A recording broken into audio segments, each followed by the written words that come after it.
Lin Mu inadvertently traverses into the realm of an exhilarating novel.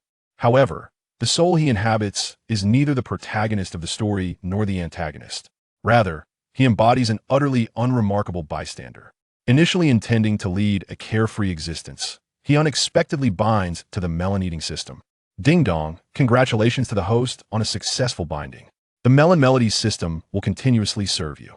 Thus, Lin Mu begins to navigate the interstices of the plot, quietly assuming the role of an onlooker. What is this? The Dragon King's tidbit? Let me indulge. What is this? The heroine's tidbit? Let me indulge. What is this? The female antagonist tidbit? Let me indulge. What is this? My own tidbit? Let me indulge. One fine morning, Lin Mu curls up at the head of his bed, cocooned in his blanket. The aloof female antagonist, Chu Ruoshuang, firmly grips Lin Mu's chin, declaring, "Brother, I shall take responsibility for you. Yield to me." Chapter 1. Transcendence, and then becoming a youth with ambitions. On a certain street in a city on Earth, a strikingly handsome young man leisurely strolls through the bustling crowd. He is intently focused, his slender fingers tapping swiftly upon the screen. Even with his attention fixed on the screen, his walking pace remains undeterred. Effortlessly weaving through the throng, he mutters, "This book of yours isn't even worthy of a dog's attention. If your book were placed beside excrement, I assure you, it would be devoured by dogs. How dare you, as the author, inscribe your name upon such a ludicrous work?" Relying on his remarkable speed honed over 21 years of singlehood and the enhancement of his wand buff, Lin Mu is unleashing a one-sided slaughter in a certain comment section. What the hell? A barely noticeable bump in the ground successfully trips Lin Mu just as he reaches the crosswalk. Although Lin Mu regains his balance, his phone slips from his grasp, flying into the middle of the road. Observing that the green light has only 5 seconds left, Lin Mu rushes towards his phone without a moment's hesitation. Now, pedestrians have the right of way. This advantage is mine. Just as Lin Mu retrieves his phone and gazes at the shattered screen, he presses the power button to check for damage. Beep beep. A piercing horn blares from his left, but as he turns, the blinding light momentarily disorients him. Although he quickly regained his composure, what greeted his eyes was the imminent front of a vehicle, and Lin Mu barely had time to utter an exclamation of shock. Bang! With the assistance of the truck, Lin Mu successfully executed a remarkable aerial 720-degree rotation. In the process, he even managed to release a rather smooth arc of crimson blood. So, what thoughts occupied Lin Mu's mind during his flight? Damn it! Disregarding the rules, an otherworldly truck ambushes me, an aspiring youth. How unchivalrous. In those fleeting seconds of airborne suspension, had words been lethal, Lin Mu would have slain the driver 1,000 times over with his lifetime's worth of curses.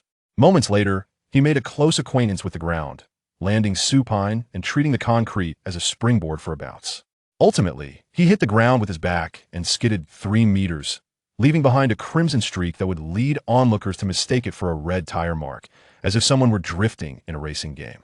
The moist and burning sensation at the back of his head eloquently expressed the life force that was ebbing away from Lin Mu. Gazing skyward, he forcibly propped open his drooping eyelids and murmured, "The starry sky is quite beautiful today. Ah, wait a minute. Am I really about to kick the bucket? I'm still a virgin, for heaven's sake. What a loss this life has been, a life wasted. Goodness, it hurts so much. If death is inevitable, could it not be a bit more merciful? Must I endure so much suffering before the end?" Just as Lin Mu resigned himself to await his fate, a thought suddenly struck him. Wait, my phone. I still have unfinished business. With great effort, Lin Mu turned his head to the side and spotted his phone 2 meters away. Since he had landed on his right side, his right hand had gone numb. Taking a deep breath, Lin Mu forced himself to roll over using his left hand. He dragged his body across the ground with his left arm, inching toward the phone. Onlookers gazed at the bloodied youth struggling to move on the ground, murmuring in admiration, "What a resilient spirit in a frail body. Young man." Some even cheered him on. "Come on, unknown big brother, you can do it." Traversing a mere 2 meters took Lin Mu a full 4 minutes. He shakily grasped his phone with his trembling left hand, staring at the shattered screen before unlocking it with his fingerprint. Thankfully, the phone is intact. He deftly accessed a hidden folder, input his password, and sent a compressed file titled Tadpole Cultivation Manual to a group chat. The group bore a rather eye-catching name: The Dashing Father and His 5 Rebellious Sons. Ahem. After all, I promise the rebellious ones, sigh, I truly am a great father. He then opened another group and began typing a message. My rebellious children, this is my last. Before Lin Mu could finish this final message, he completely lost his strength, but as his left hand fell, it fortuitously brushed against the send button, ultimately dispatching this incomplete sentence. Lin Mu remained motionless, his left hand pointed forward and his right hand stretched back. His consciousness began to fade gradually. In the haze, he seemed to hear someone calling out, "Don't stop now. Lin Mu perish." In a rented room in Donghai City, a young man gradually awakened from his stupor. The lack of oxygen left him with a splitting headache. Ouch, my head hurts, what happened to me? He opened his eyes, and the initially blinding whiteness began to clarify. Am I in a restroom? How did I fall asleep here? Wait, wasn't I hit by a truck? Could this be a revolving lantern? No, why the hell am I seeing a restroom in this revolving lantern? Damn! Suddenly, intense pain surged through the young man's mind as a torrent of fragmented memories flooded in. As Lin Mu recovered from the pain, beads of sweat adorned his forehead, and disbelief etched itself upon his face. Have I transmigrated? Quickly contrasting the fragments of memory with the discrepancies from his original world, he arrived at this conclusion. I can't believe it. I've actually crossed over. It seems that handsome individuals are indeed favored by fortune. Filled with excitement, he attempted to rise, only to be met with a sharp pain in his posterior. What the hell? Lin Mu swiftly perused the last fragments of the original owner's memories to discern the cause. Others inherit millions upon crossing over, and I've inherited hemorrhoids. And to top it off, they're burst. Indeed, the original owner had slipped on water after washing his hands in the restroom and had landed squarely on the toilet lid. The pain of the ruptured hemorrhoids had swiftly sent the original owner to his demise. Good grief, buddy, your manner of death puts me to shame. Family, who understands? I've crossed over, but I become a young man with hemorrhoids. Chapter 2. System Activate. Although Lin Mu encountered such disheartening circumstances immediately upon his arrival, his optimistic nature allowed him to swiftly regain his composure. He bent down to retrieve the phone that had fallen to the ground. Steadying himself against the nearby sink, he cautiously rose to his feet, moving gingerly to avoid aggravating the hemorrhoids that troubled him. Following the wall, he exited the restroom and, guided by the remnants of the original owner's memories, made his way step by step into the bedroom, where he prostrated himself on the bed and began to ponder. The theory of the great truck from another world truly exists. My senior from Neon did not deceive me. Though my journey has commenced poorly, I must still contemplate how to navigate this new life. Lin Mu recalled the overpowered protagonist from the novels he had read in his previous life, murmuring to himself. Others possess golden fingers upon their transmigration. It makes no sense that I should lack one. Ahem, system? Hello? Is anyone there? Fine. You leave me no choice but to employ my final resort. Lin Mu extracted his phone, activated the screen, and shouted, System, activate. No sooner had the words escaped his lips than a crisp, androgynous voice resonated in his mind. I'm coming. I was merely delayed in my departure. No need to rush me. It's not as if I won't arrive. Upon hearing this, Lin Mu's heart skipped a beat. Wow, there truly is a golden finger here. Ding. Host meeting the requirements has been detected. System is currently binding. Please hold on. Binding successful. The Guagualu system is now at your service. Upon hearing this mechanical yet somewhat emotional voice, Lin Mu initially felt a surge of excitement, but it quickly dissipated as he realized. Wait a moment. While others possess systems like the overpowered dragon, or even those for cultivating immortality, or at the very least, a villainous or wealthy tycoon system, what do I have? A scratch-off lottery? Is this some sort of pyramid scheme? I'll have you know, I abhor gambling and drugs. You're not even acknowledging the name. And it's not a scratch-off in the sense you think. It's a melon as in watching the fun, and besides, you have no right to choose your system. You either want it or you don't. The system's rebuttal sent a jolt through Lin Mu. Want it? How could I not? Although it sounded slightly dubious. It is still a system. Having one is better than having none. Furthermore, this system appears quite advanced, even possessing the ability to engage in banter. Of course, I am equipped with the latest AI system. Apart from lacking a physical form, I am essentially indistinguishable from a human. Is that so? In that case, I shall bestow upon you a name. Given your androgynous voice, I shall call you Xiao Lizi. I refuse. That name is utterly unappealing. Is that so? Then I'll name you Dog Egg. Actually, I feel Xiao Lizi is quite nice. Very well, then. Good boy, Xiao Lizi. Lin Mu thought to himself, little rascal. You won't escape my grasp. As he continued to converse with Xiao Lizi, Lin Mu's initial anxiety regarding his transmigration began to ebb away. Now, let us discuss the matter at hand. What are your capabilities? As the Guagualus system, as the name suggests, I am here to provide you with entertainment and enjoyment. Stick with me, and you shall feast on melons until you are sated. Lin Mu's lips twitched. It was astonishing that a system would claim to take him on a melon-watching spree. No, while your function is quite appealing, do I really need you for that? I have eyes and hands. I can manage on my own. Using a cannon to shoot a mosquito is rather excessive. Hehe. It seems you lack a clear understanding of my capabilities. If I don't demonstrate a fraction of my power, you might struggle to differentiate between the kings and the pawns. In response to Lin Mu's skepticism, Xiao Lizi decided to showcase what it meant to strike from a higher dimension. Ding. The Guagualus system is currently retrieving data. Ding. Retrieval complete. The system then recounted all of Lin Mu's embarrassing moments from childhood. From the time he borrowed an old man's cane to play at being a dog to sneaking out at night to eavesdrop on neighbors, only to be caught by a cleaning lady while attempting to sneak into the girls' restroom to overhear gossip. As Xiao Lizi dredged up these long-buried memories, Lin Mu instinctively covered his ears, his toes curling in embarrassment, while he felt as though countless insects were crawling over his skin.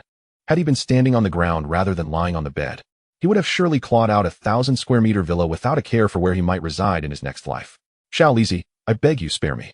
I've learned my lesson. I acknowledge your prowess. All right, then let us proceed to the main event. Detecting that the host has bound the system for the first time, distributing the starter gift pack, 99 bags of flavorful sunflower seeds, 100 melon points. Initially, upon hearing that the system would provide a starter gift, Lin Mu prepared to rub his hands together in anticipation of the impending wealth. However, upon receiving merely a few bags of seeds and some ambiguous points, his expression transformed from joy to mild irritation. What is this? Are you truly so stingy? What does 99 bags of seeds even mean? That is a grave misconception. How could one enjoy melons without the accompanying seeds? Without them, the experience lacks soul. If sending you watermelons weren't so troublesome, I would have sent you 99 trucks filled with them. Moreover, these are not ordinary sunflower seeds. Their flavor far surpasses that of common seeds, and you can eat as many as you like without any adverse effects. Hearing the system's justification, Lin Mu found himself at a loss. Ultimately, the items were determined by it, so he could only swallow his discontent and force a smile, saying, "Very well, I shall consider these seeds as a complimentary gift."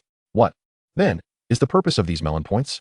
Melon points can be exchanged for special items or skills within the shop provided by this system. All right then. Please open the shop. I would like to see what treasures await. As he spoke, a translucent blue interface appeared before Lin Mu, flipping through various categories of goods in accordance with his thoughts. Although the reliability of this system felt questionable, the shop appeared rather well constructed, with each distinct category containing 999 pages, alleviating any concerns about finding what he needed. Lin Mu browsed through the various categories, skimming over the items. For instance, there were top-tier techniques, Ultimate Freedom Technique, 88, 888, 888 melon points. Burning Formula, 88, 888, 888 melon points. Eternal Immortality Technique, 88, 888, 888 melon points. And top-tier weapons, Poseidon's Trident, 666, 666 melon points. Qingyun Sword, 400, 000 melon points. Confinement Collar and Whip, 23, 333 melon points. It seems some peculiar items have found their way in, though it is difficult to pinpoint what is amiss. Lin Mu chose not to dwell on it excessively until he clicked on the special items page to peruse further. Suddenly, several bizarre items caught Lin Mu's attention. Chapter 3, Billionaire. Invisible Underwear, 8, 888 melon points. Love Aromatherapy, 8, 888 melon points. Silk Stockings made from exceptionalized silkworms, 1,000 melon points. Damaged stockings with unidentified liquid, 10 melon points. Had Lin Mu not glanced back to confirm he was indeed in the special items section, he would have thought he had inadvertently entered an adult section. Lin Mu declared with righteous indignation, "Hiss, how can this system's shop possibly contain such indecent items? What if it corrupts the youth? Truly, the moral fabric of society is deteriorating, and the system has lost its integrity." Lin Mu's words were casual, yet his actions betrayed a certain honesty as he swiftly added several similar items to his collection, deftly switching to other categories. I had no interest in this. My sole intention was to safeguard the evidence meticulously, so that if I encountered the system administrator, I could engage him in earnest discourse. Yes, that was precisely my aim. System, do you think I believe you? After nearly half an hour, Lin Mu had browsed through them all, discovering that most items were exorbitantly priced, far beyond the reach of his meager 100 melon points. Literally, Do you have anything that can alleviate my hemorrhoids? I certainly do not wish to endure this torment while trying to sleep tonight. Indeed, we have both the cleansing essence and the body refinement elixir, priced at 20,000 and 10,000 melon points respectively. Do you think I can afford that? Bring me something within my budget. In that case, the only option is the body strengthening potion, which costs just 1,000 melon points. Given that this is your first purchase in the mall, you can enjoy a 90 discount, bringing it down to exactly 100 melon points. Although Lin Mu felt a pang of regret over his barely warmed melon points and the rarity of the discount, the discomfort radiating from his posterior compelled him to yield. Upon pressing the payment button, a small glass vial containing a crimson liquid materialized in his hand. He raised the vial to his eyes, gently shaking it twice, and observed small particles swirling within. It bore a striking resemblance to watermelon juice. Without a second thought, he downed the potion. This watermelon juice tastes delightful. Wait, are you trying to deceive me? This is unequivocally watermelon juice. Not at all. I merely prepared a flavored version for you, fearing you might find it bitter. You will soon discover the truth. You had better be right. Approximately 5 minutes later, Lin Mu, who initially thought the system was trifling with him, began to feel an unusual warmth enveloping his body, accompanied by signs of awakening from the dormant dragon within. He hastily grabbed his phone, rose to his feet, and sought out a change of clothes before heading to the bathroom, not forgetting to take some tissue with him. 20 minutes later, Lin Mu stood before the mirror after a refreshing cold shower, gazing at his reflection. Wow, what a handsome man. Who is this? Oh, it's me. How exhilarating. The sense of fullness and lightness coursing through his body filled Lin Mu with joy. After indulging in his own reflection for a few minutes, he reluctantly vacated the bathroom and returned to his room to lie down. System, how do I acquire melon points? Naturally, by completing system tasks. And what are these tasks? Tasks are divided into long-term and random categories. Random tasks have unpredictable triggers, while long-term tasks can be completed in stages. I will now assign you a long-term task. Ding. Long-term task assigned. Please proceed to East 3rd Alley, Qingshui Street tonight to witness the events of the Dragon King's wicked young master in the city. Chapter 1. Hero Saves Beauty. Wait, you're referring to the book The Dragon King's Wicked Young Master by Yi Bufan? I Haven team merely crossed into a parallel world. I've entered a novel? Indeed. It is the very one you commented on before your demise. Lin Mu gasped, a sudden wave of panic washing over him. For this book was a quintessential power fantasy. The protagonist, Yi Bufan, was the legitimate heir of the Yi family, one of the 5 prominent families in Donghai. However, 10 years prior, the Yi family suffered a catastrophic calamity, with many of its members brutally murdered or sent to a grim fate, leaving only Yi Bufan to survive by a stroke of luck. After enduring a harrowing existence, Yi Bufan, recognized for his exceptional talent, was taken under the wing of a mysterious martial arts master. After years of training, he was sent abroad to hone his skills. Transformed into a mercenary, he showcased his martial prowess overseas, ultimately establishing the Dragon King's Hall. As the power of the Dragon King's Hall grew, Yi Bufan began to investigate the perpetrators behind the Yi family tragedy, returning to Xia country with the intent of amassing a harem. What? Why harem building instead of revenge? How ludicrous. Revenge is merely a secondary objective. His true aim is to showcase his prowess and woo beautiful women. Subsequently, the narrative unfolds with Yi Bufan performing various heroic rescues, collecting a bevy of beauties, building a commercial empire, enacting his revenge, and ultimately leading a life of bliss. In terms of plot, the novel doesn't harbor significant flaws, but the author exaggerated Yi Bufan's wickedness to distinguish it from other power fantasies. Anyone who opposed him met a dire fate, and certain plot developments were poorly crafted. Lin Mu felt a twinge of trepidation. Having narrowly escaped death and now finding himself transported, he was not keen on exiting the stage before even finishing a chapter. Although he had read the book, the author had not concluded it at the time, leaving him uncertain about whether Lin Mu was an unintroduced character. Tentatively, he inquired, I'm not a villain. Am I? No. Sidekick to the protagonist? No. A bystander who enjoys stirring trouble? None of the above. You are merely an ordinary melon-eating spectator, devoid of any role in the novel's narrative. The reason for your attendance is simply that I require melon points to replenish energy, and this novel provides a stable source of such. In other words, this was not a mandatory task? Then I shall decline. I have no desire to be eliminated by the Dragon King for merely walking on 2 legs before him. Indeed, the task is not compulsory, but I advise you to check your phone balance before making decisions. With a puzzled expression, Lin Mu retrieved his phone and glanced at his bank balance. 5,866. At that moment, a message popped up on the screen. Dear Mr. Lin, your outstanding balance on your account is 11,451 yuan. with a total repayment due this month of 19,085 yuan. Please ensure timely repayment. Thank you for your support. I'm flat broke. It turns out I'm also a second-generation wealthy individual, but a burden of debt. In my previous life, Lin Mu was a prominent online figure, spending his days at home typing away, with income derived solely from reviews and fan support. The original host, on the other hand, was a recent graduate who had just been laid off from his internship a few days prior. This signified that Lin Mu now had no financial resources, plunging him into an economic crisis. System help. My household is on the brink of starvation, and you surely wouldn't want to witness your host perish from hunger. To attain wealth, one must complete tasks. Young people should not always seek shortcuts, relying on systems to avoid years of hardships. Chapter 4. Qingyuyo. The adage, a penny can defeat a hero, rings true, as Lin Mu, once resolute, was swiftly crushed by the harshness of reality. It appears I have no choice now. Had I known in my previous life, I should have pursued some side ventures. Alas, I can only take one step at a time from here on. Little Lee. I'm truly just a spectator and do not wish to be involved in the protagonist's ostentatious escapades, correct? Indeed, there is no threat. Moreover, with this system protecting you, there is no need to worry about leaving you in a perilous state. I meant to say, I can assure your safety. You may eat your melons with confidence. The system's assurance served as a comforting balm for Lin Mu. Glancing at his phone, he noted it was only just past midnight, with ample time remaining before evening. He decided to first grab a bite to eat and rest. He strode to the kitchen and opened the refrigerator, revealing merely 2 eggs, half a pack of dumplings, and some wilting vegetables. He retrieved eggs and dumplings, and from a box tucked in the corner, he took out 2 packets of instant noodles, crafting a simple bowl of fried egg dumpling noodles. After finishing his meal, Lin Mu reclined back onto his bed, set his alarm clock, and drifted into slumber. In a luxurious office atop a grand building, a strikingly beautiful yet somewhat youthful woman sat at her desk, perusing documents. With one hand tangled in her hair, her delicate lips, as tender as petals, bit down on the nib of her pen, her brow furrowed tightly, resembling a mountain peak, casting a shadow of melancholy over her features.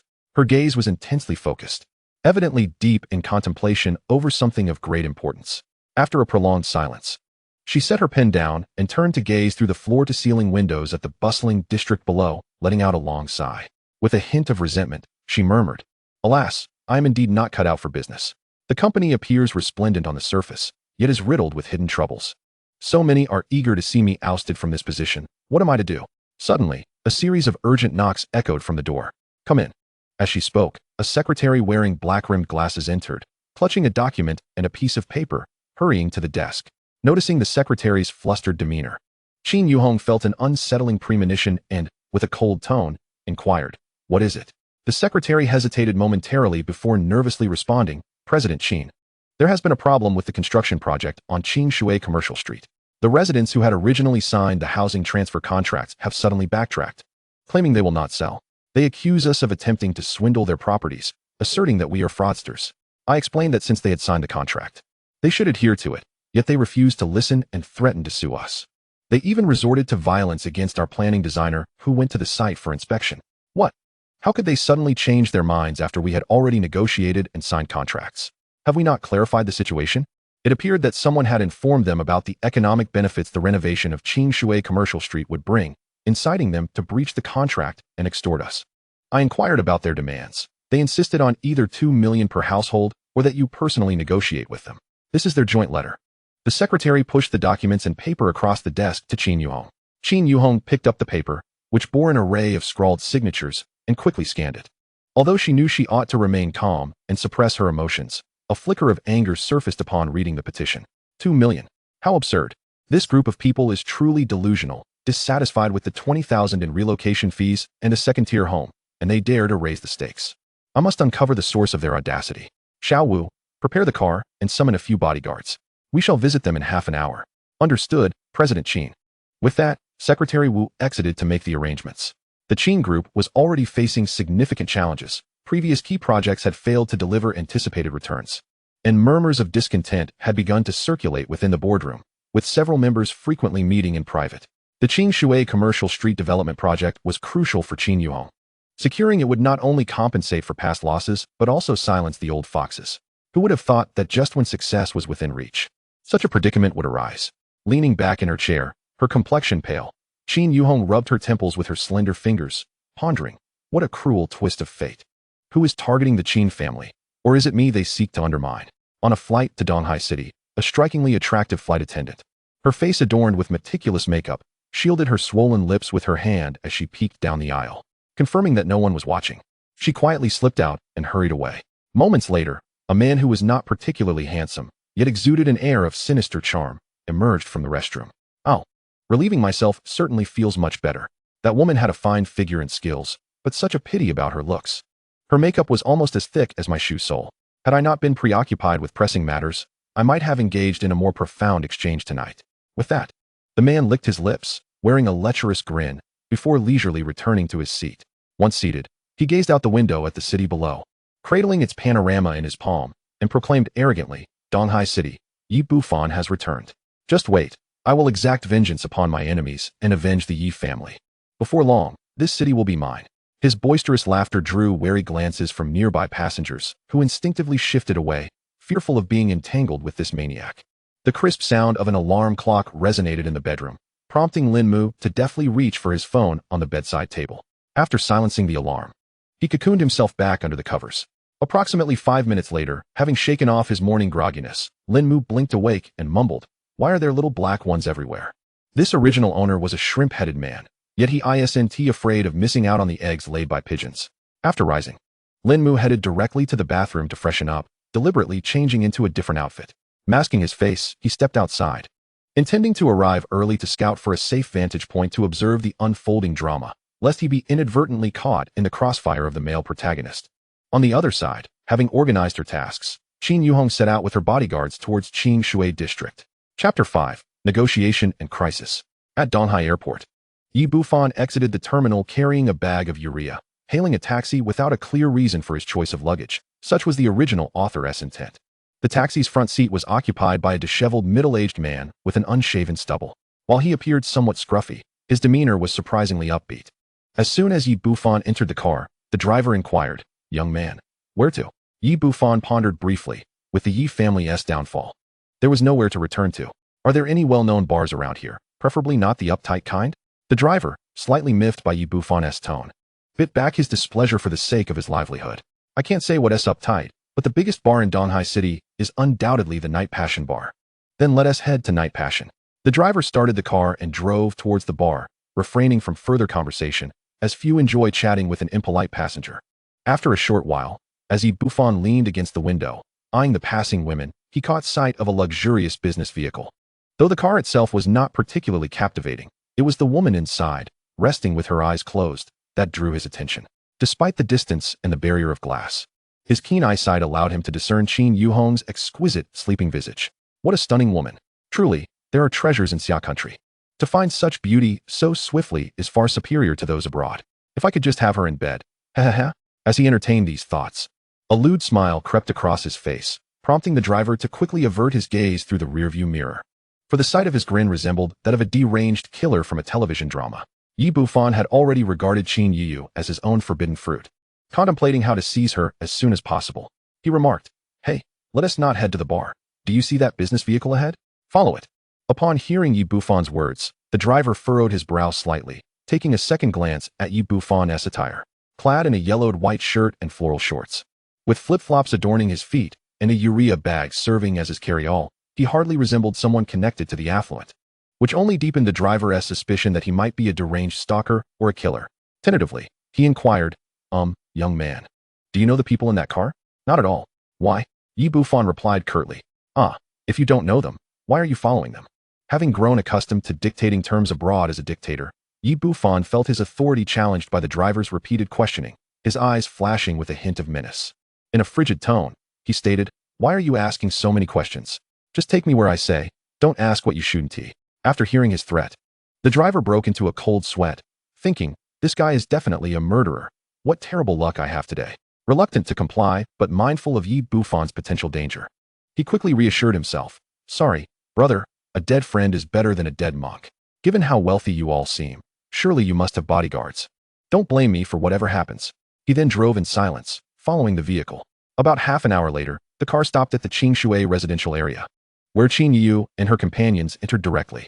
Meanwhile, Yi Bufan discreetly captured a photograph, confirming his location before dialing a number. "Hello. Send a few people to Qingshui residential area. Make sure to remember the woman in the photo. I trust you know what to do. Before receiving a reply, Yi Bufan hung up and sent the photo, murmuring to himself as he watched Qin Yu's vanishing silhouette. Hee, little beauty, you cannot escape. This antiquated residential area lacked property management, and Qin Yu promptly approached one of the protesters, asking them to bring a representative for negotiations. Minutes later, in a long-abandoned security office, Qin Yu sat across from a shifty-eyed old man, with the residents and bodyguards standing behind them. Qin Yu tapped her fingers on the table, icy calm as she demanded, "Speak, what is your intent?" Despite her imposing presence, the old man was unyielding, boldly responding, "What's the meaning? We made it clear. Either you pay us 2 million, or we want to sell. After all, you rich folks can easily recoup your losses from this land, right?" Though Qin Yu had only recently assumed the presidency, dealing with these unrefined individuals who had never experienced genuine business competition was child's play. "Oh, who gave you the confidence that I would squander such a fortune on your dilapidated buildings? You can't truly think highly of yourselves. Let me be frank. Your residential area is merely an eyesore in our development plans, which is why I considered the acquisition. Even without it, the impact would be minimal. If I wish, your neighborhood will lack a vegetable market, bus stop, gas station, or even a hospital within 5 kilometers. Since you are so fond of your homes, consider them yours. Oh, and by the way, we've already signed the contract. You are in breach now. My company's legal department will sue you. And while they can imprison you, a compensation of 100 to 200,000 is certainly in order." With that, Qin Yu stood to leave. Upon hearing her words, the residents panicked, realizing they not only failed to secure a better deal, but might lose what they could have gained. They hurriedly called out, "Wait. Miss, how about this? Just 500,000, and we'll hand over the property." With her back turned to them, Qin Yu revealed a triumphant smile, evidently. Their handlers had not guided them on how to extort her, thus simplifying her task. She coldly responded, "Still coveting my money? I've changed my mind. It's one set of second-tier housing. Take it or leave it." The residents exchanged glances, uncertain, as the leading old man darkly stated, "Let us discuss this." After some negotiation, Qin Yu ultimately acquired the property for 50,000 and a second-tier house. However, as she departed, 3 men in the corner fixated on her, exchanging furtive glances. Exiting the residential area, Qin Yu let out a sigh of relief. Not only had she resolved the issue, but she had also saved a substantial amount of money. Unfortunately, the residents had accepted hush money, making it impossible to uncover the mastermind behind the scenes. Upon returning to her vehicle, they suddenly discovered that several tires had been slashed. Qin Yu thought little of it, assuming it was merely retaliation from some residents. Initially intent on calling another car, she found that the company had no available vehicles. Thus, she and her bodyguards began walking out of the neighborhood, planning to hail a taxi for their return. Not long after, they were surrounded by a group of individuals. Chapter 6, Serendipitous Encounter. The assailants locked their aggressive gazes on Qin Yu, and one of the apparent leaders remarked, Well, where did this beauty come from? We're quite fortunate. Aren't we? You're truly a sight to behold. It seems we won need dinner tonight. You'll suffice. Little beauty, come with us. We'll treat you well," he leered, cackling ominously. Feeling a wave of disgust wash over her, Qin Yu replied, "Is that so? You'd better possess the ability to back that up. Damn it, you little whore, don't you dare get cocky." With that, the men lunged at her bodyguards, engaging in a scuffle. Meanwhile, Qin Yu, protected by one of her guards, moved towards the main road, knowing that once they reached a crowded area, her assailants would be less brazen in their pursuit. As they approached Qingshui Street, 3 individuals burst from a shadowy alley. 2 wielded steel pipes against the bodyguards, while the third advanced toward Qin Yu. These were the very men from the security office. Though her bodyguard was a veteran, the ambush caught him off guard, and he suffered 2 solid blows to his back, struggling to fend off the attackers brandishing weapons. Seizing the moment, he picked up a rock from the ground and hurled it at the third man, shouting, "President Qin, now is your chance to run." Without a moment's hesitation, Qin Yu turned and fled, while the stone struck the assailant's knee, causing him to howl in pain. Once he regained his footing, he hobbled after her, shouting, "Let us see how far you can run." Qin Yu, unfamiliar with the escape route, darted chaotically through the alley in an attempt to shake him off. But the man was intimately familiar with the street and relentlessly pursued her. Eventually, Qin Yu stumbled and fell, the man seizing her wrists and dragging her into a nearby alley. A sign on the wall read, "Qingshui Street, East 3rd Alley." He threw Qin Yu to the ground, his voice dripping with malice as he spat, "You little whore, daring to swallow our money. You were quite proud moments ago, weren't you? Let us see if you can maintain that pride now." He reached for her clothing, but at that moment, a powerful kick struck his back, sending him crashing against the wall, blood spilling from his mouth. Looking toward the newcomer, it was none other than Long Wang Yi Bufan. In truth, Yi Bufan had arrived earlier. Upon witnessing his subordinates fail to subdue the bodyguards, he had felt a surge of anger toward them for disrupting his plans. Unexpectedly, a few foolish individuals had fortuitously appeared, providing him with an opportunity for a heroic rescue. However, he did not act immediately. Instead, he chose to wait for the crucial moment to make his move, ensuring that a profound first impression would be etched in Qin Yuyu's mind. Perhaps, it wouldn't take long for him to win her over. At this moment, Yi Bufan and Qin Yuyu had already arrived, but where was Lin Mu? If these individuals were to glance upwards, they would behold a pair of eyes intently observing them from the rooftop. Wow, truly the Dragon King, such ferocity. One kick and he has spitting blood. Thankfully, I'm clever. There are hardly any passers-by on this street. If I were to hide below, I might be mistaken for an accomplice. Indeed, Lin Mu was currently crouched on the rooftop, peering down at the unfolding drama. Dressed entirely in black, he melded seamlessly into the night, making him difficult to spot. Host, you are quite cowardly. I have assured you of my protection. Nonsense, I value my life. Who knows if you might falter at a critical moment. Meanwhile, downstairs, Yi Bufan had approached the man, who was half-conscious, and began to deliver punch after punch. Though seemingly ordinary, these blows were imbued with hidden force, shattering the man's bones one by one, despite the man's unexpected assistance. Since he had crossed paths with Yi Bufan's cherished possession, he could expect no mercy. Had Qin Yuyu not been present, he likely would have been silenced for good. Yi Bufan then turned, feigning chivalry as he draped a prepared jacket over Qin Yuyu's shoulders, flashing a smile reminiscent of a certain athletic shoe brand. My beautiful lady, all is well now. I have thoroughly taught him a lesson, and I shall ensure your safety. The darkness of the alley and the glimmer of tears in Qin Yuyu's eyes obscured her view of Yi Bufan's smile. Thank you. I shall reward you generously for your intervention. No need for thanks. Any gentleman would have stepped in. Come, let me escort you away from here. The two then exited the alley. Yi Bufan intended to support her, but Qin Yuyu evaded his touch. Although he had rescued her, she was not inclined to allow physical contact so easily. Nevertheless, Yi Bufan's prowess had left a lasting impression on her. I initially believed the author's whimsical smile could not manifest in reality until I witnessed the Dragon King's grin. Ah, the Dragon King truly lives up to his title, effortlessly accomplishing what ordinary individuals cannot. Lin Mu mused, having clearly observed Yi Bufan's smile. Ding, mission accomplished. Reward obtained. 1,000 renminbi. Enhanced night vision. 500 points for watching. Given the host's distance from the event, this mission does not trigger the additional rewards for the first mission. Please strive harder, host. As the rewards were dispensed, Lin Mu's previously murky vision suddenly became as clear as daylight, and a notification of a 1,000 renminbi transfer chimed on his phone. What is this? Bullying the honest. Are we? Why is my reward being deducted? You better give me a reasonable explanation. Humph, this system's tasks have distance limitations. One must be able to hear the conversation clearly. If you can't hear, how can you claim to be watching? I fought to secure that reward for you. Listening to the system's assertive response, Lin Mu felt it bore some semblance of truth. Why didn't you say so sooner? You never asked. Lin Mu was momentarily speechless, unsure of how to respond. Fine, next time, just inform me of any such limitations up front. I don't want to expend effort only to come away empty-handed. After lingering for half an hour, Lin Mu carefully departed for home. He dared not walk directly, fearing an encounter with the Dragon King. Upon returning to his rented room, Lin Mu placed the takeout barbecue and snail noodles on the table and indulged heartily.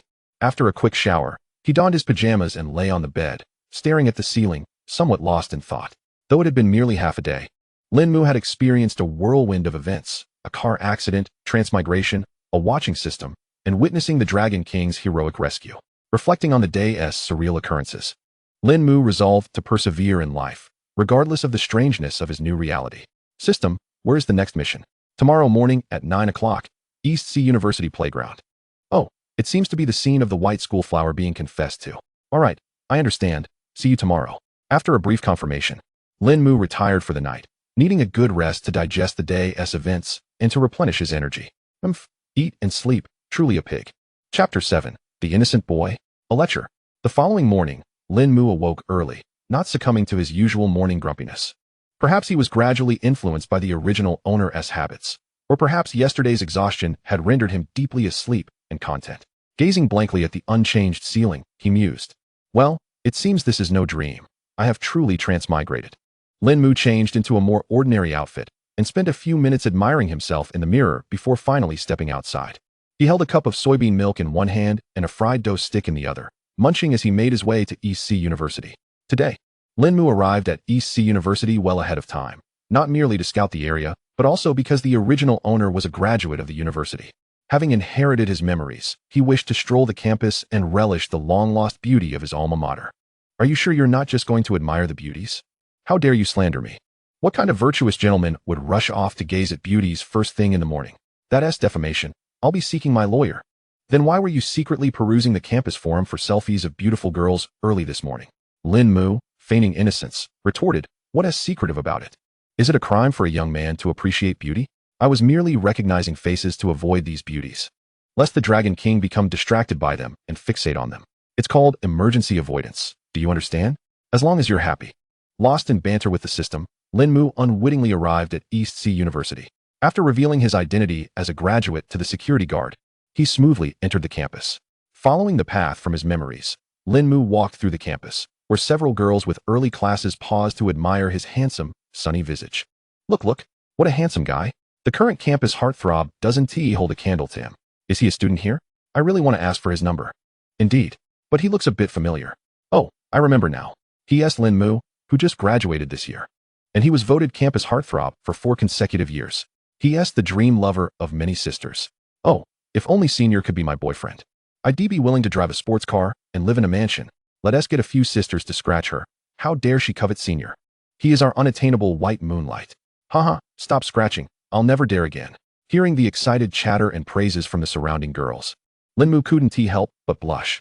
Although he bore the same appearance as the original owner, his previous lifestyle had left him somewhat pallid, obscuring part of his attractiveness. While he had encountered admiration in college, it had never reached such absurd levels.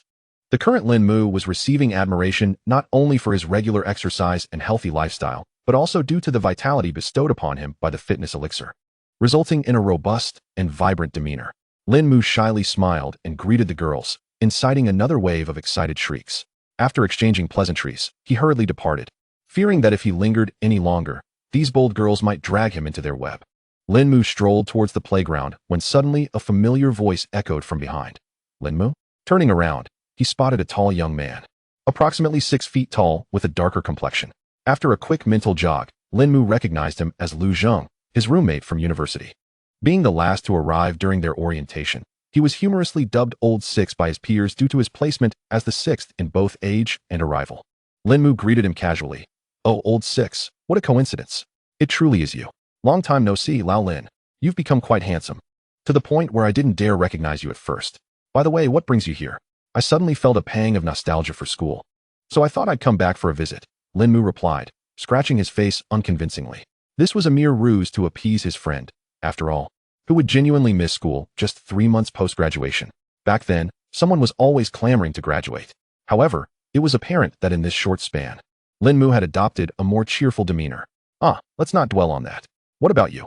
Judging by your eagerness to head to the playground, are you perhaps here to chase after that sophomore girl? It's been ages, and you still haven't won her over, Lu Zheng teased with a mischievous grin. Soon. The girl mentioned she's feeling a bit interested. With a little more effort, I'm sure I can win her over, Lu Zheng replied, his enthusiasm palpable. Upon hearing this, Lin Mu's interest peaked. What is the scoop? Spill the tea. Lu Zheng is pursuing sophomore young Manny, who is a notorious flirt, entangled with 88 boys, making Lu Zheng nothing more than a backup option, akin to a mere wallet. She has been stringing him along, and their interactions have barely progressed beyond hand-holding. She has even engaged with several affluent suitors, often undergoing restoration surgeries to feign her innocence as if it were her first time. In fact, she has become a yearly member at a restoration clinic, and tonight, she has plans with 2 wealthy heirs to play cards at a nearby hotel room. Wow! This female Casanova is quite the mastermind. She truly embodies the essence of time management. Even I must bow to such prowess, Lin Mu mused. Now regarding Lu Zheng with a hint of sympathy.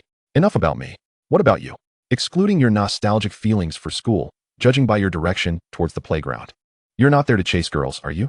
Lu Zheng's grin widened, filled with playful mischief. Lin Mu struggled to find a plausible excuse. Although he wasn't there for romantic pursuits, claiming to be there merely to witness the drama would be hard to sell. Lu Zheng, observing Lin Mu's hesitation, decided not to press further. Well, as long as you're here to revisit school, let us go.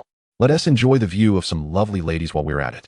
The two made their way to the playground, settling in a relatively secluded spot where they could casually chat and admire the beauty around them.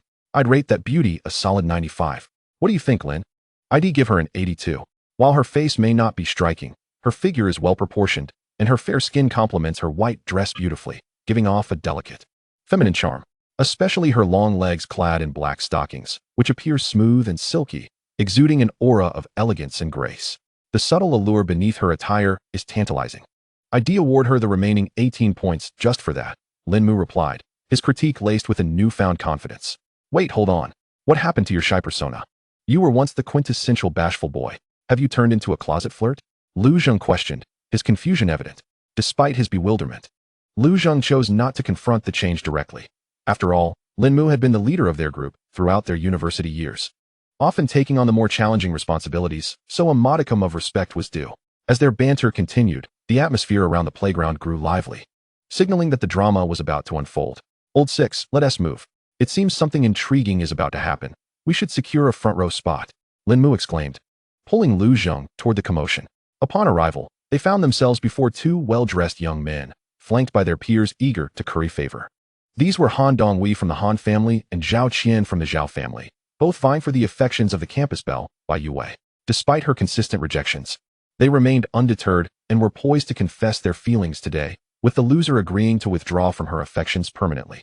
Not long after, the entrance of the playground erupted with excitement as two beautiful young women strolled in arm. One wore a sky-blue gown, her silken hair dancing in a gentle breeze, embodying the essence of a delicate beauty described in ancient texts. However, her youthful face betrayed a hint of anxiety, evoking a protective instinct in those who beheld her. This was the pivotal figure of the day, Bai Yue, accompanied by her closest friend and roommate, Jiang Tingting. As they approached the two suitors amidst the throng, Bai Yue felt not romance, but an overwhelming discomfort under the weight of so many gazes. Wow, they're here. The show is about to begin. I can hardly contain my excitement. Pass me my sunflower seeds, Lin Mu exclaimed, his anticipation palpable. Understood. I've placed them in your pocket. Look at your eagerness. At that moment, Lin Mu felt an unexpected weight in his jacket pocket. Pulling it out revealed a bag labeled sunflower seeds from a roadside vendor. Wait, Lin, you brought sunflower seeds with you? Since when did you become such a gossip enthusiast? Lu Zheng questioned, astonished. You're overthinking it. These are gourmet seeds I picked up recently. They're quite delicious. There's nothing wrong with having them on hand. Give them a try, Lin Mu insisted, though he hadn't tasted them himself, trusting in the system's reliability. As they savored their first bite, they were greeted with an authentic, rich flavor, enhanced by a hint of jasmine, which intensified with each crunch. Well, you certainly didn't deceive me. I've never encountered such unique seeds before, Lu Zheng marveled.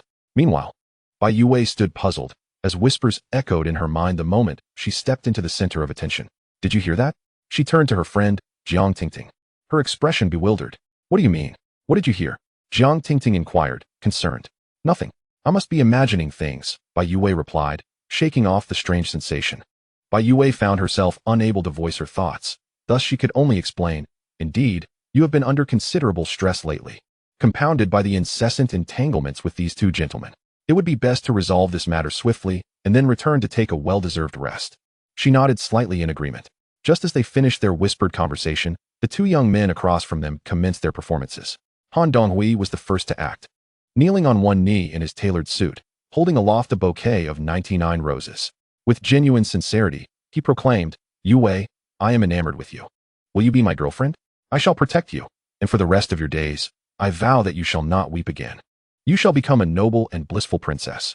Although Han Donghui's confession was rather cliched, its earnest tone elicited enthusiastic gasps from numerous young women present. Zhao Qian observed Han Donghui's declaration with a slight smile, his eyes brimming with disdain, convinced of his inevitable victory. Unlike Han Donghui, who donned formal attire, Zhao Qian opted for casual wear, albeit of an exquisite quality. He too knelt, but instead of roses, he held a red sandalwood box. With a beaming smile, he declared, Yue, from the very first moment I laid eyes upon you, I fell in love. Every night since, your image has graced my dreams. While I cannot promise you a lifetime, I am willing to shoulder your present. Marry me, Yue. He then opened the box to reveal a red property deed on the left, a Lamborghini key on the right, and a diamond ring the size of a pigeon's egg nestled in the center. The crowd gasped in astonishment at Zhao Qian's ostentatious display of wealth, erupting into a chorus of exclamations. Zhao Qian firmly believed that all women were somewhat materialistic, and with ample riches, he could win their hearts. If he failed, it was simply due to an insufficient offering. As the two men completed their confessions, their entourages began to chant their names in rhythm. Han Dongwei, Han Dongwei, Zhao Qian, Zhao Qian. The audience gradually joined in, cheering for their favored suitor. Bai Yue surveyed the chaotic scene, her mind a tempest, contemplating how best to decline their advances while minimizing the fallout from this farce. Yet, the voices of the two young men echoed in her mind again. Huh, little Li. This is hilarious. I never expected witnessing these two confessing in person would be so thrilling.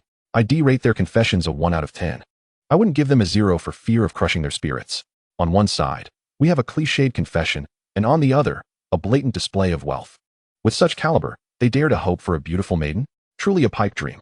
However, it makes sense. Han Dongwei lacks romantic experience. His pursuit tactics all gleaned from domineering CEO novels, while Zhao Qian relies solely on his wealth, having never faced defeat. Such is their character. Their potential has been stunted. Expecting creativity in their confessions is utterly unrealistic. Indeed, but it's regrettable. From the outset, they had no chance. Bai Yue's impression of them is decidedly negative. Zhao Qian, the spoiled rich heir, cycles through girlfriends weekly, with rumors of several pregnancies and terminations. Although his family has smoothed things over, the whispers persist. And nearly all the girls in school are aware of his dubious character. As for Han Dongwei, he suffers from collateral damage, being a wealthy heir himself. He is tainted by association with Zhao Qian. Moreover, Bai Yue comes from humble beginnings and has no desire to entangle herself with the affluent. Love across such an unequal divide is beyond her consideration. Chapter 9. The Secrets of the Campus Beauty. As Bai Yue listened to the dialogue in her mind, she was taken aback. Her initial suspicion was confirmed. She could indeed hear their thoughts. But why did these two seem so well acquainted with her circumstances? It was true that her disdain for Zhao Qian stemmed from knowledge of his chaotic personal life, while her aversion to Han Dongwei was due to his association with Zhao Qian. More importantly, the latter part of their conversation struck a chord within her. She felt a twinge of inferiority in the presence of those from affluent backgrounds. She had never intended to pursue a relationship with a scion of wealth. That was merely her personal stance, her perspective on love, which she had never articulated to anyone. Why then did they seem privy to her innermost thoughts? If they could infer her views on Zhao Qian from the perspectives of other girls, how could they possibly know the sentiments buried deep within her heart? The conversation between Lin Mu and the system left Bai Yue feeling profoundly insecure. Lin Mu, unaware that Bai Yue could hear his innermost musings, continued conversing with the system. Furthermore, even if they were to win her over, what would it matter? The woman chosen by the Dragon King, Yi Bufan, will never escape his grasp.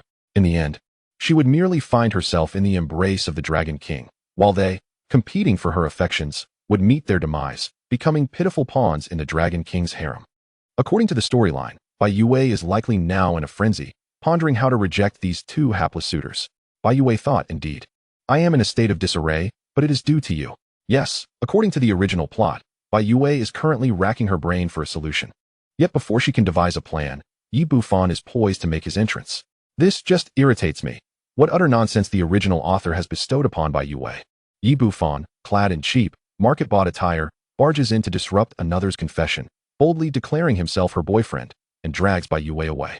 Shocking, she offered no rebuttal, allowing Yi Bufan to take her by the hand and lead her away, and in the end, she even expressed gratitude for his intervention.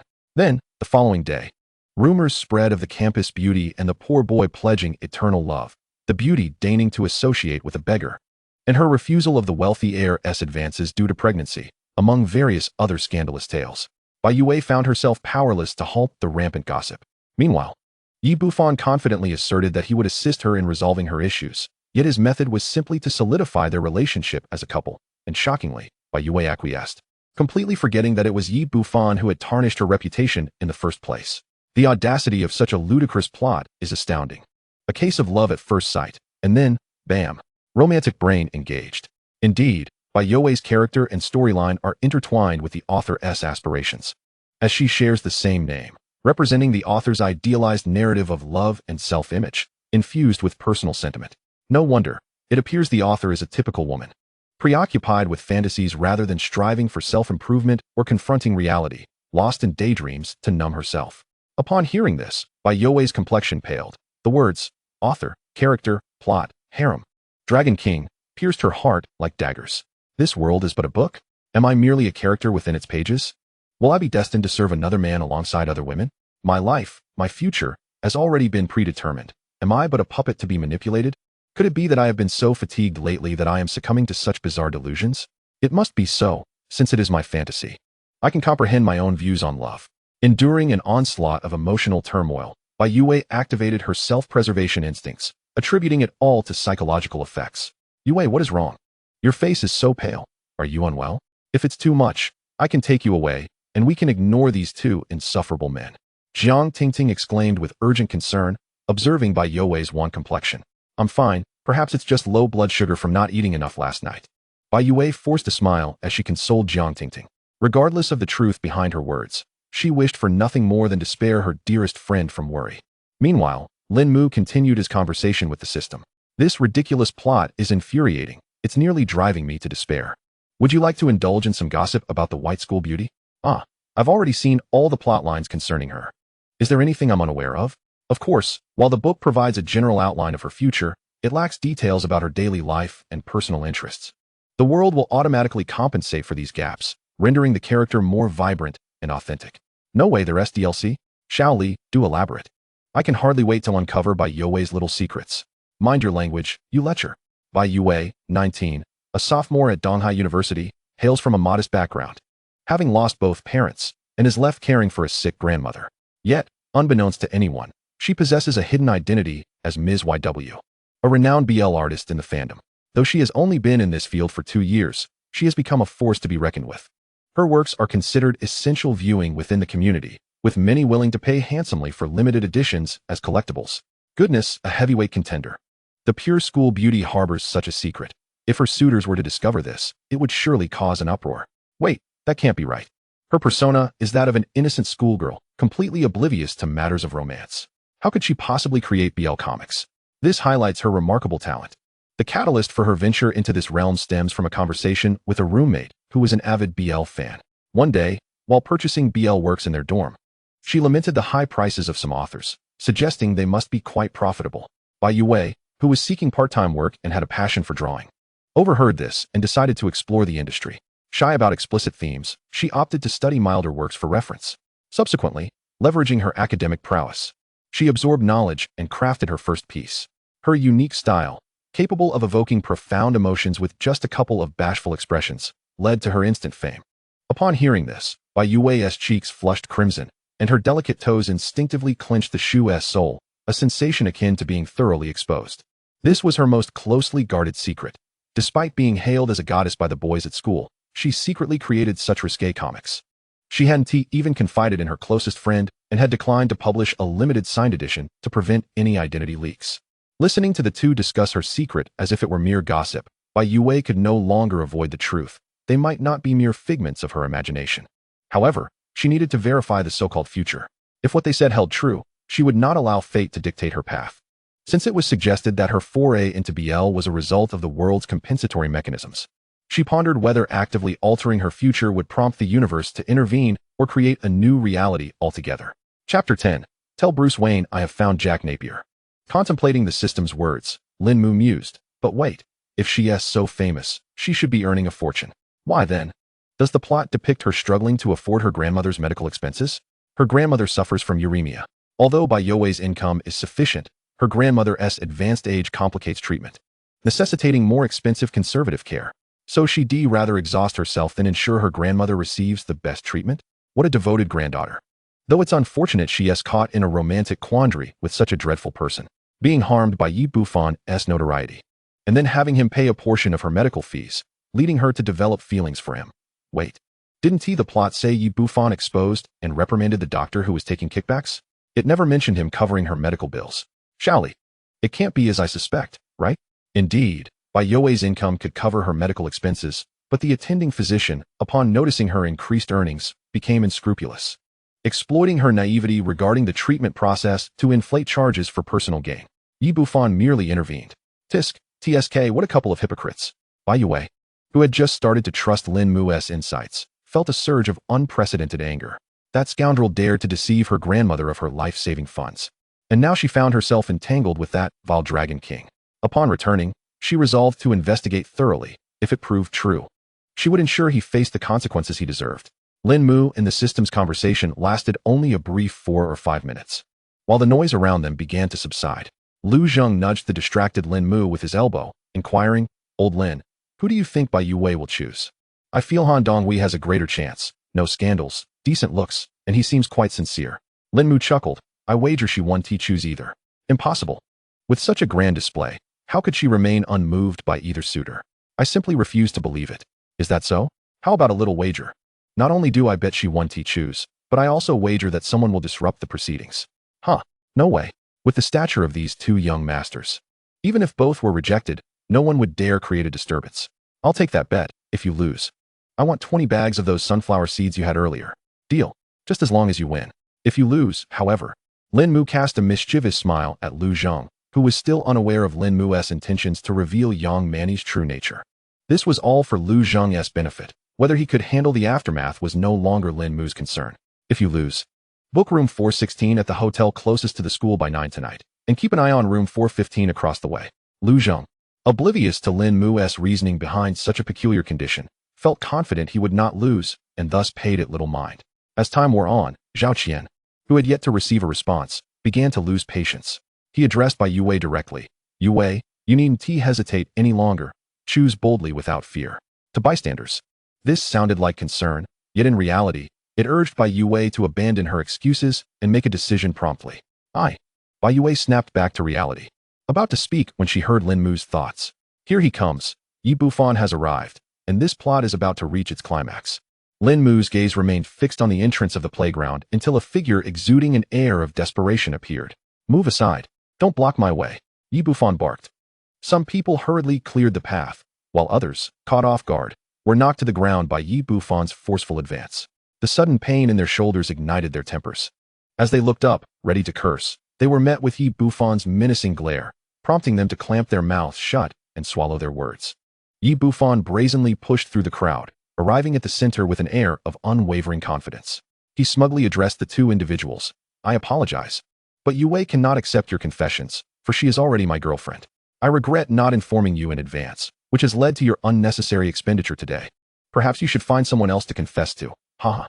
The audience was stunned into silence by Yi Bufan's words, as if struck by lightning. Meanwhile, Bai Yue narrowed her eyes, scrutinizing the young man before her. He wore a faded black long-sleeved shirt, patched-up jeans, and flip-flops, exuding an unmistakable air of a slacker. To her astonishment, this was indeed Yi Bufan. He appeared unremarkable, and his attire was beyond reproach. How could I possibly be attracted to someone like him? Yet, this moment presented an opportunity, a chance to test whether my future could be altered, as the narrative suggested. In truth, Yi Bufan possessed ordinary clothing, but he had deliberately researched Bai Yue's preferences, believing that such attire would make him appear more approachable to her. After his sardonic remarks, he turned to Bai Yue, convinced that his striking entrance would surely win the heart of this pure-hearted school beauty. He reached out to take her hand and lead her away. However, to everyone's astonishment, Bai Yue evaded his grasp and retreated behind Jiang Tingting, her expression one of bewilderment as she exclaimed, "Who are you? I don't know you at all. Don't touch me." Bai Yue's unexpected resistance left the self-assured Yi Bufan momentarily speechless, his hands suspended in midair. The onlookers erupted into laughter. "Ha ha. Thought he was a king. Turns out he's not even bronze, just plastic. Look at him, dressed like a beggar. How could he possibly be worthy of such a beautiful girl? Come on, it was my fault for not locking the door last night, letting this lunatic out. What a self-righteous fool. I almost believed him, but he's just a deluded clown." The crowd's taunts relentlessly ground Yi Bufan's dignity into the dust. Fury surged within him like a rocket, his eyes emanating a palpable menace as he scanned the crowd. Those who met his gaze felt a chill creep down their spines, as if a vice gripped their throats, leaving them breathless. They quickly averted their eyes, unwilling to confront him. Lin Mu, meanwhile, remained in a state of shock. "No, this isn't right. You must be deceiving me. This is not how the plot unfolds. How could I possibly deceive you? Then explain why the narrative diverges. Are you secretly plotting against me? Well, this world merely serves as a backdrop for that novel. It is not entirely bound by its constraints. It is quite normal for certain characters to act differently when liberated from those limits. Moreover, you've done nothing but stand here, without even uttering a word to the Dragon King or the heroine. Do you think that has anything to do with you? Fair enough, I'll take your word for it, but you'd best keep your tail tucked, lest I catch you plotting against me." Regaining his composure, Lin Mu locked eyes with Yi Bufan, his heart nearly stopping in fear. What the hell? I just spaced out, and this guy is staring at me. Lin Mu's mind raced, suddenly igniting with a brilliant idea. After 2 seconds of eye contact with Yi Bufan, he pulled out his phone, pretending to receive a call, glancing at the screen before answering and bringing the device to his ear. Yes, it's me. I was just momentarily distracted. What is the matter? Oh, you mean the favor you asked of me last time? Rest assured, it's already completed. Tell Bruce Wayne that I have found Jack Napier. Chapter 11. What the hell? Juan. A number of people surrounding Lin Mu caught his words, and most of the boys understood the underlying implication. Bruce Wayne is Batman, and Jack Napier is the Joker. Was he not cleverly mocking someone? Such an intellectual, even in insults devoid of crude language. Unfortunately for those who understood, they gripped their thigh flesh tightly, recalling all the distressing moments of their lives, managing to suppress their laughter with great difficulty. Since Yi Bufan's family had fallen apart, he had either been training or taking on missions abroad, leaving him no time to watch television or films. He remained blissfully unaware that Lin Mu was slyly insulting him. Bai Yue, however, heard Lin Mu's inner thoughts and suddenly realized that one of the voices belonged to someone present. Following Yi Bufan's gaze, she spotted a handsome young man with a refreshing and elegant aura. He wore a white shirt paired with a black jacket and gray trousers, complemented by white sneakers marked with footprints. Though his attire was as ordinary as that of most boys present, he stood out distinctly in the crowd. Could this be the owner of that voice in my mind? He is quite handsome and seems interesting. But what about that guy named Shaoli? I don't see anyone conversing with him. Could it be that I'm hearing their thoughts? And why does he know what will happen in the future? Why am I able to hear his inner voice? Upon seeing Lin Mu's true appearance, Bai Yue felt her apprehension regarding the mysterious voice diminish slightly. Yet a multitude of questions surged within her. Meanwhile, Han Donghui and Zhao Qian, who had been abruptly interrupted by Yi Bufan's antics, wore expressions of annoyance. After all, being interrupted during a confession was infuriating for anyone. Han Donghui, raised in a more refined environment than Zhao Qian, chose to suppress his anger and calmly assess the situation. In contrast, the spoiled Zhao Qian was far less composed, pointing at Yi Bufan and berating him. Who is this little beggar, daring to meddle in my affairs? You must be tired of living. Just look at you, dressed in rags. I doubt you even have $100 to your name. How dare you claim Yue is your girlfriend? Now she has stated she doesn't know you. You are nothing but a toad dreaming of eating swan meat. I'll tell you, if you don't kneel and kowtow 3 times, admitting you're a toad, I'll make sure you're unable to survive even as a beggar in Donghai City. Yi Bufan, upon hearing Zhao Qian's threats, felt his earlier anger dissipate. He thought, since I couldn't impress her with a heroic rescue, I shall conquer her with my striking looks and prowess. Turning his gaze to Zhao Qian, he wore a mocking smile and replied, You? With the Zhao family backing you? I assure you, I don't regard you at all. Not only is your family of no concern to me, but even if the Han family joined forces, they would not be my match.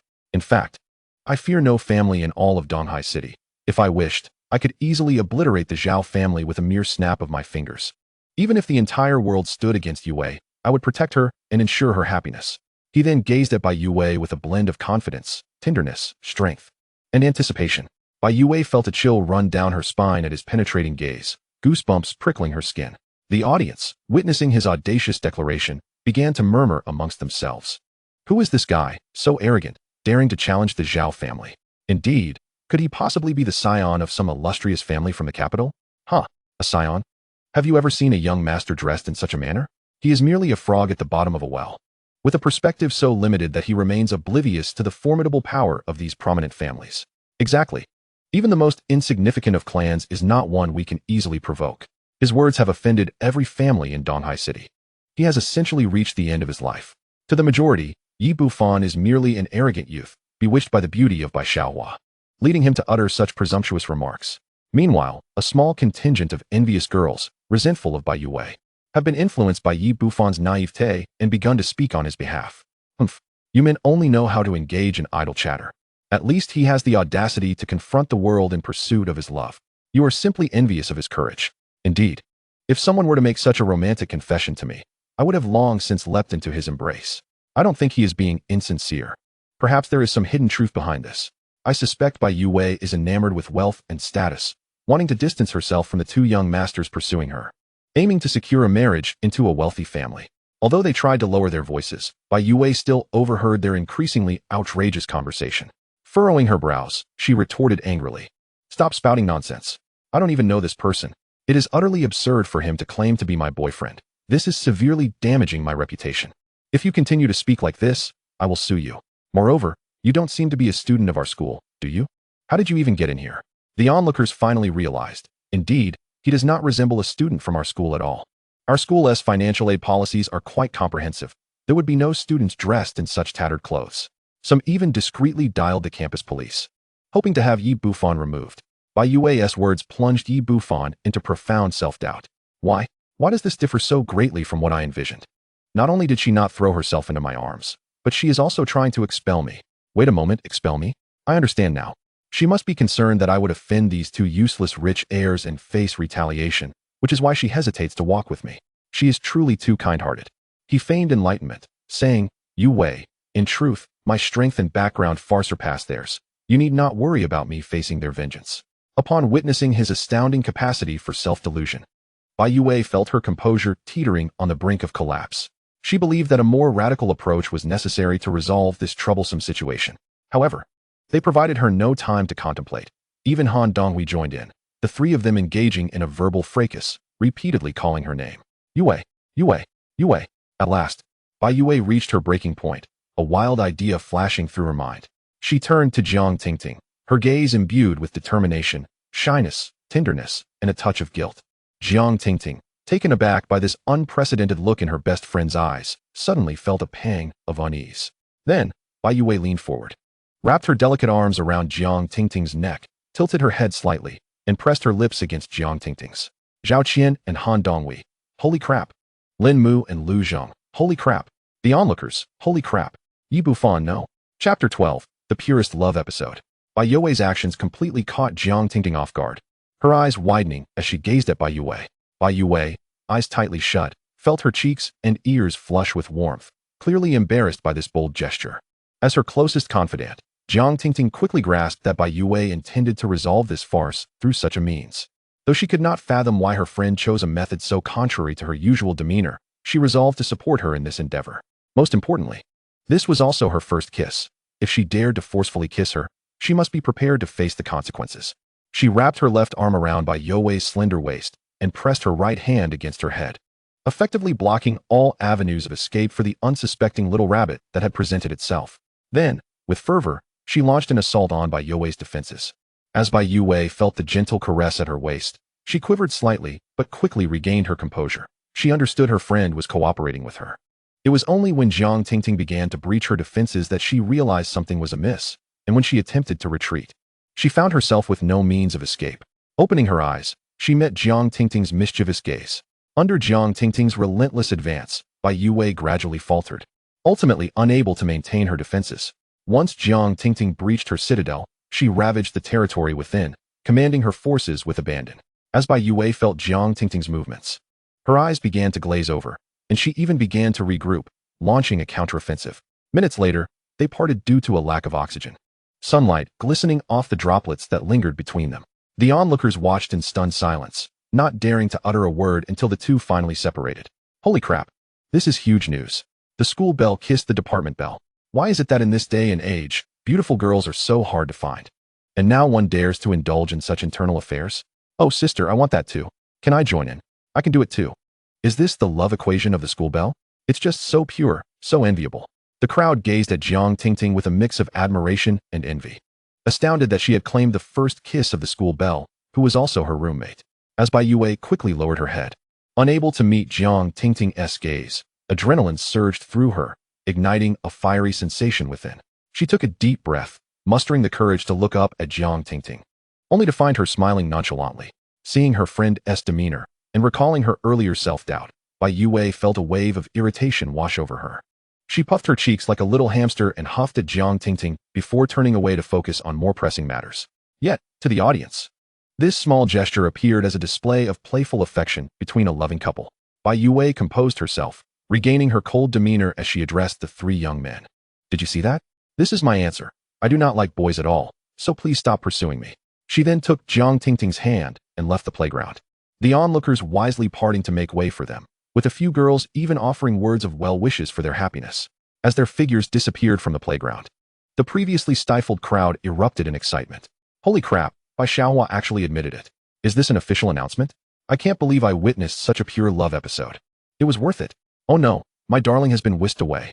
Wake up. Stop dreaming. Even if she hasn't been taken away, she's not your darling. Exactly. Someone splashed some cold water on him. How enviable, sisters.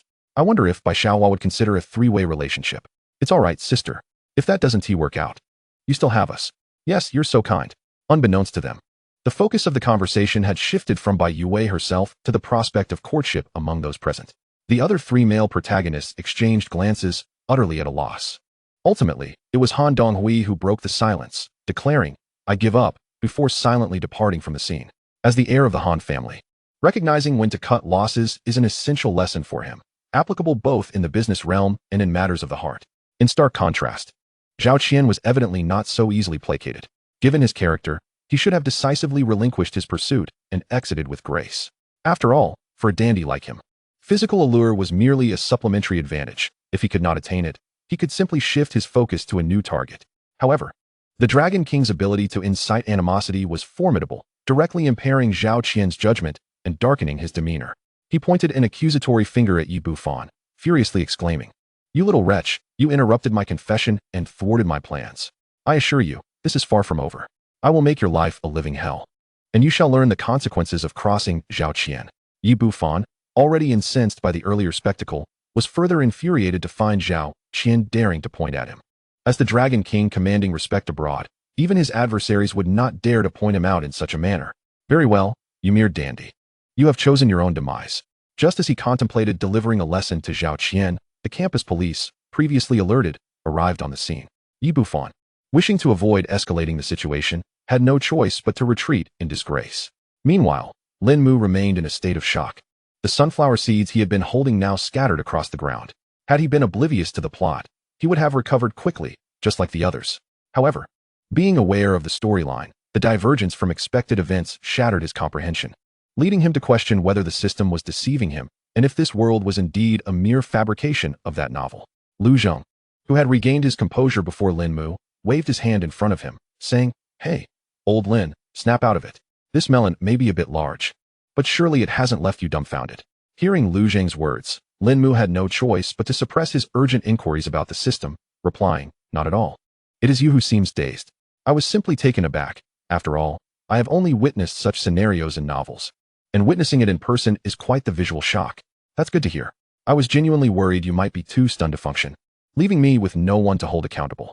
All right, you must be pleased with my misfortune, but let's not forget our wager. This round, I have emerged victorious." Sure, I concede. It's no big deal.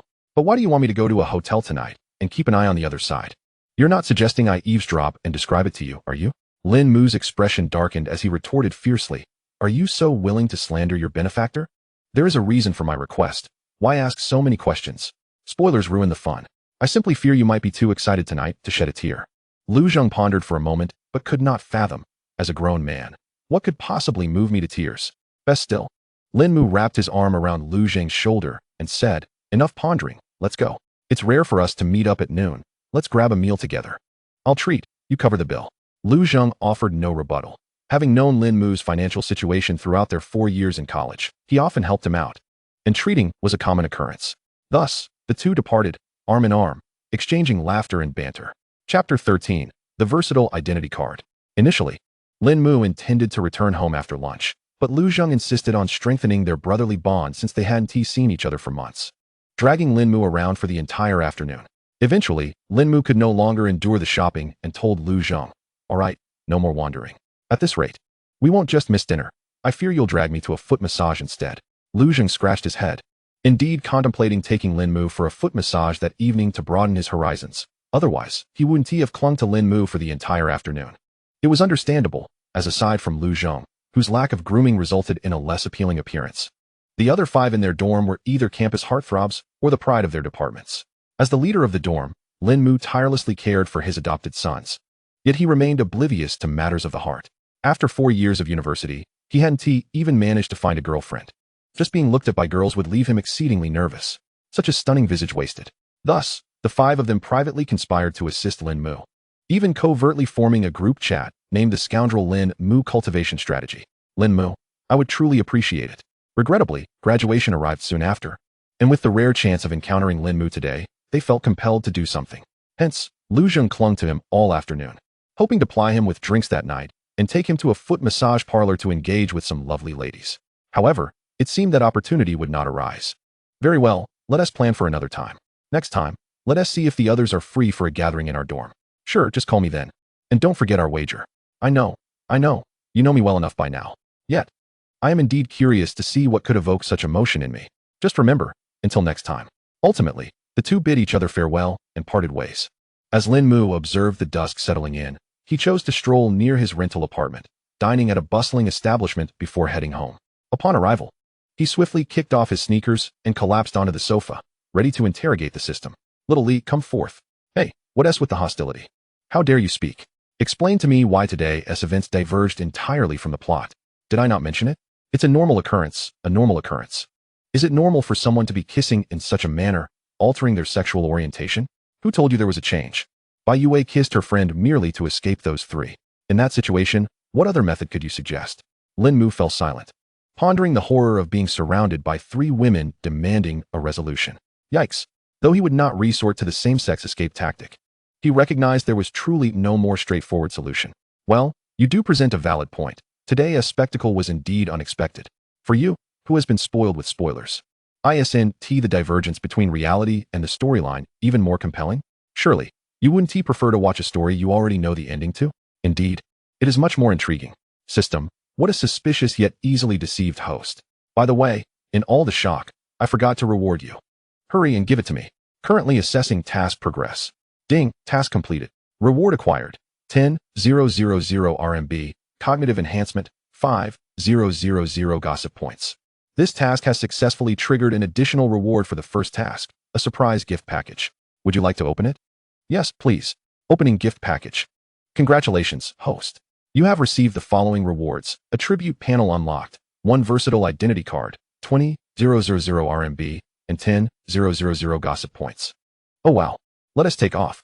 Upon hearing the rewards, Lin Mu immediately opened his phone to check his balance, which indeed exceeded 20,000 RMB. He could finally escape his debts. Little Li, open the attribute panel. Host, Lin Mu. Age, 21. Attractiveness, 99. Charming and charismatic. Physical condition, 80. Energetic. Identity, an inconspicuous onlooker. Points, 15,500. Special item, chameleon identity card. Xiao Lizi, what is the purpose of that chameleon identity card? Chameleon identity card. Description, when venturing outside, the background is fabricated. The identity is self-assigned, and the blame is borne by others. Everyone is an onlooker, and onlookers can also be anyone.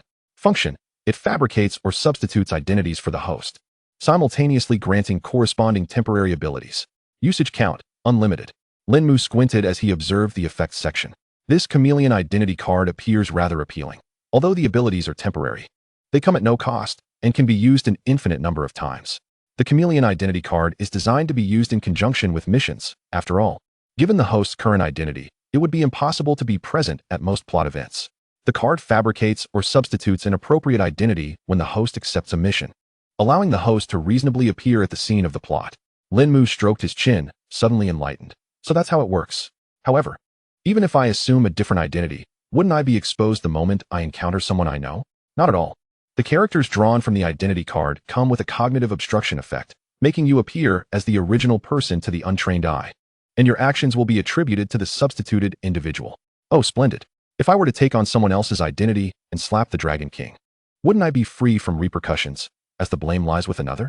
In theory, yes, but according to the system's predictions, the probability of the host dying instantly after slapping the Dragon King is 99. 98. Please weigh your options carefully. All right, I was merely jesting. I value my life too much to engage in such folly.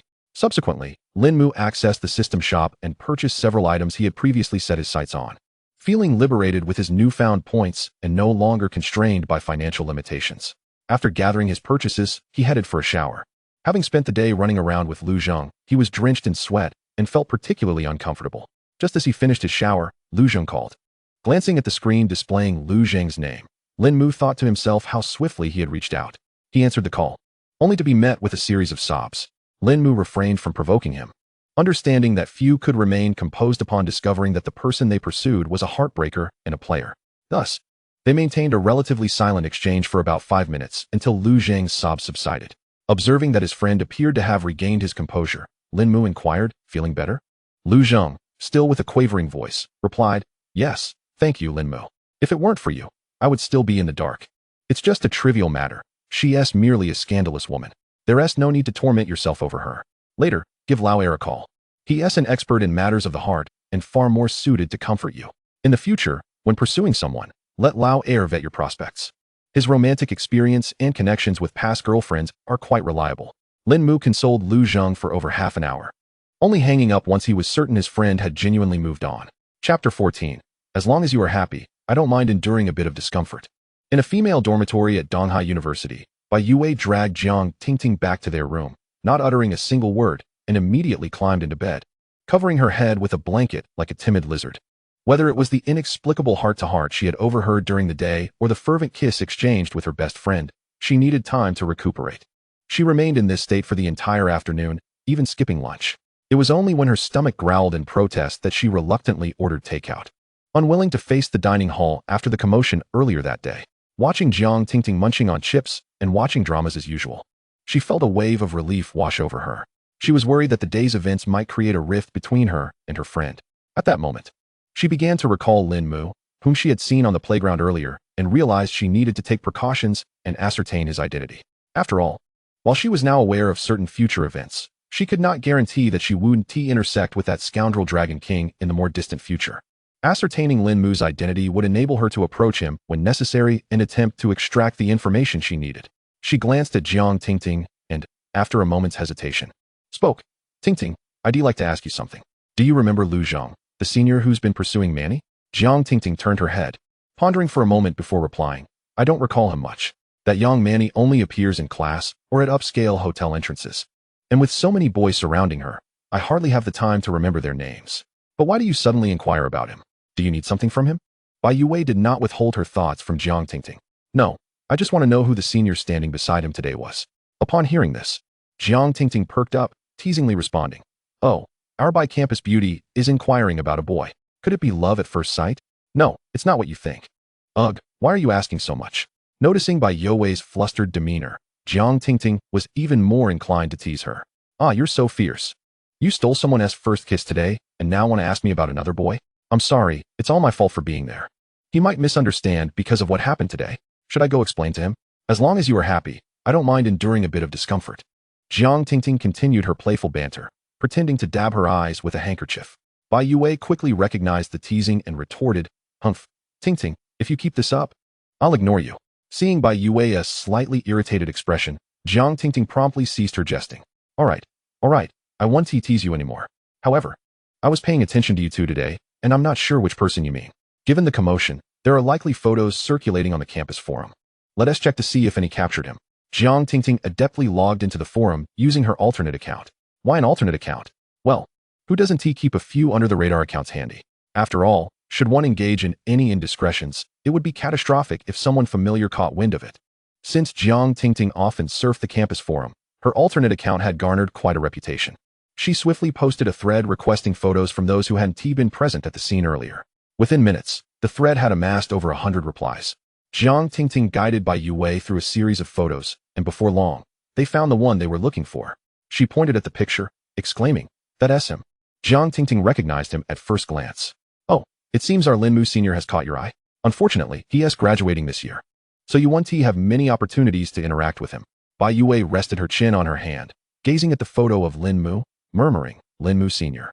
In a certain rented apartment, Yi Bufan had just returned home, his rage boiling over as he smashed everything on the coffee table to the ground, creating a cacophony of shattering sounds. How vexing, why? Why has that woman, Bai Yue, failed to stir my heart, and even dared to kiss another woman in my presence? Humph, do not think that your dalliance with another will deter me, since you wish to be with her. I shall claim both of you. A couple's meal must be quite amusing, indeed. Just then, a violent knocking erupted from outside the door, abruptly interrupting Yi Bufan's reverie. With a hint of impatience, he opened the door, only to be greeted by a portly woman, his landlady. She paid him no mind and strode into the room.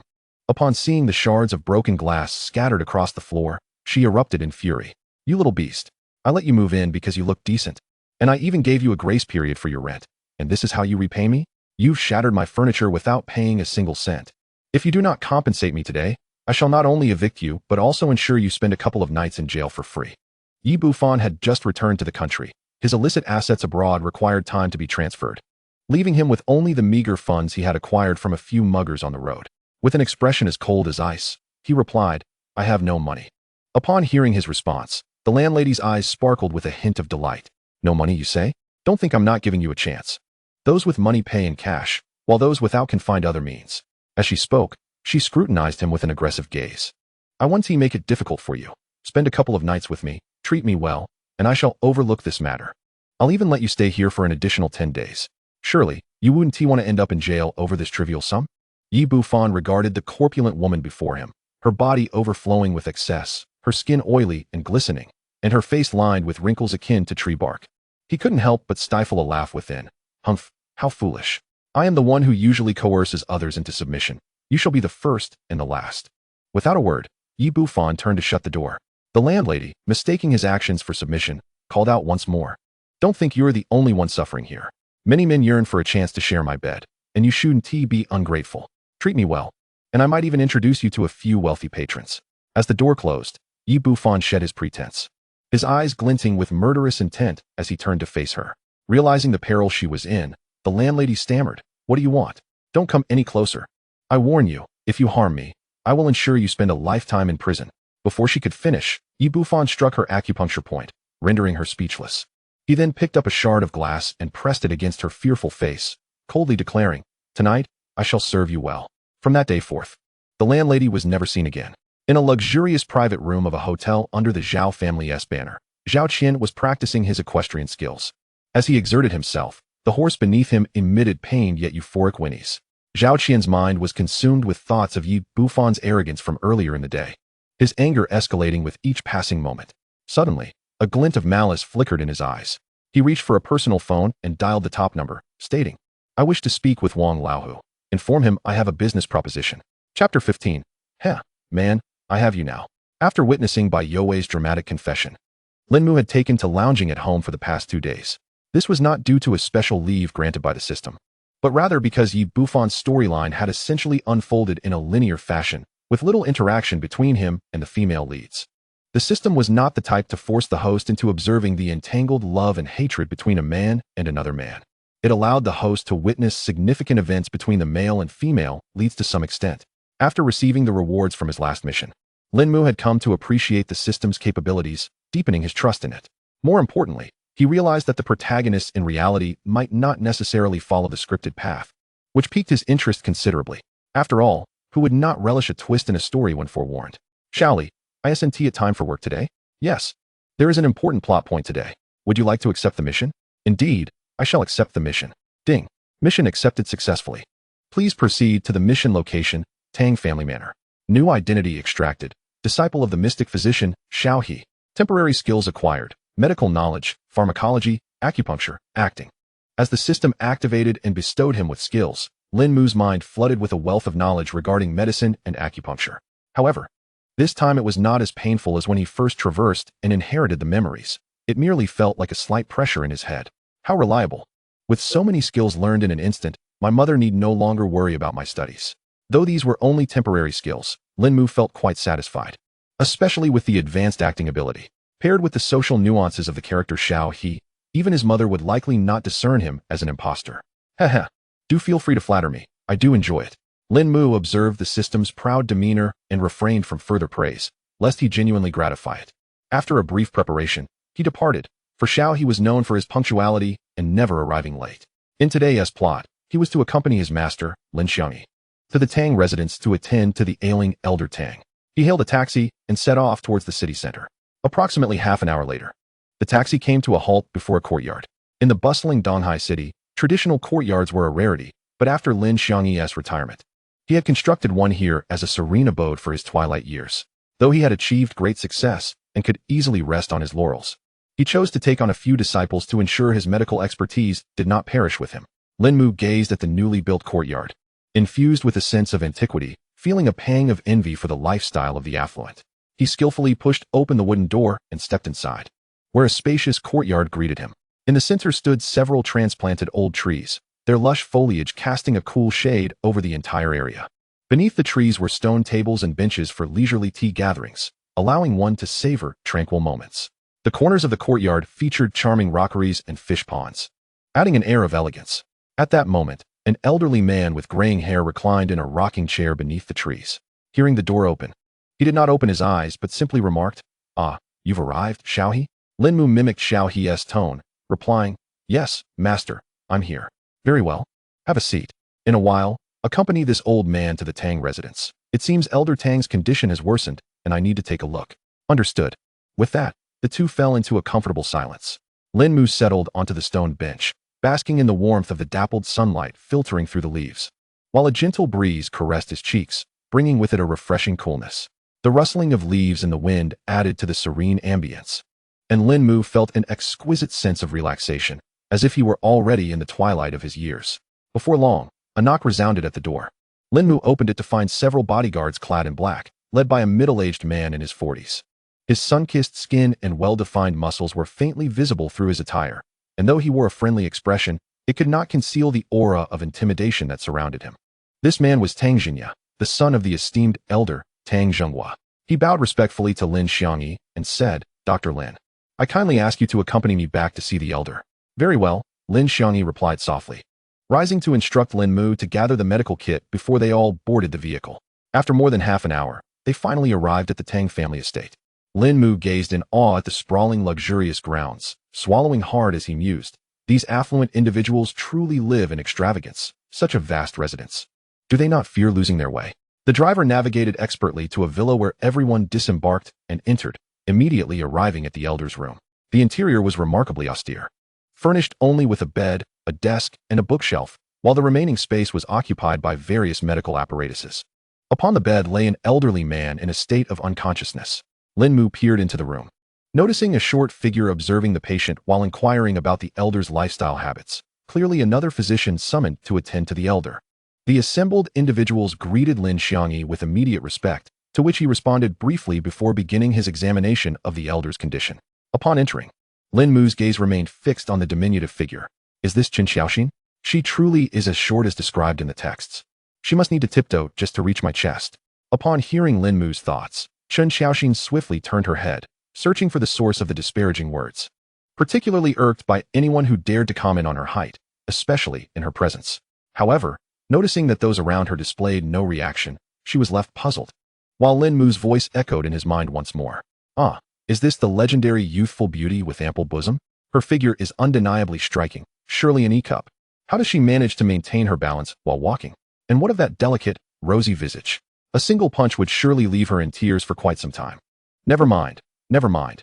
Even though the Dragon King has arrived, with little Li supporting him, it feels unjust to strike her, as it would seem akin to bullying a child." This time, Qin Xiaoxin clearly heard his thoughts. Indeed, someone was speaking ill of her. Though she was unaware of how he transmitted his voice into her mind without others noticing, she was certain he was present. She reflected on Lin Mu's earlier musings, extracting key information: a male, a youth, encountering her for the first time, and observing her closely.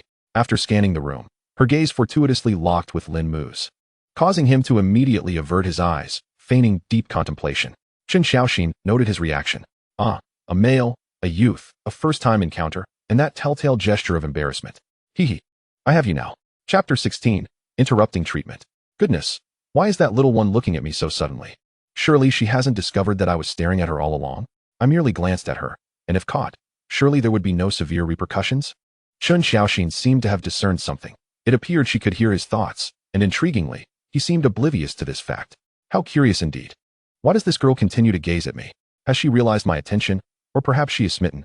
Alas, though I am quite handsome and she is not unattractive, she is one of the Dragon King's concubines. Apologies, but I simply cannot entertain such notions. Moreover, I have a preference for mature, sophisticated women. This youthful type is truly beyond the realm of my interest. Hearing Lin Mu's inner dialogue, Qin Xiaoxin turned away again, though out of Lin Mu's sight. She wore an expression filled with indignation, her teeth clenched, wishing fervently to exact vengeance upon him. Scoundrel, rogue, scum, mediocre man, speaking ill of others behind their backs, yet daring to criticize me. Though he possesses a modicum of charm, I can easily attract any man I desire with a mere beckon. Had I not wished to conceal my ability to hear his thoughts, I would have bound him as a human model, pricking him with needles daily. Qin Xiaoxin's tirade of invective continued in her mind until her vocabulary was exhausted, leading her to regain her composure and refocus on the elder. However, she had no intention of letting Lin Mu off the hook. Attending to the patient took precedence. Additionally, since she could glean his thoughts without direct observation, there was no need to watch him closely, lest her anger resurface. Chu Ruoshuang approached Lin Xiangyi, engaging with him regarding the elder's condition, exchanging insights. After their discussion, they turned to address the family members, with Lin Xiangyi stating, Old Tang's ailment is not overly severe. It primarily stems from numerous injuries sustained on the battlefield in his youth. The subpar medical conditions of that time left him with lingering issues, which have begun to manifest with age.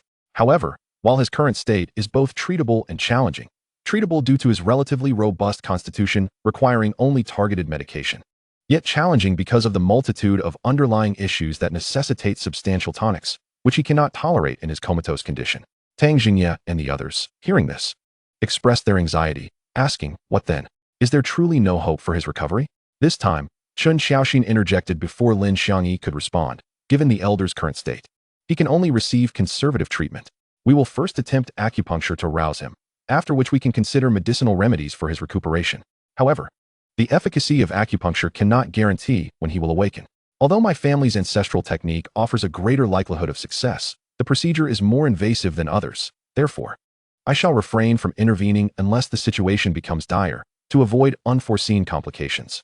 After a brief discussion among Tang Jingye and the others, they agreed to the proposed plan. Due to Lin Xiangyi's affliction with Parkinson's disease, he had since relied on his disciples to perform acupuncture on his behalf. He beckoned Lin Mu, Xiaohe, come here. I shall teach you how to administer acupuncture. Lin Mu, lost in thought regarding the earlier remarks, was momentarily taken aback. Wait a moment, why is he calling for me? Shouldn't it be his third disciple handling this? Have you forgotten that you are currently his third disciple? What should I do then? Well, go ahead. Do you think the temporary skill is for nothing? I suppose you're right. Thus, Lin Mu followed Lin Xiangyi to confirm the acupuncture points on the elder's body. With the enhancement of his cognitive abilities and the temporary skill, Lin Mu found himself learning with remarkable ease, quickly committing the information to memory while simultaneously reflecting on the trajectory of the unfolding narrative. Let me think. I am now preparing to perform acupuncture in place of Xiaohe. According to the original plot, just as I am about to insert the needle, Yi Bufan will surely come to intervene, dramatically declaring, you cannot awaken him this way. Allow me to take over. With his signature middle-parted hair and suspenders, he would make a grand entrance, brazenly asserting his superiority. Upon hearing this, Chu Ruoshuang furrowed her brow slightly. Why does it seem that another character has emerged? What are these two discussing? What plot? Who is Yi Bufan? Is he the Dragon King he mentioned earlier? And why did he refer to me as one of the Dragon King's concubines? This is all so bewildering. Moreover, he does not seem to be the true Xiaohe. Is it he who has orchestrated this charade? Or does he possess the ability to foresee the future? Uncertain, I shall observe further. Thus, Chu Ruoshuang shifted her gaze towards Lin Mu, who had already grasped a needle, poised to initiate his actions when a voice rang out from the doorway. You won't awaken him this way. Allow me to take charge. The individuals within the room turned their attention to the newcomer, only to behold Yi Bufan, leaning against the door, clad in suspenders and sporting a center-parted hairstyle, exuding an air of unshakable confidence. Here he is. This fellow Yi Bufan is more punctual than an alarm clock, just as he claimed he would arrive post-needlework. He is indeed here. Next, everyone should mock him, and then Tang Jingye's nephew will emerge to lend him support. The onlookers exchanged glances, confirming that this unexpected interruption was not initiated by any of them. Impudent brat. How dare you assert that the treatment plan validated by the esteemed Lin Lao and Miss Chun, the heir to the Chun family's needlework, is ineffective? Humph. Look at this lad dressed in such peculiar attire. He likely infiltrated here intending to swindle. A mere pauper dares to act brazenly within my Tang family. Where are the bodyguards? Just as someone was about to summon the guards to expel Yi Bufan, Tang Jingye's nephew, Tang Jixiao, rushed in front of Yi Bufan, declaring, do not drive him away. He is the doctor I invited to treat my grandfather. Chu Ruoshuang, observing the unfolding scene, felt an overwhelming tumult within her heart, echoing Lin Mu's sentiments. It seemed that his assertions were indeed accurate. If this individual was indeed orchestrated by him, how could everyone possibly cooperate? Could it be that he truly possesses foresight? Might he have foretold my future role as part of this man's harem? Chu Ruoshuang regarded this aesthetically challenged figure before her, her thoughts too daunting to continue. Meanwhile, Lin Mu appeared quite pleased. Excellent. Everyone is remarkably dedicated. Next, these two shall engage in a verbal duel, ultimately persuading Yi Bufan to remain. It seems the author has lost his wits again. Tang Jixiao has known Yi Bufan for less than an hour and dares to bring him back to treat his grandfather without even knowing the level of his medical expertise. It appears the next sequence involves Xiaohe. I'm I will commence treatment, after which Tang Leoi will awaken, only to spit out a mouthful of black blood and faint once more. Qin Xiaoxin will assess the deteriorating condition of Tang Leoi and resort to the ancestral needle techniques. But following the classic storyline, it will undoubtedly prove futile. At this juncture, it will be time for Yi Bufan to display his extraordinary abilities, earning the adoration of the masses, with the Tang family indebted to him, while Qin Xiaoxin becomes utterly infatuated, gradually becoming part of his harem. TSK. With just a slight exertion, one can attain both love and success, truly deserving of the title Dragon King. Regrettably, Xiaohe will be questioned regarding his medical skills, nearly endangering Tang Leoi's life, ultimately forcing Lin Xiangyi to expel him from the sect. Chapter 17. Am I to needle the Dragon King? Qin Xiaoxin was taken aback by Lin Mu's words. His detailed portrayal of the forthcoming events only deepened her belief in his insights, heightening her curiosity about this enigmatic figure who could impersonate Xiaohe without arousing suspicion. As for the reality of the plot, it merely required her continued observation. She gazed at the unconscious Tang Leoi lying in bed, a sense of unease gnawing at her heart. Tang Jinya's brother, Tang Weiman, Tang Jixiao's father, was incensed to discover his unaccomplished son had brought an unidentified person to treat Tang Leoi. His anger surged to unimaginable heights. He drew out his 7 wolves and pointed it menacingly at Tang Jixiao, rebuking, "You reckless fool, what are you doing here? Have you no sense to drag a street charlatan to treat your grandfather? Do you see him as a mere guinea pig? I truly regret not having put you against the wall back in the day. How many generations of the Tang family have sacrificed their lives for the nation, while you, a worthless brat, cannot even compare to your cousin's heir, and yet you gallivant about, bringing your dubious friends home." The more Tang Weiman spoke, the angrier he became, raising the 7 wolves to strike at Tang Jixiao. The latter trembled at the sight of his father's wrath, recalling the many beatings he had endured during his childhood, with his father never holding back, often resulting in him bedridden for days. However, under the influence of Yi Bufan's aura, even as his legs trembled, he stood defiantly in front of Yi Bufan. Just as the belt was about to make contact, a hand swiftly intercepted it. Yi Bufan had intervened. Yi Bufan's action caught Tang Weiman completely off guard. As a martial artist at the mid-level of internal energy, he had harnessed his inner strength for that blow, intending to incapacitate his son for 6 months. Yet, this unknown youth had effortlessly thwarted him, causing a slight shift in his perception of Yi Bufan, though he remained vigilant. After all, Tang Leoi had dealt with numerous adversaries in his youth. It was not improbable that someone would seek revenge, disregarding the old man's status. Tang Weiman's tone softened slightly as he remarked, "A martial artist? It seems you possess some skill, young friend, but this is a matter for my Tang family. It does not appear to concern you." Yi Bufan retained his lofty demeanor, asserting, "Indeed, I am Yi Bufan, and Jixiao is my brother. As he stands up for me and has drawn your ire, it is only natural that I intervene on his behalf." In truth, Yi Bufan had taken Tang Jixiao as his little brother, but he needed to maintain a humble and courteous image, so he refrained from explicitly stating it. Tang Jixiao, witnessing his newly acknowledged elder brother defending him, felt overwhelmed with emotion, nearly moved to tears. He wished he could be a woman, that he might repay Yi Bufan's kindness with his very being. With Yi Bufan shielding him, he found a modicum of courage, proclaiming, "See, my brother Yi is truly capable. Healing Grandpa is undoubtedly within his reach." Tang Weiman remained skeptical of his son's claims, fully aware of the arduous journey of a martial artist's cultivation. To master the medical arts to the level necessary to heal Tang Leoi was an unattainable feat. A modicum of martial prowess did not equate to excellence in other fields. Regardless of Yi Bufan's abilities, with Lin Lao and Miss Qin present, he had no grounds to boast. Yi Bufan, seasoned in the ways of negotiation, understood that timing and restraint were crucial for success. He had ample methods to ensure that only he could cure this ailment. Bowing slightly, he remarked, "Mr. Tang speaks truly. Yet is it not more pressing to attend to Tang Leoi's health? If you doubt my capabilities, let Miss Chun and the others attempt treatment first. Should they fail, I shall then take my turn." At this juncture, Tang Jixiao seized the opportunity to interject, "Exactly. Let them try first. If Grandpa awakens, all will be well. Should any mishap occur, my brother will be here to safeguard us." Witnessing his son speaking up not only for an outsider, but also daring to speak ill of the old man, Tang Weiman mentally noted this transgression, intending to impart a lesson on paternal love that would leave Tang Jixiao bedridden for a year. After conferring briefly with Tang Jinya, he coldly stated, "You'd best refrain from overstepping boundaries. I shall keep a watchful eye on you." Xiaohe, continue. With this unexpected interlude concluded, Lin Mu prepared to advance the narrative once more. Meanwhile, Qin Xiaoxin's mind began to wander with mischievous thoughts. This fellow seems quite apprehensive of Yi Bufan. fearful of becoming entangled with him. I find Yi Bufan rather irksome as well, hee. Just as Lin Mu was about to administer the first needle, Chu Ruoshuang interjected. Hold on. The crowd turned towards her, their faces painted with confusion. Ahem, given the esteemed reputation of Old Master Tang, to prevent any unforeseen circumstances, I believe it would be prudent for Xiao He to find someone to trial the acupuncture first, ensuring absolute safety. The others nodded in agreement and looked to Lin Xiangyi for his opinion. Lin Xiangyi glanced at them and replied, Indeed, there is some merit to that. The purpose of this acupuncture is to stimulate the body's functions in an attempt to awaken old Tang. In the case of another individual, it would merely cause some surges of vitality without inflicting harm. However, who should we ask to be the test subject? Just as the Tang brothers prepared to step forward, Chu Ruoshuang spoke again. How about Mr. Yi? Not only is he young, but he is also a martial artist, and his physique is incomparable to others. Moreover, Mr. Yi is claimed to possess medical knowledge, so if any issues arise, he will be the first to notice, won't he? What do you think, Mr. Yi? Chu Ruoshuang had discerned Lin Mu's unspoken thoughts.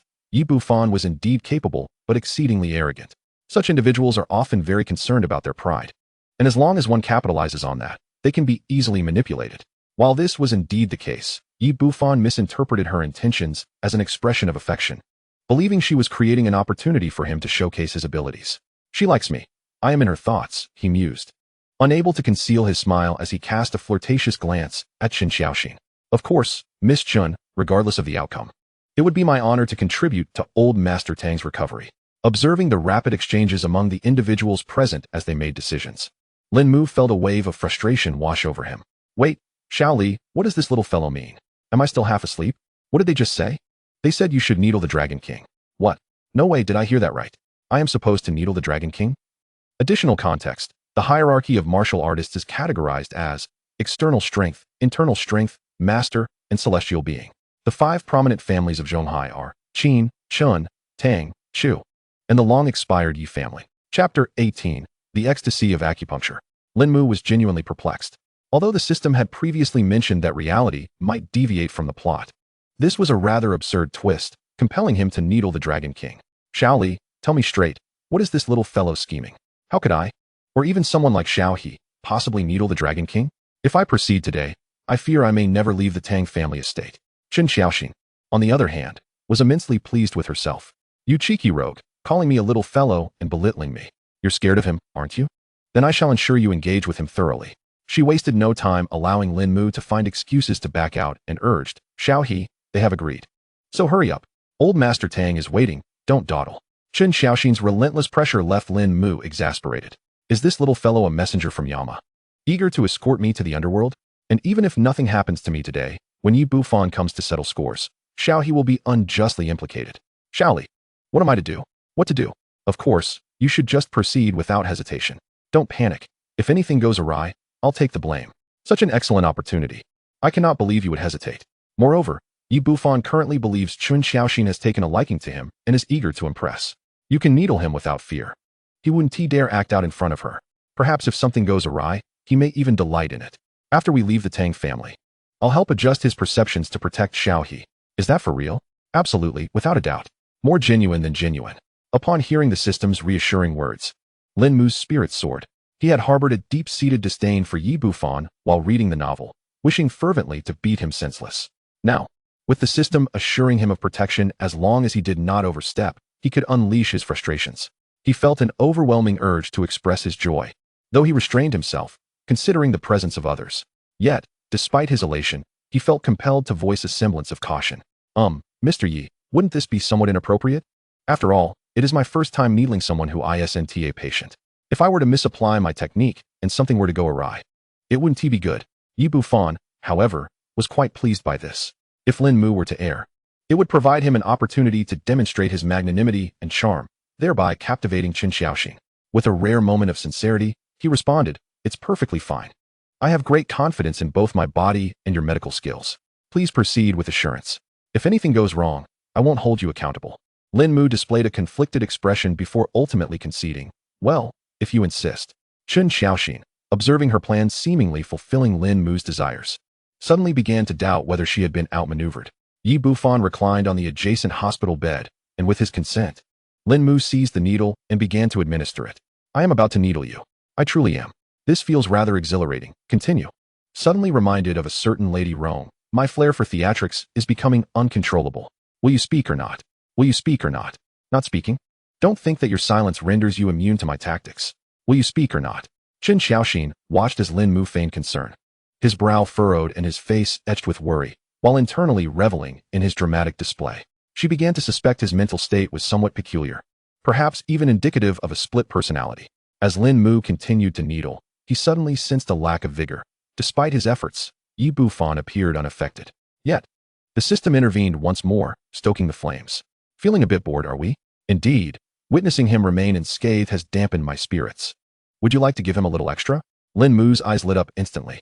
Yi Bufan's knowledge of medicine makes him a tricky opponent. Do you truly have a plan?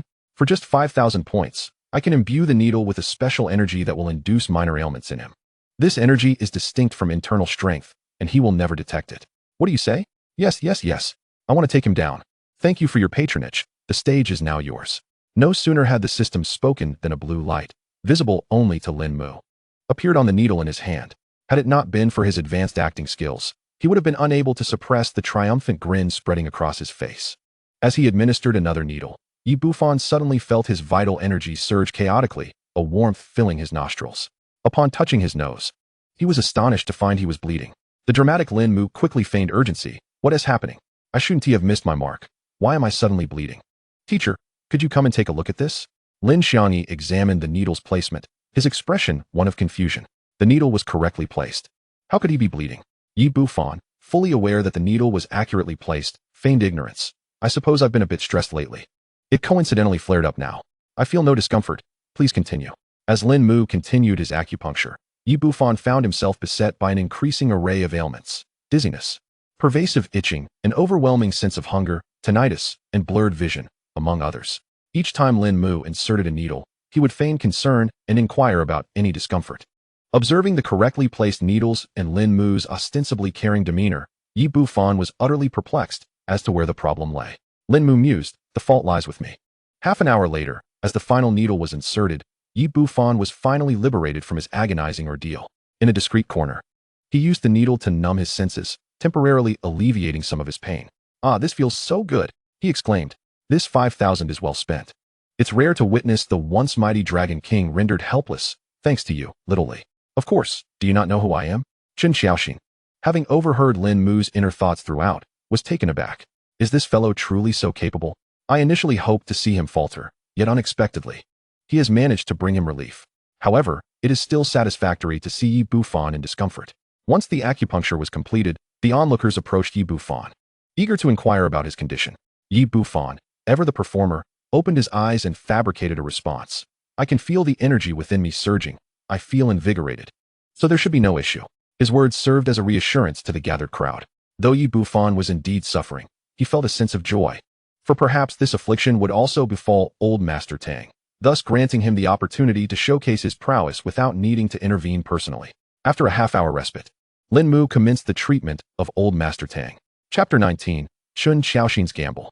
As Chen Xiaoxin observed Lin Mu begin his acupuncture, she recalled his prior warnings of potential complications during the treatment. Lin Mu had mentioned that old Master Tang would expel dark blood, and despite her attempts, she had been unable to cure him, ultimately requiring Yi Bufan's assistance. This left her with lingering doubts. As a descendant of the Chen family, inheritor of the ancestral acupuncture techniques, she was confident in her ability to heal old Master Tang. Thus, even though she was aware of possible issues, she refrained from intervening, knowing that her concerns might not be taken seriously. Following the same sequence of needle placements he had executed on Yi Bufan, Lin Mu meticulously applied the needles to the elder. It must be noted that after his previous experience with Yi Bufan, Lin Mu felt increasingly adept at needle insertion. Were it not for the timing involved, he likely would have completed the procedure in under a minute. 20 minutes later, Lin Mu concluded the acupuncture and quietly retreated to a corner to observe the unfolding events. The crowd watched anxiously as the elder was adorned with needles, their hearts heavy with trepidation. A few minutes later, old Master Tang's brow twitched slightly. The spectators rejoiced at this sign of responsiveness. Wonderful. The old master is reacting. It truly is effective. They had anticipated it might take several attempts, yet the results had come swiftly. Perhaps the elder would awaken shortly. Surely, a man of such caliber would enjoy a long life. The crowd exchanged congratulations until they were interrupted by Lin Xiangyi's irate voice. What are you all clamoring about? Old Tang has yet to awaken. and you celebrate as if he has. Do you intend to wake him with your raucous chatter? If the noise persists, I will have you removed, lest you disturb the patient. In an instant, the room fell silent once more. Approximately 5 minutes later, old Master Tang began to stir again. First, his index finger responded, followed by the entire hand, gradually spreading throughout his body. Recognizing that the acupuncture had nearly achieved its purpose, Lin Xiangyi stepped forward to remove all the needles. At that moment, old Master Tang opened his eyes and regained consciousness. Upon receiving Lin Xiangyi's nod, Tang Xingye gently assisted the elder into an upright position. The newly awakened old Master Tang, still disoriented, surveyed the room full of people and attempted to inquire about their presence, urging them to return to their duties. Before he could finish his question, he expelled a mouthful of dark blood and fainted once more, just as Lin Mu had predicted. The crowd was gripped with anxiety, akin to ants on a hot pan. Yet the seriousness in Lin Xiangyi's gaze rendered them mute. Lin Xiangyi and Chu Ruoshuang approached to assess old Master Tang's condition, and soon their expressions grew exceedingly grim. How could this happen? Old Tang had awakened, and the stagnant blood was expelled. Why did he suddenly faint again, and why is his condition deteriorating so rapidly? Chu Ruoshuang, already privy to the unfolding narrative, maintained her composure, while Lin Mu remained unfazed. Hell, why? That question should be directed at the esteemed Dragon King beside you. By the time the last needle was inserted, he was already aware that this treatment would be successful. Old Master Tang waking was merely a matter of time. But if he woke up just like that, wouldn't it render the entire endeavor pointless? Thus, a few subtle manipulations are in order. His initial mastery allows him to project internal energy outward. Blocking one or two of old Master Tang's acupoints with this released energy is child's play, and none present here. Being merely at the peak of internal strength would ever detect it. Chu Ruoshuang, upon hearing this, tightened her fists, her palms nearly breaking skin. This scoundrel Yi Bufan, wielding his remarkable skills not for benevolence but to inflict harm, devoid of a shred of compassion, even if his medical expertise is indeed exceptional.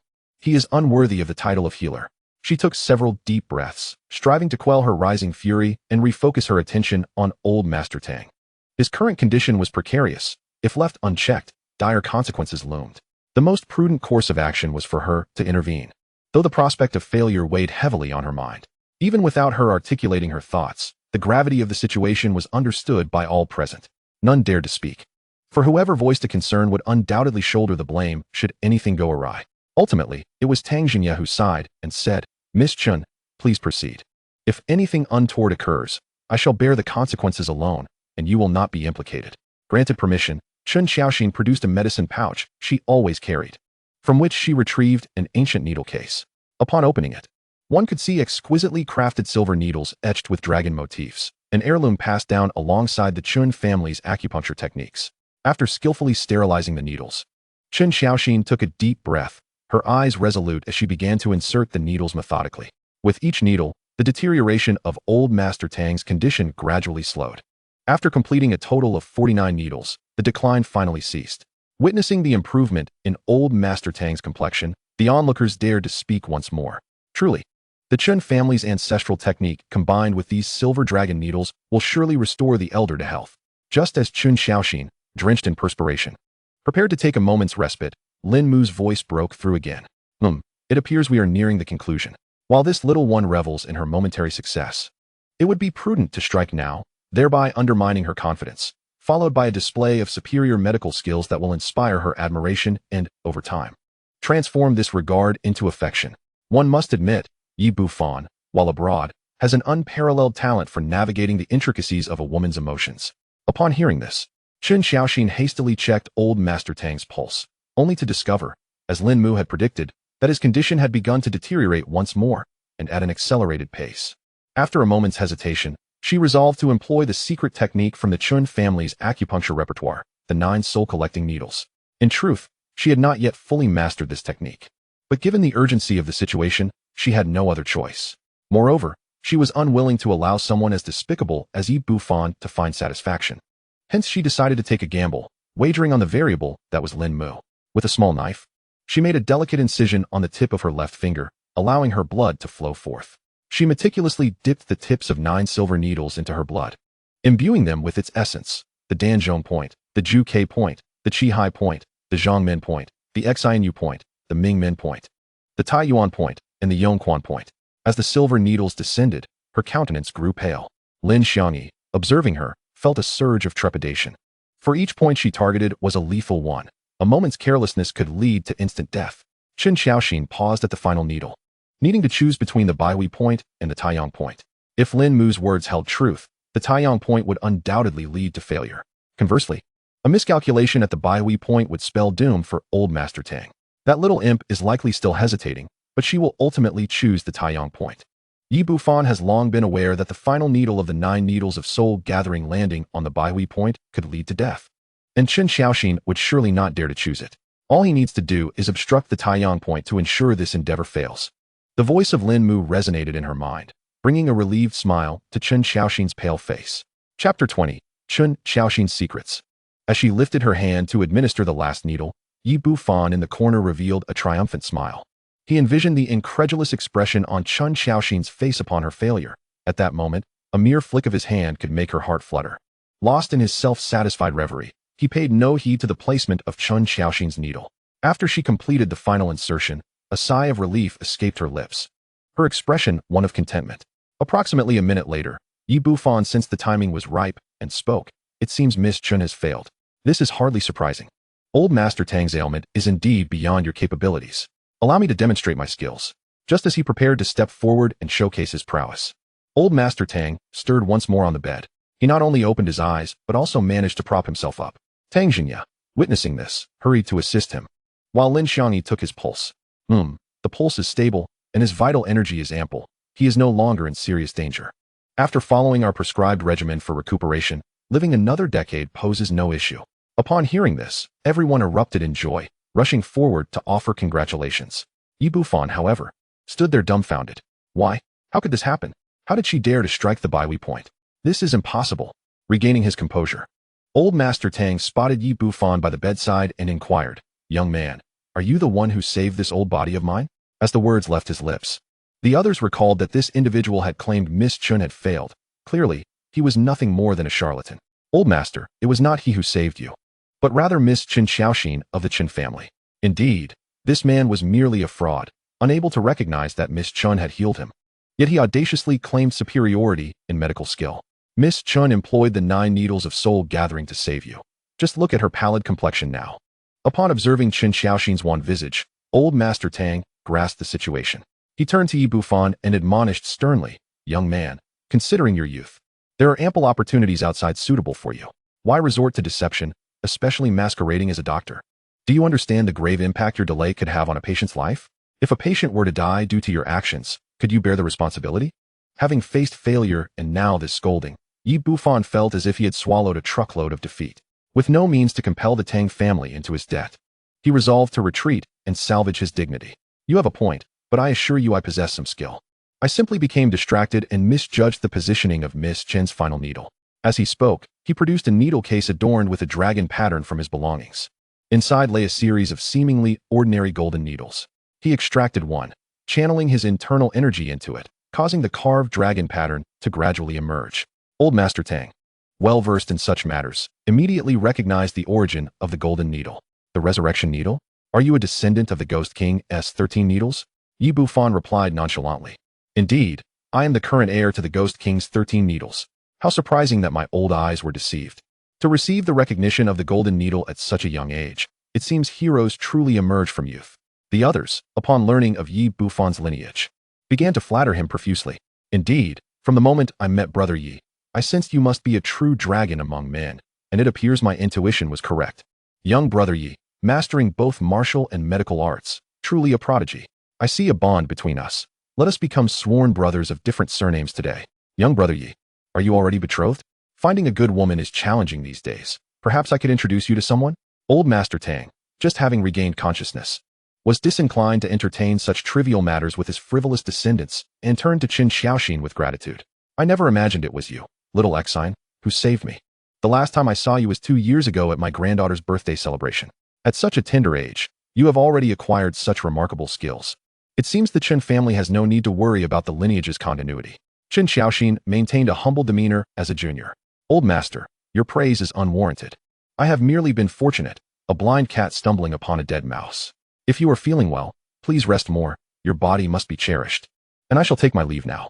Having exerted herself utilizing the 9 needles of soul gathering, Chen Xiaoxin felt fatigued and intended to return for rest, but was firmly persuaded by old Master Tang to stay for lunch. Clocking out, clocking out. I refuse to work overtime. It's time for lunch. With prior experience in mind, the carefree Lin Mu paid little attention to Chen Xiaoxin's success in healing old Master Tang. His thoughts consumed with the notion of leaving work on time. Chen Xiaoxin, realizing he remained unaware of her true identity, aimed to engage further, hoping he might inadvertently reveal his true nature. With a cheerful demeanor, she remarked to Lin Xiangyi, "Old Mr. Lin, you have worked hard today. Given the time, it would be too late for you to cook at home. Why not stay and dine with your student?" Lin Xiangyi and Tang Jingguo were acquaintances, and with some matters to discuss, he agreed. "What the heck? This little imp is making me work overtime. I can't tolerate this. Next time, I'll find a suitable identity to give her a punch, ideally capturing her tearful expression on camera." Wait, lunch. A lavish lunch at a noble household. This is a windfall. I must eat my fill, for every bite is a fortune. Chen Xiaoxin was furious at having to treat him to lunch, and he even entertained thoughts of striking her. "You had better not cross my path, or you shall not fare well." At the dining table, Lin Mu maintained his usual demeanor while subtly flaunting his culinary prowess. Before long, he began to feel overstuffed and switched to savoring the dessert in small bites. Throughout the meal, Chen Xiaoxin could only hear his murmurs of delight, feeling increasingly despondent. "Have you had your fill? Would you like some post-meal treats to aid digestion?" Little Li, your service is rather commendable. Bring it forth." This time, it's Chen Xiaoxin's treat. Chen Xiaoxin, 22 years old, the eldest daughter of the Chen family, the contemporary inheritor of the family's ancestral acupuncture technique, harbors a secret unknown to others. Upon hearing this, Chen Xiaoxin felt a surge of panic. Could they possibly be referring to that? Surely not. Whenever the night grows quiet, our esteemed eldest lady engages in acupuncture to stimulate her own acupoints, enhancing her sensitivity. And then, well, she secretly hones her craft. Holy cow, what a skilled hand, as tall as the Eiffel Tower. Would her ancestors rise from their graves if they knew how she used acupuncture? Indeed, Master Yi was right. A true master always maintains the heart of an apprentice. My own knowledge is still woefully shallow. This time, Chen Xiaoxin could no longer contain herself. The revelation of her private affairs left her overwhelmed with shame. She slammed her palm on the table, rising to point an accusing finger at Lin Mu. "You." Lin Mu looked at her, bewildered, and she quickly realized her impulsiveness. "Your medical skills are quite commendable. Keep it up." It was absurdly out of character for her to express anger while complimenting herself. Perhaps a sign of a split personality? What is wrong with this little shorty today? Could it be? Chapter 21. When one is at home, trouble comes from afar. Haha, Shaoli. You've been secretly pulling strings behind my back. System, I hope he doesn't discover it. Lin Mu adjusted his non-existent glasses. Given the series of peculiar behaviors today, there can be only one truth. You did not conceal this handsome face from my sight. System, I overestimated you. It is precisely because you did not obscure this captivating visage that she, upon seeing me, had no time to pay attention to Yi Bufan. Fearing an unfortunate mishap during my acupuncture, and specifically had Yi Bufan test it for me. In fact, just now, she was trying to attract my attention but, being prideful, was too shy to say it outright. Am I right? Yet, this means that Xiao He has benefited, not only escaping disgrace, but also gaining a female admirer. Alas, it's all because I am simply too exceptional. Are you trying to compete with Yi Bufan for who is more mediocre? If that is your intention, I could certainly indulge you. Haha, just a jest. Look at her, trying to suppress her anger. She must be envious of how I don't have to control my diet like a girl. Chen Xiaoxin lowered her head, transforming her ire into appetite, biting into her food as if it were Lin Mu. You lecherous scoundrel, mediocre man, who would envy you while eating.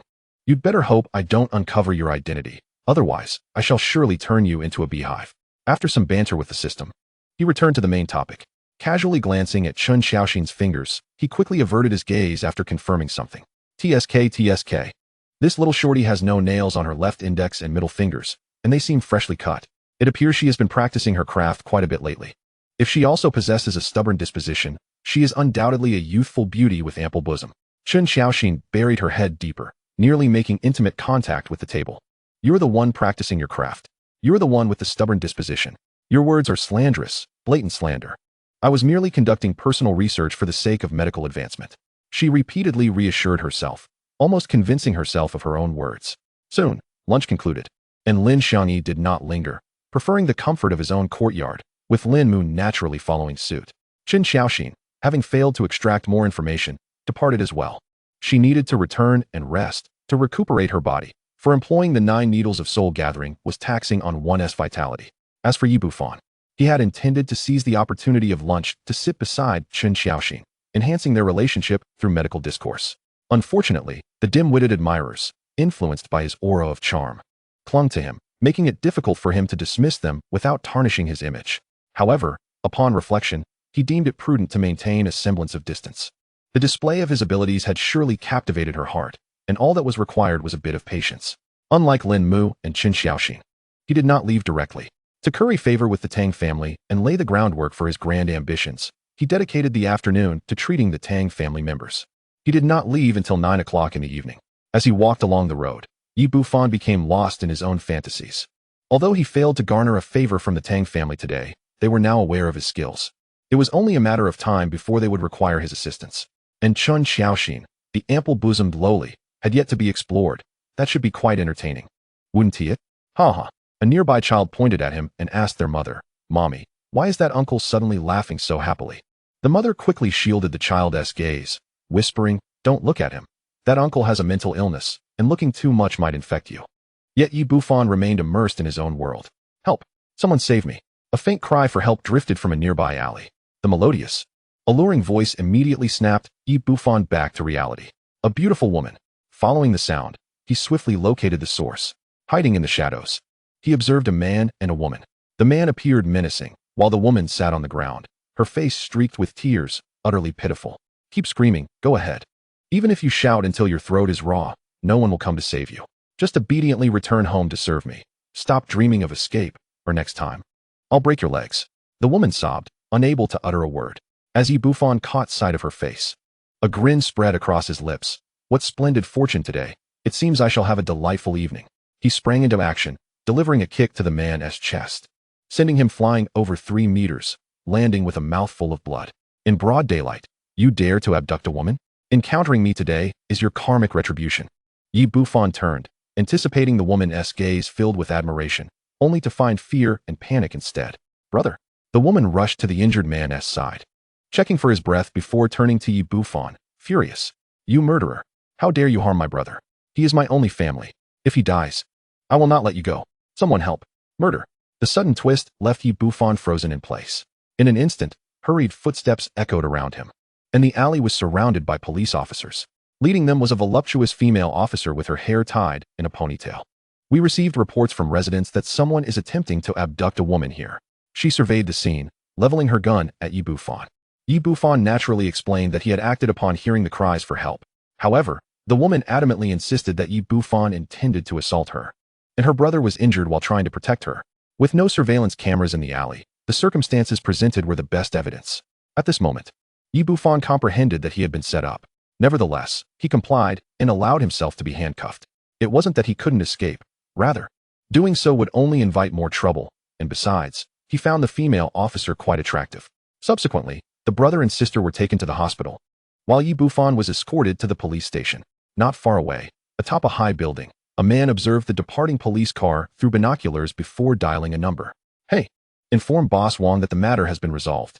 Lin Mu, a nocturnal creature, returned home to indulge in a long-awaited afternoon slumber. After savoring his dinner, he ventured to experience the luxurious bathing services of this unfamiliar world. It was only after 10 o'clock that he remembered he had yet to claim his reward. "Little Lee, please proceed with the reward collection." Detecting task progress. Beep. Task complete. Reward acquired. 10,000 RMB. Acting skills. Spider senses. 7. 500 melon points.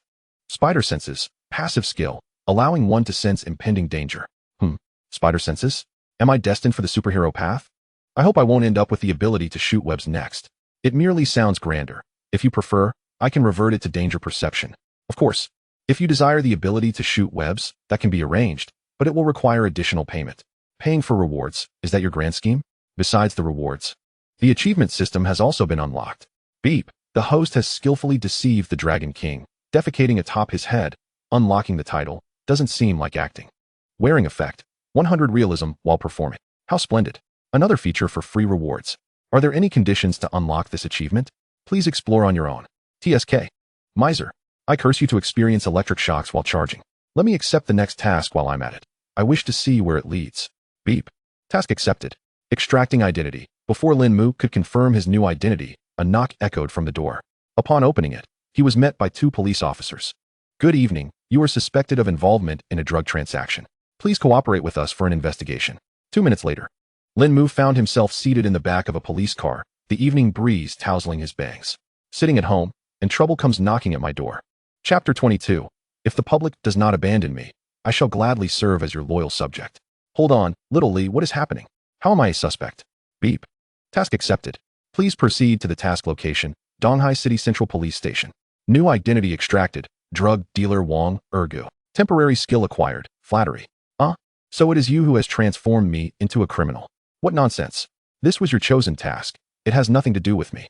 Lin Mu was at a loss for words, unable to contend with the system's insolence. Sigh, running 2 tasks in one day. And the female leads have it easier than I do.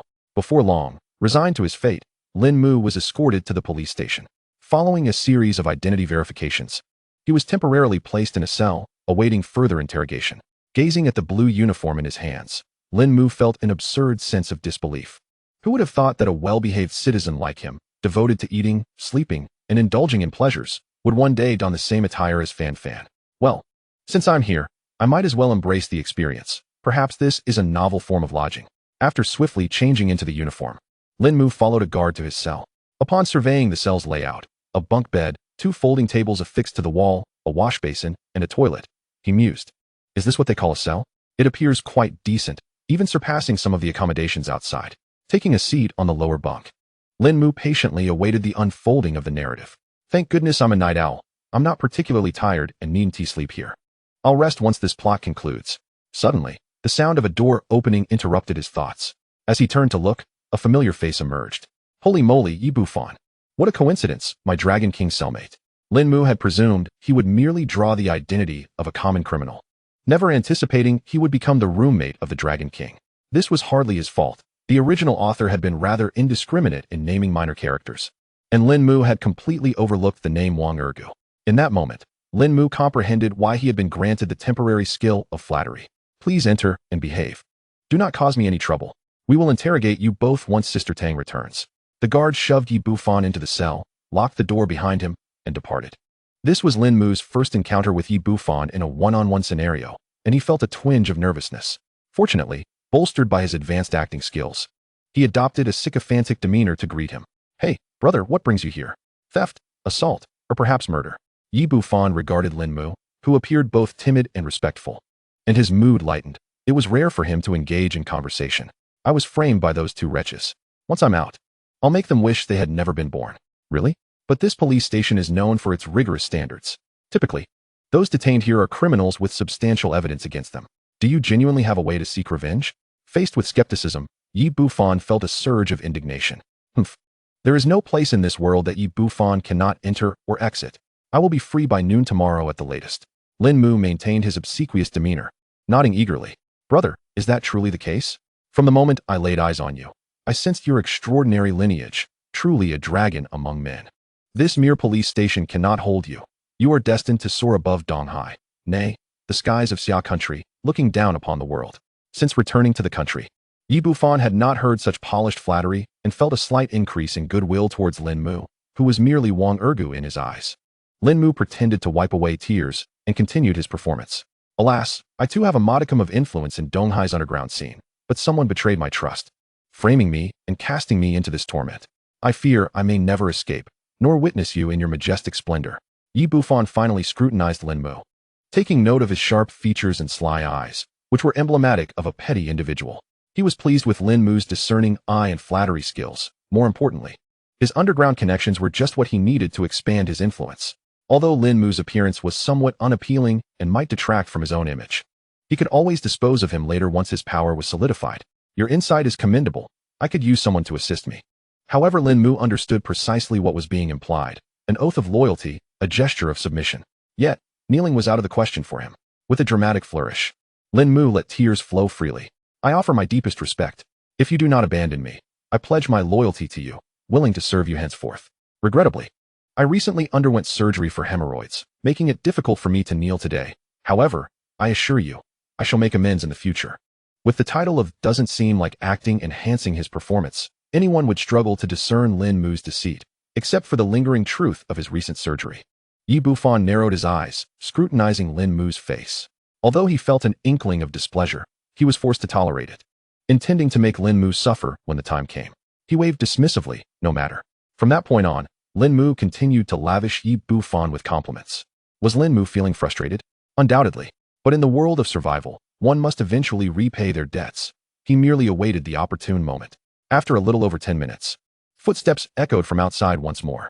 A tall and curvaceous female police officer entered, flanked by 2 male officers for protection. This officer was none other than Tang Ying, the granddaughter of the esteemed Tang patriarch. Let us go. It's time for the interrogation. Typically, suspects are questioned separately at the precinct. However, for the busy Tang Ying, the crimes of these 2 individuals were already well documented. The interrogation was merely a formality, and bringing them in together would save a return trip. Lin Mu, having been apprehended before Yi Bufan and facing more serious charges, was summoned for questioning first. A male officer restrained Lin Mu in the interrogation seat, cuffing his hands. As he faced Tang Ying, is this really Tang Ying? Just as described in the novels, her figure is truly voluptuous. She is indeed the fiery flower of the police force. I envy Yi Bufan. Even someone with such a fiery temperament can be included in his harem. Tang Ying, engrossed in reviewing documents, felt a surge of confusion upon hearing this. When had anyone dared to tease her? Anger flared within her as she glared at Lin Mu. What did you just say? Huh, I didn't say anything at all, Lin Mu replied innocently, feeling perplexed. He had not uttered a word since entering and sitting down. What is this nonsense? Wait a moment. Could this be the legendary intimidation tactic? That would make sense. First, they throw a hat on my head to intimidate me, and then they proceed with the questioning. Tang Ying observed that Lin Mu had not spoken, yet the latter part of his thoughts somehow reached her. She fell into deep contemplation. As a police officer, her logical reasoning was naturally sharper than most, and she quickly arrived at a highly probable conclusion.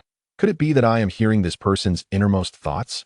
To confirm this, she turned to the 2 officers beside her and inquired, "Did he say anything just now?" They exchanged glances and shook their heads. It seemed plausible that she had indeed discerned his thoughts, but what did his earlier statement mean? A harem for Yi Bufan? It appeared that this individual harbored many secrets. How intriguing. I shall dig deeper. Chapter 23. The Future of Tang Ying. Tang Ying flipped back to the first page of the file she had previously overlooked, examining the photograph. The person in the image had shifty eyes and an unattractive appearance.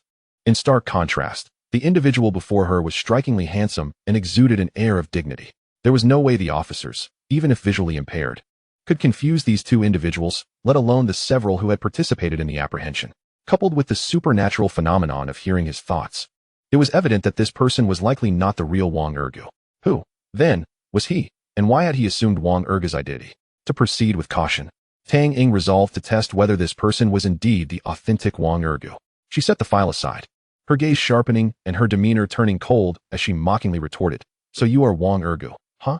Just as described in the files, shifty-eyed and unattractive, exuding an aura of mediocrity. Interrogating you must indeed be a thankless task. Lin Mu remained silent in response, but internally, he felt exasperated. "Excuse me, officer. Who begins an interrogation with a personal attack? While I know you're not referring to me, saying such things to a dashing gentleman like myself could severely damage my fragile psyche. What if I become disheartened?" Tang Ying maintained her serious facade, yet a flicker of delight danced within her. This person was certainly not the genuine Wang Ergu, since she could hear his thoughts. The interrogation promised to be simpler and far more entertaining. Thus, she composed herself and commenced the questioning process. Lin Mu adeptly answered her inquiries, having prepared the responses in advance, akin to someone copying homework. Tang Ying played along, observing him perform as a cunning drug dealer feigning madness. Throughout the interrogation, Tang Ying did not receive additional information concerning his identity. However, she noted that this individual seemed capable of predicting the future. Each time she prepared to ask a question, he already appeared to know what she intended to say and how to respond. The questions she had meticulously prepared had not been disclosed to anyone else, making the possibility of an informant within the precinct highly unlikely. As the session neared its conclusion, Lin Mu finally spoke again. "It seems this may be the last question. My part is nearly finished, right? Sai, can we expedite this? After this scene, I still need to return home for some rest." Tang Ying lifted her gaze to fixate on Lin Mu's impassive expression, processing his words. Returning home to sleep? Did he think of the precinct as his personal abode, coming and going as he pleased? However seen, could this be the reason he knew the future?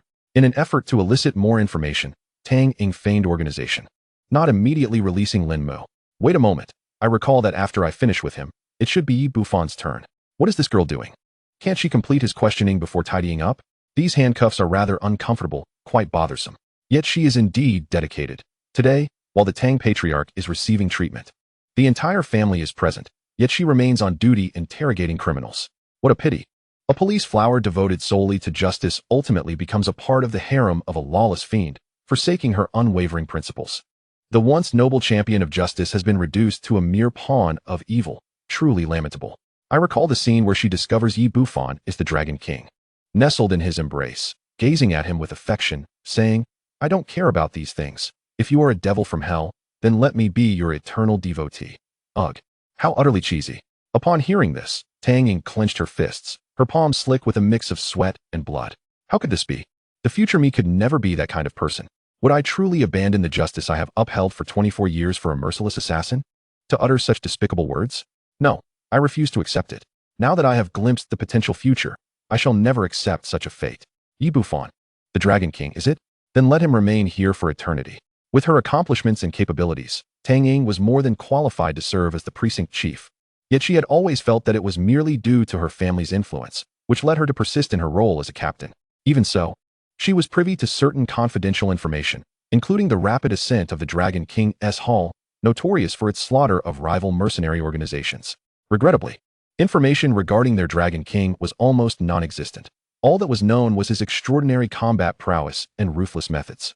Tang Ying had never imagined he would become the very demon leading to her downfall, nor that he would be the individual apprehended in the alley today. After calming herself, she removed Lin Mu's handcuffs, opting not to return him directly to his cell, but rather to keep him nearby for further questioning. Soon, the interrogation seat was occupied by Yi Bufan, as Tang Ying regarded the grinning man before her, who appeared to treat the precinct with utter disdain. Her feelings of aversion intensified. This was a police station, not his home. He should not be so carefree here. You are a criminal, do you understand? Yi Bufan, still clad in his nonchalant demeanor, his eyes filled with desire, interjected, "Of course, I know this is the police station, but I am the victim of a conspiracy. I trust that the police will restore my innocence, won't they? Also, may I ask for the name of this beautiful officer? I would like to make your acquaintance." Observing the audacious demeanor before her, Tang Ying was struck for the first time by the notion of drawing her firearm and putting a hole in his forehead.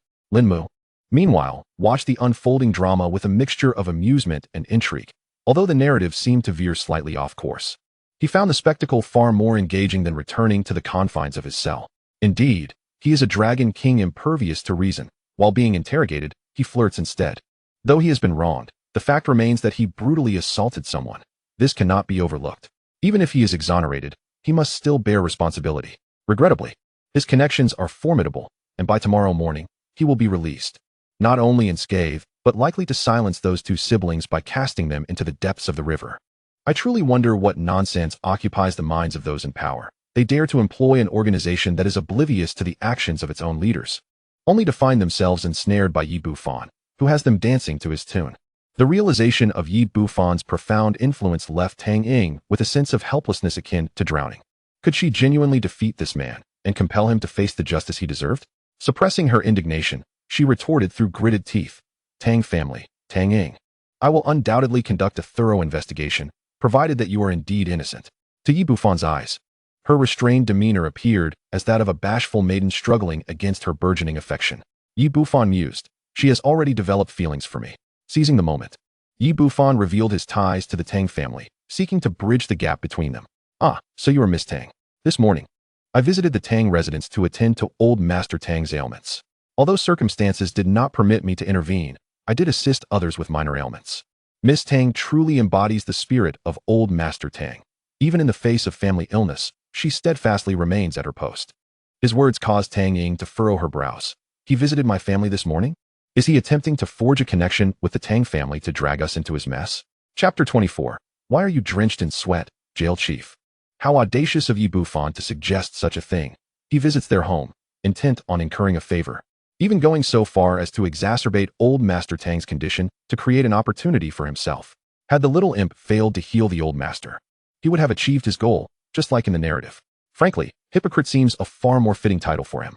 Those who worked alongside Tang Ying at the police station were well aware of her dedication and unwavering integrity. She despised nothing more than having her authority challenged by those of higher status. Now, compounded by the knowledge of Yi Bufan's intentions and his actions toward her grandfather, Tang Ying stood abruptly, her right hand slamming onto the table with enough force to make it tremble slightly. In a fit of rage, she shouted at Yi Bufan. So what? What are you trying to convey? Let me be clear. Attempting to ingratiate yourself with me is utterly futile. Even if my grandfather were here, I would act according to my principles. The evidence of your crimes is irrefutable, and convicting you is merely a matter of time.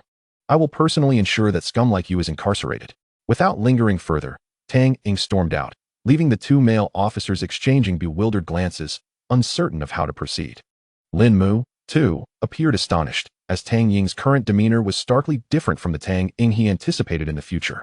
Meanwhile, Yi Bufan wore a bemused smile. Despite his common demeanor, Tang Ying's evident anger and hostility made her stance unmistakably clear. Yet, the thought of corrupting a beautiful police officer who harbored animosity towards him into one of his concubines was undeniably intriguing.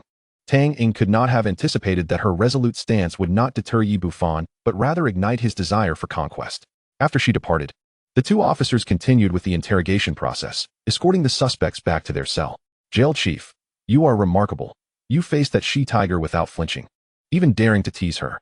If it were me, I wouldn't have the courage even with 10 lives. A slight smile crept across Yi Bufan's lips. Having someone so sycophantic in his presence after showcasing his prowess was indeed gratifying. Naturally, if you wish to learn, it would take you eons to master it. Furthermore, before long, you shall be addressing me as sister-in-law. Ha! Indeed, you speak the truth, Jail Chief. Thus, the two bantered like performers in a comedic duo. After a while, as they continued their playful exchange, a feeble, raspy voice emerged from the adjacent cell. Hey there, young man, are you a grandmaster? Yi Bufan turned towards the voice to find a frail, yellowed old man slumped against the wall, his gaunt appearance suggesting that a mere breath could topple him. Yet, Yi Bufan, at the early stages of his grandmaster level, sensed an extraordinary aura emanating from the old man. Indeed, I am a grandmaster. What is it that you seek? Cautious not to offend an unknown entity of uncertain power, Yi Bufan refrained from addressing him as old man. Upon hearing Yi Bufan's affirmative response, a flicker of hope ignited in the old man's dull gaze. He attempted to rise from his bed but collapsed to the ground instead. However, rather than regaining his feet, he crawled to the cell door, fixated on Yi Bufan. After scrutinizing Yi Bufan's aura, he erupted into a hearty laugh. Good, good.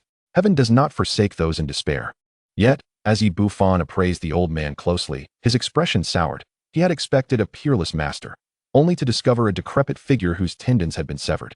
The old man's disheveled appearance might easily have led one to mistake him for a beggar. The elder, perceptive of the change in Yi Bufan's demeanor, continued unabashedly, Youngster, how about I offer you an opportunity? The mention of opportunity piqued Yi Bufan's interest, prompting a more respectful tone. Senior, please elaborate. I am a mid-tier grandmaster. In my youth, I was reckless and offended many, but after marrying, I reformed. Yet, those I wronged did not let me off easily. They conspired against me while I was sequestered, attempting to break through my cultivation, abducting my wife in the process. By the time I emerged, it was too late. When I finally found her, she had been so brutally violated that she had lost the will to live and took her own life before my eyes. From that day forth, I devoted myself to training, vowing to exact revenge on those who wronged her. Alas, my fists could not contend against their numbers, and I ultimately fell into their clutches. Reduced to this pitiful state, waiting for death in this forsaken corner, I had resigned myself to my fate until today, when I encountered you. In my youth, I learned a method of transferring my skills. If you promise to avenge me, I will impart my knowledge to you. Naturally, Yi Bufan was captivated by this offer. He was unperturbed by the potential machinations of a half-dead old man. I am willing to become your disciple, senior. From this moment forth, your vendetta shall be mine. I shall not rest until I have avenged the death of your wife. Good, good. Now I can rest easy knowing I will see Lianer again. Moments later, as the guards changed shifts, the old man kicked open the cell door with his remaining foot, dragging his frail body to Yi Bufan's cell. This method of transferring skills was originally meant to be conducted through the hands, but given our circumstances, I must resort to using my foot. A fleeting glimmer of murderous intent flickered in Yi Bufan's eyes, but was quickly concealed. Subsequently, Yi Bufan leaned against the cell door while the old man lay on the ground, his left foot resting on Yi Bufan's back. Lin Mu, witnessing the scene before him, felt as though his eyes were on the verge of closing shut from the intensity. As the elderly man channeled his internal energy, his garments billowed without any breeze, while Yi Bufan's countenance gradually turned crimson. Before long, the elder's feet fell heavily, his pallor deepening, as if he might perish at any moment. Yet, the situation for Yi Bufan was far from favorable. What is happening? The internal energy you've transmitted is clashing with my own. If this continues unresolved, I shall be obliterated. The elder, in a state of panic, pondered for a moment before speaking. It may be due to the transmission through my feet. The only recourse now is to repeatedly apply external force to redirect the two conflicting energies within you, ultimately leading to their assimilation. Yi Bufan immediately turned to Lin Mu, urging, "Hurry, strike me." Lin Mu's face betrayed his trepidation, yet internally he reveled in the moment. The tides of fortune have turned. It is now time for retribution. But how could I strike you? Wouldn't that be an act of insubordination? Moreover, my strikes are often heavy-handed. What if I inadvertently injure you? In extreme discomfort. Yi Bufan smashed the ground with a tremendous force, insisting, "Stop wasting time. I will not hold you accountable. Just do it. Strike me." Naturally, Lin Mu ceased his hesitation. Though he initially feigned a gentle touch, using minimal force. Finding it ineffective, Yi Bufan urged him to strike with full force. Lin Mu had been waiting for this very command. Literally, "Do you have any special energy that would render his brother incapacitated? Please, procure one for me. 3,000 melaneating points, effective for a month. Thank you for your patronage. Do come again." Observing the orange energy in his hand, Lin Mu's lips curled into a faint, unseen smirk. "If I cannot deal with you, how could I not deal with your brother?" He. Lin Mu proceeded to strike Yi Bufan with fervor, unleashing the pent-up frustration from earlier flattery. With each blow from Lin Mu, Yi Bufan became drenched in perspiration, yet his complexion gradually eased. Lin Mu even took a moment to inquire, "Why are you drenched in sweat, my lord?" Chapter 25, A Change of Heart. Despite Lin Mu exerting all his might in his strikes, the damage inflicted upon the master level Yi Bufan was still minimal. Yet Lin Mu did not share the same sense of disappointment as before. This time, he was directly involved, each punch landing with palpable force. Though the damage was not entirely negligible, for he had deliberately spent melaneating points to incapacitate Yi Bufan's brother for a month. He longed to witness the moment when Yi Bufan, pants down, would find his brother utterly unresponsive, unable to be roused. That expression would surely be spectacular. Regardless of whether he blamed that old man or Wang Ergu, it would bear no consequence for Lin Mu. After 5 strenuous minutes of labor, Lin Mu's assault on Yi Bufan finally reached its conclusion. Yi Bufan sat cross-legged, channeling his internal energy to absorb the energy transmitted by the elder. Suddenly, Yi Bufan's eyes snapped open, a glimmer of brilliance flashing within, his aura surging to new heights, the released energy wave even sending Lin Mu crashing against the wall. The elder observed Yi Bufan, a satisfied smile gracing his face. "Well done, my dear disciple. Congratulations on breaking through to the mid-master stage. If you diligently consolidate your cultivation, it won't be long before you can attempt to reach the late master stage. A late master before 30, you would be unparalleled in the world. If you can maintain this momentum and persevere in your training, you shall surely achieve transcendence and embark on the path of seeking immortality. Now that you have successfully broken through, I shall reveal to you who my enemies are." Yet before the elder could finish his sentence, Yi Bufan scoffed derisively, gazing at him with disdain. "No need to elaborate, old man. Now that I have obtained what I sought, you have outlived your usefulness, and there is no need for further pretense."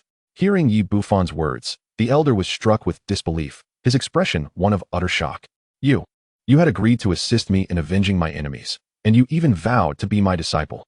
Did I ever utter such words? Did we have any agreement? I am quite unaware of it." Yi Bufan turned to Lin Mu, inquiring, "Did you hear anything about that?" Lin Mu, playing along, shook his head. No. This old man must be losing his mind. Perhaps we should have the guards take him for a checkup." The elder, upon hearing this, suddenly comprehended that Yi Bufan had never intended to assist him in seeking vengeance. He had sensed from the beginning that Yi Bufan's character was dubious. Yet he never anticipated that after bestowing such an immense opportunity upon him, Yi Bufan would display no gratitude and would so easily renege on their agreement. You. The elder, overwhelmed with rage, coughed up blood and fainted. As he collapsed, several newly assigned guards discovered the damaged surveillance and approached with their weapons drawn. Upon checking for vital signs and confirming he was still alive, they took him for treatment, while briefly questioning Lin Mu and the others about the situation. Yi Bufan claimed that the elder had kicked down the cell door, attempting to incite them into a jailbreak, and that when they refused, the elder had fainted from anger. Naturally, the guards were skeptical that a frail old man could escape on his own. However, with Lin Mu and Yi Bufan's testimonies aligning, they realized they could not ascertain the true circumstances. Thus, they had no choice but to leave, leaving 2 guards behind while escorting the elder away. As for the elder, upon awakening and wanting to inquire about the true events, he found himself completely deranged. "My lord, you are truly wicked. You are the most malicious individual I have ever encountered. Yi Bufan retorted with a feigned smile. Wicked? How could I possibly be wicked? This old man sought vengeance, which is a crime. As a law-abiding citizen, how could I assist him in his nefarious deeds? Precisely, my lord is correct. We are indeed the good people. A few minutes later. Host, stop indulging. The scene has concluded. You may clock out now. Oh, how do I leave? I will stop time, unlock the cell door. And you can simply walk out. I will handle the aftermath. What? Time stops, and only I can. In this world? Stop daydreaming and hurry up. Time stopping consumes a great deal of energy. Lin Mu quickly changed back into his clothes and returned home. By the time he arrived, it was already 2 in the morning. Exhausted, Lin Mu did not even bother to claim his rewards or freshen up. He collapsed into bed and fell asleep. At the police station in downtown Donghai City, in Tang Ying's office, she rested her right hand on the desk, massaging her temples with her left. Her expression, one of utter fatigue. Ever since leaving the interrogation room, she had locked herself in her office, scrutinizing the relationship between Yi Bufan and the Lord of the Dragon King Hall. Although Yi Bufan had a protective umbrella, if they could prove that he was indeed the Dragon King, they would be compelled to sever ties with him under public scrutiny. Unfortunately, after several hours of fruitless searching, Tang Ying had found not a shred of evidence to substantiate his identity. What must I do to unearth evidence that reveals the true nature of this scoundrel? Perhaps I require a bit of assistance. A figure flashed through Tang Ying's mind. She proceeded to the surveillance room and focused on amplifying the footage of Yi Bufan's cell. In the next moment, her pupils constricted, her eyes filled with astonishment, as if witnessing something utterly inconceivable. What she beheld was the cell, which now housed only Yi Bufan and a hunched, hideously deformed figure with no sign of Lin Mu. She reviewed the footage back and forth, realizing that the individual in the cell had changed in the blink of an eye. It is truly an unfathomable matter.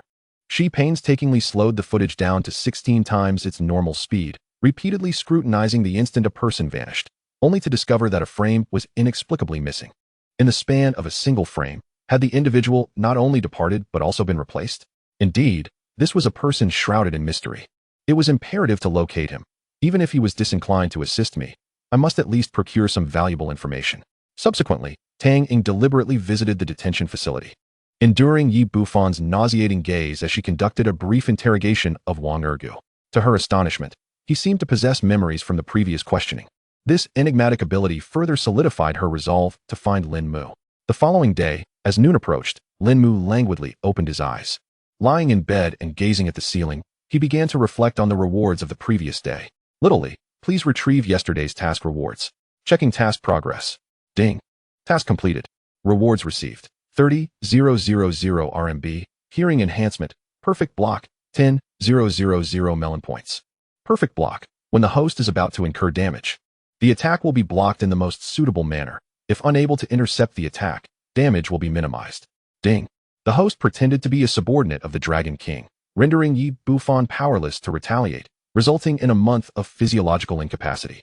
Title unlocked. I'm the one who can beat you up. Wearing effect. 100 critical hit rate when attacking. Chapter 26. I shall care for your sister, do not worry. Gazing at the translucent screen displaying system notifications, Lin Mu smiled contentedly. Although yesterday was somewhat exhausting, the rewards were bountiful, seemingly inclusive of overtime pay. With the combination of perfect block and spider sense, it amounted to an automatic blocking mechanism, which was quite advantageous. Should he ever encounter a mugging, he would be able to react. If he could receive further rewards to enhance his combat prowess, he could effectively achieve an automatic block and counterattack. Naturally, Lin Mu could choose to spend melon points to purchase skills, but as he was not a villain, there was no urgency to confront Yi Bufan directly. Why spend money when he could exploit tasks for free rewards? He planned to save some melon points for emergencies, ensuring his escape would not be a concern. He then checked his attributes panel, confirming his melon points balance, 20,000. Host, would you like to accept the next task? I shall decline. I wish to take a few days off. Very well. Lin Mu understood that the next few days would merely involve Yi Bufan infiltrating the underground forces through Wang Ergu, subsequently subduing one of the major factions. Since the system tasks were not compulsory, he saw no reason to engage, opting instead for a brief respite. Meanwhile, at the police station, Tang Ying wore a troubled expression. After a night of rest, she arrived early to seek information on Lin Mu. However, when she input Lin Mu's likeness from the surveillance footage into the database, it astonishingly returned Wang Ergu's identity information. Could his ability to assume a false identity extend even to electronic devices? What should she do now? Recalling all that Lin Mu had said, she sought to extract relevant information about him. Suddenly, inspiration struck her. He had mentioned that the little person cured her grandfather's illness, which meant Yi Bufan could not fulfill his wishes as scripted. The little person must be referring to Qin Xiaoxin, suggesting that Xin might also be able to hear his thoughts, just as she could. Closing her eyes in contemplation, she pondered for a while before muttering to herself, "Perhaps I should probe further. It could lead to another breakthrough." At that moment, the telephone on her desk rang abruptly. She picked it up and answered, "Hello, Director? What is it?" "What? They released Yi Bufan. He nearly killed someone, and the evidence is irrefutable. Orders from above?" "Very well, I understand." Although she had been mentally prepared, the reality of the situation left Tang Ying feeling a sense of reluctance. The following day, Lin Mu awoke early, distinguishing this day from others by meticulously attending to his grooming. The reason for his diligence was that he intended to visit his beloved sister. Yes, the original owner had a sister named Lin Ling, and they were indeed biological siblings, not merely step-siblings. They had grown up together in an orphanage, and the debts incurred by the original owner were primarily to pay for her tuition, although he had not disclosed that the funds were borrowed. According to the current director of the orphanage, on a rainy night 15 years ago, as the torrential rain fell, the elderly director had prepared to close the main gate when he faintly heard the cries of children. Ultimately, he discovered them beside the security booth near the entrance. At that time, Lin Mu was covered in blood, tightly cradling the newborn Lin Ling, leaning against the booth door to shield her from the rain. The elderly director took them back to the orphanage, intending to inquire about their parents once Lin Mu regained consciousness. However, that night, Lin Mu developed a high fever. Although the discovery was not too late, upon waking, he had forgotten all his memories, save for the knowledge that Lin Ling was his sister. At that time, DNA databases had not yet been established, and surveillance was not sufficiently advanced, rendering it impossible to locate their parents. Consequently, the elderly director adopted them, bringing them back to the orphanage and naming them Lin Mu and Lin Ling. As Lin Ling grew older, the director often recounted the night he found them, fostering a deep bond between the siblings. Upon entering high school, Lin Mu excelled academically, earning numerous scholarships and completing his studies independently. In university, he juggled work and study, also covering Lin Ling's tuition, which was often a source of assistance from his roommates. Now, after traversing into this new life, Lin Mu found his parents alive, along with an elder brother and sister. His sister cared for him dearly, while his brother, though often stoic, also demonstrated concern for him. It could be said that he enjoyed a harmonious family life, the only regret being that he had always desired a sister. Thus, upon learning that the original owner had left him a delightful sister, he could only express to the original owner, "I shall care for your sister, do not worry." Before long, Lin Mu arrived at Donghai First High School. After smoothly verifying his family relationship, he entered the campus. He had deliberately chosen to arrive just before noon, coinciding with the time when students would be leaving class to head to the cafeteria. Lin Mu inquired of the system where his sister would be dining that day, then positioned himself along the path she would take. Observing the curious glances from nearby girls, he thought to himself, "Thank goodness I wore a mask, otherwise I would surely be surrounded." Soon, he spotted Lin Ling's figure.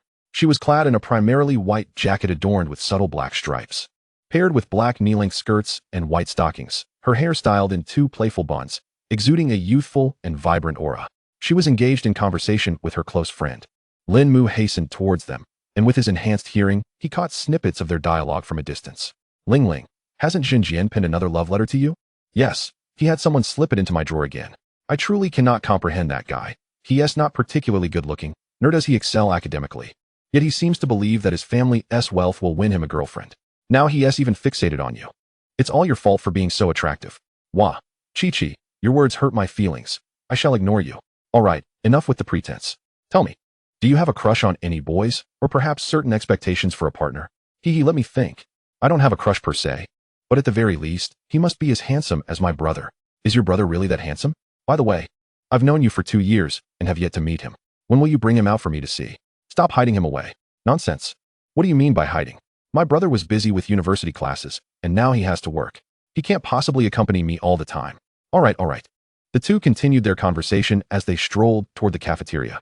Upon hearing Zhenjian's name and the mention of love letters, Lin Mu's mind conjured an image of a boy with yellow hair, his arm wrapped around her sister's waist, one hand tossing a set of car keys. Approaching her, he playfully tapped Lin Mu's chest with the keys, saying, "Xiao Deng, go help me park my car downstairs." At the thought of this scene, Lin Mu's eyes gleamed with intensity. "Zhenjian, you have chosen your path to demise. Just wait, I will give you an enlightening psychological lesson."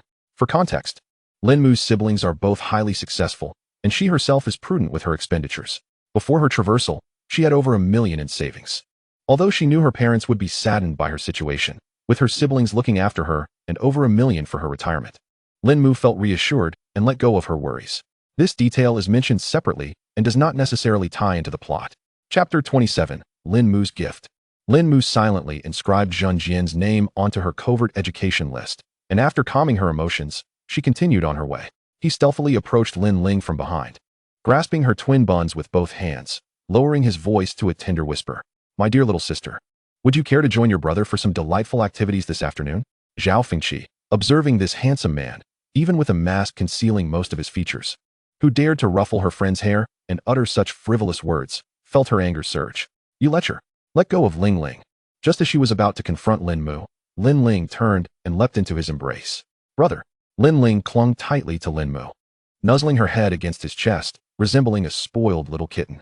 This scene left Zhao Fengqi in a state of shock. This was indeed Lin Ling's brother.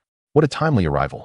Lin Mu supported her shoulder with one hand while gently stroking her hair with the other, comforting the little kitten in his arms. After a moment, he spoke first. Where did this adorable little kitten come from? If no one wants her, I might just have to take her away. Lin Ling pouted. Humph. You're the one who has no one wanting you. All right. It's only been 3 months since we last saw each other. If we hug any longer, we might attract onlookers. Wah, I've only just held you for a moment and you're already tired of me. I know it. You must have found a new sister or brother outside. I apologize for intruding. Ling Ling, I can manage on my own. When I'm tired, I'll find a bridge to rest under, and when I'm hungry, I'll rummage through the trash for food. You needn't worry about me. Go enjoy yourself with them. Lin Ling covered her eyes, pretending to wipe away tears. Lin Mu gazed at his dramatic sister, feeling an immense sense of joy. He pinched Lin Ling's cheek and smiled. All right, it was my fault. I made my lovely Ling Ling sad. Brother apologizes. Will you forgive your silly brother? Lin Ling wore a haughty expression. Humph, seeing you so sincere, I shall magnanimously forgive you. Zhao Fengqi observed the affectionate exchange, thinking, these two truly are siblings, one a brother complex, the other a sister complex. After some playful banter, Lin Ling finally asked seriously, Brother, what brings you here? Of course. It's been 3 months. I was worried someone would abduct my little kitten. How dare you say that? You only came to see me once in 3 months. It seems you've forgotten about your sister. Zhao Fengqi interjected, you weren't saying that just now. Lin Mu chuckled. How could that be? I specifically prepared a gift for you. With a flourish, Lin Mu produced a delicate little box from his system space. Here, take this carefully. I spent quite a while crafting it myself. Lin Ling gingerly accepted the box and opened it. Inside lay an exquisite butterfly hairpin, intricately carved from wood. Its butterfly design so lifelike that it captivated the eye. From the moment he learned of Lin Ling's existence, Lin Mu had intended to gift her something special. Thus, on the day he completed the confession scene for the White School Flower, he spent some of his points to acquire a unique wood from a higher dimensional world. According to the system, this wood possesses calming properties and can deter insects. Lin Mu's father was a nationally renowned sculptor, and Lin Mu had learned many skills from him since childhood, even reaching an advanced level in the System S assessment. In recent days, aside from completing tasks, Lin Mu had dedicated himself to carving this butterfly hairpin, and just yesterday, he spent 10,000 points to add a cognitive barrier feature. Anyone with ill intentions towards Lin Ling or of questionable character would be affected and steered away from her. As Lin Ling held the hairpin, though made of solid wood, it was surprisingly light, and the butterfly was of her favorite type from childhood. Her eyes grew misty, and she once again leaped into Lin Mu's embrace, using his clothing to dab at her tears. Thank you, brother. Stop crying. If you keep it up, you'll turn into a little flower cat. I am not crying. Lin Ling quickly adjusted her mood, pulling Zhao Fengqi beside her. Brother, this is my best friend. Chi, this is my brother, Lin Mu. Zhao Fengqi awkwardly waved her hand. Hello, Lin Mu brother. My name is Zhao Fengqi. Lin Mu's eyes sparkled with warmth. Hello, Sister Fengqi. I kindly ask you to look after my sister at school. I have a gift for you as well. Lin Mu produced another small box and handed it over. Upon opening it, Zhao Fengqi discovered a headband adorned with a cute bear accessory. While not as exquisitely carved as the butterfly, it easily surpassed ordinary trinkets. Receiving the gift, Zhao Fengqi beamed with joy. Rest assured, Lin Mu brother. With me and the girls around, no boy will ever manage to deceive Ling Ling. Due to her adorable appearance and vibrant personality, Lin Ling left everyone feeling as if they were basking in spring. Most girls at school adored her, even equating her with the school's beloved cats. Consequently, they harbored a strong aversion towards any boys attempting to approach Lin Ling, forming a protective association dedicated to ensuring that all yellow-haired boys face justice. Then I leave her in your capable hands. Just as Lin Mu expressed his gratitude for Zhao Fengqi and her friend's care for Lin Ling, a sudden sense of danger emanated from the right. Lin Mu swiftly turned, his perfect block instinctually activating, intercepting the incoming attack. Before him stood a man wielding a folding knife, his eyes aflame with fury. While Lin Mu grasped his right hand with his left and restrained his neck with his right. Lin Mu thought to himself, this spider sense and perfect block are genuinely effective. The assailant glared at Lin Mu, growling, you bastard. Lin Ling is the woman I have my eyes set on. She is my girlfriend. How dare you try to take her away and lay your filthy hands on her? Today, I shall break your hands. Just as Lin Mu was about to respond to this dim-witted individual, Lin Ling could no longer hold back. Zhenjian, I am not your girlfriend. You can pursue anyone else, but never me. We will never be together, and this is my brother. Upon hearing those words, Zhenjian felt as though he had been struck by a bolt of lightning. He had nearly harmed the brother of the one he cherished. Lin Mu, on the other hand, thought to himself, so, you are the one named Zhenjian, are you? I didn't come looking for you, yet here you are, presenting yourself on a silver platter. Brother, this is the person who has been pestering me. You must help me deal with him. Lin Mu grinned at Lin Ling and said, Ling Ling, do not speak so harshly. It was merely a misunderstanding. I will have a good talk with him. To the onlookers, Lin Mu's actions portrayed an image of remarkable magnanimity. Yet only Lin Ling understood that such a smile on her brother's face signified that he was concocting some nefarious scheme. Lin Mu snatched the folding knife from Zhenjian's hand, draped an arm around his shoulder, and declared, come, let us have a chat. Zhenjian, believing his brother-in-law was offering him an opportunity for guidance, eagerly followed him along. Lin Mu led him to the back of the teaching building, where all the students had gone to lunch, leaving them utterly alone. Chapter 28, The Smiling Tiger, Lin Mu. Ling Ling, how can your brother be like this? You were clearly bullied, and he almost got hurt as well, yet he speaks to Zhenjian so amicably. Humph. Oh, Chi, you simply do not understand my brother. I can assure you that from this day forth, Zhenjian will likely steer clear of me. Is that for real? Given Zhenjian's background, it seems he has no one to fear in this school. Can your brother truly manage that? You will find out once he returns. Meanwhile, Zhenjian, led by Lin Mu, awaited eagerly for his brother-in-law to speak. Lin Mu turned around, and in an instant, his previously amiable smile had morphed into a mocking grin. His gaze was icy, chilling to the core, like a sharp dagger suspended above Zhenjian's head, plunging him into a state of utter dread. Without uttering a word, Lin Mu opened the folding knife and began to twirl it skillfully in his hand. Zhenjian watched in sheer terror, realizing just how adept Lin Mu was. The dangerous movements left no marks on his hands. Lin Mu scrutinized him as if he were a lamb destined for slaughter. Summoning his courage, Zhenjian stammered, so Lin Mu narrowed his eyes, and with a mere tone, Zhenjian promptly fell silent once more. Kid, which path do you tread? This question sent chills down Zhenjian's spine. Is he part of the underworld? No answer. It appears you are not affiliated with that realm. Lin Mu leaned in closer and whispered into his ear. So, who gave you the audacity to pursue the sister of the smiling tiger? Do you know? Last month, someone insulted me, calling me a beast in human guise. I ripped out his tongue and made him consume it. A month ago, someone stepped on my foot and called me a dog obstructing his path. I severed his leg and fed it to stray dogs right before his eyes. Just last week, a wealthy man called me a pauper. I bound him to a bed made of money and burned him alive. So, how would you prefer to meet your demise? Or would you rather spend the rest of your life as a woman? Each of Lin Mu's words struck deep within Zhenjian's psyche until the final statement shattered his mental defenses completely.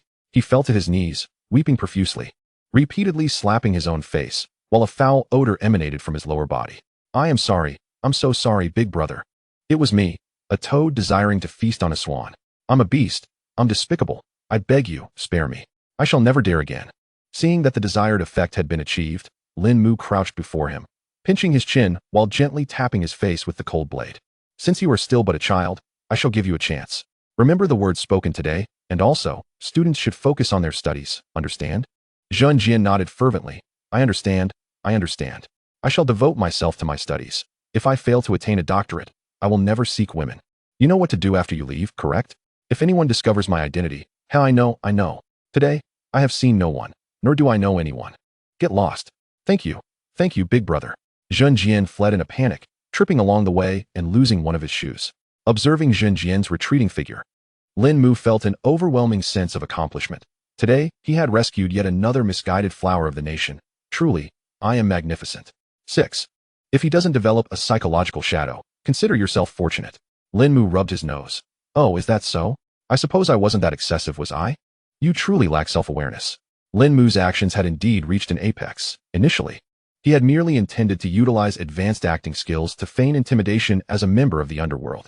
However, midway through, he discovered that the title he had inadvertently adopted came with the added bonus of psychological warfare, which he casually tested. The result was a double dose of terror that left the poor child utterly shattered.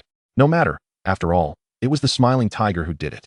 It has nothing to do with me, Lin Mu. Thus, Lin Mu shifted the blame onto the fictitious smiling tiger, pretending as though nothing had transpired. He promptly returned to Lin Ling and the others. So, brother, did you handle it? Lin Mu made an okay gesture. Rest assured, I've dealt with it thoroughly. He will no longer dare to harass you. What did you say to him? Lin Mu, feeling guilty, turned his head away. Well, we just had a casual chat. I gave him a bit of a psychological counseling session, though you might say he gained a new identity as a daughter of the underworld. Huh, why? Little one. Do not ask too many questions. It has taken so long, and you have yet to have lunch, right? Let us go. I'll treat you all to a meal. Lin Mu took them to the most bustling stir-fry restaurant near the school. Although Lin Mu had the means to take Lin Ling to a more luxurious dining establishment, he understood that she would likely not wish to go. Halfway through the meal, Lin Mu opened his phone and transferred 20,000 yuan to Lin Ling. I've sent you some living expenses. Take it and treat yourself to better food. No need to be so frugal. Upon seeing the balance on her phone, Lin Ling's eyes welled with tears once again. Brother, I don't want to study anymore. I truly don't. Huh, what are you suddenly saying? Brother, you just graduated not long ago. How could you possibly have so much money? Have you sold your body for money? If that is the case, I would rather not study. Let us just go home, shall we? Lin Mu was instantly left speechless, giving Lin Ling a sharp smack on the head. What on earth are you thinking? I've recently done a bit of small business and made some money. I might even start a company soon. Stop jumping to conclusions. If I were truly broke, I would just sell you off. Upon hearing her brother's response, Lin Ling realized she had misunderstood. Her face flushed with embarrassment as she buried her head in Zhao Fengqi's chest, unable to meet Lin Mu's gaze.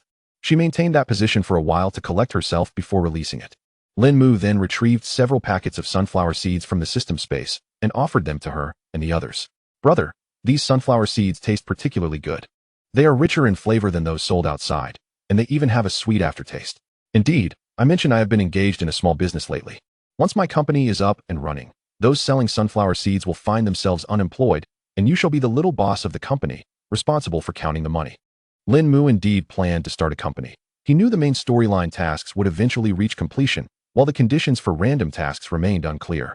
Thus, he considered acquiring snack recipes from the system to establish a snack company. Really? Then I shall wield a whip. Anyone who dares to slack off will feel my wrath. Lin Mu, are you sure that is not a reward for them? Well, you can do as you please. After finishing lunch and realizing there were no classes in the afternoon, Lin Mu decided to take Lin Ling to the amusement park for the first time in ages. The last time they visited the amusement park together was when Lin Ling was in the 3rd grade of elementary school. Before that, Lin Mu would walk to school with his head down, scavenging for discarded coins and bills on the ground. After a long time, he finally saved enough money for 3 tickets, allowing the kind old principal to take them there. Observing Lin Ling's joyous demeanor, her smile radiated like the sun, warm and brilliant, evoking a sense of life's beauty. They played until nearly 6 o'clock, and for their safety, Lin Mu escorted them back to school. As they walked, he gazed at the vibrant sunset in the sky, ablaze in hues of red and orange, and couldn't help but reflect how wonderful it is to have family. At the entrance, they reluctantly said their goodbyes. Ling, remember to take care of yourself. I will come to see you often. And don't hesitate to ask others for help if you encounter difficulties, understood? Got it. Brother, you sound just like an old nanny. If I must be an old nanny, then so be it. Now hurry inside, don't stay out too late. Watching Lin Ling's figure gradually disappear from view, Lin Mu finally left, concluding this blissful day. Chapter 29, Qin Yuho's Test. The reclusive Lin Mu stayed home for a couple of days, but finally resolved to continue with his tasks, certainly not because he was eager to witness the female lead storyline today. After feeling disheartened from acting with Yi Bufan a few days prior, he needed to feast his eyes on some beautiful women. Literally, accept the task. So you finally decided to take on a task? Huh? I was beginning to think you might apply to switch jobs with the villain system if you didn't. No need for that. Rest is merely a means to rejuvenate for the tasks ahead. Let us see what the next task entails. Ding! Task accepted successfully. Please proceed to the task location, Qin Group Office. New identity acquired. Bodyguard A Biao. Temporary skills obtained. Late-stage inner strength cultivation, rubberization, force absorption, driving skills. Medical supplies. After receiving his rewards, Lin Mu felt a surge of energy coursing through him. His muscles grew more robust, brimming with strength. However, his focus was not on that. He fixated intently on the skill bar, and with a mere thought, he thrust his fist forward. To his astonishment, his right hand elongated like rubber. Had Lin Mu not retracted it in time, that punch, fueled by late-stage inner strength, would have undoubtedly left a hole in the wall. Wow, this is incredible. I am destined to be the Pirate King. Lin Mu was exhilarated by the rubberization ability reminiscent of Luffy from One Piece. He had always imagined possessing such powers while watching the show in the orphanage as a child, and now, it seemed that dream had come to fruition. Calm down. Your enthusiasm is nearly overwhelming the entire room. Hee. Oh no, the host is too excited. It seems I must intervene. You're the one who is malfunctioning. This is my childhood. Enough of this childishness. If you don't step out soon, you'll be late. Glancing at the time on his phone, Lin Mu hurriedly washed up and donned the black suit designated for bodyguards. Upon arriving at the parking lot, he looked at the keys in his hand and then at the car before him. Literally, are you sure this is the right car? Indeed, is there a problem? Oh dear, this is a Lamborghini. I never expected the day would come so quickly when I would drive a luxury car. Lin Mu opened the door and settled into the car, savoring the comfort of the high-end vehicle. After a moment of adjustment, he drove off to pick up his employer. Before long, Lin Mu arrived at an opulent mansion, and as soon as he parked, the door swung open. The person emerging was a strikingly handsome gentleman with distinct facial features, clad in a white suit adorned with a rose accessory on his chest. Exuding the aura of a refined gentleman, Lin Mu stepped out and approached young Master Chu. Yes, let us go to the Qin group. Understood, young Master Chu. Lin Mu escorted the gentleman to the car, stopping briefly at a flower shop to purchase a bouquet of 99 roses. Soon, they reached the Qin group. And since Chu Yang frequently visited for business discussions, the receptionist did not hinder their entry. Inside the president's office of the Qin group, Qin Yuho was diligently processing documents. Although the issues in Qin Shui Street had been temporarily resolved, the project would still take a considerable amount of time to complete. During this period, she needed to guard against previous threats while also seeking new development projects. Suddenly, the phone on her desk rang. After answering the call from the receptionist, she inquired, Chu Yang has arrived? Let him come up. Once she hung up, she murmured to herself, what could Chu Yang want at this hour? Shortly after, Lin Mu accompanied Chu Yang into the office. Chu Yang politely knocked on the door and only entered upon receiving permission from Qin Yuho. Holding the bouquet of roses with a smile, he said, Yuho, I have something I'd like to discuss with you. It was only then that Qin Yuho lifted her gaze, but her attention was not on Chu Yang. Rather, it was on Lin Mu standing behind him. She was somewhat surprised to see Chu Yang without a biao this time, accompanied instead by a remarkably handsome individual. Lin Mu's face bore no blemishes or scars, and his complexion suggested he was not someone accustomed to the sun. Had he not been dressed in the bodyguard suit of the Chu family, one might mistake him for a wealthy young master from another prominent family. Could such a bodyguard truly protect Chu Yang? Dismissing her thoughts, she addressed Chu Yang blandly. Please wait until I finish. Take a seat. All right. Chu Yang settled onto the sofa in the office, while Lin Mu stood behind him, observing Qin Yuho. So this is what Qin Yuho looks like. I couldn't see her clearly in the dim alley last time. With her long black hair cascading over her shoulders and dressed in black, she certainly embodies the image of a president quite well. Hearing a voice, Qin Yuho furrowed her brow and scanned the room. She recognized Chu Yang's voice, and thus, the remark must have come from the new bodyguard. The alley? Was he also present during the incident days ago? Could he be the mastermind behind it? Or perhaps a subordinate of the true culprit? After being rescued, Qin Yuho had investigated the identities of the attackers. The three individuals from earlier had been confirmed as residents of the community, while the previous group had been a band of thugs, tight-lipped and unwilling to divulge the identity of their mastermind. However, she found it perplexing. Bodyguards from such families typically remained silent and would never comment on the offspring of wealthy families. How had he managed to become Chu Yang's bodyguard? Furthermore, he dared to reveal his identity before her. Her gaze gradually turned cold. Chu Yang, what is this bodyguard's name? Ah, you mean a biao? Haven't I brought him here a few times before? Why do you ask? Qin Yuho felt a surge of astonishment. Does he think I'm foolish?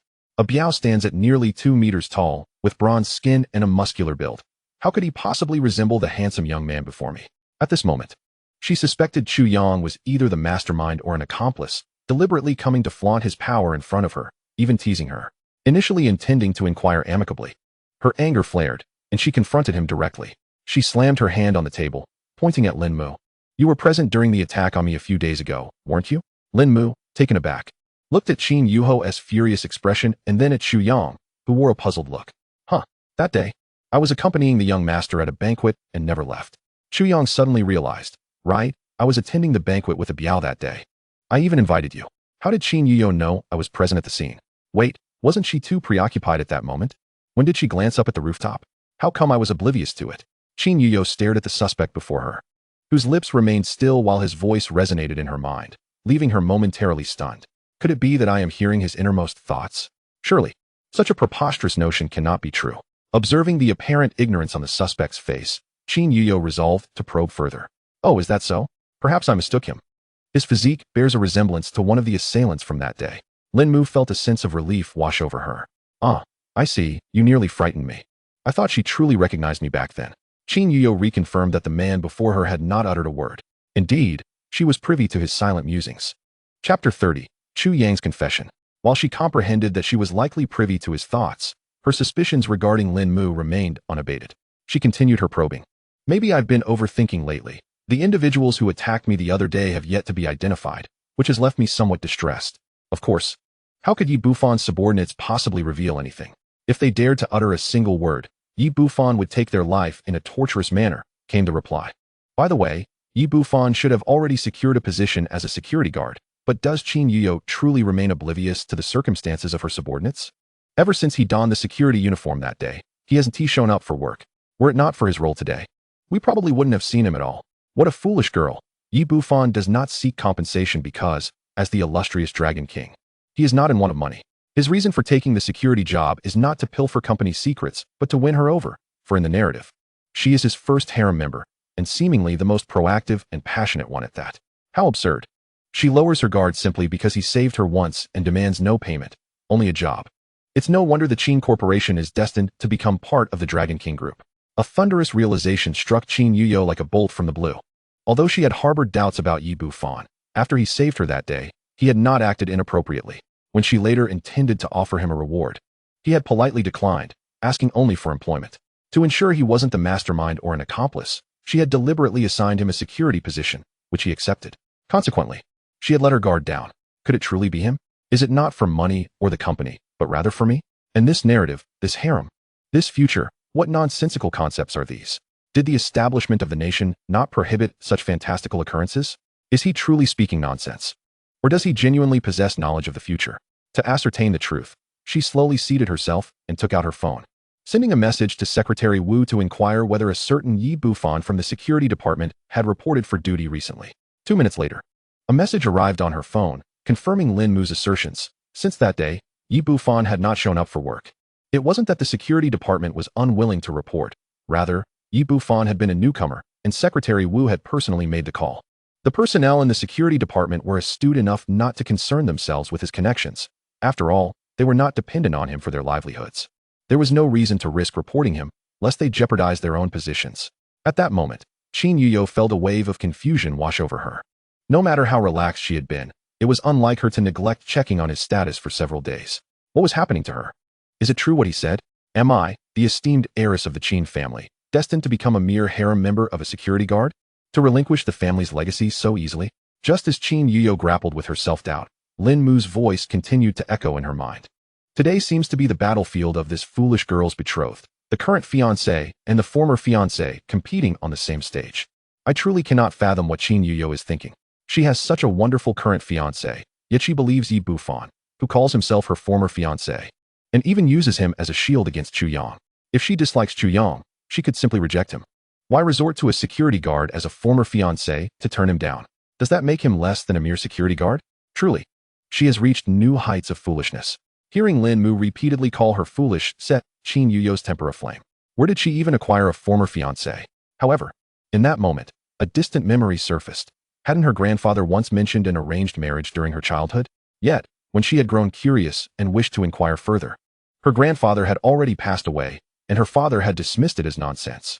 Gradually, she had forgotten about it entirely.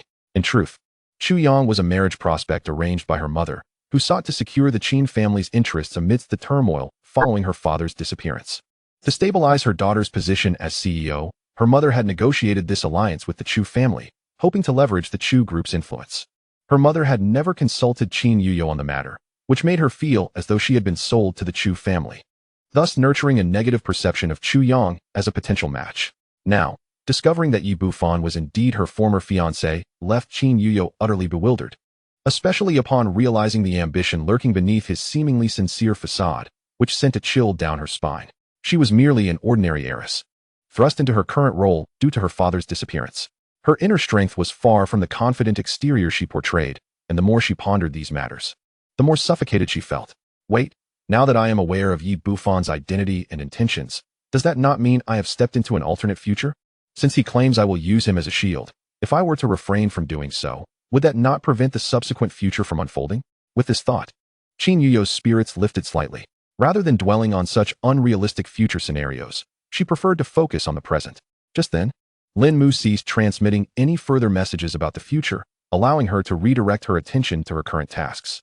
However, Lin Mu continued to send comments such as, "Her legs look so slender, black stockings are quite enticing. I want to tear them off," causing Qin Yuyo's ears to flush slightly. Enduring Lin Mu's scrutiny and various remarks, she painstakingly completed her work. Upon witnessing that Qin Yuyo had finally finished, Chu Yang rose, holding a bouquet of flowers as he approached her. "Yuyo, these flowers are for you." Qin Yuyo accepted the roses and politely replied, "Thank you." In truth, according to the original narrative, Qin Yuyo would not have accepted the bouquet.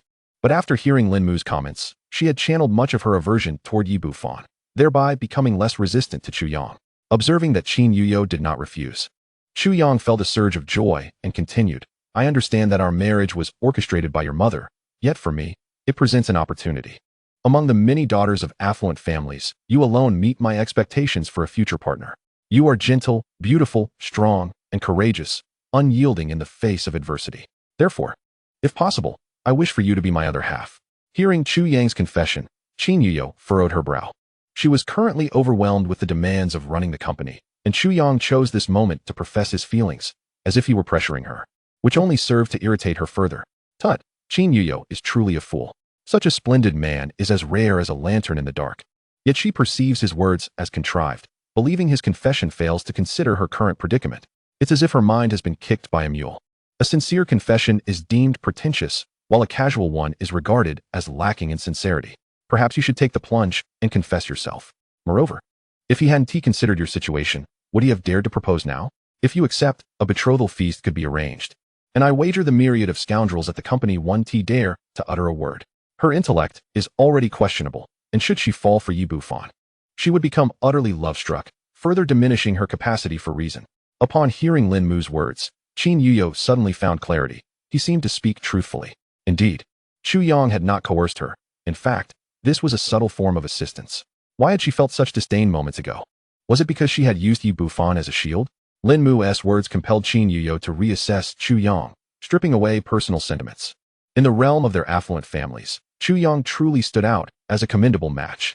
He never wielded his status to oppress others, indulged in extravagance, nor lacked in appearance. Aside from his limited business acumen, he possessed virtually no flaws. Why, then, had she harbored animosity, even outright rejection? Chapter 31. The Arrival of Yi Bufan. Just as Qin Yuyo grappled with her thoughts, Lin Mu's voice rang out again. "Well, we should be approaching the climax of the plot shortly," waiting for Chu Yang to finish his confession and kneel in proposal. At that moment, our Dragon King, Yi Bufan, can make his entrance. I recall Yi Bufan kicking open the door, bellowing she doesn't wanna, while flashing that signature Dragon King smile. Ugh, the mere thought of Yi Bufan's grin sends shivers down my spine. Oh, and I still have to perform a scene with him. His prowess, having just reached mid-master level, is quite formidable. Thankfully, I have Xiao Lizi backing me. Otherwise, I'd likely be turned to pulp with a single slap. As long as I withstand his initial punch and deliver a few lines, I can then feign defeat, comfortably enjoying the spectacle from the ground. However, it's astounding that Yi Bufan would dare to confront Chu Yang in front of Qin Yuyo, and that foolish girl wouldn't even try to intervene. In Chu Yang's eyes, she humiliates him with the security guard while allowing a rogue to cripple him. Who could possibly endure that? It's no wonder he becomes embittered and seeks to retaliate against the Qin family. But it matters not. When the time comes, that foolish girl will whimper at Yi Bufan, and he will effortlessly dispatch Chu Yang while simultaneously absorbing the Qin family's assets. Reflecting on Lin Mu's description of herself as a person lacking in discernment, ignoble and shameless, readily surrendering her family legacy, Qin Yuyo felt a swirl of complex emotions. She began to contemplate how to alter the course of her impending future. Seeing Qin Yuyo ponder rather than outright reject him, Chu Yang felt a renewed sense of hope. I understand that this engagement may seem like a transaction to you, yet I wish to seize this opportunity. Love can be nurtured over time. All I ask is for a chance to be with you. If, after some time, you still find me unsuitable, I will not impose myself upon you. Will you grant me this opportunity to be your fiancé? Kneeling on one knee, Chu Yang produced a delicate red box from his pocket, opening it to reveal a beautifully crafted, yet elegantly simple ring, which he cradled in both hands. Qin Yuyo's thoughts were abruptly drawn back to reality as she gazed upon the exquisite ring and Chu Yang's sincere countenance. Suddenly, she felt that perhaps Chu Yang was not as unworthy as she had imagined. Just as she was about to voice her need for time to contemplate, the office door was kicked open. She doesn't want to. Qin Yuyo and the others turned to the entrance, where Yi Bufan stood clad in security attire, a smug expression adorning his face and an indescribable smile. Instantly, Qin Yuyo's spirits plummeted. This insufferable man had truly come. Chu Yang glared at the intruder. His security uniform a blatant declaration of his identity, and even a congenial man like him could not suppress his rising anger at such an interruption during his proposal. You're a security guard? Indeed I am. Then you should know that without the CEO's permission, security personnel cannot leave their posts or intrude upon the CEO's office. I am well aware. Yi Bufan's brazen defiance ignited Chu Yang's fury, knowing the rules yet still daring to intrude. It seems the security department is failing in its duties. This is my meeting with President Qin, and unauthorized individuals should not be present. Abayo, kindly escort this security guard out. At this command, Lin Mu advanced, but midway, Yi Bufan, true to the script, launched an attack. His punch, imbued with internal energy, stirred the air as it passed, and Lin Mu executed a perfect block, utilizing his late stage of internal energy to absorb the blow. Though he withstood the impact, Lin Mu was forced to retreat 3 steps before stabilizing himself, astonished. You're a master? Indeed. Yi Bufan sneered, casting a flirtatious glance at Qin Yuyo, which left her feeling nauseated. Who says I'm just an unauthorized individual? I am Qin Yuyo's fiancé. Fiancé? Ha. You, Qin Yuyo's fiancé? That is perhaps the most ludicrous joke I've ever heard. Do you truly believe the Qin family would allow the eldest daughter to become engaged to a security guard?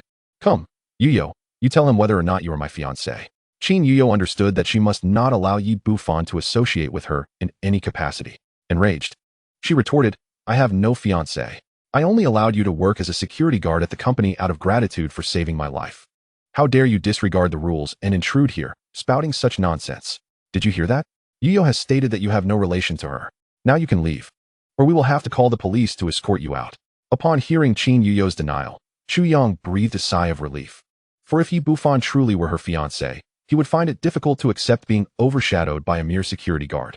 Yi Bufan, however, ignored Chu Yang, surveying Qin Yuyo with lecherous eyes, and continued, I am indeed your fiancé. This betrothal was arranged by my grandfather and old Master Qin long ago. You were simply too young to remember. I understand you are currently preoccupied with the company, lacking the time to verify this matter, but rest assured, as long as I am here, the Qin Group's troubles will soon be resolved, and we shall wed, becoming an enviable couple. At that moment, Qin Yuyo perceived Yi Bufan as arrogant, ignorant, and self-righteous, embodying all the traits she despised. The realization that she had previously been deceived by such a person left her reeling, had she not overheard this stranger's true thoughts. She might have fallen into the abyss he described. Qin Yuyo no longer wished to engage with him, for he was clearly unyielding. Grabbing a water cup from the table, she hurled it at him. You, get out of my office, right now? You are fired. Leave. As she trembled with rage, Yi Bufan interpreted her quivering form as one of fear. I see now, she is concerned for me. In her eyes, I am merely an ordinary security guard. She fears that I, her savior, might offend Chu Yang for the sake of her affection. How truly touching. Yi Bufan gazed at Qin Yuhong, his expression infused with an added layer of compassion and affection, leaving Qin Yuhong somewhat bewildered. Yuhong, you need not worry about me. Nor should you submit yourself to this man because of the company's predicament. I am your fiancé, and as long as I am here, all these issues will be effortlessly resolved. Qin Yuhong. Chapter 32. The strike and protection. Are you insane? I have made myself abundantly clear. I do not know you. You are not my fiancé, and this is not a place for you. Get lost.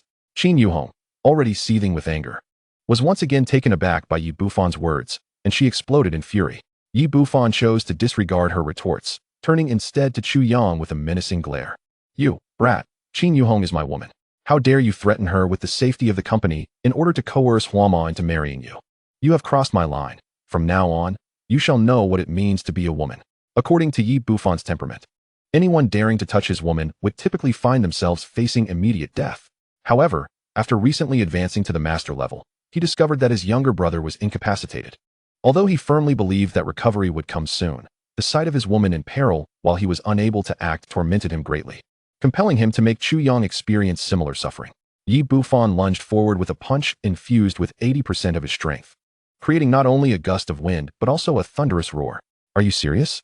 Lin Mu hastily retaliated, this time not holding back, employing the advanced force dissipation technique bestowed by the system. Unlike before, he remained steady, merely stepping back half a pace. Seeing that his punch did not defeat Lin Mu, Yi Bufan felt displeasure rise within him, yet he feigned calmness. I didn't expect you to possess some skill, managing to withstand 50% of my strike. It's a pity you've chosen the wrong side. Otherwise, you could join me. For what I can offer you, he can as well. He then revealed his alluring smile. Lin Mu, already disgusted by him, found it impossible to suppress the urge to strike back at the sight of that smile. Internally, he scoffed, though I may not be able to defeat you, do you really think you can act so arrogantly? Not a chance. Who follow you?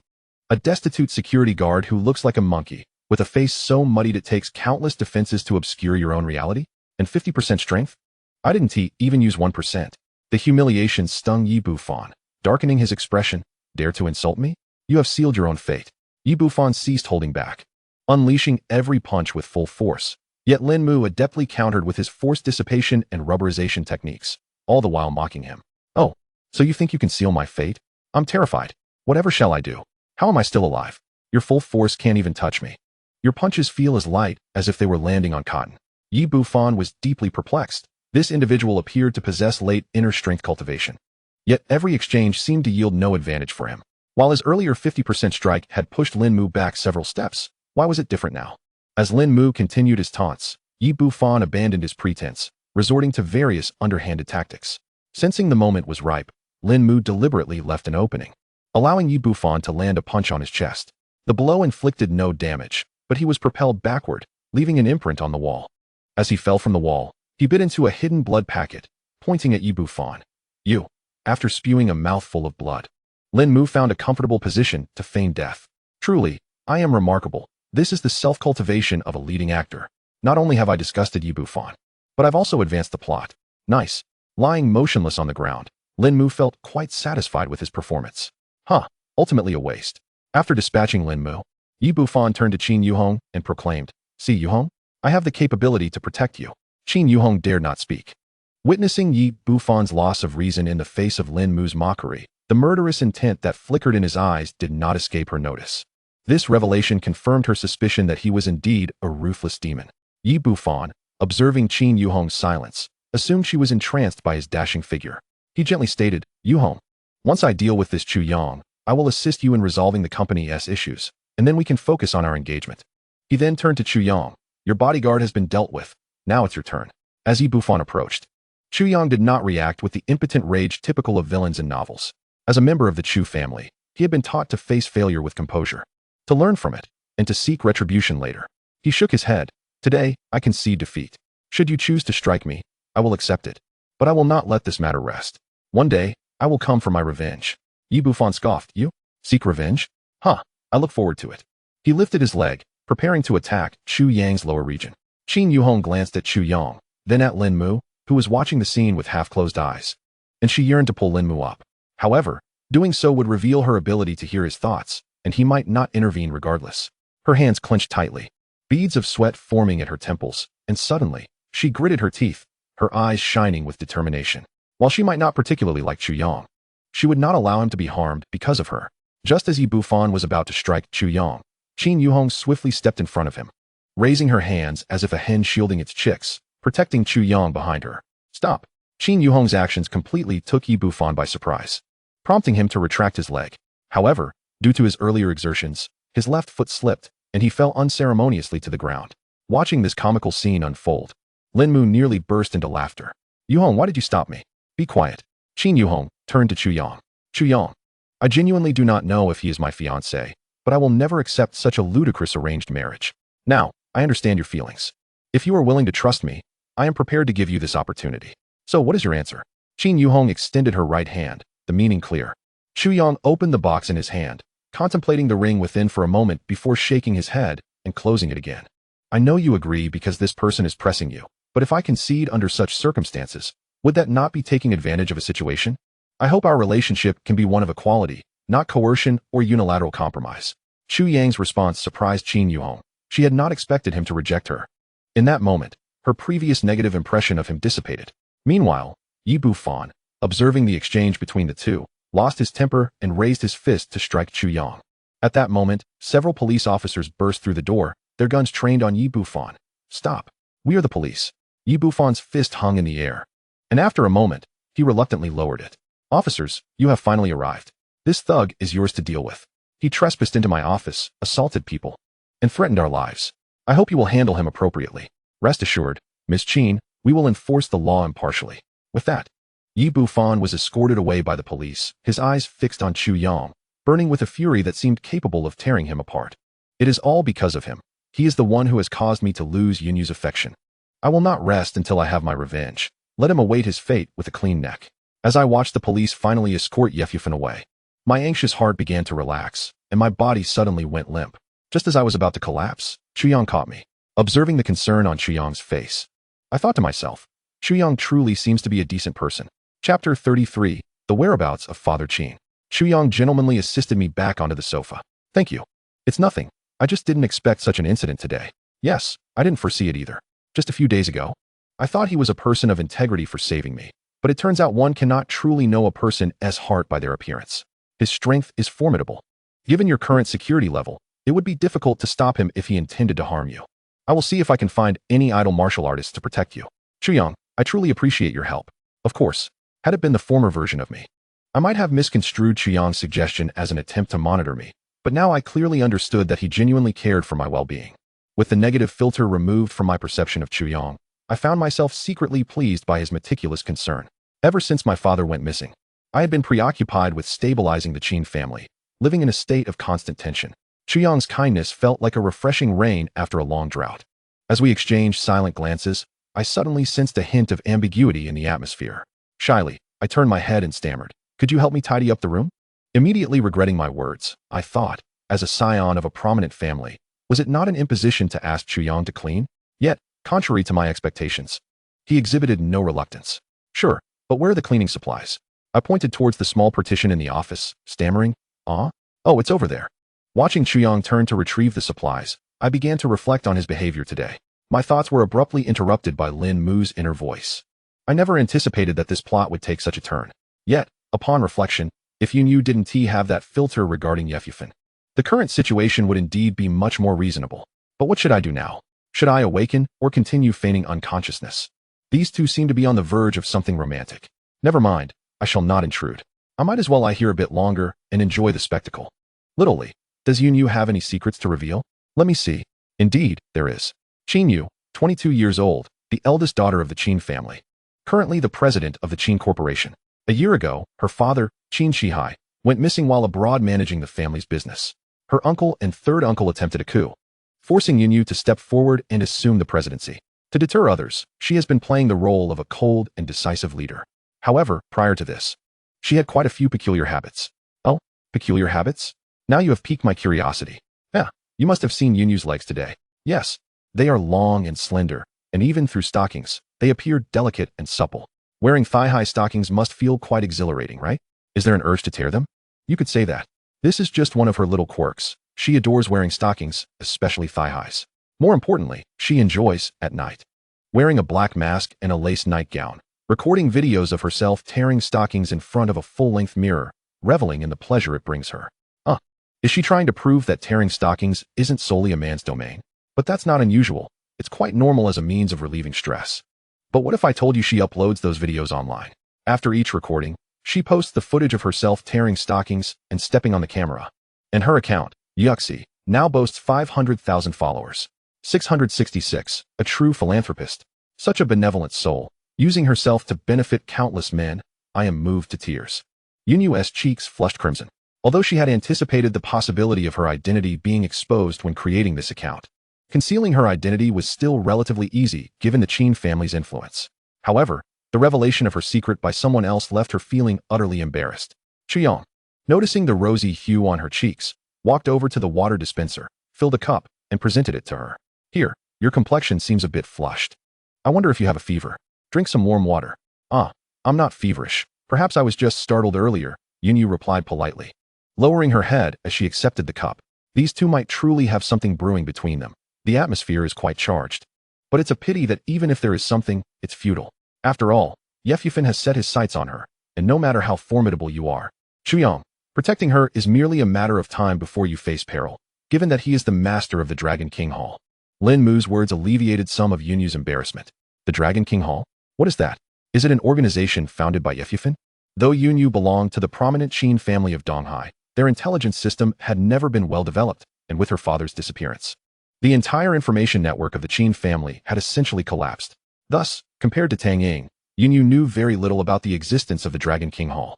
Speaking of which, littlely, I recall there's more to the plot concerning Yunyu's father, right? I was skimming through it, and it's been so long that I can't quite remember.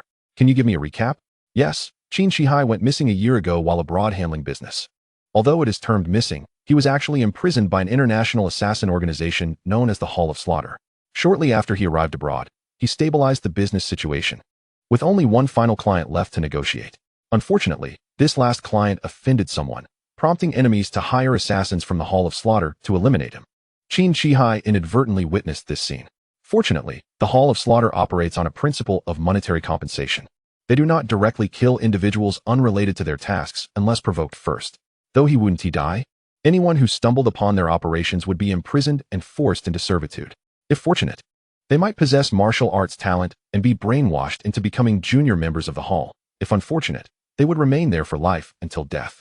In the plot, once Yefyufin advances to the late stage of a master, he will lead the Dragon King Hall in a decisive battle against the Hall of Slaughter, where the Hall's master, codenamed Ares, will be slain by Yefyufin, thereby rescuing Qin Shihai.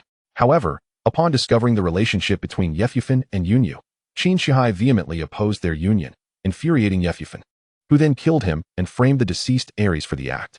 Yefyufin subsequently transformed into the devoted son-in-law, avenging his father-in-law, leaving the heartbroken Yunyu as one of Yefyufin's most loyal admirers.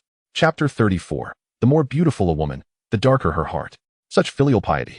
Truly, I have never seen such a devoted son-in-law. To kill his father-in-law simply because of disapproval of his relationship with his daughter. Even more laughable is that the foolish Qin Yuyo has been kept in the dark all this time. If she were to discover that she has been cooking and cleaning for the very person responsible for her father's death, perhaps she would go mad at once. Oh, wait. Given Yi Buffan's harem's propensity for romantic delusions, she might even choose to forgive him. TSK, just the thought of it is nauseating. Qin Yuyo clenched her fists, her expression dark, leaving Chuyang utterly perplexed. This scoundrel actually harmed my father and used it to deceive me. Very well, now that I am aware of everything, let us see who can outplay whom. Additionally, I must find a way to contact the Killing Hall to see if I can rescue my father. The sudden weight of these revelations intensified Qin Yuyo's burden, leaving her slightly dizzy. She rubbed her temples, desperately wanting to tear her stockings in frustration. Yet neither the time nor the place permitted such indulgence. Her gaze shifted to Lin Mu, a flicker of inspiration sparking within her. Rising, she slowly approached him. What is this foolish girl coming my way for? What does she intend to do? Chuyang noticed Qin Yuyo's approach and suddenly remembered that Biao was still lying on the ground, prompting him to follow suit. Yuyo, let me try to wake Biao up and see how serious his injuries are. We should take him back to treat his wounds. Let me give it a shot. All right then. Chuyang did not deter her. After all, it was rare for Qin Yuyo to argue with him over such matters. However, the next moment, his eyes widened in astonishment. Qin Yuyo stood before Lin Mu, lifted her foot clad in high heels, and forcefully stomped on him. Hey, wake up. The sun is shining on your behind. Stop sleeping. Qin Yuyo knew that this would cause no harm to Lin Mu. But stepping on this scoundrel who always called her foolish brought her immense satisfaction. What on earth are you doing? Is this how you wake someone up? Besides, I'm the injured party here. I'll sue you for attempted murder. Indeed, as General MacArthur rightly said, the more beautiful the woman, the darker her heart. To treat an injured person in such a manner is quite the audacity. Luckily for me, it's just me. Had it been the real Biao, she might have crushed him. Qin Yuyo paid no heed to Lin Mu's protests, pressing her foot down on his hand with all her might. Witnessing this, Chuyang hesitated, pondering whether he truly wanted to pursue Qin Yuyo. Ultimately, Lin Mu could only feign waking up. What is going on? Chu Shao, are you alright? Lin Mu, blood at the corner of his mouth, asked anxiously. I'm fine. The police arrived just in time to take him away. You took a punch to the chest. How are you feeling now? I'm fine. just a bit of internal injury that needs some time to recuperate. Qin Yuyo regarded Lin Mu, who showed no visible injuries yet maintained a calm facade while acting, and couldn't he help but feel a twinge of admiration. After confirming Lin Mu's condition, Chu Yang bid farewell to Qin Yuyo and departed with Lin Mu. Watching their retreating figures, Qin Yuyo felt a swirl of complex emotions within her.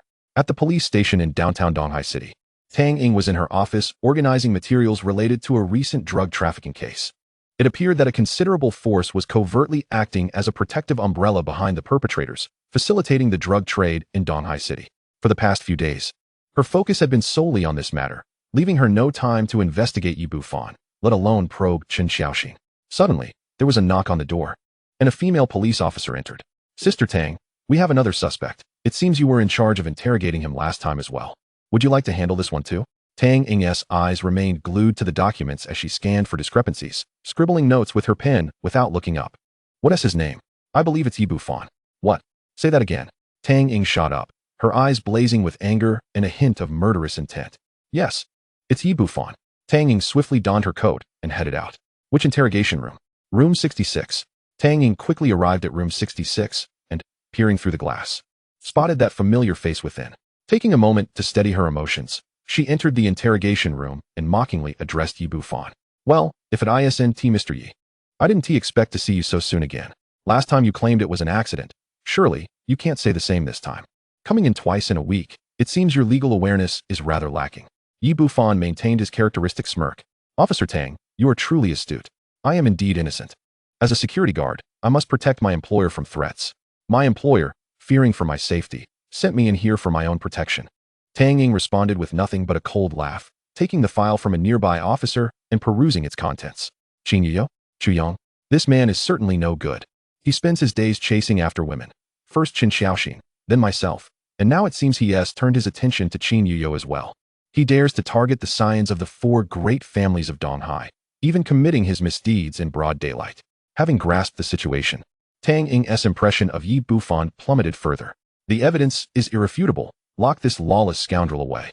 This time, Tang Ying bypassed the interrogation process. After the last encounter, she realized that merely interrogating Yi Bufan wouldn't suffice to detain him, but she could ensure he faced some consequences. She beckoned to a male officer, instructing him to ensure Yi Bufan receives a thorough treatment. The man's surprise was palpable. Although Tang Ying was known for her fiery temper, she typically only scolded the most vicious offenders and never resorted to private punishment. Yet this time, she not only skipped the interrogation but also arranged for him to be dealt with, leaving him to wonder what had provoked her ire. However, he wouldn't question her decisions. He simply needed to follow through. Tang Ying watched Yi Bufan being led away, glanced down at the documents, and murmured to herself, "Qin Yuyo and Yi Bufan? Could that person also be at the scene?" Meanwhile, Lin Mu, who had followed Chu Yang out, excused himself to the restroom and seized the opportunity to slip away. He found a small eatery on the street, ordered minced meat with eggplant and stir-fried pork with dried bamboo shoots, and began to check today's rewards. "Little Lee, let us open the box and see what equipment we can acquire today." Detecting task progress. Beep, task complete. Rewards obtained, 20,000 RMB.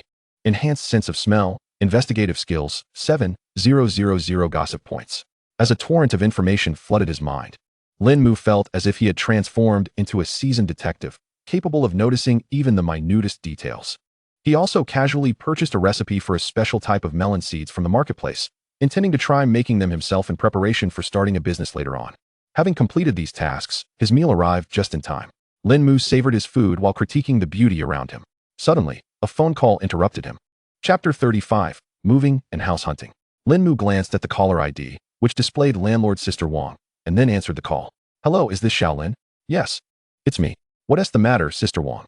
"Your lease is about to expire, and I'm raising the rent by 300. Do you wish to renew the contract?" Lin Mu recalled that the contract was indeed nearing its end. "Apologies, Sister Wang, but I will not be renewing the lease this time. I may be moving in a few days. I truly appreciate your care during this period. Thank you, Sister Wang." "It's quite all right. No need to worry. If you haven't found a new place yet, and time is pressing, feel free to stay a few more days. I won't charge you." "All right. If I need anything, I shall let you know, Sister Wang." "Very well, then. I shall hang up now." Upon ending the call, Lin Mu couldn't help but smile. 3 months prior, when the original owner had just graduated, his income was modest, and with the burden of paying his sister's tuition, he found himself in debt with little money to spare. At that time, it was Sister Wang who took him in, allowing him to defer his rent for a few months, which helped him navigate through those trying days. Thus, he held great gratitude towards her. Now, his move was not solely motivated by the newfound income from the system, but also due to the distance from his current residence to the scene of the storyline, requiring nearly an hour of travel each time. Relocating would not only facilitate the completion of tasks, but also grant him more time for his personal endeavors. Additionally, the current room felt rather cramped, and he desired a larger space, especially for when Lin Ling might come to visit, providing her with a comfortable place to rest. Afterward, Lin Mu resumed his lunch, this time scrolling through rental listings instead of indulging in distractions. The following day, with no tasks at hand, he arose early at 10 and set out. Having spent some time the previous day identifying several pivotal locations within the narrative, he located the most suitable area and, after careful consideration, found a property that met his requirements. Today, he was scheduled to view the house with the landlord. Soon, Lin Mu arrived at the designated community and called the landlord. In a short while, a woman emerged. As Lin Mu looked on, he noticed her hair was styled with curlers, a lollipop in her mouth, dressed in loose pajamas and slippers, bearing an uncanny resemblance to the landlady from Kung Fu. Lin Mu almost doubted the reality of his surroundings. "Are you Sister Wu?" he inquired tentatively. The landlord, upon seeing Lin Mu, felt her previously irritable mood lift. "It's me. I didn't expect such a handsome young man to come to rent my place." You're quite beautiful as well. Your attire rivals that of 20-somethings. All right, you charmer, always flattering me.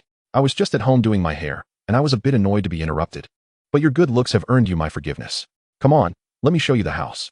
"Thank you, Sister Wu." Before long, the landlord led Lin Mu to the property for rent. Lin Mu inspected it thoroughly. Overall, it was a 2-bedroom apartment with a living room, kitchen, and balcony. Most importantly, facing the sun, a perfect configuration. The rooms were clean and tidy, equipped with air conditioning, a washing machine, and a dryer, which naturally satisfied Lin Mu. "This is wonderful, Sister Wu. I'm very pleased. I'll take it." Originally, the rent was 400 a month, but considering your handsome face, I'll only charge you 4,000. Delighted to benefit from such a deal thanks to his looks, Lin Mu expressed his gratitude. "Thank you, Sister Wu." Suddenly, a ruckus erupted outside. Sister Wu's gossip radar was instantly activated, and she tugged Lin Mu along. "Let us go see what the fuss is about." They quickly arrived at the scene, where an elderly man, appearing to be in his 60s, was shouting at a young girl. "You little girl, I brought you to see this house, and this is how you treat it? You've broken my antique vase, which was merely a decoration. I was going to let it slide because you're young, but now you say you want to rent it?" The girl, timid and evidently new to the world, struggled to find her words. "I didn't even touch that vase, and this house is different from the description." The old man's anger flared. "What do you mean? Are you implying I'm wrongfully accusing you? You're not only irresponsible, but also trying to shift blame. If you continue with this attitude, I'll call the police." The girl stood frozen, utterly at a loss. "Oh, poor girl. She has gotten herself entangled with this old rogue," Sister Wu lamented. Observing the tears welling in the girl's eyes, Lin Mu, however, remained perceptive. "There is some intrigue here. Sister Wu, what is the story? Does this old man have a reputation?" This question opened the floodgates for Sister Wu's explanation. "Let me tell you, this old scoundrel is named Mei Dowd, notorious in our area for being a rogue. In his youth, he rented a place for a month, but refused to pay at the end of it and wouldn't leave. When the landlord came to evict him, he threatened to harm himself. The police couldn't do anything about him. Later, he married, quit his job, and made his wife work while he pocketed her earnings, giving her merely 10 yuan for meals. Eventually, she couldn't take it anymore and divorced him, losing half of her assets. This scoundrel has built his fortune by pulling such tricks, buying several properties in the neighborhood and living off rent. Most landlords here maintain good relationships. If tenants are dissatisfied, they refer them elsewhere. However, we all steer clear of this old rogue to avoid his entanglements. His poor connections lead to a lack of tenants. So he resorts to underhanded tactics, luring them in with low rents only to exploit them later. Many young tenants have fallen into his traps, just like this girl. It's such a shame for this lovely girl, encountering such a rogue so early in her career. She must be completely bewildered by now." Listening to Sister Wu's account, Lin Mu felt a tinge of sympathy for the girl but refrained from intervening. He preferred to avoid meddling in others' affairs, knowing it could easily lead to trouble, and for the girl, this was likely an unavoidable lesson in her journey into adulthood. Chapter 36, Old Deng. "You have quite the audacity." Just as Lin Mu resolved to remain uninvolved, a notification from the system chimed in. Ding. Random task triggered. Stand up against injustice and help the girl. Task requirement. Please resolve the conflict before you, assist the unfortunate girl, and ensure the villain receives his just desserts. Lin Mu hadn't anticipated his first random task would arise under such circumstances. It seemed he could no longer ignore the situation. Lin, from now on, be cautious living here. Avoid attracting that old rogue's attention. Sister Wu continued to impart wisdom on how to deal with Mei Dowd, while Lin Mu stepped toward the two individuals. Hey, Lin, what are you planning to do? Come back. Lin Mu disregarded Sister Wu's calls, sporting a confident smile. Don't worry, Sister Wu. I'll handle this. Seeing Lin Mu's determination, Sister Wu reluctantly followed, prepared to pull him away should things escalate. Mei Dowd continued berating the girl, and Lin Mu approached, tapping him on the shoulder. The old man turned, his gaze fierce, and in a somewhat broken Mandarin, demanded, "What do you want?" Lin Mu scrutinized the individual before him, whose eyes were small yet sharp, imbued with a cruel scrutiny, as if capable of discerning the deepest secrets of the human heart. His hair was sparse and gray, resembling the withered grasses of autumn, lifelessly draped atop his head, evoking the image of a weathered stone, hard and indifferent, his entire demeanor rife with bitterness and hostility. Ignoring the man's attitude, Lin Mu smiled brightly and inquired, "Uncle, what seems to be the problem?" Though Mei Dowd was displeased, he nonetheless elaborated on the matter with exaggerated flair. As he recounted his nonsensical tale, Lin Mu detected an odd scent wafting through the air. Soon enough, Mei Dowd concluded his story, turning to Lin Mu with a plea for sympathy. "You must judge for me. Is it not true that this young girl is rather inconsiderate, taking advantage of my frail old bones to act in such a manner?"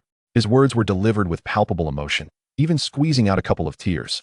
Lin Mu felt a surge of disdain within but replied, "You are absolutely correct, uncle. This girl, at such a tender age, has indeed lost her way, knowing only to bully the elderly. Luckily, I am studying law. Perhaps I could assess the vase for you. If the damage is substantial, I could assist you in filing a lawsuit to claim compensation." At the mention of monetary recompense, a glimmer of cunning flashed in Mei Dowd's eyes, as he conceded, "Very well, then I shall trouble you, young man." As Lin Mu stepped into the living room, Mei Dowd kept a watchful eye on both him and the girl, ensuring she did not make a sudden escape. Littlely, surely this old man has some incriminating secrets, does he not? Indeed, this scoundrel is beyond redemption. In his youth, aside from what Sister Wu mentioned, he once robbed someone but was unmasked when his mask was torn off. To evade capture, he murdered the victim and buried the body in the basement of his hometown. He later developed a gambling addiction, swiftly losing all his savings and subsequently plunging into debt, with creditors threatening to take him for organ harvesting. Eventually, burdened by his debts, he resorted to burning down the house of his creditors, killing them all in the process. Now, apart from his petty scams, he has installed miniature cameras in the bathroom to film female tenants in compromising situations, using the footage to extort them. Regardless of whether they pay or not, he uploads the videos online for profit. Additionally, some of the more attractive female tenants have fallen victim to his drugging and subsequent misconduct, with him later using the recordings to blackmail them. As Lin Mu listened to the system recounting the various heinous acts of Mei Dowd, his brow furrowed deeply and his fists clenched tightly. He had initially thought this unethical old man merely engaged in petty scams, only to discover he was a perpetrator of murder and robbery. No wonder the system had triggered a random task. With this newfound knowledge, even the normally conflict-averse Lin Mu was unwilling to let such a villain slip through his fingers. After a moment of contemplation, he surveyed the room, murmuring to himself, "The bathroom, is it?" He then feigned an inspection of the vase, addressing the old man, "Uncle, this vase is indeed quite antiquated. Given its level of damage, it is beyond repair. She should compensate you around 50,000. Mei Dowd's eyes gleamed with avarice at these words, while the girl turned pale. Suddenly, Lin Mu's tone shifted. "However, the damage to your property appears far more severe. It seems the previous tenant did not treat it with care. Before long, it may be uninhabitable." Upon hearing this, Mei Dowd became anxious. For the properties under his name were his lifeline, and any damage would spell trouble. "Is that true, young man? They only caused a bit of disarray. How could it lead to uninhabitability?" Lin Mu tapped the walls and floor. "Uncle, you do not understand. Disorder is secondary. The primary concern is that the structural integrity of the walls has been compromised. If this continues, it could develop into a hazardous situation. You will need to invest in repairs first, and then assess the damages to seek compensation from the previous tenant." Mei Dowd, now cordial, inquired, "Young man, could you also estimate the cost of repairs and potential compensation?" "Of course, but I must examine all the rooms." "All right, take your time. I am in no rush." Lin Mu turned back into the house, a triumphant smile gracing his face. To prevent the old man from becoming suspicious, he first entered the bedroom and kitchen, lingering in the living room before finally making his way to the bathroom. With the aid of his newly acquired inspection skills, he quickly located the disguised miniature camera masquerading as a screw. This old man was rather cunning. The camera was impeccably concealed. Had it not been for little Li and my new skills, I might never have found it. Lin Mu took photographs of the bathroom environment and the camera's location before removing it. Upon exiting, Mei Dao fixed his gaze intently on Lin Mu, who sighed and shook his head. The former grew anxious. What does your shaking head signify, young man? Uncle, may we speak privately? Concerned about his property. Mei Dao disregarded the girl's potential escape and followed Lin Mu to a nearby corner. Meanwhile, landlord Sister Wu, observing their distance, was uncertain of Lin Mu's intentions and thus comforted the girl. Once the timing felt right, Lin Mu turned around, his demeanor shifting from amiable to mocking. Old dang, you are quite audacious. To dare install miniature cameras in your rooms is illegal, and by the looks of it, they have been there for quite some time, likely ensnaring numerous young women. It seems you may be in for a lengthy prison sentence. Upon hearing this, Mei Dao's heart sank as he realized he had been outsmarted. Chapter 37. My name is Lin Chong. Mei Dao's eyes ignited with fury, as if he intended to devour Lin Mu whole and reduce him to ashes. You dare to play me for a fool. Observing his impotent rage, Lin Mu felt a surge of satisfaction. Play you? That's precisely what I intend to do. What will you do about it? Mei Dao, aware he could not overpower Lin Mu, glared at him fiercely. What do you want? Nothing much. I merely found the girl from earlier rather appealing, and thus, I must regrettably make you my accomplice. Of course, I have no interest in your affairs, provided you do not interfere with mine. Lin Mu then licked his lips, revealing a gaze filled with desire. He would not confront Mei Dao directly. Such villains usually have multiple escape routes, and a sudden fallout could alert him, potentially allowing him to flee. Lin Mu aimed to ensure this man faced the rightful consequences of his actions. You assure me you will keep this matter confidential? Let us see how you perform. Mei Dao gritted his teeth and replied, fine. After a while, Sister Wu and the girl saw Lin Mu return, his face alight with a smile. While Mei Dao shot him a venomous glare, Lin Mu subtly signaled to Mei Dao, who begrudgingly stated, this young man just explained things to me. Indeed. The house has sustained considerable damage, and the vase merely fell on its own. It is unrelated to you, so there is no need for compensation. The girl, upon hearing this, was overwhelmed with gratitude toward Lin Mu, while Sister Wu stared in disbelief, astonished to witness this old rogue concede. This newfound respect for Lin Mu was undeniable. Lin Mu approached the girl, playfully poking her forehead. What are you daydreaming about? You may leave now. Upon gazing at the handsome visage before her, the girl instinctively lowered her head in shyness. This young lady seems quite bashful. No wonder she has fallen prey to that decrepit old man. What is the matter, Shaoli? Speak your mind. Don't just stand there like you're constipated. This girl is named Yi Ziqing. That name sounds somewhat familiar. Wait a moment. Isn't Yi Ziqing also the name of Yi Bufan's sister? Could it be the same person? Indeed. Goodness, I must keep my distance from her. If Yi Bufan discovers my true identity, I'm as good as dead. With the system's affirmative reply, Lin Mu instinctively took a step back, distancing himself from Yi Ziqing. During Lin Mu's conversation with the system, Yi Ziqing had already raised her head and was looking at the boy, whose lips were not moving yet emitted sound, leaving her momentarily questioning her own senses. It was only when Lin Mu retreated a step that she realized it was not a figment of her imagination. A hint of trepidation washed over her, and she felt compelled to inquire about Lin Mu's peculiar behavior. Hello, I'm Yi Ziqing. Thank you for your assistance. And I seem to be XXXX. Mid-sentence, Yi Ziqing found herself unable to articulate the words related to her innermost thoughts. Lin Mu observed Yi Ziqing, who had abruptly halted mid-sentence, her expression one of bewilderment. What is she doing? Why did she stop speaking? Does she, perhaps, harbor feelings for me? Goodness, that can't be. The narrative is nearing the point where Yi Bufan comes to find Yi Ziqing. I absolutely cannot become entangled with her. If Yi Bufan discovers that his child bride has developed feelings for another, he would undoubtedly become furious and dismember me. Yi Ziqing gazed at Lin Mu, her heart filled with confusion. Am I truly Yi Bufan's child bride? How could that be? I am his sister. Moreover, from what I gather, it seems Yi Bufan is not dead and intends to return for me. Yet, why does he appear so fearful of Yi Bufan? And why does he claim Yi Bufan would commit such cruel acts?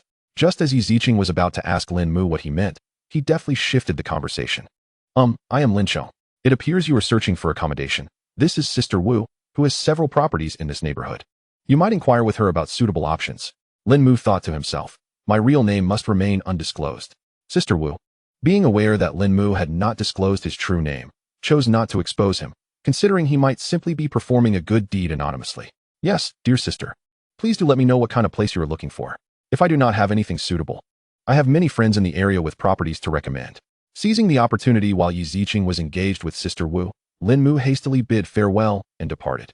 Once outside the community, Lin Mu glanced back at Yi Ziqing's direction before turning his attention to his phone, dialing 110. He succinctly relayed the discovery of hidden cameras within the property rented by Mei Dowd. He refrained from disclosing to the police that Mei Dowd had committed murder, as explaining how he knew would be difficult. However, he did inform them of Mei Dowd's suspected drug use. Indeed, Lin Mu had detected a strange odor from Mei Dowd earlier and, after consulting the system, confirmed that this old man was involved in drug use. This individual was truly a nefarious character, engaging in all manner of wrongdoing, with elements of gambling, drugs, and violence intertwined. At the Donghai City Central Police Station, the officer who answered the call made a record of Lin Mu's information after the conversation concluded. He pondered over the notes, tapping the pen against the words suspected drug use, as if contemplating something. Ultimately, he circled those words. Soon, a knock echoed in Tang Ying's office. Without looking up to see who it was, she casually inquired, "What is it?" "Sister Tang, you mentioned that all recent drug-related cases should be reported to you. A person just called to say they suspect someone in a community of drug use, so I came to ask if you would like to investigate personally." Tang Ying accepted the record book from the officer, glancing at the information concerning Mei Dowd. Extortion, blackmail, deadbeat, invasion of privacy through hidden cameras. Tang Ying's gaze sharpened as she scrutinized the past records of the suspect, which indeed suggested drug involvement. "Very well, I shall go investigate myself." After the officer departed, Tang Ying continued to examine the materials before her, which detailed various cases related to drugs. Yet thus far, she had not uncovered any breakthroughs to apprehend the mastermind behind the drug trade. The intense work of the past few days had left her fatigued. This outing served not only as a work endeavor, but also as a means to refresh her spirits. Within a mere 10 minutes, Tang Ying arrived at the community where Lin Mu resided. Even before parking, she caught sight of a familiar figure from a distance. As the vehicle approached, she realized it was the one she had been longing to see. It was him. Chapter 38. A reunion with Lin Mu. Lin Mu was currently occupied contacting a moving company via his phone, completely oblivious to the fact that he was being watched. As Tang Ying gazed at Lin Mu's face, her emotions were difficult to articulate. She had spent considerable time searching for him, yet with no leads, he had unexpectedly appeared before her. Fortunately, on a whim, she had decided to undertake this visit herself. Otherwise, she likely would have missed him entirely. The police car came to a halt in front of Lin Mu, and Tang Ying rolled down the window, feigning unfamiliarity. "Hello, are you the one who reported the incident?" "Ah, yes, that's me." Upon hearing the familiar voice, Lin Mu looked up to find a face even more familiar than the voice. "What the heck, it's Tang Ying. What is she doing here? Surely she isn't here for me, right? No, that can't be. She wouldn't remember me. I must be overthinking it. So, she is here to investigate a case? But doesn't she usually avoid minor cases?" Hearing Lin Mu's familiar thoughts, Tang Ying confirmed that he was indeed the same person from before. "Hello, I'm Tang Ying. You may call me Officer Tang. I am currently investigating a drug trafficking case, but I have hit a bottleneck. I heard that the individual you reported has suspicions of drug use, so I came to investigate personally." Tang Ying's flawless discourse alleviated Lin Mu's doubts.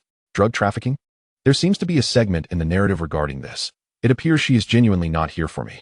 However, could this unexpected encounter be hastening the progression of the plot? Xiaoli, what do you think? In the original storyline, it was indeed Mei Dowd who provided her with new leads, but that was only after a female tenant reported him days later, leading to his arrest. You have indeed expedited the timeline, but the subsequent narrative will not be significantly impacted. The arrival of the drug lord is predetermined and will not be hastened by such minor alterations. Understanding this, Lin Mu nodded, displaying an air of comprehension. Tang Ying, however, felt a rush of joy. Not only had she found Lin Mu today, but she had also stumbled upon unexpected new leads. She never anticipated that he would assist her in uncovering new information. He truly was her lucky star. Yet, she wondered to whom he was speaking, pondering if that person was the reason for his mysterious demeanor. Her gaze softened as she looked at Lin Mu, yet it was also filled with curiosity, leaving Lin Mu somewhat perplexed. Hello, Officer Tang. My name is Lin Chong." Lin Mu again lied with a calm demeanor, his heart steady. Tang Ying's lips curled into a slight smile as she mused inwardly. "So his name is Lin Chong. I shall investigate further upon my return. Well then, I must trouble you to lead us there," she added. "Certainly," Lin Mu replied, simultaneously requesting information from the system while guiding them to find Mei Dowd. Along the way, he recounted the process of discovering the surveillance camera, handing over both the video and the physical evidence to them. Tang Ying's gaze towards Lin Mu held a newfound respect. She hadn't anticipated that he would be so willing to lend a helping hand. Lin Mu interjected, I have not, do not speak nonsense." Before long, Lin Mu had successfully led them to Mei Dowd. The moment Mei Dowd spotted Tang Ying and her companions, He instinctively turned to flee, but youth was on their side, and he was apprehended before he could escape too far. Bound and trapped, Mei Dao glared fiercely at Lin Mu. "You little wretch. How dare you betray me and stab me in the back? Just wait. Once I am out, I will make sure to end you." Lin Mu could not help but chuckle at his predicament. "Ha ha ha. Old fool. Do you truly believe you will ever see the light of day again?" Suddenly, a wave of panic washed over Mei Dao. "What do you mean? I merely set up a camera. It cannot hold me for long." "Oh really? Are you certain you have not engaged in activities that would land you in prison for life? For instance, white powder?" With his tail caught, Mei Dao lost all composure. "What nonsense are you spouting? You little vixen dare to slander me. I will contact my lawyer and sue you." Observing Mei Dao's reaction, Tang Ying intuitively grasped that his involvement with drugs was highly probable. "We shall ascertain the truth following the urine test and search. Take him away." The accompanying officers escorted the restrained Mei Dao back to the police vehicle. Lin Mu needed to return with them to file a report, so he joined them in the car. On the journey, Mei Dao, confined in the back of the police car, unleashed a torrent of insults and threats upon Lin Mu. Disregarding the presence of the officers, Lin Mu merely smiled faintly, replying, "Old dang, at your age, I genuinely hope you can survive your sentence. Otherwise, your property will be forfeited to the state." Two male officers swiftly restrained the now irrational Mei Dao, who could only express his fury through his bloodshot eyes. Lin Mu turned away, internally mocking him. "Oh, you still wish to retaliate? Your invasion of privacy and home invasion are already enough to secure a lengthy sentence. With drug trafficking added to the mix, you needn't dream of ever being released. Yet, it is unfortunate that I cannot report your murders and arson, otherwise, you'd surely face the death penalty. As it stands, you will likely receive a life sentence, which is quite a boon for you." In the passenger seat, Tang Ying narrowed her eyes. "This old fool has committed murder and arson? It seems I must thoroughly investigate his history and records upon my return." Lin Mu followed them back to the police station. Given the undeniable evidence of privacy invasion, Mei Dao was swiftly incarcerated, and Lin Mu's report was completed without incident. As Lin Mu stood at the door, preparing to hail a taxi, Tang Ying summoned her courage and approached him. Lin Chong, are you free tonight? Would you like to join me for dinner? You needn't misunderstand. The person you apprehended may significantly aid my current investigation. I merely wish to express my gratitude." The officers within the precinct were taken aback by their leader's bashful demeanor as she invited a man to dinner. Feeling as though they had either just awakened or that the world was nearing its end, Lin Mu maintained a calm facade, though internally he was dumbfounded. What does Tang Ying intend? Could she genuinely have feelings for me? I'm afraid that while you are fair-skinned and beautiful, with a figure that could captivate, your fiery temperament and status as Yi Buffan's consort compel me to decline. What a pity, our department's beauties may be lost." Lin Mu replied with a sage-like demeanor. "I'm afraid I must decline. I am busy with moving and cannot spare the time." Assisting Officer Tang was merely a fortunate coincidence, and I would not wish to intrude upon your well-deserved rest. Understanding Lin Mu's thoughts, Tang Ying did not press further. She still had a case to investigate, and her invitation was merely a test. Moreover, she felt she had gathered enough information on Lin Mu. He was now a man who could not escape his fate. "Very well, thank you for your assistance. Please be cautious on your way back." "Of course." With that, Lin Mu departed the police station. Chapter 39. The damaged clock and new functions. Before long, Lin Mu returned home. During the journey, he had already spoken with his landlord, Sister Wu, confirming his visit the following day to sign the lease and move some belongings. Gazing at the small apartment that the original owner had occupied for 3 months, Lin Mu felt an undeniable sense of nostalgia. This abode had witnessed the most arduous period of the original owner's life post-graduation and stood as Lin Mu's sole dwelling since his arrival. Such sentiments were irreplaceable. Yet, nostalgia aside, he had to pack. Lin Mu swiftly organized those items that were not needed in the short term and were easy to carry. After packing, it was nearly lunchtime. This time, he opted not to eat out but instead prepared a simple dish of stir-fried rice noodles with shredded chicken. After all, with his impending departure, he wished to leave behind as many memories as possible. Post-meal, he recalled that he had yet to claim his task reward. "Little Li Zi, I trust I've completed this random task. Where's my reward?" Checking task progress, ding. Random task aiding the oppressed completed. Reward received, 50,000 RMB, a damaged clock, and 20,000 melon points. Damaged clock. Description, a peculiar clock capable of manipulating time, though it seems to have sustained significant damage and now possesses only a single hour hand. Function, rotating the hour hand counterclockwise allows time to flow backward, though the duration of reversal remains uncertain. Usage count once. Time reversal? Is this a SSR? With this in hand, as long as I am not caught off guard, I need not be so timid in front of you, Buffon.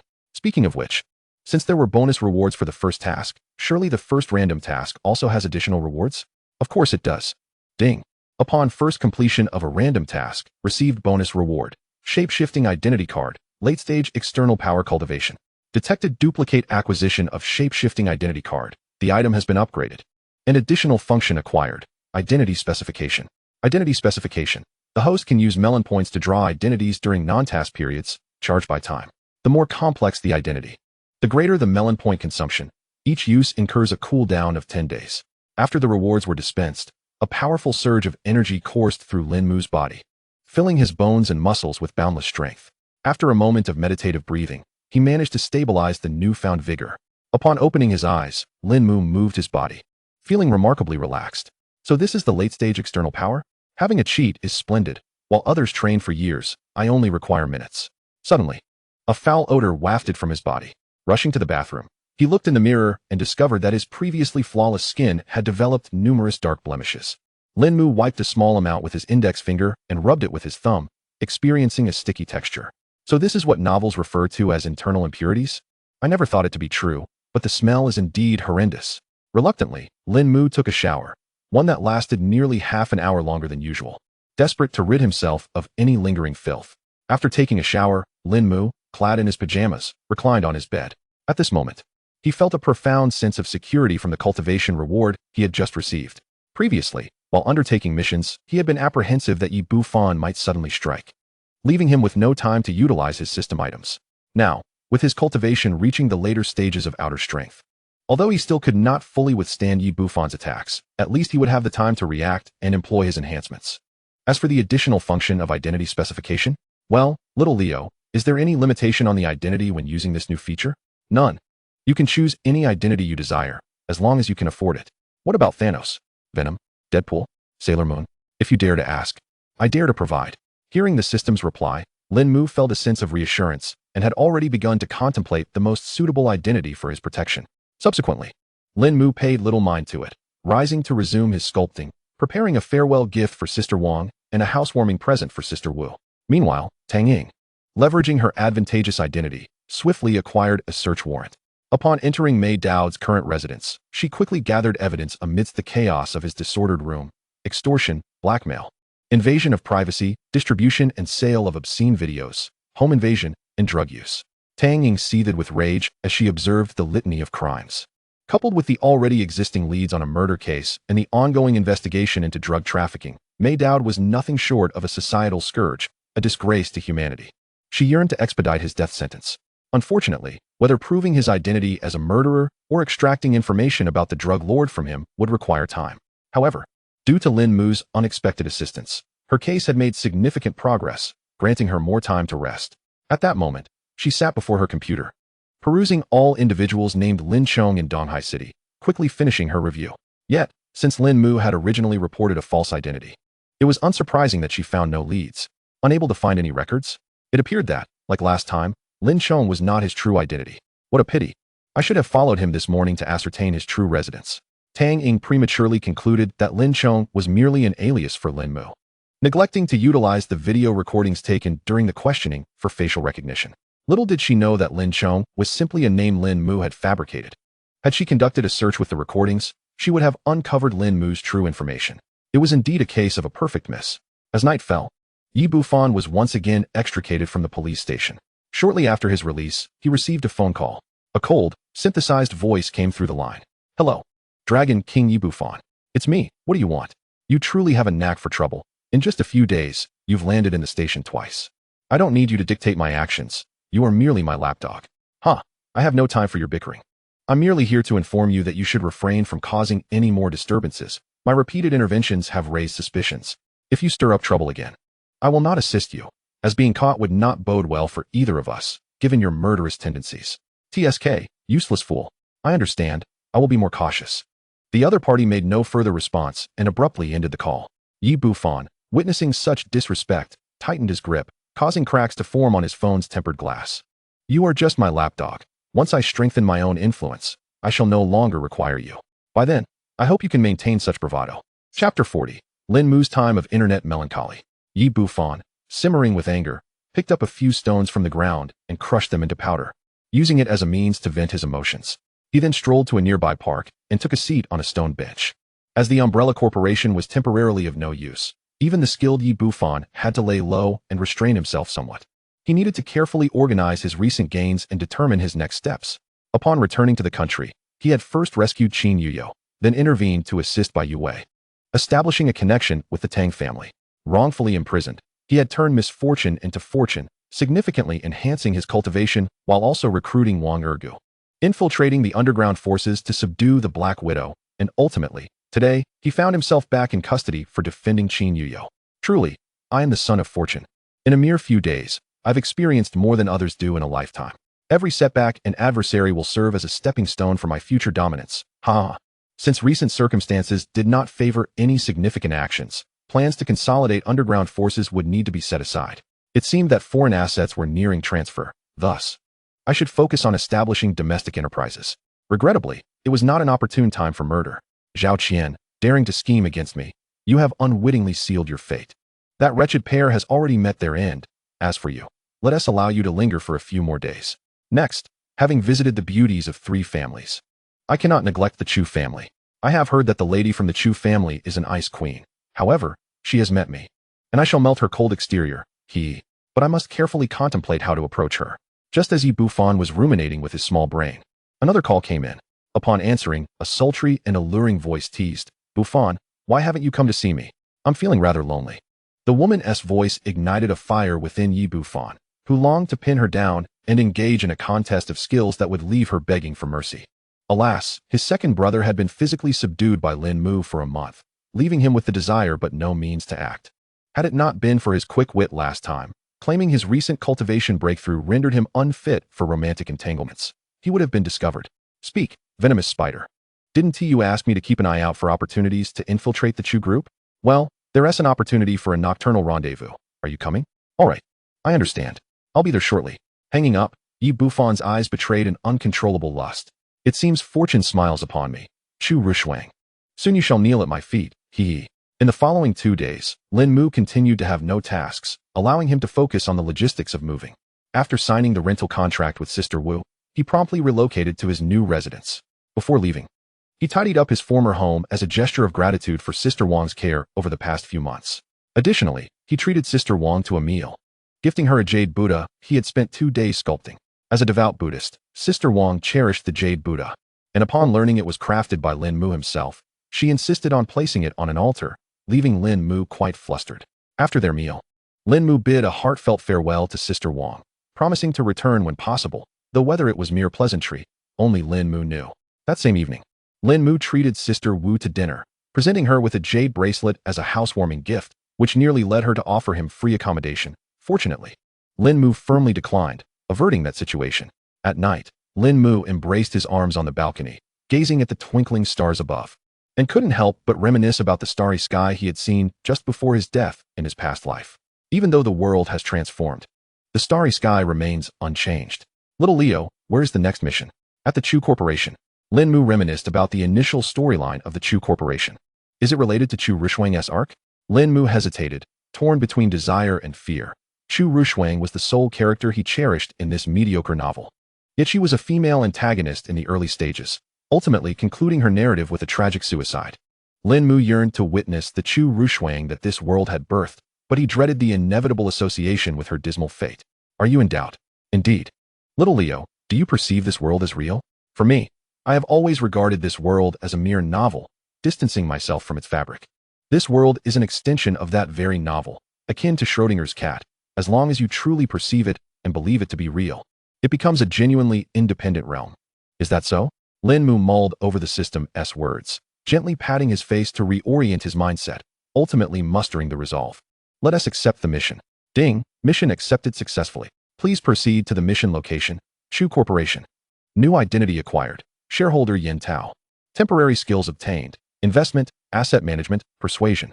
Golf. Lin Mu lingered on the balcony for an additional half hour, absorbing the night's beauty and the bustling streets below before retreating to rest, preparing for the drama that awaited him the following day. The next day, Lin Mu rose early once more, fully aware that to Chu Ruoshuang, he would only be seen as Yin Tao, never truly remembered as himself. Nevertheless, he donned a dashing suit, meticulously refining his appearance. Upon descending, a Rolls-Royce awaited him at the entrance of the community.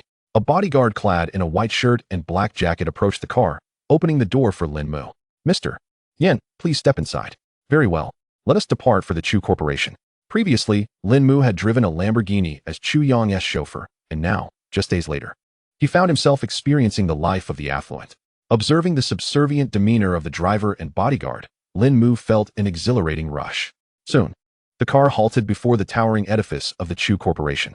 He exited, gazing up at the imposing commercial structure, and finally gathered the courage to step inside. Inside the company, the staff treated Lin Mu as Yan Tao, bowing and greeting him with utmost respect. "Good morning, Mr. Yan." "Mr. Yan, good morning." "Good morning, Mr. Yan." Lin Mu navigated his way to the chairman's conference room with ease, where the secretary dutifully opened the door for him. Stepping inside, he noted that the seats were nearly filled, with only 3 remaining vacant.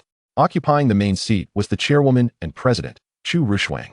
Flanked by the 2 largest shareholders, Yan Tao and Zhu Tian, Lin Mu settled into his designated seat, his nerves beginning to fray. Chapter 41. The First Encounter with Chu Ruoshuang. At approximately 9:55, the conference room door swung open once more. A woman of breathtaking beauty entered. She resembled an icy mountain, cold, elegant, and regal, standing gracefully at the pinnacle of the world. Her eyes were deep as a lake, bright as the stars, shimmering with sharpness and wisdom, as if capable of perceiving the depths of one's soul. Her long hair cascaded like silk, gently brushing her shoulders, adding a touch of softness and mystery. Her visage was exquisitely sculpted, with distinct contours and skin as pale as jade, exuding an air of cold beauty. Her figure was slender and well-proportioned, akin to a blooming lily, noble and graceful. Every subtle expression seemed meticulously crafted, radiating a unique allure that inspired both awe and fascination. "So, this is Chu Ruoshuang, truly as beautiful as described in the novel," Lin Mu mused internally, captivated by the frosty beauty before him. Chu Ruoshuang, of course, heard his praise. She recognized the voice did not belong to any member of the board, and though it struck her as peculiar, her demeanor remained unchanged, as if she had not heard the compliment at all. After all, regardless of his identity, outsiders would be dismissed once the meeting commenced. She glided past the crowd as usual, taking her seat. However, upon sitting, she sensed something amiss. To her left, where Yan Tao should have been, sat a youthful man. His features were strikingly handsome, radiating with vitality. His short, raven hair appeared both neat and effortlessly casual, while his fair skin exuded a youthful essence. Despite being clad in a suit, his youthful aura could not be concealed, emanating a lingering innocence characteristic of a university student. While Lin Mu's looks astonished Chu Ruoshuang, what truly bewildered her was that he occupied Yan Tao's seat. To maintain control of the company, she was acutely aware of each board member's details. Although Yan Tao had numerous illegitimate children, none had ever gained his acknowledgement, and she had memorized their appearances. None resembled the individual before her. Why then? Was he seated in Yan Tao's place? Just as Chu Ruoshuang was about to inquire who he was, another board member elbowed Lin Mu playfully, teasing, "Old Yan, why are you staring at Director Chu? What is this? You, a man on the brink of the grave, have taken a liking to Director Chu?" Realizing he had been caught staring, Lin Mu feigned nonchalance, replying, "How could that be? Director Chu tirelessly dedicates herself to us. I was merely checking on her well-being, ensuring she isn't overworked." The two bantered as if they were old friends. Meanwhile, Chu Ruoshuang sensed the oddity. One individual seemed to regard this person as Yan Tao, and his responses mirrored Yan Tao almost perfectly. It felt as though he truly embodied Yan Tao. She summoned her assistant and quietly inquired about Lin Mu's identity. The assistant confirmed, he is shareholder Yan Tao. As suspected, how intriguing it was for someone to seamlessly assume Yan Tao's identity without detection. Even for Chu Ruoshuang, who had long been unfazed by change, this peculiar phenomenon sparked her curiosity. She chose not to expose him, eager to discern the purpose of his presence. Before long, Lin Mu concluded his conversation and pretended to review documents, all the while secretly admiring Chu Ruoshuang's unmatched beauty. She truly is as the novel describes. By Yu Wei, Chen Xiaoxin, Tang Ying, and Qin Yuhong would all pale in comparison to Chu Ruoshuang. Alas, why must someone of her caliber be pinned into such a tragic conclusion? As Lin Mu covertly gazed at Chu Ruoshuang, she, too, observed him discreetly. Suddenly, she diverted her gaze, realizing that not only could she potentially see through his identity, but also hear his thoughts. A novel? Moreover, it seemed he had encountered the other 3 individuals. What did he mean by a tragic conclusion? Her expression remained composed as she eavesdropped on Lin Mu's musings.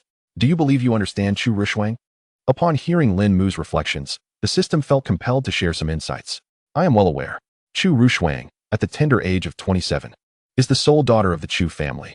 From the moment of her birth, she has basked in the adoration of her parents, who have dedicated themselves to nurturing her into a paragon of perfection. Living up to their expectations, she achieved remarkable accomplishments in the arts of music, chess, calligraphy, and painting by the mere age of 6, garnering genuine admiration and envy from those around her. Her journey continued with relentless study. At 17, she entered the corporate world to learn the intricacies of management, and by 20, she had founded her own company. At 22, her enterprise was ranked among the top 100 companies nationwide, and by 23, she ascended to the positions of chairwoman and CEO of the Chu Group, a role she continues to embody to this day. Regrettably, while the world fixates on the brilliance of Chu Ruoshuang, none seem to consider what she truly desires. In truth, she has never been concerned with the opinions of others. Her focus has always been on her parents' approval. As a child, she relished their praise for even the simplest of achievements, which propelled her to strive for excellence in all endeavors. Yet, somewhere along the line, her every action became taken for granted in her parents' eyes. Although they still commend her successes, the purity of their initial admiration has waned. This may explain the aloof demeanor she has adopted. Nevertheless, her parents hold an irreplaceable position in her heart, until the day when Yi Bufan, that wretched creature, callously took their lives and brazenly sought to claim credit before her, leading her to embrace the role of the villainess. Ultimately, having lost everything, she chose to perish in flames. I vividly recall the novel's final assessment of her, cold in life, fervent in death. Frankly, I fail to comprehend why the author would choose to extinguish the life of one so devoid of flaws, because she was created solely to meet her demise. The system's response left Lin Mu ensnared in confusion. What do you mean by that? Do you remember I mentioned that Bai Yue was conceived as the author's ideal self, embodying all their beautiful fantasies, while Chu Ruoshuang is, conversely, a manifestation of the author's negative emotions? She harbors disdain for women of superior lineage, greater talent, more exquisite beauty, and more fortunate lives, feeling a profound envy, jealousy, and even resentment towards them. Thus, the character of Chu Ruoshuang was born, amalgamating all advantages except for a fulfilling life. The author meticulously crafted her to be impeccably flawless, only to subject her to a harrowing fall from grace, a means to vent their own insecurities beneath a veneer of shame. Upon grasping the reasons behind Chu Ruoshuang's tragic fate, Lin Mu's indignation surged within him, his right hand crumpling the documents as the floor beneath him began to fracture underfoot. That scoundrel. Chapter 42, The New Shareholder. Chu Ruoshuang observed Lin Mu's every movement with keen interest. Although his statements were peculiar, they stirred a flicker of emotion within her. What a fascinating individual. Possessing such profound knowledge about my life, even my feelings towards my parents and my future. According to him, this world is akin to a novel, and all my experiences are mere fabrications? How delightfully morbid. Unlike Qin Yuhong and others who might struggle with the notion of being a constructed entity, Chu Ruoshuang accepted this concept with unexpected ease. To her, each step she has taken in life is undeniably her own. She is unequivocally herself. Yet, there remains a matter of grave concern. Who is Yi Bufan? Will he truly murder my parents and drive me to suicide? Regardless of the truth of this, it seems prudent to prepare for the worst. Her gaze sharpened, akin to a lone wolf poised to strike. As she observed Lin Mu striving to suppress his fury, she felt a twinge of curiosity. This was their first encounter, and it appeared to be his first glimpse of her as well. Why then was he so incensed on her behalf? Suddenly, Lin Mu turned his head, their eyes meeting momentarily before he hastily averted his gaze. In that brief exchange, Chu Ruoshuang discerned something in his eyes. Throughout her journey, she had encountered a myriad of individuals whose gazes were often laden with lust, greed, envy, jealousy, or resentment. While Lin Mu differed from the rest, she had assumed his regard was merely one of respect. Yet, in his eyes, she saw affection, sympathy, and a tenderness that resembled a child gazing upon their most cherished treasure. This stirred within the icy facade of Chu Ruoshuang an emotion she could scarcely articulate. Why does he regard me with such eyes? Ah, it seems I was caught peeking at her. Well, it should be fine, considering she likely perceives me as a nearly 50-year-old man. That said, the current demeanor of Chu Ruoshuang, radiating an aura that deters strangers, makes it difficult to fathom what she would be like in a romantic relationship. Throughout the narrative, she has never had a boyfriend, leaving me quite intrigued. At this moment, Chu Ruoshuang observed him from the side, her curiosity piqued by the unmistakable signs of gossip reflected in his eyes. She shook her head, unable to decipher the thoughts swirling in his mind. The only certainty was that this fellow did not seem to be her adversary. Rather, He might even serve as an ally. Time swiftly passed, and soon it was 10:10. The clock in the conference room chimed, signaling the commencement of the meeting. The attendees exchanged whispers regarding the empty seat of Zhu Tian. What has happened to Director Zhu? He has yet to arrive. Indeed. While Director Zhu and Director Chu have had their differences, he has never been late for a meeting. Not only is he usually early, but now he is tardy even beyond the meeting time. What could be the reason? Chu Ruoshuang caught wind of their murmurs, redirecting her focus from Lin Mu back to the meeting at hand. Has anyone contacted Zhu Tian? She inquired, addressing him by name without deference, as if commanding a subordinate. The collective gaze turned to the individual closest to Zhu Tian, who shook his head. I sent him a message, but he has not replied. Let us wait 5 more minutes. If he does not arrive, we shall commence the meeting, Chu Ruoshuang declared with unwavering authority. Lowering her gaze to resume her perusal of the documents, her slender fingers rhythmically tapping on the table. The other shareholders exchanged glances, expressing their concern for Zhu Tian. With only 5 minutes remaining, when Chu Ruoshuang begins the meeting, Zhu Tian will likely arrive with Yi Bufan, making a grand entrance as is customary for the protagonist. Then, Yi Bufan will make some snide remarks about everyone not waiting for him and not preparing a seat for him, a classic move to incite animosity. Following that, he will endure ridicule until the opportune moment to unveil the 2 shares Zhu Tian has transferred to him, thereby positioning himself in Zhu Tian's seat, leaving Zhu Tian with no choice but to concede his place to Yi Bufan's companion. How audacious, were it not for his status as the Dragon King. Such behavior would have led to his swift downfall within this company. Having been spoiled by Lin Mu's foretelling, Chu Ruoshuang felt a flicker of anticipation, curious to witness whether the scene would unfold as he had described. 5 minutes elapsed in the blink of an eye. The clock in the conference room chimed once more, and the shareholders present fell silent, amplifying the clarity of the clock's sound. Chu Ruoshuang set aside her materials and coldly announced, "Let the meeting commence." As the words fell, the conference room's door was kicked open, swinging 90 degrees before crashing against the wall with a resounding tremor. Such an act stunned everyone present, drawing their attention toward the entrance where Yi Bufan stood, exuding an air of confidence, with Zhu Tian positioned at his side, almost resembling a secretary or a subordinate. Yi Bufan, with a casual demeanor, remarked, "Oh, why did everyone start the meeting without waiting for me? I was merely a tad late. Surely, you wouldn't mind, would you? By the way, where's my seat? You didn't forget to save one for me, did you?" His mischievous grin and flippant remarks stirred discontent among the gathering. The majority of the company's shares were firmly held by the shareholders present, leading them to question Yi Bufan's status as a shareholder. Lin Mu, playing the role of the sharp-tongued Yen Tao, was the first to mock him. "Zhu Dong, your judgment seems to have declined dramatically. You've chosen a lackey who knows nothing of decorum, who not only walks ahead of you, but also lacks basic conversational skills. Oh wait, could he possibly be your illegitimate son? I didn't realize you were preparing for retirement this early. Although, he doesn't quite resemble you. Perhaps you've sown a field of grasslands instead. Ha ha ha." With Yen Tao's words igniting the atmosphere, others chimed in.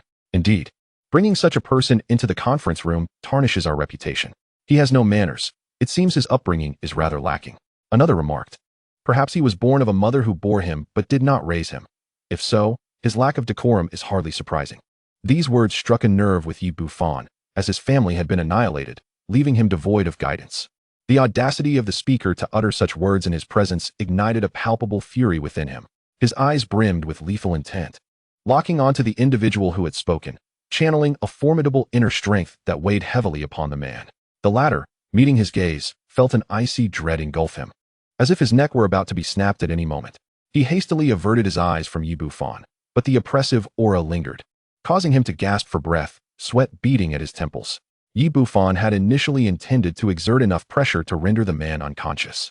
But recalling the absence of a protective shield in the presence of Chu Ruoshuang, he reluctantly withdrew his menacing energy. The onlookers, witnessing Yi Bufan's display of power, fell into stunned silence, no longer daring to mock him. Recognizing the effectiveness of his intimidation, Yi Bufan smiled and introduced himself. "Allow me to introduce myself. My name is Yi Bufan, the new shareholder of the Chu Group." The crowd regarded him with expressions of disbelief. The Chu Group was the leading enterprise in Donghai City, thriving with a bright future. Even possessing a mere zero, one of shares would guarantee a comfortable income. And it was inconceivable that someone would willingly relinquish their shares unless they were completely irrational. Since he had arrived with Zhu Tian, the only plausible explanation was that the notoriously frugal Zhu Tian had sold a portion of his shares to Yi Bufan. Yi Bufan discerned the skeptical glances directed at him and relished the attention, as it would make the moment of their humiliation all the more gratifying. "I understand your doubts. In truth, these shares were transferred to me by Director Zhu. If anyone is skeptical, feel free to inquire with him. He stepped aside slightly, prompting the shareholders to turn their gaze toward Zhu Tian. Zhu Tian nodded affirmatively. Indeed, just yesterday, I, Zhu Tian, voluntarily transferred 2 of my shares to Mr. Yi Bufan, making him one of the shareholders of the Chu Group. In reality, this transfer had been coerced under Yi Bufan's threats and persuasion. That night, after a night of debauchery at a bar, Zhu Tian had accidentally killed a woman in his drunken state. Initially, he could have resolved the matter with money, but with Yi Bufan now pulling the strings behind the scenes, he found himself at a disadvantage. Armed with video evidence of Zhu Tian's crime, Yi Bufan had effectively cornered him, and under the weight of his intimidation, Zhu Tian had succumbed. The room erupted in astonishment at Zhu Tian's announcement. The Chu family held nearly 70 of the company's shares, while Yin Tao and Zhu Tian possessed a mere 10 and 8, respectively, with the remainder held by smaller shareholders. Zhu Tian's admission that he had transferred a quarter of his shares to another was utterly unfathomable. Seeing the dismayed expressions of the shareholders, Yi Bufan's arrogance intensified. He turned his gaze toward Chu Ruoshuang at the head of the table, observing her composed demeanor, entirely unfazed by his presence or actions. Truly, she was a woman of icy disposition, which only heightened the challenge for him. Ignoring the reactions of the crowd, he confidently took the seat that had originally belonged to Zhu Tian. Though Zhu Tian felt some discontent, he yielded his place, sitting beside Yi Bufan. The sight of Zhu Tian relinquishing his seat only fueled speculation among the others about Yi Bufan's potential connections to the Yi family in Beijing. With a smile, Yi Bufan greeted Chu Ruoshuang. "Hello, Miss Chu. I hope I didn't frighten you too much with my abrupt entrance. I rushed here without a gift for our first meeting. How about I treat you to lunch today as an apology?" Chu Ruoshuang cast him a cold glance. Despite his well-crafted facade, she detected the raw lust and avarice hidden in his eyes. Choosing not to respond, she addressed the assembly, stating, "Since everyone is present, let us commence the meeting." Yi Bufan felt a pang of irritation at being ignored, though he maintained a facade of congeniality. "Humph, you may disregard me now, but in the future, you will find yourself on your knees before me." He then turned his attention to Lin Mu, who was also observing him with a benign smile. Though Yi Bufan sensed mockery and disdain beneath the surface, this was the very individual who had instigated the earlier ridicule, and he vowed that once the storm had passed, Lin Mu would learn the consequences of crossing the Dragon King. Given his proximity to Chu Ruoshuang, Yi Bufan managed to keep his expression neutral, but Lin Mu, well acquainted with Yi Bufan's character, could easily discern the subtle shifts in his demeanor. TSK. It seems Yi Bufan is contemplating a future where he dismembers Yin Tao in a fit of rage. Heh. Poor Yin Tao, though he initiated the mockery. The repercussions are now on him. Strangely enough, mocking him earlier was rather satisfying, though I mustn't go overboard lest I inadvertently push Yin Tao to his demise. Moreover, this brash newcomer can't stop staring at Chu Ruoshuang, his desires evident on his face. How does he even qualify as a protagonist? Thankfully, with that small mind of his, even if Chu Ruoshuang were to take her own life, it wouldn't benefit him in the slightest. Chu Ruoshuang paid no further heed to the two men's silent exchange. She succinctly summarized the company's project revenue from the previous quarter and future forecasts, ensuring the shareholders were well informed of the company's growth trajectory. In truth, the shareholders understood this was merely a formality, compared to the title of president or chairman. Perhaps dictator would more aptly describe Chu Ruoshuang. Since her ascension, she had tripled the company's market value through her decisive methods and far-sighted vision. From that moment on, they recognized her capabilities. All they needed to do was trust her to lead them to success. In less than 10 minutes, the summary concluded, and it was time to delve into the main topic of the meeting. Chu Ruoshuang projected her meticulously prepared PowerPoint presentation onto the screen, detailing the bidding information for land in the western suburbs of Donghai City. Due to the current financial constraints of the Qin Group, it was highly probable they would not participate in the competition. I intended to acquire this parcel of land and subsequently collaborate with the Qin Group for its development. Although the location was somewhat remote, it was situated near the inland, characterized by relatively flat terrain and a pleasant natural environment, making it ideal for development into a resort or a small urban area. However, additional funds would be required for road construction. To minimize expenses, I plan to invest a total of 800 million yuan in the bidding. Are there any objections? Lin Mu waved his hand leisurely, stating, "I have no objections. I naturally trust Chairman Chu's vision." The others pretended to ponder for a moment before unanimously expressing their agreement. Ultimately, the group's gaze fell upon Zhu Tian and Yi Bufan. Yi Bufan smirked, sensing that it was time to make his presence known. He shifted his chair back, crossed his arms behind his head, and reclined lazily, replying, "I have an objection. I believe Miss Chu is correct. This land indeed holds promising development potential, and investing in it will undoubtedly yield substantial profits in the future. However, I contend that 800 million yuan is entirely insufficient to secure this parcel. I believe 1 billion yuan would be far more appropriate. The others regarded Yi Bufan as if he were a fool. After all, Chu Ruoshuang had clearly indicated in her presentation the approximate cash flow of all real estate companies, excluding the Qin Group. Statistically speaking, 800 million yuan was already more than adequate. In reality, one could acquire it for as little as 650 million. Yet, Yi Bufan audaciously suggested they unnecessarily contribute an additional 200 million for the bidding. They voiced their criticisms in unison. Do you understand business? Is this the time to voice opinions? Do you think 200 million is as trivial as 2 yuan? It's not something you can just demand. Indeed, is Chairman Chu's data not sufficiently detailed, or have you not even bothered to review it? I suspect he simply aims to irritate us. I wonder who kicked Zhu's brain to allow such a person to become a shareholder. Just as they were denouncing Yi Bufan, Chu Ruoshuang, devoid of emotion, inquired, "What is your basis for this assertion?" Chapter 44, Lunch Together. Yi Bufan, still in his relaxed posture, confidently replied, "I possess no basis. Yet my intuition informs me that there will be companies bidding above 800 million. Upon hearing Yi Bufan's thoughtless response, Chu Ruoshuang's expression grew colder. If he wished to alter my decision, he must present a compelling argument rather than rely on ethereal instincts. Yi Bufan chose not to argue further. I trust my judgment. If you all remain unconvinced, the truth will reveal itself in due time. Lin Mu observed Yi Bufan's pretentious demeanor, internally scoffing. Intuition? If I didn't know the plot, I might have believed him. He merely wishes to secure this land as the first step to establish his dominance in Donghai City, especially with the assets of the Dragon King Hall about to be transferred. He intentionally presented his argument knowing Chu Ruoshuang would not believe it, aiming to conceal his identity. Establish the Dragon King Group, and then acquire the land for 801 million to validate his intuition. Moreover, he is indeed clever, as he not only secures the land, but also crafts an image of being discerning in front of the Chu Group, ultimately seeking to collaborate with the Qin Group to enhance his rapport with Qin Yuyo. It seems that with this fellow's assistance, Yi Bufan's plot may not come to fruition. Nonetheless, the Dragon King Group must be preemptively guarded against. As Yi Bufan could not provide a sound rationale, the meeting ultimately resolved to invest 800 million in the bidding. However, within the Chu Group, Chu Ruoshuang's word was law. The actual amount of funds to be invested was merely a matter of her decree. Chu Ruoshuang closed the PowerPoint presentation and rapped her knuckles on the table. Very well, the project for the western suburbs is thus finalized, and this meeting is nearly concluded.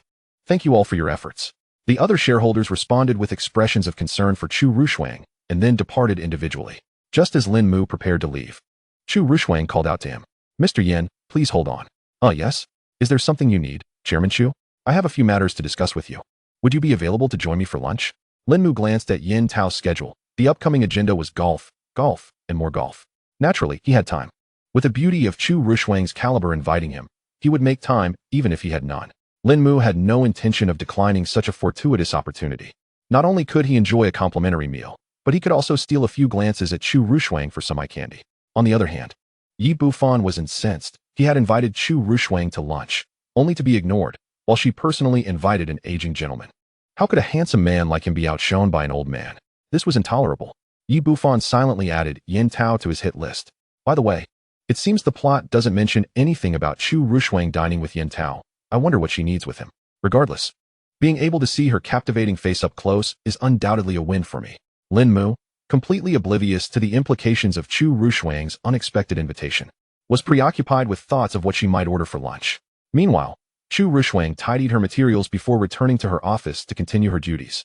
As it was still just past 10 o'clock and a bit too early for lunch, Lin Mu, on the other hand, relished his capitalist experience, wandering through the company where everyone greeted him warmly.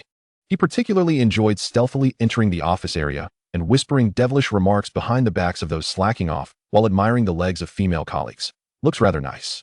It would be even better in black stockings. Seeing their flustered apologies brought Lin Mu a sense of wicked satisfaction. Chu Ruoshuang observed Lin Mu's childish antics through the surveillance cameras, but chose not to intervene, as she occasionally permitted her employees to be lax. However, using Lin Mu to spur them on had its advantages. Soon, Chu Ruoshuang concluded her tasks, and the clock struck 12:30. The two descended to their respective vehicles and arrived at a private restaurant under Chu Ruoshuang's ownership. They settled into a luxurious private room. As Lin Mu gazed at Chu Ruoshuang before him, he suddenly realized a pressing question. Am I truly the only one dining with her? Lin Mu had assumed there would be at least a secretary or bodyguard accompanying them. However, the room contained only the two of them and a lone server responsible for taking orders and serving dishes. Chu Ruoshuang ordered a few of her usual dishes and handed the menu to Lin Mu. Mr. Yan, please take a look and see if there's anything you'd like. It's on me. Lin Mu snapped back to reality and hurriedly took the menu, accidentally brushing against Chu Ruoshuang's hand. He feigned composure, saying, "Is that so? It is a rare privilege to partake in a meal graciously offered by Director Chu. It seems today I must truly indulge in your company." Yet internally, my thoughts were in disarray. Oh no, I just touched her hand. She can't possibly think I have feelings for her, can she? What if she assumes I'm being lewd and decides to call the authorities on me? No, wait. I am Yin Tao now. She can't think I'm attempting to pursue her like a cow after tender grass, right? The system, witnessing Lin Mu's foolishness, could no longer contain itself. Get a grip. Consider how you would feel if an older woman accidentally touched you. Lin Mu took a moment to calm down and ponder the situation. I understand now. She must want to support me. The system side, this host is beyond help. It is not entirely Lin Mu's fault. Although he was nominally an experienced driver in his past life, in reality, he was a coward with no practical experience. While he did not suffer from social anxiety in front of women like the original host, his only experiences of physical intimacy were with his mother and sister. Thus, he was merely a two-lifetime singleton, lacking romantic experience yet stubbornly proud, utterly clueless on how to interact privately with women, especially someone as alluring as Chu Ruoshuang, who completely overwhelmed him. Though Lin Mu possessed advanced acting skills, his flustered demeanor was unmistakable to Chu Ruoshuang. Hearing the nonsensical thoughts swirling in Lin Mu's mind, a long-lost smile graced her previously cold visage. Chapter 45. Awakening a Peculiar Attribute. Her smile radiated like the warm sun of spring, breaking through the clouds, fleeting yet precious. The corners of her lips curled gently, forming an elegant arc akin to a crescent moon perched upon a branch, simultaneously cool and tender. Her deep-set eyes seemed to harbor the vastness of the cosmos, glimmering with a mysterious and enchanting light. In her smile, there was no trace of worldly clamor or restlessness, only tranquility and profundity, as if it could purify the soul, allowing one to become utterly entranced in that moment of gentleness. Noticing Lin Mu lost in a reverie, she inquired, "Mr. Yan, is something amiss?" "How beautiful!" Lin Mu was momentarily entranced by Chu Ruoshuang's smile, and without thinking, blurted out this exclamation. Realizing his blunder, he quickly regretted his words. What on earth did I just say? How can I be so easily tempted? She must think I've truly misunderstood her intentions now. At that moment, Chu Ruoshuang also recognized that she had momentarily lost control of her emotions, naturally retracting her smile and softly replying, "Thank you." She observed Lin Mu, whose ears turned crimson, his face flushed with an uncontrollable shyness, seemingly unable to meet her gaze. Chu Ruoshuang felt as if she had awakened a strange attribute within herself, inexplicably drawn to tease him. The two fell into a silence, the atmosphere growing increasingly awkward. Ultimately, it was Lin Mu who awkwardly broached the subject. "I noticed Director Chu was smiling just now. Did something amusing come to mind?" Chu Ruoshuang contemplated briefly before responding coldly, "I suppose so. That fellow named Yi Bufan was quite rude, lacking intelligence, and his desires were blatantly written all over his face. He reminded me of a wild dog I encountered once." I accidentally connected the two. Lin Mu was taken aback. Is Chu Ruoshuang truly this sharp-tongued? If Yi Bufan heard this, it would surely devastate him. Oh, is that so? If Director Chu says that, he indeed seems rather laughable. Suddenly, Chu Ruoshuang's tone shifted. However, compared to that, it feels as though Mr. Yan is a bit peculiar today.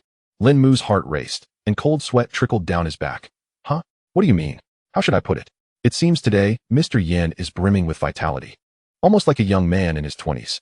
Her words startled Lin Mu. Is she really that perceptive? My behavior is identical to Yin Tao's. How could she possibly notice? He nervously scratched his cheek. Is that so? Perhaps I've just been focusing on my health lately. I'll take it as a compliment from Director Chu. Chu Ruoshuang, observing Lin Mu's inability to meet her gaze and his flustered demeanor, felt an unprecedented sense of delight.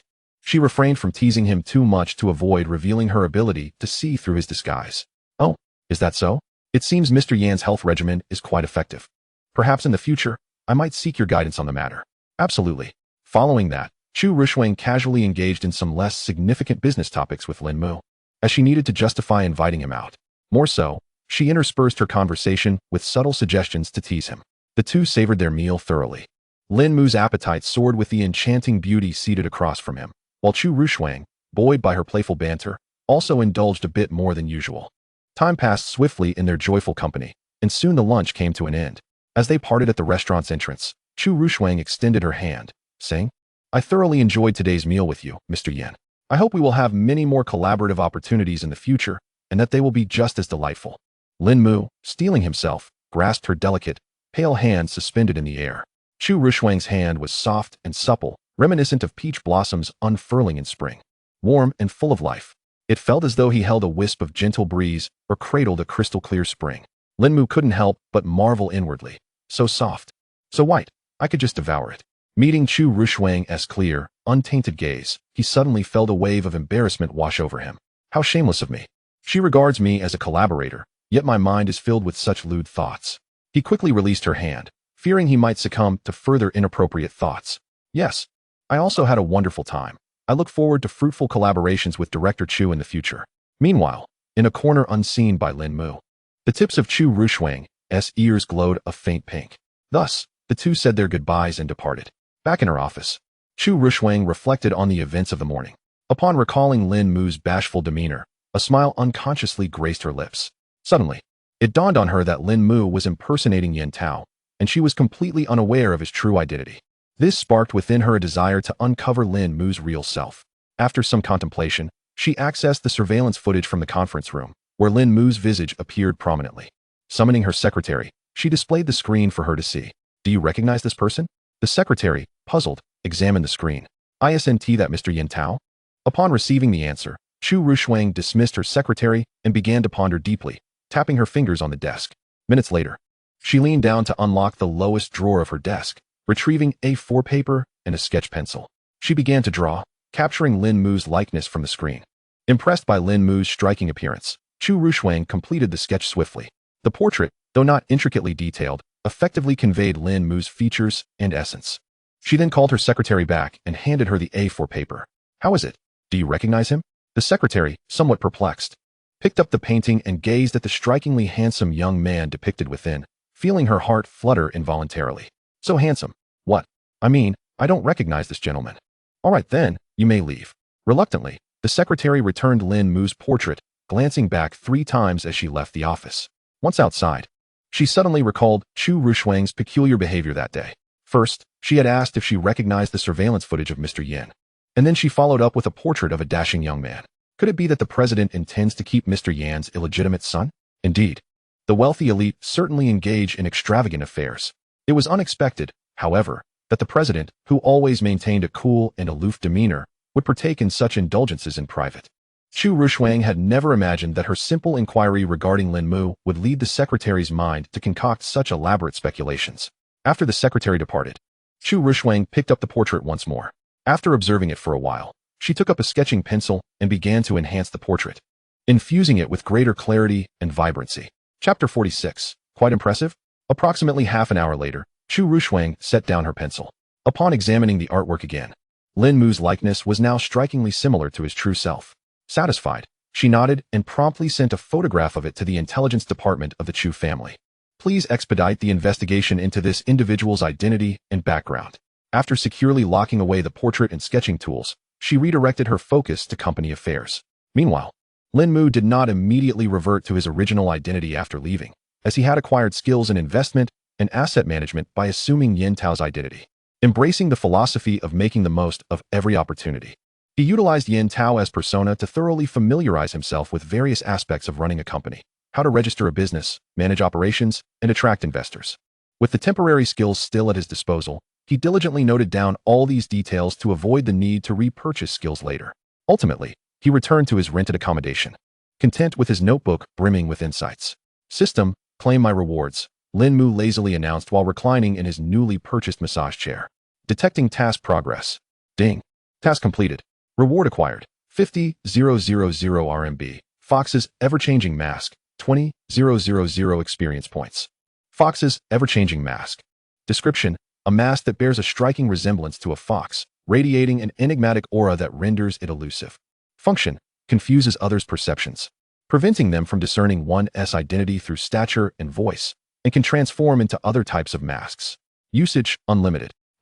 The fox's ever-changing mask? Isn't this merely a simplified version of the identity card? This could prove advantageous. should the need arise to conceal his identity without requiring skills. This would be a perfect means to save experience points. Heh, another profit today. It won't be long before I can accumulate enough to start my own company. Soon, I can lounge at home and relax. As night fell, Donghai City shimmered with lights, the neon glow flickering vibrantly. The warm illumination spilling from the skyscraper windows harmonized with the bustling traffic below. The stars in the night sky seemed captivated by this splendor, twinkling with even greater brilliance. A gentle breeze carried the aroma of street food mingled with the laughter of passers-by. The busy thoroughfare was alive with people, each individual possessed of their own destination and narrative. At that moment, Chu Ruoshuang remained in her penthouse office, diligently managing company matters. After a considerable time, she finally removed her glasses and stretched her somewhat stiff body, her graceful figure appearing even more voluptuous at that moment. A soft sigh escaped her lips, a reflexive response to the relief from her stretch. She turned her chair, gazing through the floor-to-ceiling windows at the bustling, thriving city below, feeling an inexplicable sense of alienation, as if she were somewhat out of place in this vibrant metropolis. Ding! Suddenly, her phone chimed with a notification. She picked it up and saw a message from the intelligence department. Opening the document they had sent, Lin Mu's information appeared before her. Lin Mu, 21 years old, currently residing in Donghai. No records found prior to age 6. At approximately 6 years old, he collapsed at the entrance of an orphanage with his younger sister Lin Ling. After suffering from a fever, he lost his memory and was subsequently adopted by the former director of the orphanage, growing up there. He graduated from Donghai University 3 months ago. The sibling bond is close. He excelled academically and worked part-time during breaks to cover tuition. For 4 consecutive years, he was hailed as the most handsome student at Donghai University, yet he appears to struggle with interactions with women. Approximately 2 weeks ago, he was dismissed from his job and has since been living at home, occasionally exhibiting behavior of returning home without having gone out. A few days ago, he moved and gifted his former and current landlord's hand-carved jade Buddha statues and bracelets, although no prior records of him studying carving were found. Since Chu Ruoshuang took over the Chu family, she had prioritized the development of the intelligence department, enabling them to uncover Lin Mu's information comprehensively within a single afternoon. Given more time, they could likely ascertain even the color of Lin Mu's undergarments and the number of hairs on his body. Chu Ruoshuang meticulously read through Lin Mu's life history. So his name is Lin Mu, 21 years old. Upon seeing his age, she recalled his youthful face. Struggles with women? At that moment, images of Lin Mu's mischievous remarks, shy demeanor, and evasive gaze flashed through her mind. Unintentionally, a smile graced her delicate and proud features, akin to a warm sun in the depths of winter, soothing to the heart. She lifted her gaze. The clear glass reflected her countenance, allowing her to see her expression distinctly. Am I smiling? Although the slight upward curve of Chu Ruoshuang's lips was nearly imperceptible, the warmth of her smile was undeniable. It was then that she realized she had not seen herself smile in many years. Closing her eyes to feel the fluctuations within her heart, a surge of joy seemed to stir restlessly. The last time she experienced such a sentiment was when her parents gifted her a life-size teddy bear at the age of 4. Have I begun to see him as a toy? Chu Ruoshuang subconsciously equated Lin Mu with a teddy bear. A delightful little brother? Perhaps that is not so bad. In the dormitory of Bai Yue at Donghai University, she was deep in thought, her brow furrowed. Ever since that day on the playground, when she had lost control of her emotions after kissing her best friend in front of 3 others, rumors of her being a lesbian had spread throughout the school. Fortunately, Jiang Tingting seemed unconcerned about it. Otherwise, she would have felt overwhelming guilt. On the bright side, since that incident, Han Donghui and Zhao Qian had not appeared before her again. In reality, Han Donghui had given up, while Zhao Qian was preoccupied with pursuing women and plotting against Yi Bufan. However, these issues were not the root of her distress. After learning from Senior Lin Mu about the fraudulent medical expenses, Bai Yue conducted some investigations. She reached out to other patients treated by the attending physician and, after inquiring about their treatment costs, compiled enough evidence to substantiate his wrongdoing. Subsequently, she confronted the attending physician with the evidence, but to her astonishment, he became unhinged and attempted to attack her with a knife. Just as she was about to be harmed, Yi Bufan appeared to shield her, even going so far as to incapacitate the doctor. Had she not sensed Lin Mu's thoughts at that moment, she might have genuinely been swayed. She had intended to resolve her grandmother's issues independently, seeking to minimize her interactions with Yi Bufan, yet fate led them to cross paths once more. She contemplated offering Yi Bufan a sum of money as a token of gratitude, after which they could part ways amicably. However, he declined her offer, instead requesting her contact information. Knowing she could not acquiesce to his wishes, she settled for inviting him to dinner instead. Yet, it seemed that even a mere meal kindled his imagination significantly. Recently, he had taken to appearing before her intermittently, asserting his presence. And it appeared that even her close friend had caught his eye. This left her in a quandary. Should her friend suffer due to this? She would never find peace in her life. Sigh. Chapter 47. Centenary Celebration. If only she could see Senior Lin Mu once more, perhaps she would uncover a reliable solution. With her mind in turmoil and no viable plan in sight, Bai Yue found herself placing her hopes on Lin Mu. Yet, without his contact information or a suitable reason to approach the already graduated Lin Mu, she felt increasingly despondent, as if she were nearing a state of despair. Jiang Tingting, upon hearing Bai Yue's sigh, mistakenly assumed it was due to stress regarding the centenary celebration program. In just 4 days, Donghai University would celebrate its 100th anniversary. And both Bai Yue and Jiang Tingting were members of the student council. Bai Yue had joined the council to facilitate her evaluations, while Jiang Tingting merely accompanied her dear friend. The performances for this celebration were divided among various departments, each required to prepare at least 2 acts. Thus, as the co-heads of the publicity department, Bai Yue and Jiang Tingting had been laboring over this task for the past few days. One of the acts was tentatively set as a duet dance between Bai Yue and Jiang Tingting, but the other remained unconfirmed.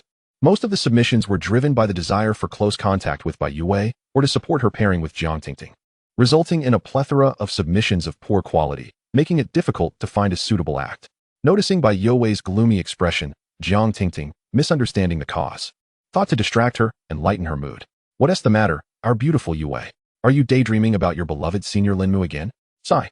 Despite so brazenly taking his first kiss, she had quickly moved on, neglecting him while fixating on a man she had only met once. Am I merely a pawn in your game? If that brings you joy, then I, Tingting, would not mind enduring a little discomfort. Jiang Tingting's words snapped Bai Yue back to reality. Tingting, what nonsense are you spouting? That is not true. I'm merely contemplating the program. All right. I'll stop teasing you. Take your time with the celebration program, and remember to rest. Don't overexert yourself. Do you need me to send you some pictures of handsome men to help you unwind? No, thank you. I will make sure to rest. Suddenly, the connection between the centenary program and Lin Mu sparked an idea in Bai Yue's mind. Wait a moment. Couldn't I invite Senior Lin Mu back under the pretense of performing at the celebration? We would inevitably discuss the program, and in that context, I could listen to his thoughts. With newfound clarity, Bai Yue resolved to act. Tingting, do you have any way to find Senior Lin Mu's contact information? Huh. I was just trying to help you relax. You really want to track down a man? What are you talking about? I want to invite Senior Lin Mu back to perform. He was quite well known at school a few years ago, right? Inviting him would surely make the program more appealing. But Senior Lin Mu is quite socially anxious. He becomes shy when approached by girls. However, you've reminded me that his roommates are also quite popular. Perhaps we could reach out to them as well. Really? Then let us contact them quickly. Our time is limited. Seeing Bai Yue in such a flurry, Jiang Tingting couldn't shake the feeling that her motives were not entirely pure, yet she didn't dwell on it for long. As preparation time for the program was indeed short. I don't have Senior Lin Mu's contact information, but let me think. Oh, I can just contact his advisor. He is the dorm leader, so the advisor should have his contact details. Yes, you're brilliant, Tingting. Thank you, Bai Yue exclaimed, embracing Jiang Tingting and planting a kiss on her cheek before rushing out of the dorm to call her advisor for information. Left in the dorm, Jiang Tingting touched the spot on her face where Bai Yue had kissed her, suddenly realizing that perhaps being with Bai Yue wasn't such a bad idea. It might just require some time to coax her into a different orientation. Meanwhile, in the corridor, Bai Yue remained blissfully unaware of the looming danger overhead. Under the guise of the centenary celebration program, Bai Yue swiftly contacted Lin Mu's advisor through her own advisor and obtained Lin Mu's contact information. After a moment's hesitation, she summoned her courage and dialed the number. In Lin Mu's rented apartment, he was currently demonstrating to the world what it meant to execute a dimensional strike. Using the blind monk to unleash a flurry of kicks in the summoner's rift, his teammates showered him with compliments, marveling at his prowess. Big boss, you're incredible. Please carry me. Do you need any items? I can help. Brother, can you play with me? I'll pay. Help me rank up. Can you take me along? I look great in black stockings. Just as he was about to invite a girl for a sweet duo cue, his phone rang. The sight of you approaching stirred feelings within me that I had never experienced before. He glanced at the unknown call from Donghai City and answered. Hello? Who is this? Bai Yue was taken aback at how quickly Lin Mu answered, suddenly feeling nervous. Hello, is this Senior Lin Mu? I am Bai Yue. Lin Mu frowned. Puzzled. Why is this girl suddenly calling me? I don't think we're acquainted. Ah, hello, I am Lin Mu. What can I do for you, Yue? In 4 days, it's the school's centenary celebration, and we still have one program that hasn't been finalized. I was hoping to invite you and your roommates back to perform. I'm calling to see if you're available and willing to come. Lin Mu pondered for a moment. The upcoming days seemed devoid of any engaging events, and returning to school for some fun was not out of the question. I'm available, but I'm not sure about my roommates. I'll need to ask them first. If they're okay with it, I'll call you back. Oh, that's wonderful. Thank you, Senior. I won't take up any more of your time. Good night, Senior Lin Mu. You too, good night. Rest well. After hanging up, Bai Yue felt a weight lift from her heart. Although Lin Mu did not immediately agree, she felt reassured. After the call, Lin Mu added her as a friend, receiving photos of her in black stockings, and, like a cad, politely declined her invitation for a duo queue. Sorry, someone just called me, and I have some matters to attend to. We'll have to play together next time. Make sure to get some rest, and don't stay up late. After sending the message, Lin Mu switched back to his main account and opened his dormitory group chat. Chapter 48. I will retrieve everything I have lost. Purely handsome Wind Guardian. All members, this is Donghua. Please respond. Indian A, what's up? 5 sons, not available. For not foolish, not a fool. Voldemort Old 6. Purely handsome Wind Guardian. I just received a call from a junior sister, saying that the school anniversary is in 4 days and she wants us to perform. What do you think? Indian A, I have time, sure.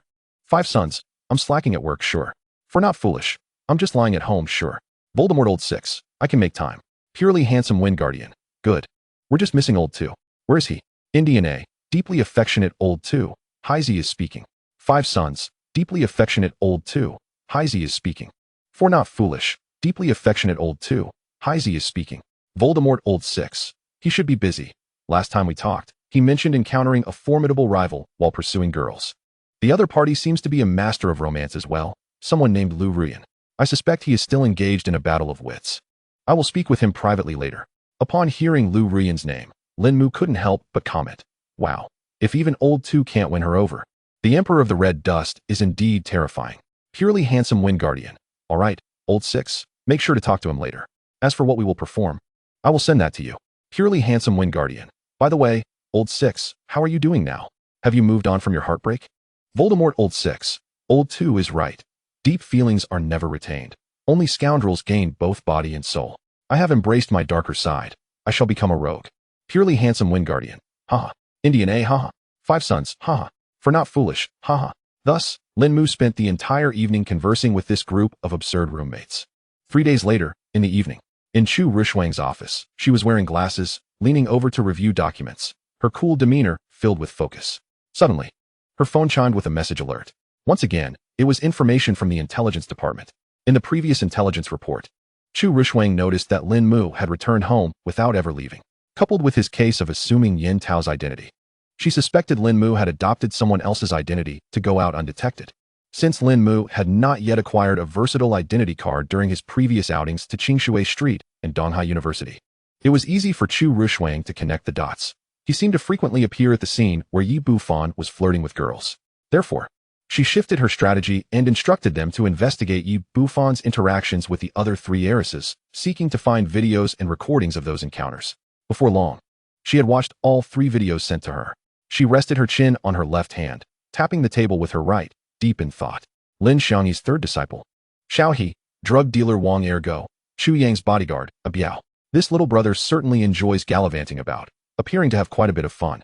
However, Chu Ruoshuang also noticed that whenever Lin Mu was present, the expressions and behaviors of Chun Xiaoxin, Tang Ying, and Qin Yuyo exhibited strange changes. Adding to this was their evident estrangement and disdain towards Yi Bufan. It was highly likely they could hear Lin Mu's inner thoughts. I thought only I could hear his inner voice. How disappointing. Yet he seems completely unaware that we can hear him. Is it the work of the owner of that other voice? With her exceptional intelligence and sharp reasoning, Chu Ruoshuang quickly surmised that it was highly probable the system was at play, since it deliberately allowed us to know the future trajectory. It seems intent on altering our destiny or perhaps utilizing us to thwart Yi Bufan's rise, even to eliminate him? Though it has been a long time since anyone dared to scheme against me, given my keen interest in this matter, I shall indulge in this game. She glanced at the final line of the intelligence report. Lin Mu will participate in the Donghai University Centennial Celebration performance tomorrow evening. A captivating smile graced her lips as she retrieved Bai Youwei's information from the locked drawer, murmuring, "Let us begin with you." The next day, the day of the celebration. At 4 p.m., Lin Mu began to groom his appearance, as he intended to enjoy himself thoroughly that evening. He planned to meet his 5 sons for dinner first, while also discussing the evening's performance with them. He soon arrived at the restaurant near the school that they frequently visited, greeting the owner warmly before entering the private room. All his roommates were already there. "Oh, my sons have arrived." Lin Mu greeted them with fist bumps. Old Tu spoke first. "Old Lin, why are you so late? Were you busy chasing girls? Do you think I'm you?" "I just took a bit longer to spruce up my appearance," he replied. The others joined in the conversation, and the atmosphere in the private room quickly became lively. Suddenly, Lu Zheng asked, "Old Lin, are you sure you want to go on stage today? Do you think you can handle all those eyes on you?" The others chimed in with concern. "Yeah, you've never participated in such performances before.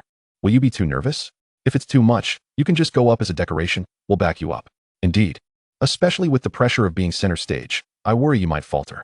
Should I tell the junior sister so you can sit this one out?" Seeing the genuine concern from his roommates touched Lin Mu. He smiled confidently. "Don't worry, I'm not the same as before. This time, I will reclaim everything I've lost." Lu Zheng, noticing Lin Mu's invigorated spirit, felt reassured. "If you still have the energy to act all dramatic, it seems like you're not in any real trouble." Lin Mu brandished a fox mask before them. "Rest assured, I've come prepared. I'm no longer socially anxious. And I'll be wearing this mask on stage. You all better step up your game. Otherwise, the spotlight might just be on me, and you'll be reduced to mere props." Half an hour later, after finishing dinner, they made their way to the school. Since Lu Zheng had revamped his image under Old Tu's guidance after his heartbreak, he now resembled a tall, muscular, handsome man. The six of them strolled along the campus path towards the backstage area, catching the attention of passing girls, who couldn't seem to tear their gazes away. One handsome guy usually left them drooling. Now, with six before them, it was an overwhelming sight they could hardly withstand. So many handsome guys. Does our school really have this many? Oh no, my eyes are going to explode. I need them to take responsibility. I want to ask for their contact information. But with so many handsome guys, it's so hard to choose. They look a bit familiar. Oh, I remember. They are the recently graduated senior Lin Mu and his roommates. Old Tu, noticing the eager girls, threw them a flirtatious glance, instantly captivating them. Lin Mu swiftly locked Old Tu's throat. "You little brat, do you want more trouble? Daring to flirt here, don't make it hard to escape later." With that, Lin Mu hurried them along, leaving behind a group of starry-eyed admirers. Chapter 49, Lin Mu's Proposal. Before long, the six arrived at the preparation backstage. As soon as they entered, they predictably stirred up a commotion. Upon confirming his availability, Lin Mu promptly returned the call to Bai Yue, who wasted no time in informing Jiang Tingting. Jiang, in turn, deliberately reported the program to the supervising teacher, disclosing only the names of the performers, omitting them from the submitted program list. She justified this as a means of creating suspense, though it was merely to tantalize others. As for the reason why Lin Mu and his companions were not invited to the rehearsal, it was deemed unnecessary. Aside from Lin Mu, his 5 roommates had frequently participated in school-organized events and were well acquainted with the setup and procedures. Such was the prowess of the publicity department. No wonder they kept everything under wraps. Tonight was likely to transform into an exhilarating night for the girls, with the publicity department showcasing only strikingly handsome and beautiful performers. They were certain to receive commendations from the school. After greeting others present, the 6 proceeded to sign in at the publicity department. Upon spotting Lin Mu, Bai You's eyes sparkled with delight, and she promptly set aside her tasks, hurrying to him. "Greetings, seniors," she exclaimed. The 6 responded in unison, "Hello, junior." Overcome with excitement, Bai Yue momentarily forgot that Lin Mu's roommates were beside him and requested, Lin Mu senior, could you come with me for a moment?" Old Tu nudged Lin Mu with his elbow, teasing, "Wow, Lin the handsome, your charm is undeniable. This junior seems to have fallen for you at first sight." Lin Mu shot him a disapproving glance, retorting, "What are you talking about? Just because she seeks me out doesn't mean it's for frivolous reasons." Realizing her earlier lapse in composure, Bai Yue hastily waved her hands, stammering, No, I just need to confirm some performance details with Lin Mu senior." Lin Mu, with an air of knowing, remarked, "See? She is here for serious matters. Stop slandering your adoptive father." He then followed Bai Yue to a corner, where she began relaying important information regarding cues, positioning, and gratitude speeches. Once she had conveyed all necessary details, Lin Mu intended to return to his preparations. "All right, Bai Junior. I'll head back now," he said. Bai Yue clutched the hem of his shirt, imploring, "Wait, senior. May I ask you something?" Observing her timid demeanor, Lin Mu was momentarily taken aback, wondering, "What's with her? Does she truly have a crush on me?" Sensing Lin Mu's misinterpretation, Bai Yue quickly clarified, "It's about a friend of mine. A troublesome person has been persistently bothering her. Despite her clear rejections, this individual remains self-centered and dismisses her words. I wanted to ask if you might have any advice on how to deter him." Lin Mu, discerning her underlying apprehension, thought, "Classic. I have a friend. She must be speaking of herself and Yi Bufan." He countered, Why are you asking me about such romantic issues? I've never been in a relationship, so I doubt I can offer you reliable advice. Perhaps I could consult my roommates instead? No, it's just that I feel you, having never dated, might provide a more objective perspective on this matter. Oh, I see. Dealing with a presumptuous suitor, huh? Let me think. Bai Yue looked at Lin Mu with hopeful anticipation, making him feel slightly embarrassed. If your friend truly dislikes him, she must be assertive. She should report him for harassment. If he still refuses to relent, the best course would be to distance herself from him. As long as he can't find her, he won't be able to bother her. Is it really that simple? Bai Yue pondered Lin Mu's suggestions thoughtfully. Meanwhile, Lin Mu sighed internally, poor girl. If it weren't for her grandmother's health and her need for college, she could simply pack up and escape to a place where Yi Bufan couldn't find her. That guy is currently active in Donghai City. Although Lin Mu's advice might be difficult to implement, it at least offered Bai Yue an alternative course of action. Thank you for your advice, senior. I will relay it to my friend. I'm glad I could be of assistance. With that, Lin Mu departed, and Bai Yue went off to change and prepare for her performance. Soon, the evening's festivities commenced. As each program began and concluded, it finally arrived at the dance performance by Bai Yue and Jiang Tingting. The stage was initially shrouded in darkness, and then, suddenly, two beams of light illuminated the scene, revealing Bai Yue in a white dance dress and Jiang Tingting in a black one. Bai Yue's white dress, as pristine as a snowflake, swayed gently in the evening breeze, radiating a soft yet dazzling glow that enveloped the stage in a pure brilliance. In contrast, Jiang Tingting's black dress evoked the depths of the night sky, exuding mystery and allure. Under the lights, her dress sparkled subtly, akin to stars in the night, captivating and enchanting. As the two dancers gracefully approached one another, their hands intertwined, the audience erupted into enthusiastic applause. Unperturbed by the reaction, the two performers were solely focused on each other. As the music played, they began to dance, their movements elegant and fervent, with every turn and leap embodying strength and grace. Their actions harmoniously mirrored one another. At times they were closely entwined, at others, they separated lightly, resembling a pair of butterflies dancing across the stage, narrating a poignant love story. The skirts billowed with their spins, animated by their performances, transporting the entire world into a mesmerizing realm of dance. Even the older school leaders could not help but commend their performance. In the back, Lin Mu and his companions were equally impressed. Bai Yue and Jiang Tingting were already stunning, and their synchronized dance elevated their allure, undoubtedly. Many students would be inspired to showcase their talents tonight. Feeling the pressure now? Surely you're not already sweating, are you, old Lin? Not at all. They're not even close to my level, Lin Mu replied. Huh, keep dreaming, old Lin. You're all talk and no action. Before long, their dance reached its conclusion. Both girls glistened with beads of sweat on their foreheads and hair, yet their faces radiated joy and satisfaction. After thanking the audience, they gracefully exited the stage. It was unclear how much time had passed before the audience emerged from their reverie, erupting into fervent applause, which soon resonated like thunder. Chapter 50, A Meeting with Bai Yue. Upon returning backstage, Bai Yue and Jiang Tingting received the accolades they had anticipated. Approaching Lin Mu, Jiang Tingting playfully inquired, Seniors, how did our performance fare? Have we enchanted you? Old Tu responded with exaggerated affection. You both looked fantastic, and your dancing was commendable, but to truly captivate me, you're still a bit short of the mark. However, if you were to don a sailor's suit for me tonight, perhaps you might truly succeed. Old 3 and Old 4 immediately covered his mouth and restrained his throat, urging, Don't misunderstand, juniors, your performance was excellent. Just ignore this lovesick rogue. Consider it as him merely talking nonsense. Indeed, this individual lacks an artistic sensibility and is unable to appreciate your performance. Bai Yue and her companion couldn't help but chuckle at the camaraderie shared among Lin Mu and his roommates. All right, senior, and soon it will be your turn. Do give it your all. Rest assured, we shall undoubtedly succeed. With that, the audience of students and teachers settled down. After a series of splendid performances, our gala is on the brink of its most exhilarating moment, the grand finale. This evening's highlight will be presented by an alumni band, and I trust you shall find it delightful. Now, let us welcome a band. A band is a quintet formed by the 5 members of Lin Mu's dormitory, a name that Lin Mu himself bestowed upon them. Initially, he intended to call them Yitzi, but later deemed it unsuitable, hence the change. As the host's voice resonated, the previously jovial atmosphere transformed into one of earnest confidence. Donning his fox mask, Lin Mu declared, Let us embark on a flawless conclusion to tonight's gala. Upon recognizing a band, the audience's excitement surged to an apex. The 6 members took their respective positions, with Lin Mu assuming the central role as the lead vocalist and guitarist. The crowd erupted in joyous anticipation upon seeing the performers. though they were perplexed by the presence of an additional masked figure in the spotlight. Lin Mu tapped the microphone to check the sound. Hello, esteemed classmates and teachers. Good evening. We will now perform the Nameless. With a subtle nod from Lin Mu, the 6 members commenced their harmonious performance. Strumming his guitar, Lin Mu began with a calm and somber voice. The lights of the city at dawn always witness a descent of brilliance.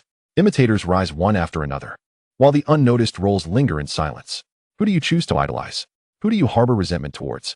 As Lin Mu's melody enveloped the audience, they gradually fell into a hushed reverence. Immersed in his own world, Lin Mu cherished the Nameless, a song he had adored in his past life.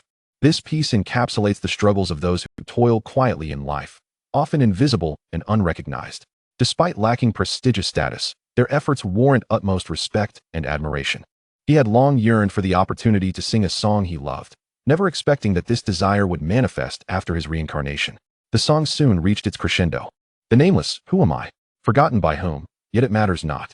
Continue to chase, whose glory is not accompanied by tears. Perhaps it is exhausting, a life of disarray. Perhaps it is humble, a lifetime of insignificance. Are we not all the same, despite being called the Nameless? Lin Mu's vocal prowess, stemming from both the original host and his past self, though only intermediate, was more than sufficient for this gala. Meanwhile, in the VIP section below the stage, a woman clad in a black coat and mask observed the focused Lin Mu. Upon learning of his performance tonight, Chu Ruoshuang had deliberately stayed late to attend. With her stature, securing a front row seat was a mere formality. The Lin Mu before her appeared even more radiant, composed, and self-assured than before. In that moment, it seemed as though the entire world existed solely for him. Even Chu Ruoshuang found herself momentarily entranced, murmuring, "This younger brother's performance is quite impressive tonight." The fleeting moment of the song passed in the blink of an eye. As Lin Mu's voice concluded, the audience erupted into the loudest applause and cheers of the evening. Observing the enthusiastic crowd, a drenched Lin Mu felt an overwhelming sense of fulfillment. He picked up the microphone and spoke softly. Everyone possesses their own value and significance. No matter our circumstances, we should never relinquish our pursuit of dreams or our passion for life. This song is dedicated to all the nameless individuals present. At that moment, someone in the audience initiated a chant for him to unmask. Before long, the fervent crowd united in a chorus of "Unmask, unmask, unmask." Lin Mu couldn't help but question whether he had unwittingly signed up for a masked singing competition. Amidst the audience's fervor, a playful impulse surged within him. He raised his hand to grasp the mask, feigning an intention to reveal his identity, while the audience eagerly awaited his true visage. Suddenly, he lowered his hand, teasing the students below. "Oh, did you truly think I would unmask myself? You wish to see my handsome face after hearing my song. Such a delightful notion. Yet it shall not come to pass." With that, Lin Mu swiftly exited the stage with his companions, wary of the potential for an overzealous reaction. His antics ignited the audience's competitive spirit, determined to uncover the masked figure's true identity. Some speculated that the mysterious performer was Lin Mu, one of the 5 roommates. But soon a girl countered, "The voice doesn't match, the figure doesn't match, the personality doesn't match, the aura doesn't match," effectively eliminating one option. Meanwhile, back in the backstage, Lin Mu ensured the area was clear before removing his mask. Given his aversion to complications, he was aware that only a select few knew of his impending performance. He had taken the time to coordinate with those individuals, asking them to keep his identity under wraps, which they were more than willing to comply with, as witnessing their classmate in such a guise provided them with considerable amusement. After confirming their discretion, Lin Mu returned to find his roommates and bid farewell to Bai Yue. At that moment, Bai Yue and Jiang Tingting were preoccupied with the concluding tasks of the gala. Upon noticing Lin Mu and his friends, Jiang Tingting smiled brightly and exclaimed, "Congratulations, Senior Lin Mu. You truly stole the show tonight." "Oh, not at all. Please do not inflate my ego. I am but a humble citizen," Lin Mu replied modestly. "Humph, who would believe that? By the way, did you come here for something specific?" "Not particularly. Just wanted to let you know we are heading back." Bai Yue gazed at Lin Mu, hesitating to speak, ultimately offering a simple farewell. "Goodbye, seniors. Please be careful on your way home." Lin Mu, oblivious to her unusual demeanor, wished her a good night before departing with his roommates. Half an hour later, while Bai Yue was distractedly sorting through various props, the head of the External Relations Department approached her. "Hey, Yue, the principal asked for you to visit the Publicity Department office." Did the principal say what it was about?" "No, he only mentioned for you to go there immediately." "Oh, all right." Confused, Bai Yue couldn't fathom why the principal suddenly sought her out. After explaining to Jiang Tingting that she needed to step away for a moment, Bai Yue made her way to the Publicity Department office. She knocked on the door, and a cold voice responded from within, "Come in." Upon entering, Bai Yue was greeted by a woman in black seated at her desk. Despite the mask obscuring her face, Bai Yue could infer that her features were undoubtedly striking, exuding an aura of authority even while seated. The woman lifted her gaze, her profound eyes locking onto Bai Yue's, her lips moving slightly. "Hello, Bai Yue." Chapter 51, Contemplating Departure. The principal, standing nearby, was quite perceptive and promptly provided them with the privacy they needed. "Miss Chu, I have brought her to you. You two can chat in peace. I shall take my leave." With that, he exited the office, closing the door behind him. At this moment, Bai Yue realized that the woman before her had summoned her, yet she was entirely unfamiliar with the individual. "Hello. May I inquire as to why the principal has asked to see me?" Chu Ruoshuang did not respond immediately. "Please, have a seat." Following her suggestion, Bai Yue settled into the chair opposite her, observing as Chu Ruoshuang picked up a document and began to read. Bai Yue, 21 years old. A second-year student at Donghai University, serving as the head of the student union's public relations department, excelling academically. Her closest friend is Jiang Tingting, who is also a BL artist under the pseudonym MSYW. Furthermore, she is an orphan, with only a grandmother suffering from uremia remaining in her family. Just a week ago, she confronted her grandmother's attending physician, exposing his fraudulent medical charges for personal gain, narrowly escaping an attack, only to be rescued by a certain Yi Bufan. Am I correct? Chu Ruoshuang articulated Bai Yue's information in a flat tone, word by word. At that moment, Bai Yue was engulfed in a wave of panic. In the eyes of this individual, her secrets were laid bare. Why is she investigating my background? What does she want from me? The unsettling ignorance made her breath quicken. She also came to the realization that the identity of the person before her must be significant. What exactly do you want from me? There's no need to be anxious. I merely wish to have a candid conversation with you. Chu Ruoshuang produced another document and slid it across the table towards Bai Yue. Please take a look. Trembling, Bai Yue picked up the document and scrutinized it closely. Moments later, she set it down, bewildered. What does this mean? Upon reviewing the contents, her confusion deepened, as one document was an application form for an exchange program at Shangjing University, while the other pertained to a transfer request to Shangjing First Hospital. Chu Ruoshuang maintained her composure, devoid of any emotional fluctuation. As you can see, this is an application for you and your grandmother to study and receive medical care in Shangjing. After her transfer, I will also cover her medical expenses up to 2 million. If you feel lonely, I can arrange for your friend to accompany you. Bai Yue, well aware that there is no such thing as a free lunch, pressed further, who exactly are you? Why do you want me to go to Shangjing? At that moment, Chu Ruoshuang removed her mask, revealing a strikingly cold beauty that even Bai Yue, who was not lacking in attractiveness herself, found momentarily distracted. Allow me to introduce myself. I am Chu Ruoshuang of the Chu Corporation. As for the reason, given your outstanding academic performance, it should not be difficult for you to deduce. Bai Yue was instantly taken aback by Chu Ruoshuang's status. She had never anticipated that this individual would be the most renowned businesswoman in Donghai City. She began to ponder the motives behind the woman's interest in her, and suddenly recalled her earlier conversation with Lin Mu. Is this about Yi Bufan? It seems I am not entirely foolish. However, she was perplexed. But why me? You should have a clear understanding. At this point, even Bai Yue, despite her naivety, grasped the implications of what was being suggested. Is it because of my future? Precisely. I trust that you now comprehend that in the future, you will become one of his wings. To confront him, I must first sever his wings. I am aware that you are attempting to alter the future, but it is insufficient. As long as you remain in Donghai City, he will have ample opportunities to approach you and ensnare you. Bai Yue had been contemplating Lin Mu's advice, but was hindered by constraints. Now, Chu Ruoshuang's proposal was akin to a lifeline, yet uncertainty lingered regarding the trustworthiness of this woman. Noticing the serious expression on Bai Yue's face, Chu Ruoshuang understood her hesitation. I know you are skeptical of me, but allow me to share this. I too have learned of the future from him. Even if you reject my offer, I will not relent. The only difference will be the methods I employ, shifting from gentle to more aggressive approaches. Chu Ruoshuang candidly revealed her ability to hear Lin Mu's thoughts, subtly implying that she had already shown restraint. In truth, she had initially intended to eliminate Bai Yue, as she never showed mercy to those who posed a threat to her. However, upon learning of the conversation between Lin Mu and Bai Yue, she decided to align with his perspective, believing that it would alleviate some complications. Could she indeed hear Lin Mu's thoughts? Perhaps she could be trusted. Bai Yue grasped Chu Ruoshuang's sincerity, her doubts diminishing as she gradually began to believe her words. Yet, she was not ready to make an immediate decision. I need to think it over. For Chu Ruoshuang, this was tantamount to a commitment. She produced a pre-prepared note bearing her contact information and placed it on the table. Once you have made your decision, call this number. My team will coordinate with you to ensure everything is taken care of. Additionally, if you desire, I can even arrange for you to work at the Shangjing branch of the Chu Corporation upon graduation. That will be all for today. I hope to hear good news from you." With that, Chu Ruoshuang made her exit from the office without delay. Shortly thereafter, Bai Yue, clutching the documents and contact information, left as well. Meanwhile, Lin Mu, who had departed earlier, took his roommates for a wash, indulged in a late-night meal, and finally returned home after dropping off his inebriated friends at a hotel. Upon arrival, he collapsed into bed, utterly exhausted despite his advanced cultivation level.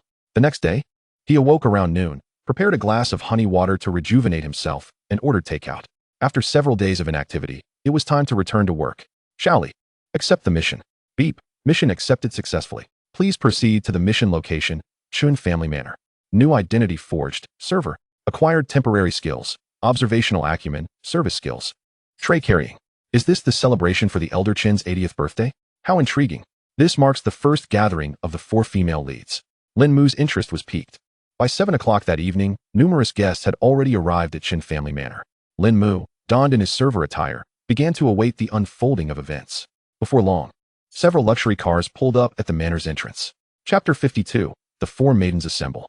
The early arrivals were primarily nouveau riche or ordinary business associates hoping to make a favorable impression to advance their companies. Due to their status, their vehicles could only park some distance from the manor, requiring them to walk.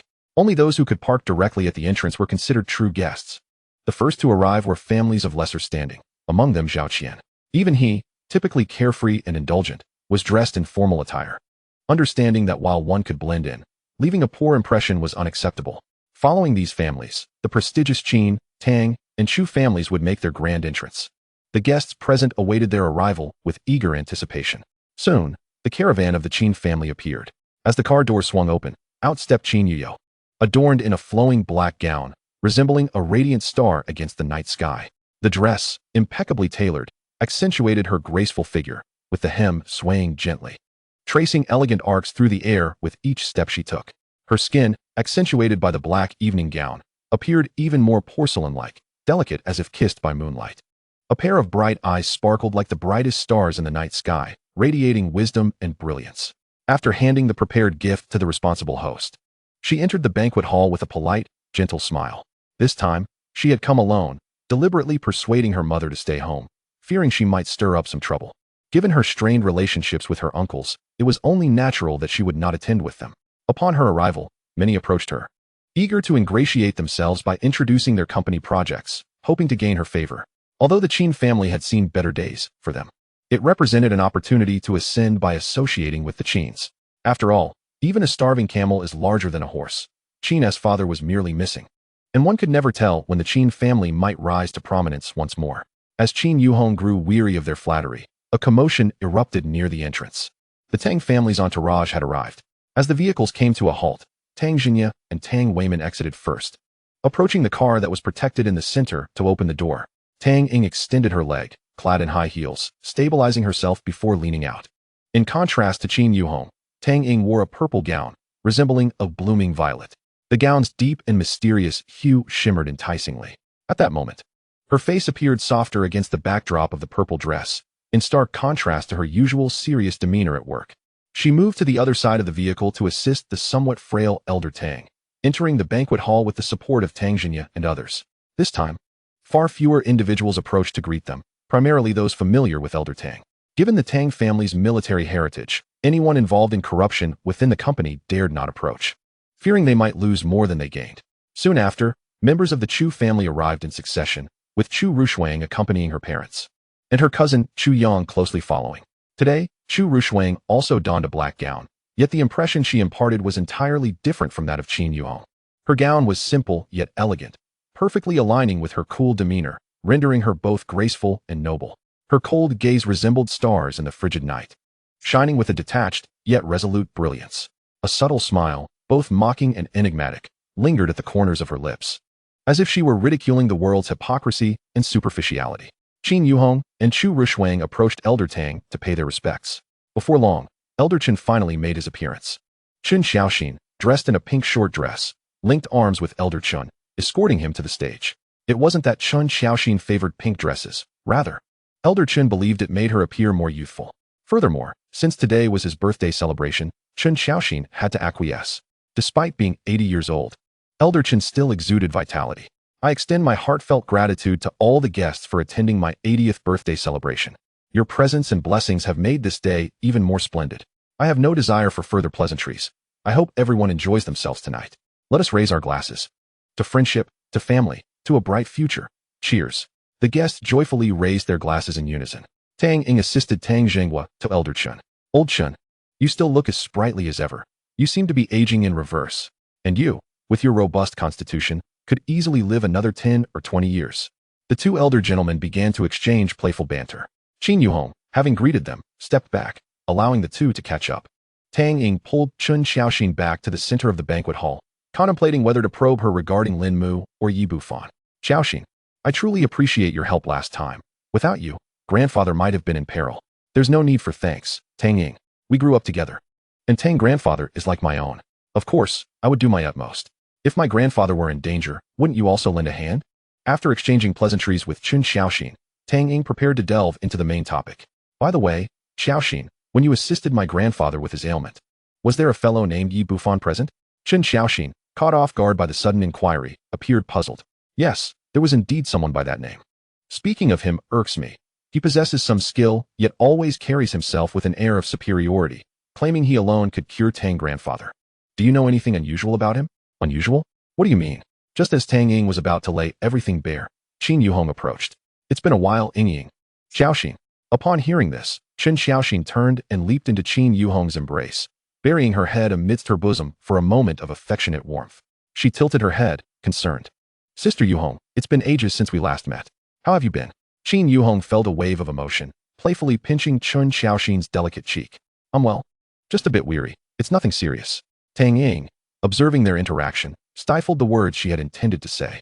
She was completely unaware that Qin Yuhong could hear Lin Mu's thoughts, so she decided to hold off and speak to Chu Ruoshuang privately later. Then, she expressed her concern to Qin Yuhong. No matter how busy you are, you must take care of your health. If you wear yourself down, it will be counterproductive.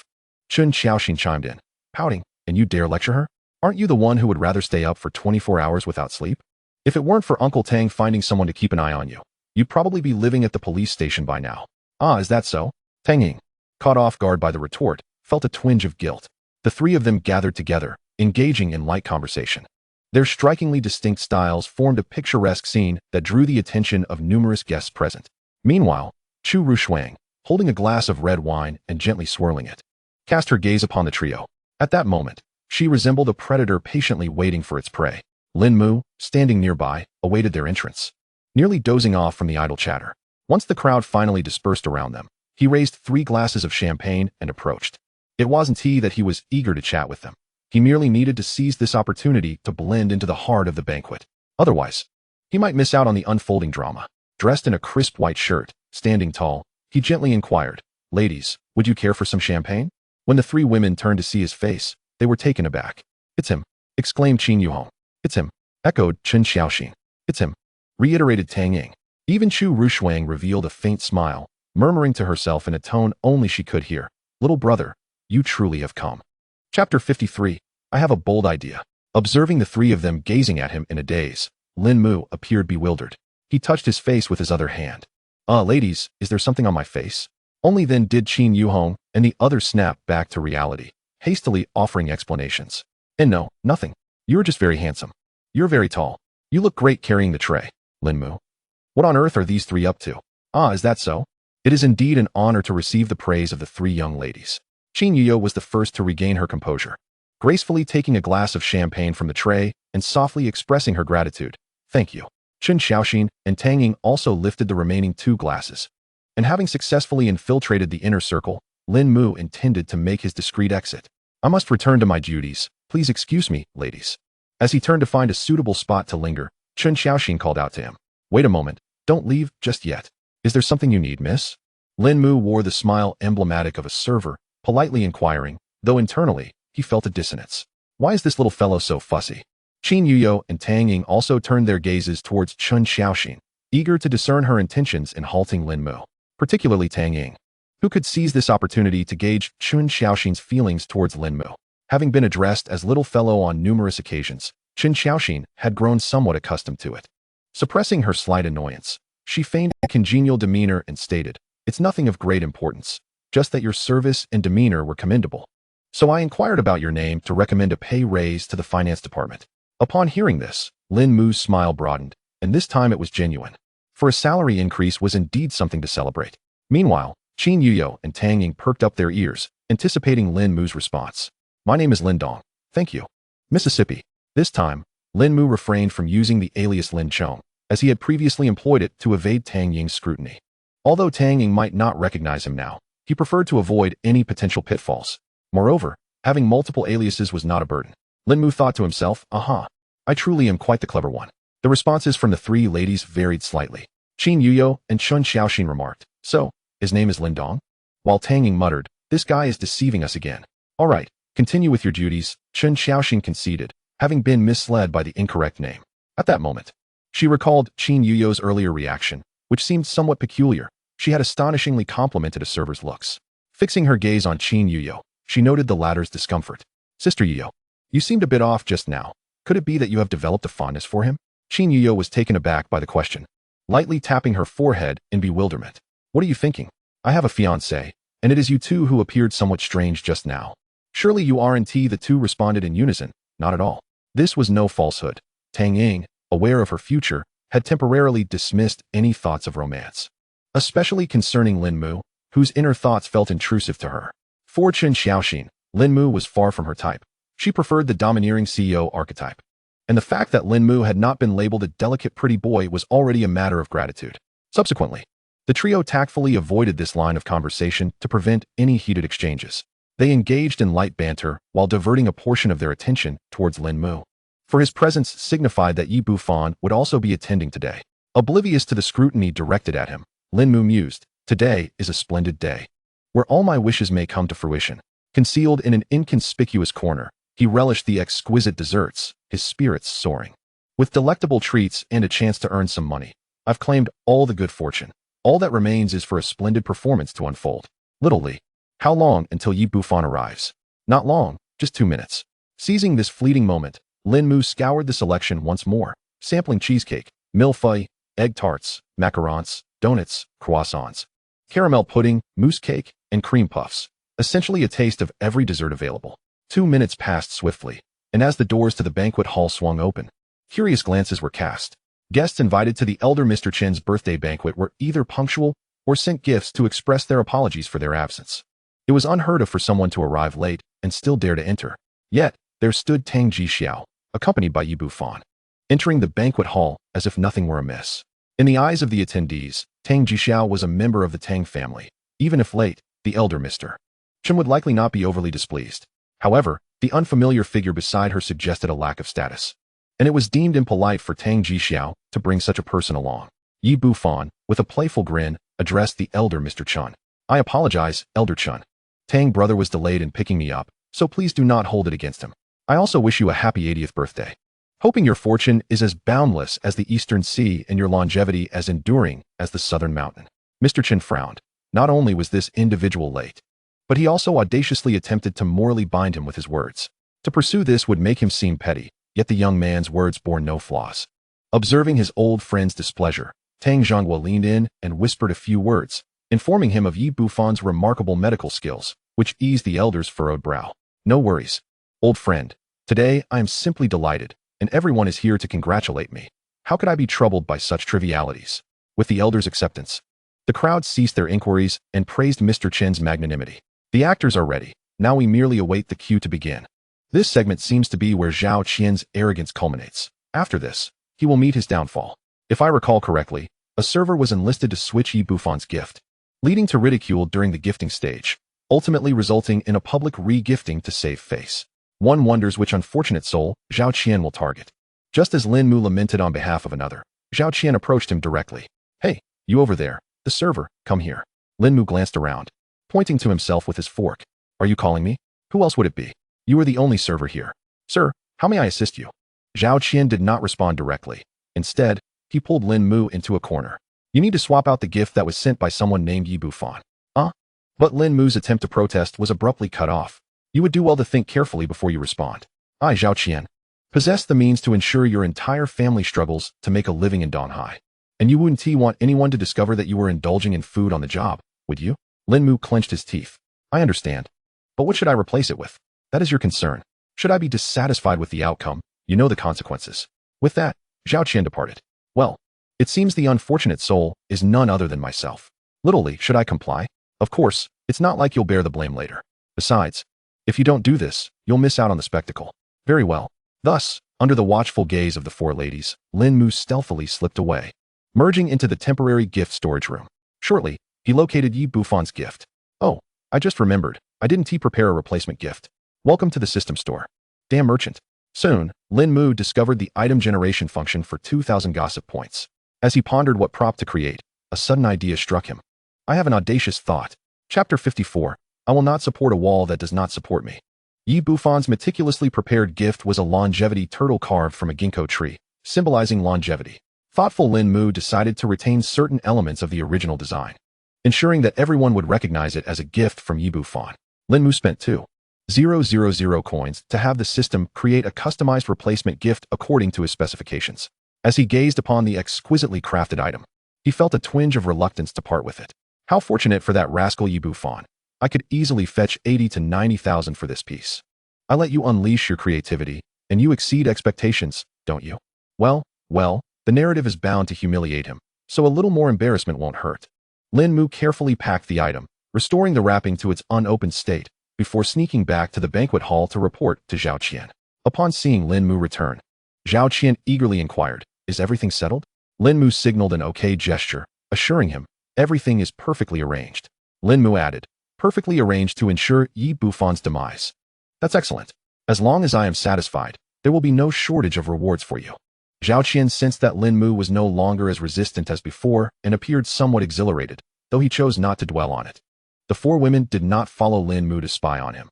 They presumed he was up to mischief, and sooner or later, they would discover what he had done. The banquet proceeded in an orderly fashion, with guests seizing the opportunity to strike deals amidst the clinking of glasses, or to arrange lucrative business marriages. Soon, it was time for the gift-giving segment. Chen Xiaoxin temporarily bid farewell to the two women and returned to the stage to host. Time flew by, and the banquet had already reached its halfway point. The safety checks on the gifts were complete, paving the way for the presentation of gifts at the longevity celebration.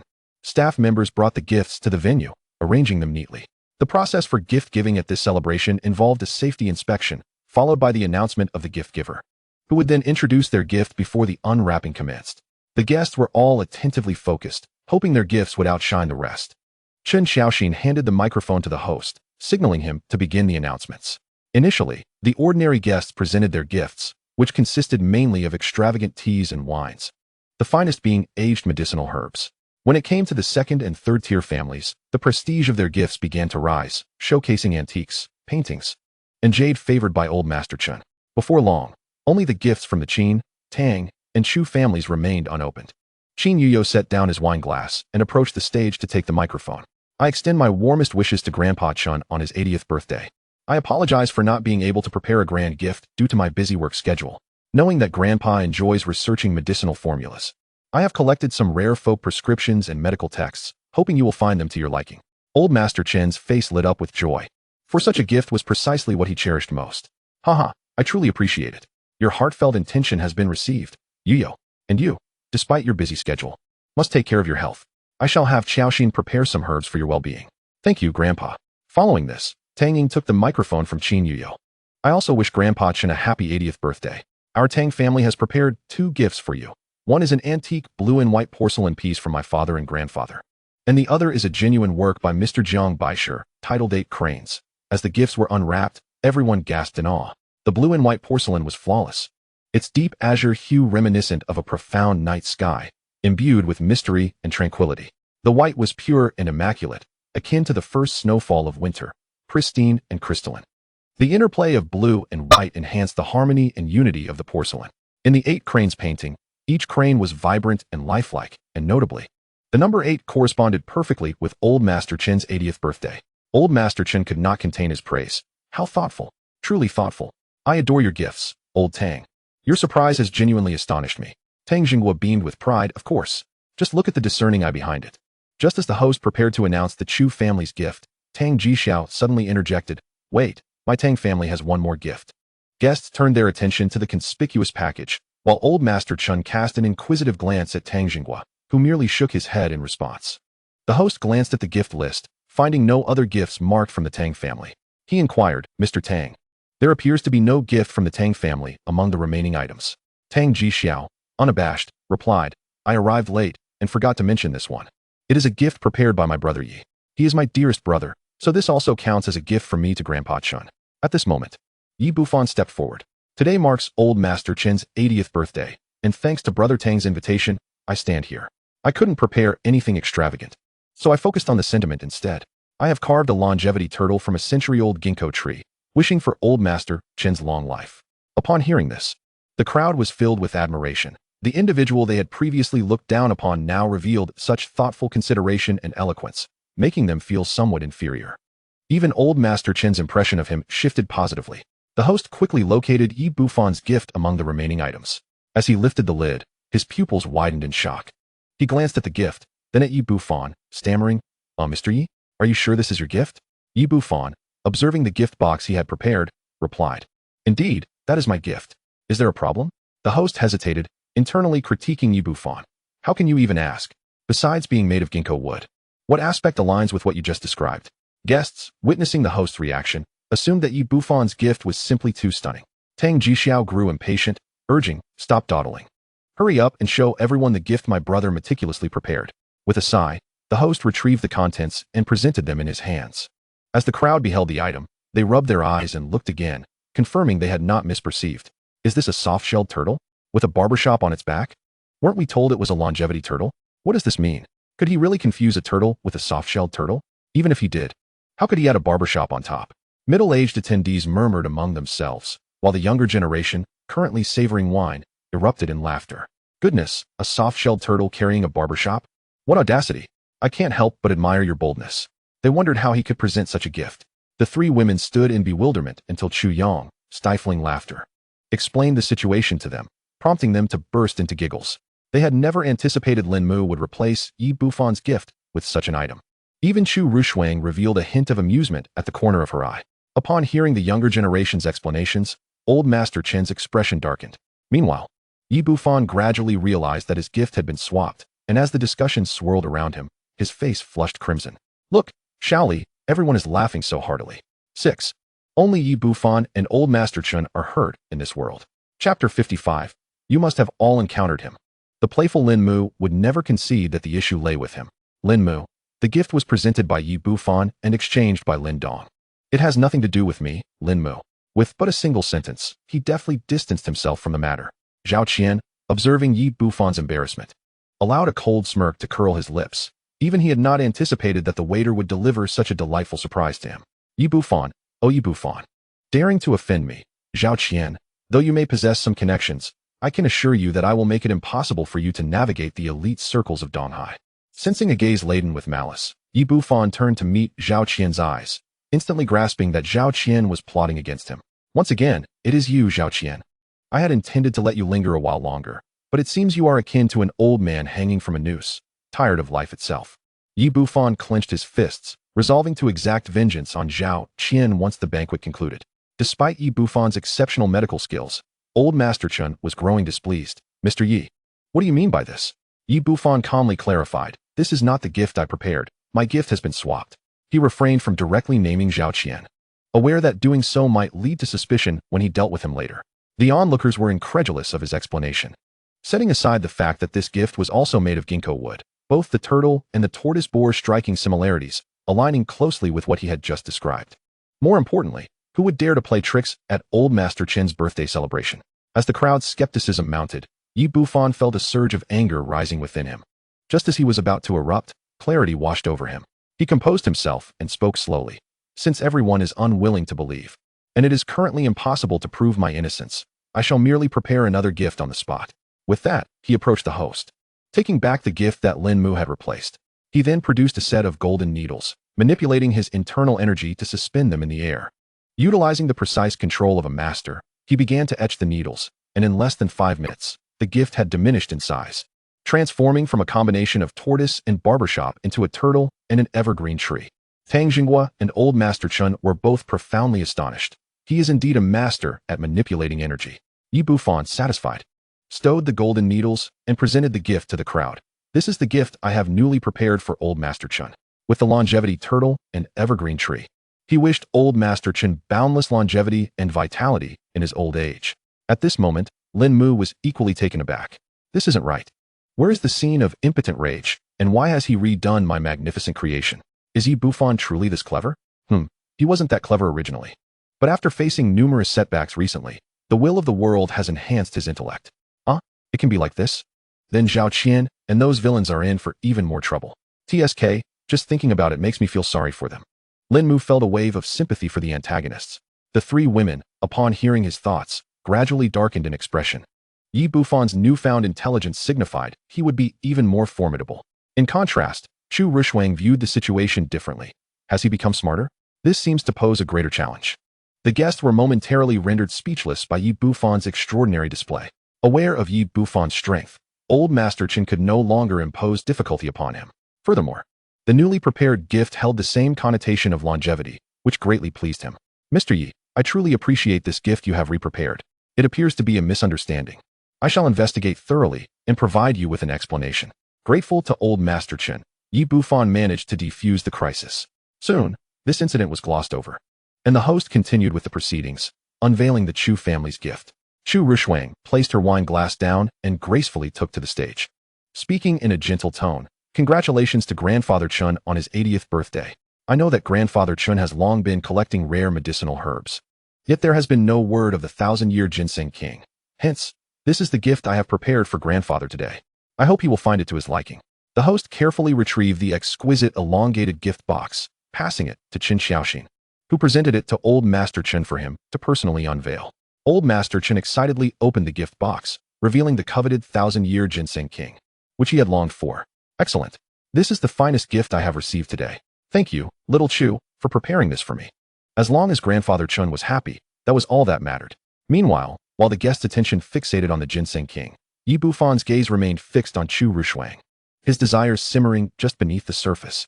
The three women observed the shift in his demeanor, feeling a wave of nausea rise in their throats. Though a minor mishap had occurred, the gifting segment concluded successfully. The guests continued to partake in the banquet, yet, unlike before, Yi Bufan now found himself encircled by a throng of admirers. Soon, the birthday celebration reached its conclusion, and after the guests expressed their best wishes to Old Master Chun, they gradually departed. It was only after everyone had left that Lin Mu took the opportunity to excuse himself from the finance department, citing an urgent matter, and collected his wages for the day. He decided it prudent not to wait for Chun Xiaoxin to grant him a raise, lest he attract too much attention. Tang Ying had naturally noticed his subtle movements, and just as Lin Mu prepared to leave, she resolved to bid farewell and follow him. However, she was intercepted by Chu Ruoshuang. With a gentle smile gracing her face, she spoke in a tone that brooked no refusal. Come, I need to discuss something with you. Tang Ying, recognizing she had no chance to follow, summoned her bodyguard, instructing him to trail Lin Mu instead. Shortly thereafter, the three women accompanied Chu Ruoshuang into the Chun family's private conference room. Once outside the Chun estate, Lin Mu stretched and rubbed his belly. That feels good. I truly indulged today. However, he had not ventured far when the system alerted him. Someone is tracking you. Tracking me? Who sent them? Tang Ying. Why would she send someone to follow me? Could she have truly discovered something? Unknown. Perhaps she is infatuated and has taken a liking to you. Her? Infatuated? Little Li, have you been working too long and burned out? You are the one who has become lewd. Lin Mu chose not to engage in frivolous banter with the system. He hailed a taxi, blending into the bustling crowd, and, utilizing his adept skills, managed to shake off the bodyguard, reverting to his original identity. You think you can follow me? Dream on. Lin Mu clapped his hands and sauntered away. In the Chun family's private conference room, Chu Ruoshuang occupied the main seat, appearing entirely at home. The three women regarded her with puzzled expressions, completely oblivious to her reasons for summoning them. Chu Ruoshuang, well aware of their thoughts, wrapped her fingers on the table to regain their attention. I shall dispense with the pleasantries and get straight to the point. You must have all encountered him. Chapter 56, The Big Bad Wolf, Chu Ruoshuang. Upon hearing Chu Ruoshuang's words, Qin Yuyo and the others exchanged glances, momentarily uncertain of whom she spoke. Suddenly, Tang Ying seemed to have an epiphany, her gaze toward Chu Ruoshuang growing complex. Meanwhile, Qin Yuyo harbored a vague suspicion that it might concern Yi Bufan. Only the naive and simple-minded Chen Xiaoxin stared blankly at Chu Ruoshuang. Sister Ruoshuang, who are you talking about? I'm a bit lost. Chu Ruoshuang propped her delicate, fair hand against her left cheek, revealing a smile imbued with profound significance. Allow me a friendly reminder. I am alluding to the person who has consistently been by Yi Bufon's side. Her seemingly subtle remark was, in essence, a blatant revelation. As her words fell, the figures of Lin Mu appeared unbidden in the minds of the three women. Upon hearing this hint, which coincided perfectly with her own suspicions, Tang Ying lowered her head in contemplation, softly murmuring, "Is it truly so?" Meanwhile, Qin Yuho and Chen Xiaoxin exchanged incredulous glances, astonished that they were not the only ones privy to Lin Mu's thoughts. They were well aware of Chu Ruoshuang's abilities. Her mention of it indicated that the matter was, in all likelihood, genuine. The transformations in the expressions of the three women did not escape Chu Ruoshuang's notice, and in that moment, she too was convinced that Qin Yuho and the others could hear Lin Mu's inner voice. She interrupted their internal musings with a teasing tone. "It seems you have all deduced who it is. So, how does it feel to be aware of your future? Yi Bufon's harem." She deliberately emphasized the word harem, probing their sentiments towards Yi Bufon at that moment. The three women bristled at her words, which felt like salt poured into their wounds. Tang Ying, the first to respond, replied candidly, "I can indeed hear that person's thoughts and have come to understand my future, but I shall never become a part of Yi Bufon's harem. I will ensure he faces the consequences." Chen Xiaoxin quickly chimed in, "Exactly. Who would want to be part of that despicable man's harem? If it came to that, I would rather die." Qin Yuho retorted, "If you can hear him too, doesn't that mean you are also part of his harem? What is there to be so proud of?" Chu Ruoshuang maintained her smile, yet a dangerous glint flickered in her eyes. "Regrettably, I do not share your fortune. I am, after all, a formidable antagonist. Tell me, should I seize this opportunity to eliminate the roots?" Her threat silenced the three women instantly. Although they frequently interacted with Chu Ruoshuang, they remained utterly perplexed by the intentions of this older sister. One thing was certain. If they obstructed her, she would not hesitate to act against them. Despite belonging to the same four prominent families, for Chu Ruoshuang, eliminating them was not beyond the realm of possibility.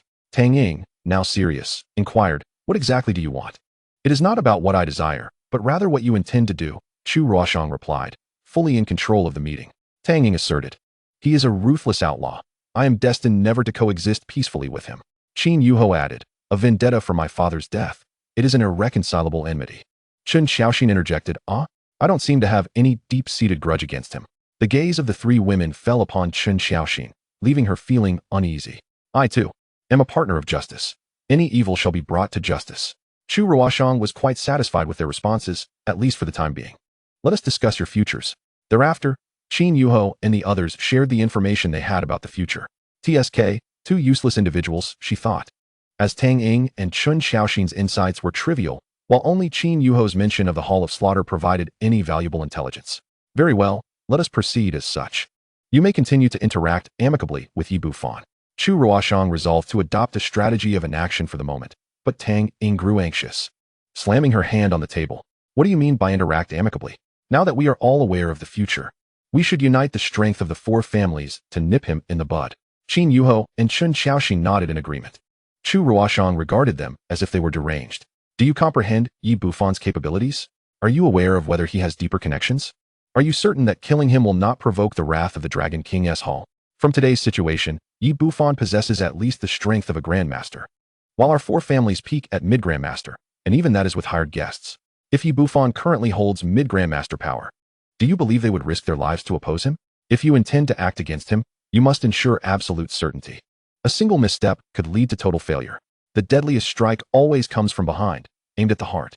Your task is to obstruct his rise, gather intelligence on him, and when the time comes, eliminate all his supporters swiftly, leaving him without a chance for resurgence." Chu Ruoshuang's considerations extended far beyond theirs, and after hearing her, Tang Ying appeared deflated, ceasing her argument. "It seems you have come to understand. Then follow the narrative laid out by that younger brother." Just then, as Chu Ruoshuang prepared to leave, Qin Yuho spoke up somewhat bashfully, I informed the Hall of Slaughter about Yi Bufon's identity. Ever since learning of her father's whereabouts, Qin Yuho had exerted considerable effort to contact the Hall of Slaughter.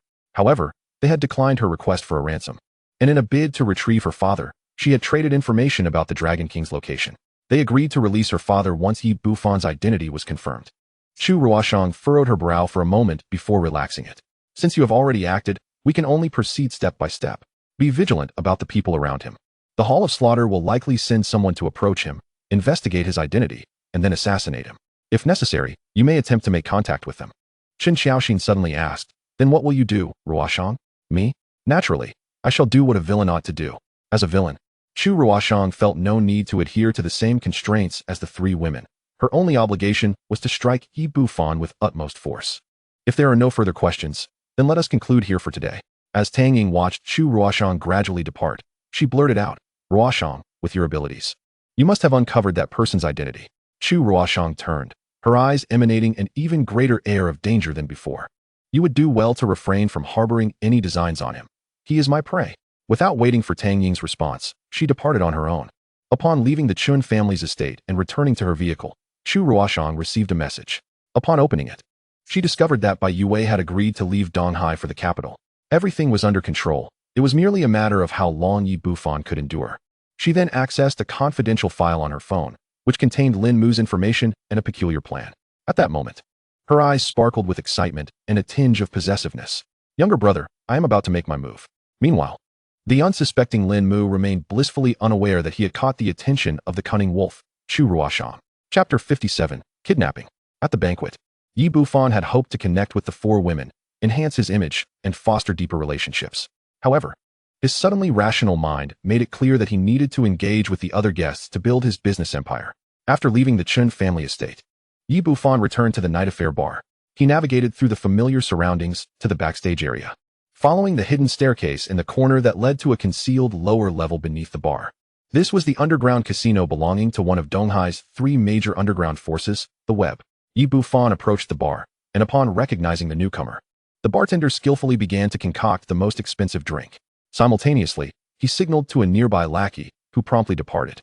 Yi Bufan accepted the meticulously prepared beverage, leaning against the bar as he sipped, surveying the chaotic, cacophonous scene before him, rife with deceit, debauchery, and violence. Before long, a voluptuous and alluring woman approached Yi Bufan. She wrapped her arms around his neck, her warm breath caressing his ear as she softly murmured, Dear Bufan, I've been thinking about you for days. How fortunate I am that the busy man has finally found time to visit me today. The visitor was none other than the enigmatic ruler of the underworld, the Poison Spider. Apart from Wang Ergu, she was the first underground power Yi Bufan had formally subdued. In this underground casino, everyone was aware of Poison Spider's tumultuous past. Once a stunning beauty, she fell victim to her stepfather's treachery, who drugged her to settle his gambling debts. Subsequently, she was sold to a wealthy man, compelled to become his mistress. Despite her lowly status, the wealthy man adored her, ensuring her life was relatively comfortable. However, her fortune was short-lived when the man's legitimate wife discovered the affair. With a lineage far surpassing that of her husband, the furious wife had him castrated. Poison Spider, after enduring a series of misfortunes, eventually became a prostitute for a minor underground faction. It was from that moment she embraced darkness, abandoning her former name, adopting the moniker Poison Spider, and meticulously plotting her ascent until she ultimately eliminated the original leader of her faction, founding the Web and nurturing it to its current prominence. Little did she anticipate that upon encountering Yi Bufan, she would be irresistibly drawn to his domineering charm, willingly becoming one of his subordinates. As Yi Bufan gazed at the provocatively dressed Poison Spider, exuding an aura of maturity, a fire of desire ignited within him. At that moment, he yearned to possess the enchanting woman before him. Yet regrettably, the 30-day period of abstinence imposed by Lin Mu had not yet elapsed. He wrapped his right arm around Poison Spider's waist, playfully pinching her rear, eliciting a soft moan from her as she continued to tease and entice him. In a few days, I shall ensure my dear sister is thoroughly satisfied and begging for mercy, but for now, I must attend to business. Some of my overseas assets have already been transferred, and preparations for revenge against Zhao Qian and Wang Laohu can commence. Poison Spider, feigning annoyance, rolled her eyes. You always say such dreary things when you visit. I have already planted numerous insiders among Wang Laohu's ranks, and once he is dealt with, his faction will swiftly fall into our hands. As for Zhao Qian, his every move is entirely under our surveillance. We can strike at any moment. Yi Bufan was inherently pleased with Poison Spider's report. Excellent. You truly are my capable assistant. With your aid, I shall soon seize control of the entire Donghai city. Poison Spider nestled against his chest, suddenly reminding him, by the way, you previously asked me to keep an eye on your sister to find a suitable opportunity for reunion. Recently, there has indeed been a lead. Do you wish to pursue it? Yi Bufan recalled the photograph of Yi Ziqing he had seen earlier, nodding in agreement. Yes, please make the arrangements. Meanwhile, within Lin Mu's rented apartment. Literally, claim your reward. Detecting task progress. Ding, task complete. Reward acquired. 50,000 RMB, a peculiar magic wand. 30,000 gossip points.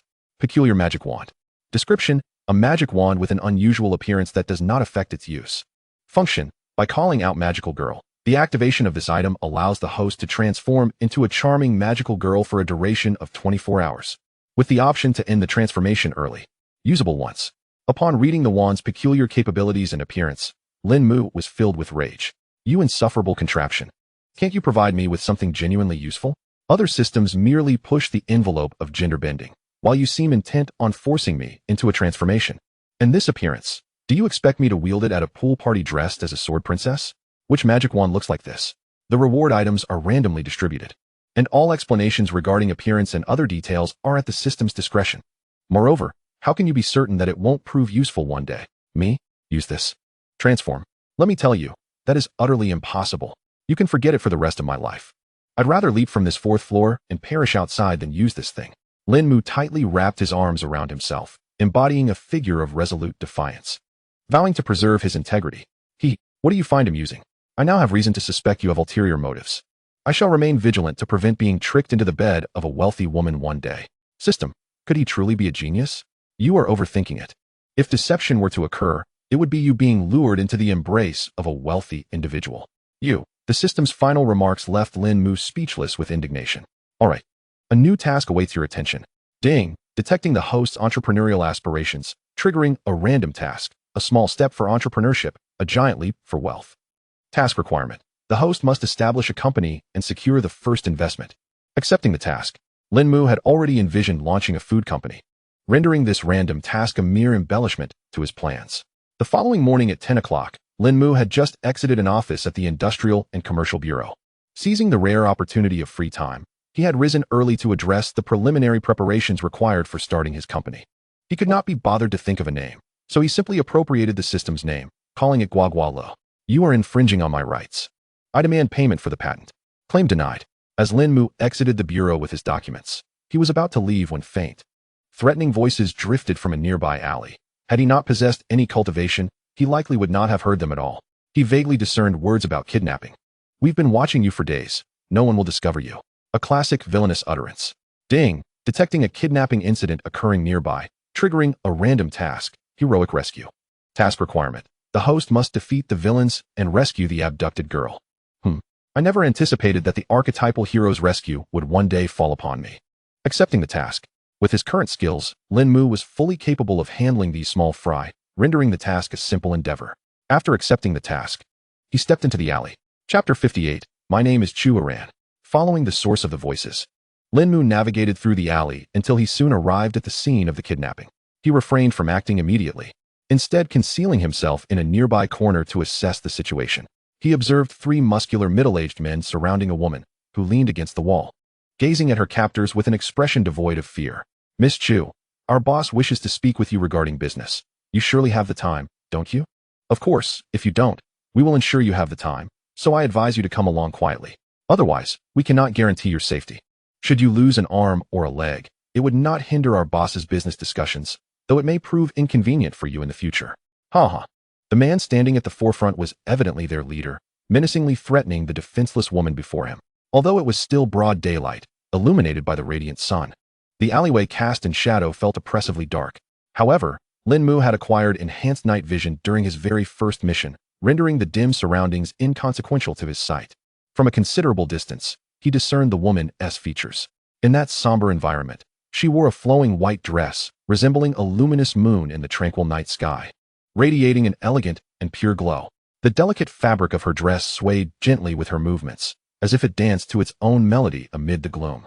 The hem brushed the ground, accentuating her full and balanced figure, exuding both grace and feminine charm.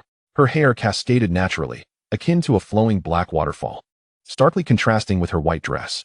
The strands shimmered subtly in the shadows, soft and lustrous, each lock seemingly nurtured with care.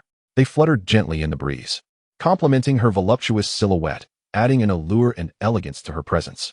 Her physique was curvaceous and robust, emanating a sense of vitality and health. Her bosom was ample and firm, while her waist showcased gentle curves that harmonized beautifully with the lines of her dress. Her long, well-proportioned legs emerged from the darkness, adding an air of mystery. Adorning her face was a pink bear mask, obscuring her features, yet her expressive eyes hinted at her exceptional beauty. After assessing the situation, Lin Mu began to contemplate the swiftest method to neutralize the three adversaries, aiming to prevent any desperate actions that might endanger the hostage. Suddenly, he sensed a menacing aura approaching from above. He raised his hand, executing a flawless block that intercepted the incoming attack. After performing 2 backflips to distance himself, he finally discerned the identity of his assailant. The figure was muscular, with bronzed skin, much like the 3 men he had observed, evidently a lookout. Boss, a rat has slipped in, and it appears to possess some skill. The trio soon realized Lin Mu's presence and turned their attention toward him. The leader scrutinized Lin Mu's fair, youthful visage and coldly remarked, "A mere pup, dispose of him." The other 2 men advanced toward Lin Mu, forming a 3-to-1 confrontation.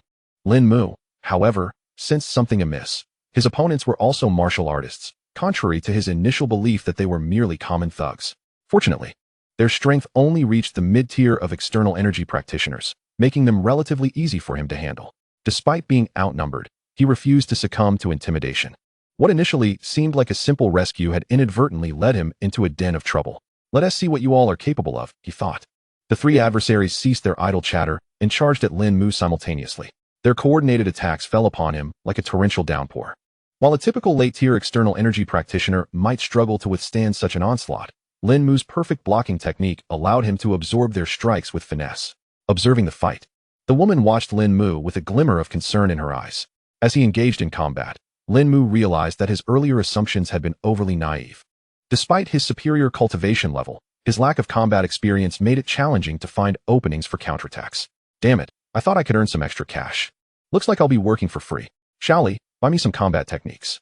With the influx of 50,000 points worth of battle skills flooding his mind, Lin Mu perceived his opponent's movements as slowing down, their previously seamless attacks now riddled with flaws. Feigning defeat, he retreated strategically, only to unleash a sudden counterattack after parrying a series of strikes. He trapped the fists of the 2 attackers on either side, leaping into the air to deliver a kick that sent the man in front of him sprawling. Subsequently, he gripped the arms of the other 2, wrenching their shoulders with force, dislocating their dominant hands. Without granting them the opportunity to recover, he pressed the advantage. Pulling them toward him, they stumbled uncontrollably into his path, and Lin Mu released them to deliver a double punch to their abdomens. Their anguished cries echoed as they collapsed to the ground, curled up in pain. The man he had kicked away surged forward in a desperate attempt to re-engage, but before he could reach Lin Mu leaped, executing a powerful axe kick to his shoulder, forcefully bringing him to the ground. This entire sequence transpired in mere moments, leaving their leader utterly bewildered. Standing atop the fallen adversary, Lin Mu dusted off his clothing and, with a nonchalant demeanor, gestured toward the leader with an air of indifference. "Eat a mountain." The leader suddenly grasped the caliber of the young man before him. His prowess and combat skills were formidable. "Young man, I advise you to mind your own business and not meddle." "Oh, but I will meddle. If you have the ability, come and bite me," Lin Mu retorted provocatively. Inciting the leader's wrath, he swung his fist at Lin Mu, initiating another round of combat. However, it soon became evident that something was amiss. Despite being evenly matched in cultivation, the leader found himself unable to inflict any harm on Lin Mu, while sustaining injuries instead. Realizing he was outmatched, he discreetly signaled to his subordinates before tossing a smoke bomb at Lin Mu's feet. Confused by the sudden cloud, Lin Mu hesitated to act. Once the smoke cleared, the 4 adversaries had vanished without a trace. They fled. "What cowards!" He straightened his attire and approached the woman. "Hello, miss, are you unharmed?" She regarded him with concern, her sweet and alluring voice responding, "I'm fine, but are you hurt?" "Not at all. With their meager skills, they couldn't possibly injure me." Chu Ruoshuang, observing Lin Mu, felt a smile creeping beneath her mask, relief evident as she patted her ample chest.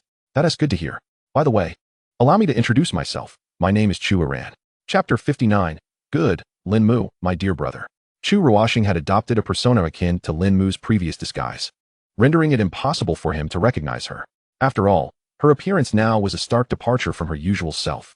Typically clad in dark attire and trousers, she exuded an air of stoicism, akin to an icy mountain, maintaining a distance from others, embodying the essence of a cool, powerful woman. Yet now, in her white dress and charming bear mask, she radiated youthful exuberance, resembling a blossoming maiden. The The transformation she had undertaken was nothing short of remarkable, flawless in execution. "You've taught me well," she remarked, though Lin Mu, sensing a familiarity in her figure, dismissed the notion, attributing it to an overindulgence in watching videos recently. "It's my fault. Becoming immersed in accumulating virtue has left me seeing familiarity in every face." Meanwhile, Chu Ruoshuang felt a thrill from deceiving Lin Mu, a hint of delight glimmering in her eyes. The sincere inquiry and the joyous smile of Chu Ruoshuang naturally caught Lin Mu's attention. Unfortunately, the naive Lin Mu mistakenly believed that she was simply pleased to see that he was unharmed. Having confirmed the name of the woman before him, Lin Mu decided not to don a disguise any longer.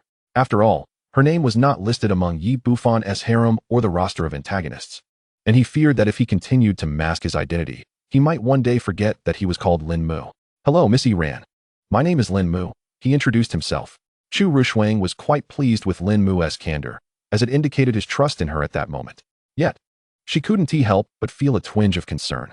Was this younger brother of hers too easily deceived? What if he were to be led astray by a beautiful yet wicked woman in the future? It seems I must keep a close watch on him, she mused. "Hello, Mr. Lin Mu. This isn't the most suitable place for conversation. Let us step away. To express my gratitude for your assistance, I would like to treat you to a meal." Lin Mu pondered for a moment. He indeed had some free time, and considering the possibility of the earlier group returning, he decided to accompany her for a while longer. "Then I shall humbly accept your invitation." Subsequently, Chu Ruoshuang led Lin Mu to the same restaurant where they had dined previously when he was disguised as Yen Tao, even reserving the same private room.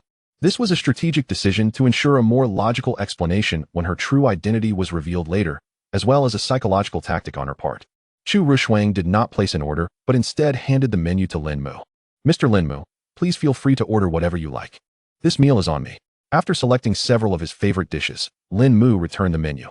Chu Ruoshuang signaled to the waiter, who accepted the menu and exited the room to prepare the dishes.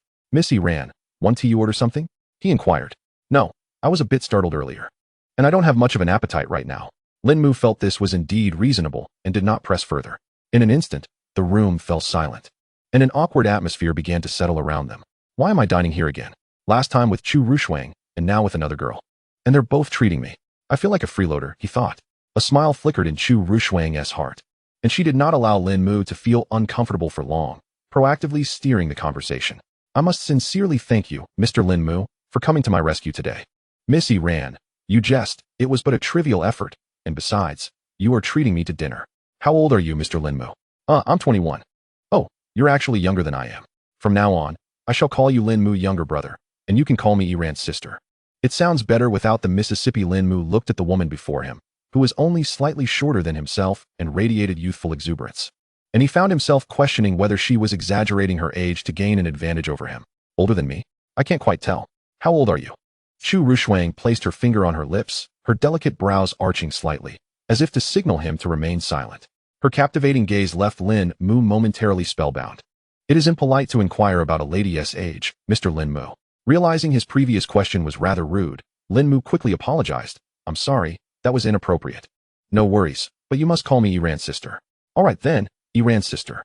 Though somewhat reluctant, Lin Mu ultimately acquiesced. "Good, Lin Mu younger brother." Before long, the dishes were served. Lin Mu refrained from diving into his meal, focusing instead on their conversation. Although Chu Ruoshuang had not removed her mask, Lin Mu understood, considering they had only known each other for a short time. "By the way, Ran's sister, why did those people want to kidnap you?" "Those individuals? Naturally. It's because of my identity. I hail from a prominent family in the capital, but I was sent to Donghai for some practical experience. I thought being near the Commerce Bureau and the police station would deter anyone from being so bold, so I didn't bring bodyguards. I never expected to encounter such trouble. However, without your help, they wouldn't have been able to do anything to me. It would have just taken more time." "I see. It seems that the lives of the affluent aren't as carefree as they appear." Chu Ruoshuang's half-truthful explanation quickly assuaged Lin Mu's concerns. "By the way, do you have a job, Lin Mu younger brother?" I don't. I was just laid off 3 months ago, so for now, I'm just staying at home. Would you like to come work for me, then? You're quite handsome, and I have the means to support you.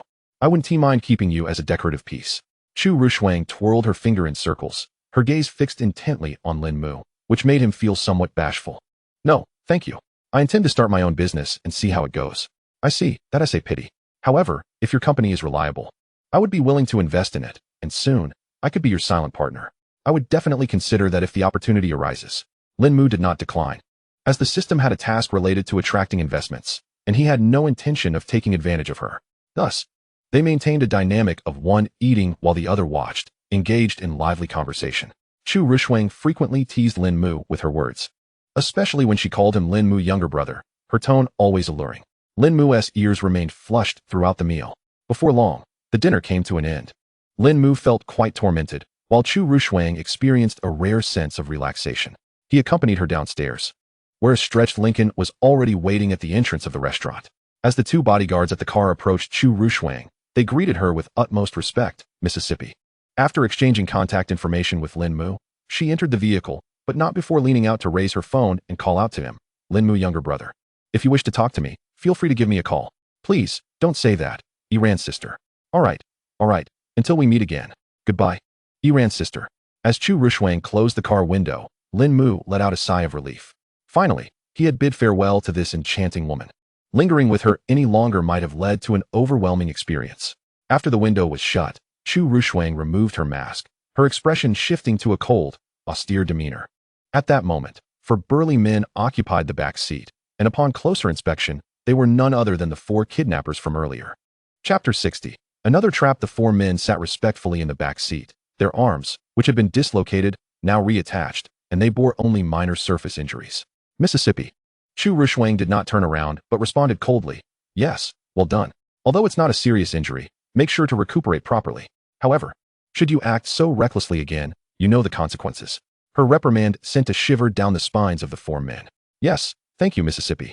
This heroic rescue was entirely orchestrated by Chu Ruoshuang, who had initially planned to stage a scenario where the beautiful save the hero. However, given that Lin Mu had previously disguised himself as a biao, a martial artist of considerable skill, she realized that if this strength were to stem from Lin Mu himself, the plan would be difficult to execute. Thus, she devised this alternative scenario. If Lin Mu lacked any martial prowess, he would not hear the threats of the kidnappers and would not enter the alley. Conversely, if he had no skills but accidentally found himself in the alley, he would likely succumb to the first assailant's ambush and faint immediately. If it is confirmed that he possesses no martial prowess, then Chu Ruoshuang will reinstate the plan to save the hero.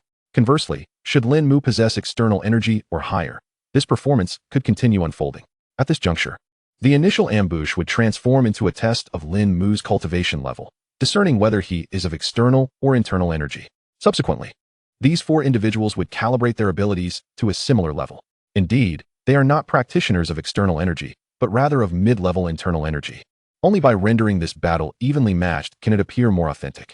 The sole source of discontent for Chu Ruoshuang arises when the trio jointly assaults Lin Mu, neglecting his combat experience, nearly jeopardizing her meticulously crafted plans. Furthermore, Chu Ruoshuang often takes a hands-on approach in her work, occasionally making special trips to the business bureau. Thus her presence nearby is entirely justifiable. Additionally, she is usually accompanied by grandmaster-level martial artists providing covert protection, aligning perfectly with her assertion of personal safety. This plan is flawlessly executed, with no discernible flaws from beginning to end. The only inconsistency lies in her attire and demeanor. As the primary antagonist in the original narrative, Chu Ruoshuang's intelligence and cunning are vividly illustrated throughout this scheme. One might say that a high-caliber hunter often appears in the guise of prey. Poor Lin Mu, under the impression that he has wandered into an ordinary alley, is, in fact, ensnared within a trap meticulously woven by the big bad wolf. And as for the notion that Chu Ruoshuang's concealment of her identity and manipulation of Lin Mu is excessive, let us not forget, she has many enemies. Must she hide her identity even amidst the tumult of the world? You suggest the system has trapped Lin Mu? How laughable. The voice is that of Lin Mu. The task is undertaken by him, and it is he who rescues the person. How can the blame be shifted to the system? Observing Lin Mu's chat account on her phone, Chu Ruoshuang caressed it for a moment before silently designating it as a priority concern. She then opened the previously secret document, marking the first page with a check before flipping to the next page to reaffirm the contents. At that moment, a notification popped up on her phone. She closed the secret document and opened the message. It was a notification from her secretary regarding the bidding for land in the western suburbs of Donghai City, along with the final directive document. Additionally, the previously mentioned Longwang group had indeed made an appearance. Chu Ruoshuang's expression gradually darkened. The clarion call of war is about to sound. Yi Bufan, are you prepared? In Lin Mu's rented room, after returning, he first took a cold shower for half an hour, followed by ordering cold noodles to calm his nerves. At present, he lay on his bed, burying his head in his pillow. He felt utterly defeated today, Though his sister often teased him in his previous life, he could always withstand it. Yet today, he was toyed with by someone he had just met, causing his heart to race inexplicably. He maintained this position, striving to steady his emotions, eventually drifting into slumber unbeknownst to him. Approximately 3 hours later, he awoke. How did I fall asleep? Upon awakening, Lin Mu completely forgot the events preceding his slumber. With bleary eyes, he lazily uttered, "Claim reward." Detecting task progress. Ding. Random task completed. Hero saves beauty. Reward acquired. 30,000 RMB, plus version voodoo doll. Plus version invisibility doll, 2,000 gossip points. Plus version voodoo doll. Description, a green wooden effigy. Its hollow eyes and eerie smile evoke a sense of being watched by something sinister. Function, upon use. It transfers the pain experienced by all individuals within a certain radius from inflicted harm to the caster, lasting 10 minutes. Usage count, 1 time. Plus version invisibility doll. Description, a semi-transparent plastic figure. Its crescent-shaped eyes and grinning mouth seem to mock those who gaze upon it. Function, completely conceals the host's form and aura, lasting 1 hour. Usage count, once a week.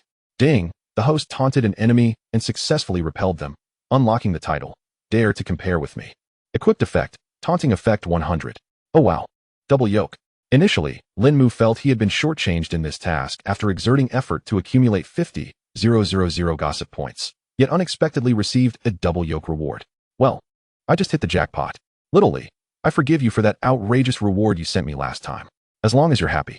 But I didn't expect you to be so easily teased today. You're truly a pure-hearted young man, and also, shut up, I'm not listening. The system's teasing stirred memories Lin Mu had just buried. He pulled the blanket over his head to interrupt the system's chatter. In truth, the system intended to subtly hint that Chu Ruoshuang is indeed Chu Ruoshuang. Otherwise, Lin Mu would inevitably pester it later for failing to inform him. Moreover, its goal was simply to encourage Lin Mu to interact more with female characters. Whatever might ensue thereafter was beyond its purview. As a system designed for amusement naturally seeks enjoyment. Are you sure you don't want to listen? I don't want to listen. I don't want to listen. Really not listening. Go away. System. Everyone heard that. He said he doesn't want to listen, so I can't be blamed. Huddled beneath his blanket, Lin Mu sought to divert his attention by accumulating merit. Suddenly, a phone call interrupted him. Lin Mu answered the call. Hello? Are you Lin Ling's guardian, Mr. Lin Mu? Yes, that's me. What's the matter, teacher he? Has Ling Ling caused you any trouble? The caller was none other than Lin Ling's homeroom teacher. No, Ling Ling is very well behaved and her grades are excellent. I'm calling to inform you that in 2 days, the school will hold a mobilization meeting for the students regarding the upcoming college entrance examination. If you are available, please make sure to attend. All right, I understand, teacher he. I will definitely be there on time. After hanging up, Lin Mu marked that day on the calendar. Just in time. Of course, Lin Mu was entirely unaware that he was transitioning from one trap to another. Chapter 61. Brother, you're fierce. The 2 days passed in the blink of an eye. Although the time was brief, Lin Mu had not been idle. He had been scouring the area to find a suitable location for his company. As for indulging in the gossip plot, there was nothing particularly interesting to witness. So he simply refrained from attending.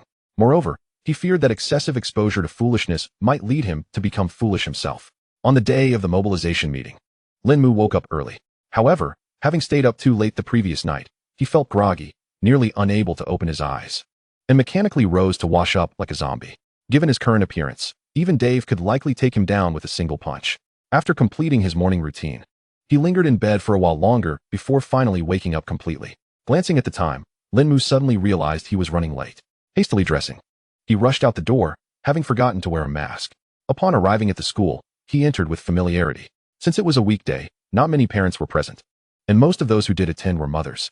Due to Lin Mu's forgetfulness in bringing a mask, the female parents could hardly tear their eyes away from the sight of such a handsome young man. Many of them approached him, attempting to strike up a conversation in hopes of acquiring his contact information. Despite being married, they pondered the prospects for their daughters, thinking that securing a dashing son-in-law like him would be an admirable feat after all, which mother-in-law would cherish a son-in-law as delightful to behold as he. If their daughters were to discover this, they would undoubtedly weep and cling to their legs, exclaiming, "Mom, you truly are my biological mother. I adore you." Naturally, Lin Mu had no intention of sharing his contact details with them. Although he had been single for 21 years, he was hardly desperate enough to pursue even those girls yet to reach adulthood. After engaging in a brief exchange, he slipped away and made his way to Lin Ling's classroom. The mobilization meeting was set to commence at 10 o'clock, so lessons were still in progress. Lin Mu observed Lin Ling from outside the window, who was diligently listening to the lecture. Today, she donned her school uniform, complete with twin ponytails and a butterfly hairpin he had gifted her previously. Watching her, Lin Mu couldn't help but feel a swell of affection. Oh, my sister is simply adorable. Soon, the class concluded. The homeroom teacher, Mr. He, packed up his teaching materials and wrapped the blackboard with his hand. The mobilization meeting will begin shortly. If you need to use the restroom, hurry and return. Everyone else, remain quiet in the classroom. I will come back to guide you downstairs in an orderly fashion. Do you understand? Understood, came the chorus of replies. All right, class dismissed. With that, Mr. He exited the classroom. Before he had even walked far, the classroom erupted into lively chatter, with various small groups engrossed in conversation. As for the teacher's admonition to maintain silence, who among the sensible would heed such advice? At that moment, Zhao Fengqi grasped Lin Ling's hand and coquettishly asked, Ling Ling, do you think your brother will come? Just tell me.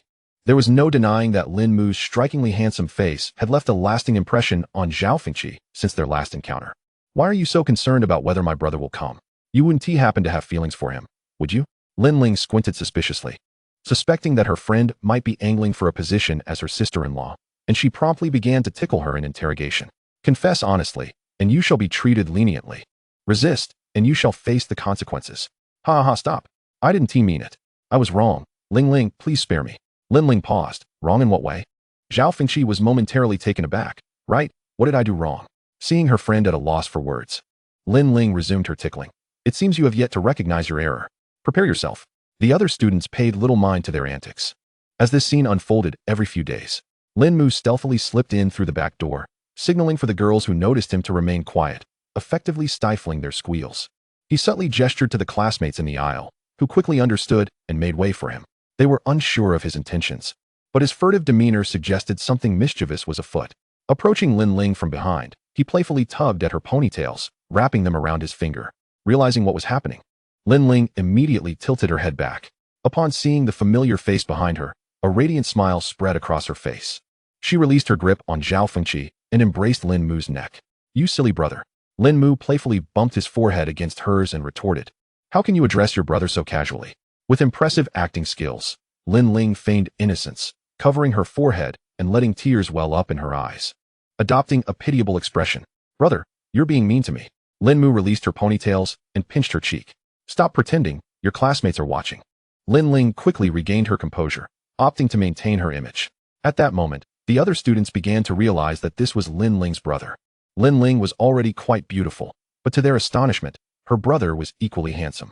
How fortunate their family's genes must be. This is just too enviable. I wish I could get that handsome brother's contact information. Oh no, I can hardly contain myself. Lin Mu paid no heed to their envious remarks and greeted Zhao Fengqi, who began to complain. She wiped her tears clumsily, putting on a rather aggrieved expression. Lin Mu, Ling Ling is bullying me. Lin Mu was well aware that they were merely joking around. Ling Ling, are you already picking on your good friend so early in the day? Humph. If you're so concerned about her, why not let her be your sister? Well, that doesn't sound entirely out of the question. You. Just kidding. How could I possibly want to be rid of you? The warm interaction between the two siblings made the other students envious, nearly drooling at the scene. Before long, Mr. He returned. Upon entering, he immediately noticed the classroom's raucous atmosphere, with a throng of girls surrounding Lin Ling. Just as he was about to express his displeasure, he spotted Lin Mu at the center of the commotion, and his irritation dissipated. He firmly rapped the blackboard, and all the students quickly returned to their seats within seconds, with Lin Mu being the first to exit. Upon reaching the playground, Lin Mu chose not to sit in the parents' section, but instead sought a shady spot to await the commencement of the mobilization meeting. Having forgotten his mask today, he feared that sitting in the parents' section might lead to an unwanted predicament. At that moment, he found it rather peculiar. Wasn't this supposed to be the 100-day oath-taking ceremony? Why the sudden mobilization meeting? However, he dismissed it as merely a method for the school to motivate its students. As all the students and teachers gathered, the mobilization meeting finally commenced. Initially, it consisted of the leaders' lengthy and tedious speeches, but once they concluded, it was Lin Ling, as the student representative, who took the stage to deliver her address. Esteemed teachers, dear classmates, greetings. I am Lin Ling, the representative of the senior students, and today, we gather to participate in this solemn and grand mobilization meeting for the upcoming college entrance examination.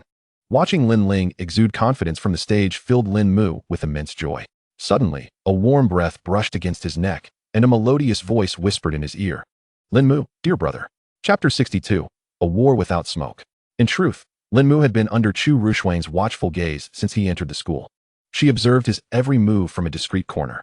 When she saw him surrounded by a gaggle of women and female students, a twinge of jealousy stirred within her, akin to a beloved toy being snatched away. It wasn't until the mobilization meeting began, drawing everyone's attention to the podium, that Lin Mu was momentarily free from the throng. She stealthily approached him from behind, intending to tap him playfully to elicit a startled reaction, eager to witness the flustered expression of her little lamb. However, recalling the intimate moment shared between Lin Mu and Lin Ling in the classroom made her hand freeze midair. For reasons unbeknownst to her, she suddenly yearned to experience that feeling of closeness herself. After a moment of contemplation, she retracted her hand. Since she desired it, she would act on it. She had never been one to suppress her wishes. With a measured breath, she stealthily approached Lin Mu's back, rising onto her toes to softly murmur in his ear, "Lin Mu, dear brother." Meanwhile, Lin Mu was lost in thought, watching Lin Ling deliver her speech on stage, entirely oblivious to the gradual approach of Chu Ruoshuang. It wasn't until her voice rang out beside him that he jolted back to reality. He hastily turned his head, yet did not shift his feet, resulting in their heads drawing perilously close, their gazes locking. Lin Mu beheld the person before him. Her eyes were clear and profound, akin to a brook cascading through the mountains, reminiscent of the twinkling stars in the night sky, and he could even discern his own reflection within them. Her eyelashes fluttered gently, as soft as butterfly wings, bestowing a touch of vivacity and allure upon her gaze. The corners of her eyes arched slightly, and even with a mask adorning her face, he could vividly imagine a sweet smile, while her eyes subtly revealed excitement and anticipation. More importantly, she emanated a delicate fragrance of jasmine, fresh and enchanting, which wafted into his nostrils, stirring Lin Mu's senses. His heightened olfactory perception intensified this stimulus. He held his breath, flustered, lowering his gaze, only for it to land upon her alabaster neck, his mind momentarily entranced, lost in a flurry of thoughts. Although Chu Ruoshuang maintained a relatively unchanged expression, she distinctly felt her heart racing, her blood coursing through her veins, bringing with it waves of warmth.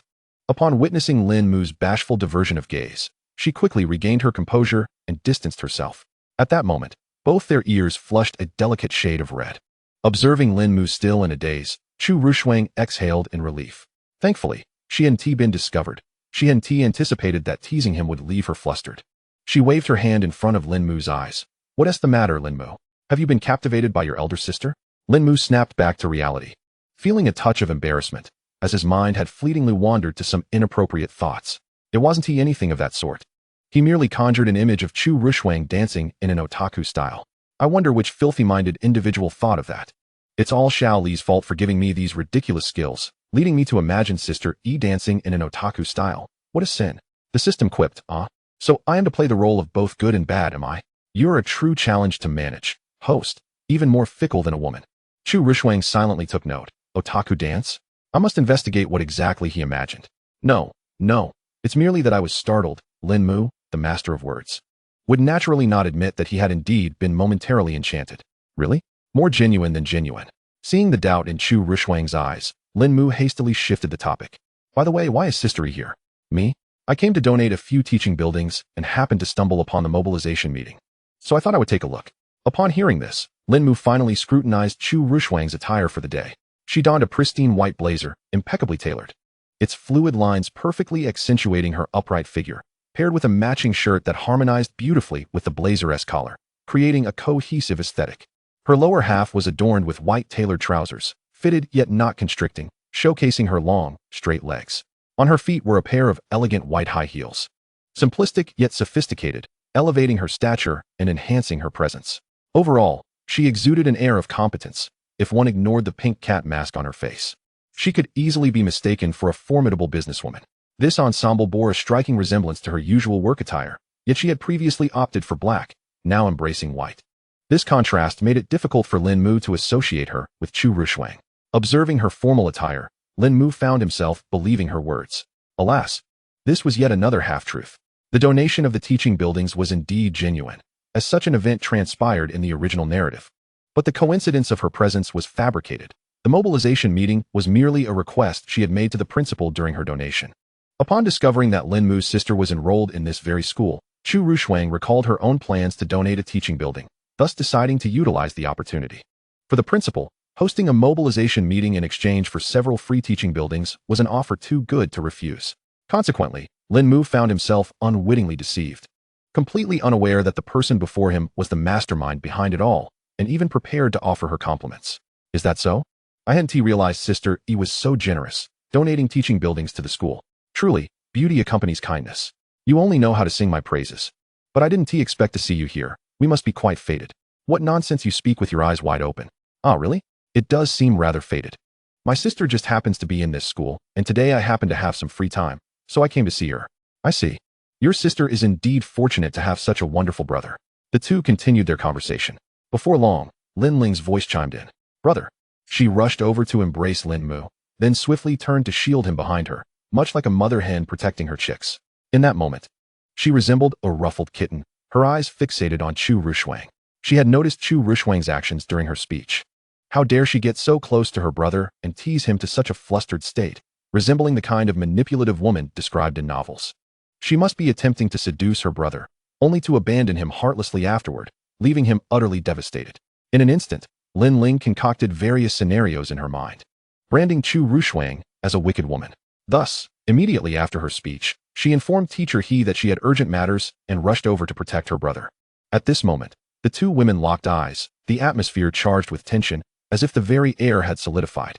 The entire space was suffused with a sense of impending confrontation, rendering it unapproachable. This was a war without gunfire, yet it was more thrilling than any battle.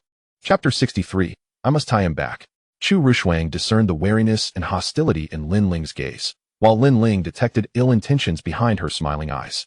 Lin Mu quickly sensed the atmosphere growing tense. He embraced Lin Ling from behind, akin to a kangaroo mother cradling her young. What are you doing, Ling Ling? Lin Ling continued to glare fiercely at Chu Ruoshuang. She is a bad person. I won't let her deceive my brother's feelings. Lin Mu was left speechless. He pinched Lin Ling's cheek with one hand. What nonsense are you spouting? Your brother is not so easily deceived. Sister E is a friend of mine, and she is here today to donate teaching buildings to your school. How could she be a bad person? Chu Ruoshuang also greeted Lin Ling. Hello, Lin Ling. I am Chu Han. You can call me Sister E just like your brother does. I was just chatting with him about you, and I must say, you are indeed as adorable as he described. However, saying that your sister is a bad person upon first meeting is quite hurtful. With her face pinched, Lin Ling's words became unintelligible. She's a bad person. Ling Ling will protect brother. Chu Ruoshuang paid little mind to it. For while she bore no malice toward Lin Mu, she had indeed orchestrated two schemes involving him. Although Lin Mu was unaware of Lin Ling's reasoning, he could not allow their standoff to continue and hastily redirected the conversation. Ling Ling, look, it's almost 11 o'clock. Let me speak to Teacher He, and your brother will take you out for lunch. Lin Ling, fixated on not leaving her brother's side, eagerly agreed. Oh, little brother Lin Mu, are you heading out to eat now? There's a restaurant nearby. I could treat you. No need, Sister Iran. You already treated me last time. There's really no need to do it again. That was because you saved me last time. This time I'm inviting you as a friend. What? Do you dislike your sister? Besides, it's not a free treat. I'd also like you to help me see whether the restaurant's dishes need any adjustments or improvements. Since she had said it like that, refusing again would seem impolite, so Lin Mu could only compromise. Then alright. I'll be troubling you again, Sister Iran. After that, Lin Mu went to explain the situation to Teacher He. Because Lin Ling's grades were excellent, and coupled with Lin Mu's handsome face, Teacher He had no way to refuse and directly agreed to let Lin Ling leave early. Chu Ruoshuang took Lin Mu to another restaurant under her ownership. This time, she didn't bring them to a private room, but instead seated them in a corner by the window. Chu Ruoshuang still handed the menu to Lin Mu. Same rules as always. My treat, order whatever you like. Lin Mu passed the menu to Lin Ling instead.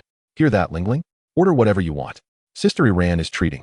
Lin Ling took the menu and immediately started ordering from the most expensive dishes, determined to bleed this person dry and let her know the price of bullying her brother.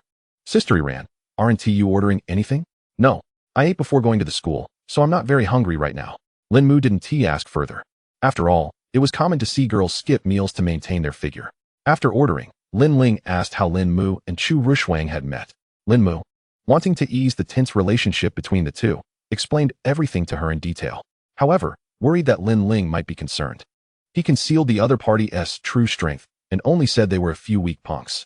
He said that with his national server set, he went up and took them down with a couple of punches. Although Lin Ling now knew the full story, and that this woman only knew her brother because of an accident, Her female intuition told her that this person definitely had ulterior motives toward her brother. At this moment, she also noticed that Chu Ruoshuang still hadn't taken off her mask and directly made things difficult for her. Sister, why are you still wearing a mask? Don't you feel stuffy? Or is it that you're not very good looking? Very sharp. Extremely aggressive. Chu Ruoshuang hadn't expected her to latch on to this point. But she quickly reacted. Of course not. I don't take off my mask because I'm too good looking. I'm afraid I de-charm your brother. And in our family, there's a rule. After coming of age, a girl's face can only be shown to her other half. If your brother sees my face, he'll have to marry me. Humph. What kind of outdated rule still exists these days? I think you just have a guilty conscience. Well, since you've put it that way, it's not that I can't show you. It's just that once you see my face, your brother will be mine. Even if he doesn't agree, I'll tie him up and drag him back anyway. As she spoke, Chu Ruoshuang reached up, about to remove her mask. Watching the two of them, Lin Mu didn't dare to say a word. A battle between women wasn't something a small fry like him could interfere with. And hearing Chu Ruoshuang's last sentence made cold sweat pour down his back. She wouldn't really tie him up and take him back as a bandit husband. Would she? Just as he was about to turn his head and close his eyes, Lin Ling covered Lin Mu's eyes with her hand and interrupted Chu Ruoshuang. Wait. Who wants to see your face anyway? Whoever wants to see it can go ahead. My brother and I aren't looking. Although Lin Ling felt such a ridiculous rule probably didn't exist, better safe than sorry. The corner of Chu Ruoshuang's lips lifted slightly. This little sister was just as interesting as Lin Mu. Alright, I'm done joking with you. The reason I want to show you isn't that I have a special identity. And I don't want people with ulterior motives to see me and bring trouble to you. In truth, she simply didn't want Lin Mu to know her identity so soon. Although she hadn't planned to hide it for long. If she could hide it one more day, she would. And though she said she was hiding it from Lin Mu, in reality, she had already left him plenty of clues about her identity. As long as Lin Mu thought carefully and investigated, he could guess who she was. In fact, if Lin Mu had listened to what the system wanted to tell him, with his intelligence, he really could have figured it out. But unfortunately, that day Lin Mu chose not to listen. System, there'll be something fun to watch sooner or later. Although she knew the other party was thinking of her brother as good, that Sundara Lin Ling still said stiffly, I'll believe you for now. But since it could bring trouble, stay away from my brother. Alright. I won't let your brother get hurt. After that, the atmosphere between the two eased somewhat. And Lin Mu finally let out a breath of relief. The meal soon ended. With Lin Ling present, Chu Ruoshuang restrained herself more this time. Sister ran, then goodbye. See you next time, little brother Lin Mu. Come on, Ling Ling. Say goodbye to sister. Humph. Sensing the atmosphere growing tense again, Lin Mu quickly took Lin Ling and left. Watching their departing figures, a trace of envy and sadness appeared in Chu Ruoshuang's eyes. That night, while processing documents in her office, Chu Ruoshuang suddenly remembered something. She summoned her secretary. Go check what otaku dance is and send the information to me later. Is there a problem? And no problem. The secretary didn't even know how she walked out of the office. She looked gravely at the office door.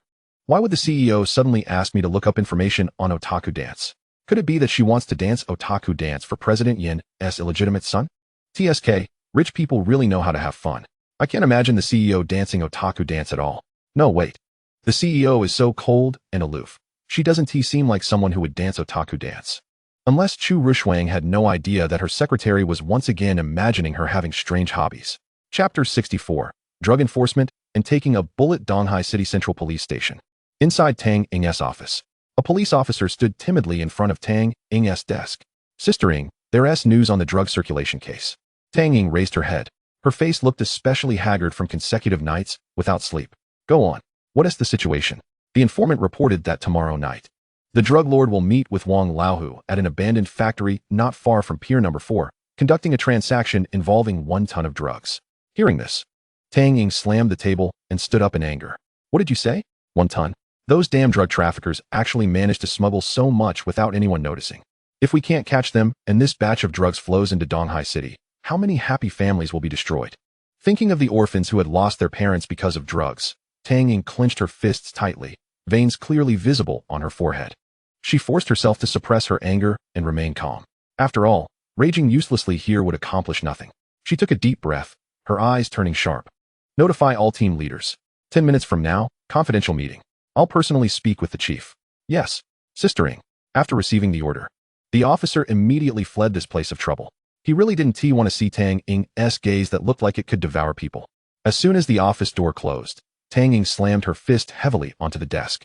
Creaking sounds rang out, and cracks appeared on the surface. Drug Lords Wang Laohu, I will definitely catch you. She then sat back down, picked up the landline phone on the desk, and dialed the chief. Night Passion Bar. Underground Casino, inside Poison Spider's private room. On the grand bed in the center of the room, two figures were entwined together. Yi Bufan was instructing the Poison Spider in the art of yoga, occasionally striking peculiar poses. Intermittent, disordered moans echoed around them.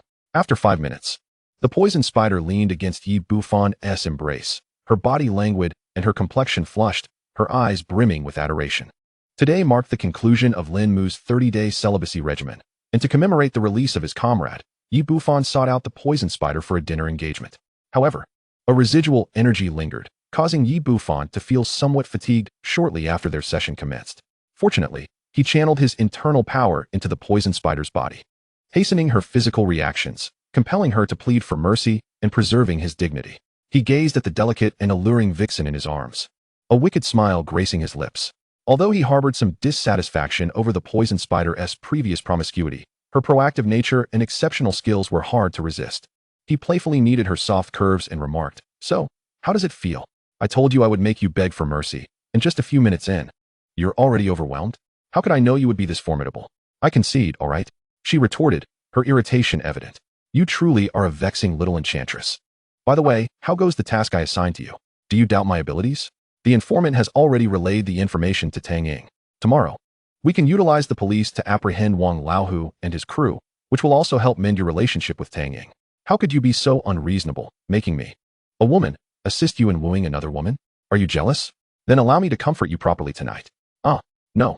With that, Yi Bufan resumed his yoga lesson, which lasted a full 5 minutes. Soon, night fell once more.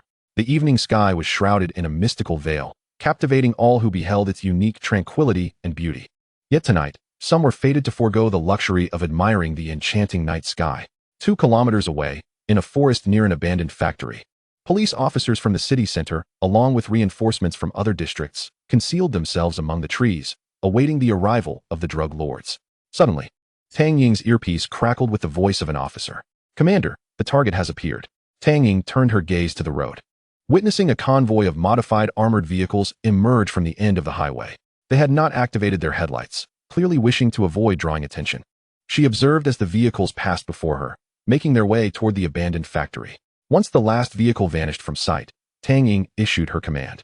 "Consolidate the team and form a perimeter, awaiting the order to engage." She looked toward the factory, her eyes simmering with fury.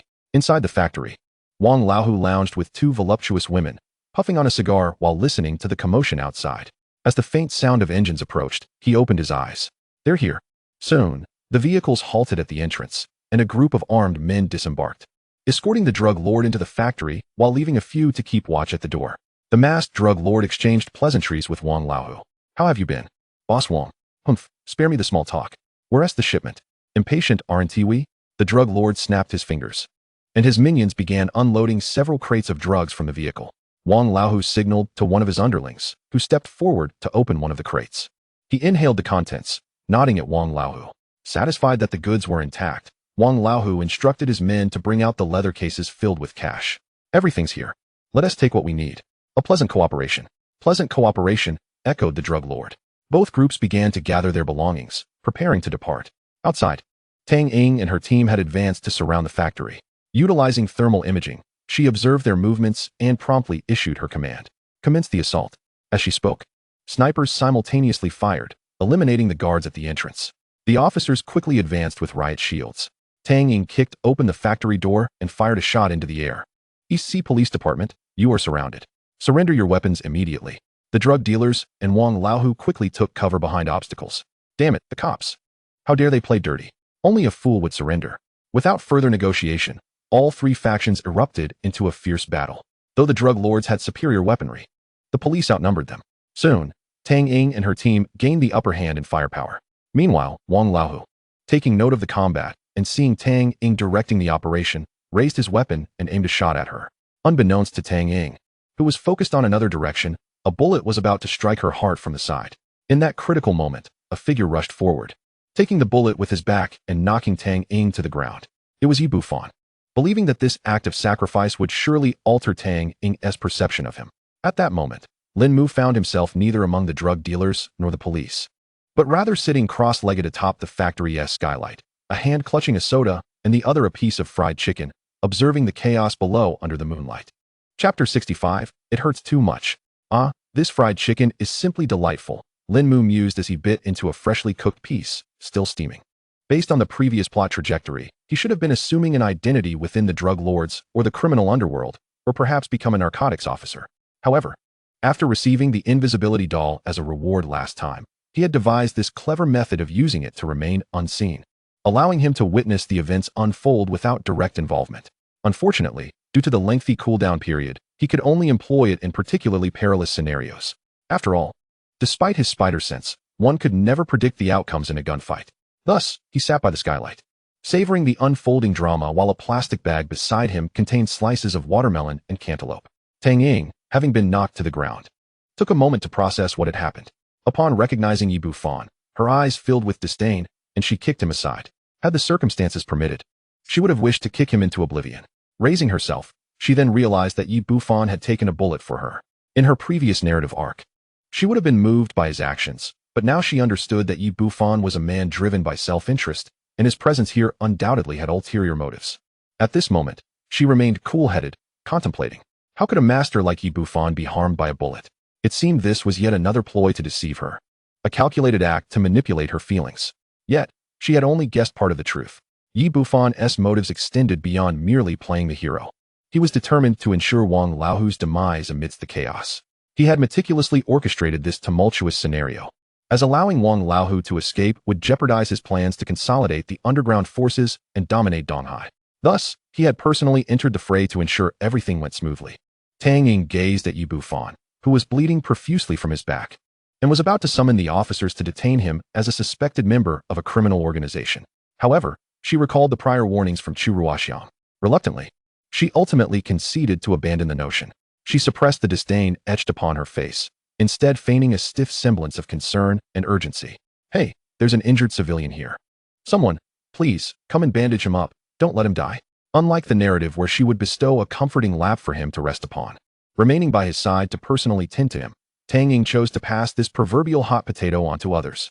After all, while maintaining contact with Yi Bufan to gather intelligence was imperative, the three women were not inclined to risk their own safety in the process. Following the revelation that day, the four women established a group chat, except for Chu Ruoshuang, who was preoccupied with laying traps for Lin Mu and had yet to contribute. The other three women continuously shared their insights deemed useful to ensure their own safety while accomplishing their respective tasks. Discussions included topics such as the self-cultivation of the green tea BTCH, how to become a sea king, and 108 techniques for manipulating men, which, it turned out, proved beneficial for Yi Bufan, the notorious womanizer. Upon observing Tang Ying's concerned demeanor, Yi Bufan was utterly convinced that his ploy of self-sacrifice had taken effect. With a bit more effort, he believed he could transform her feelings of guilt into affection, slowly nurturing it into love. A triumphant smile graced his lips.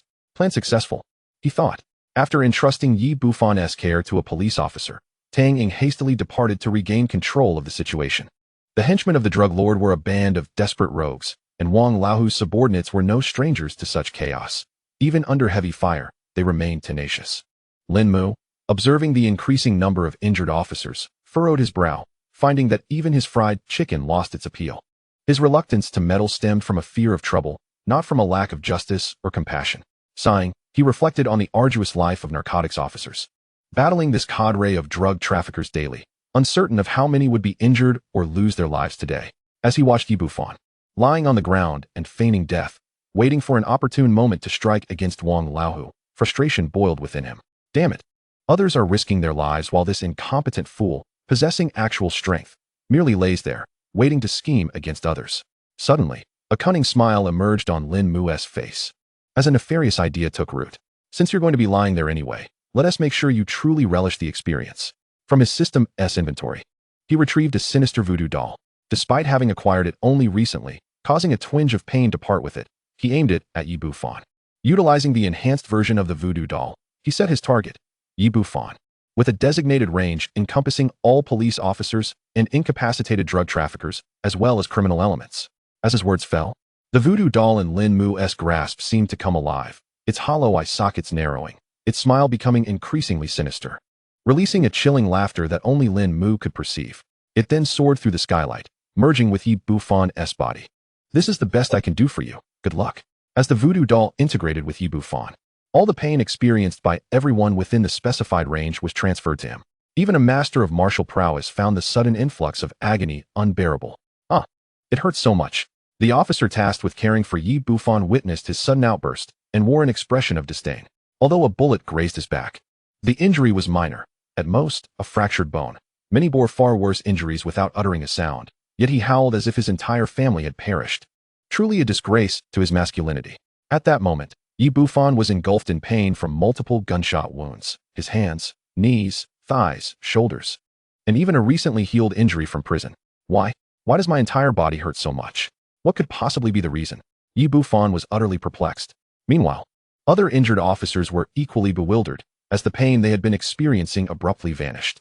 Although it seemed strange, most did not dwell on it. As long as they were unharmed and capable of fighting, they immediately returned to the front lines. The situation shifted dramatically. It wasn't long before the police broke through the enemy's defenses. Lin Mu, observing Yi Bufan's contorted and grotesque expression, felt an immense sense of satisfaction. Look at you. Your scheme backfired spectacularly. Witnessing your downfall is truly delightful.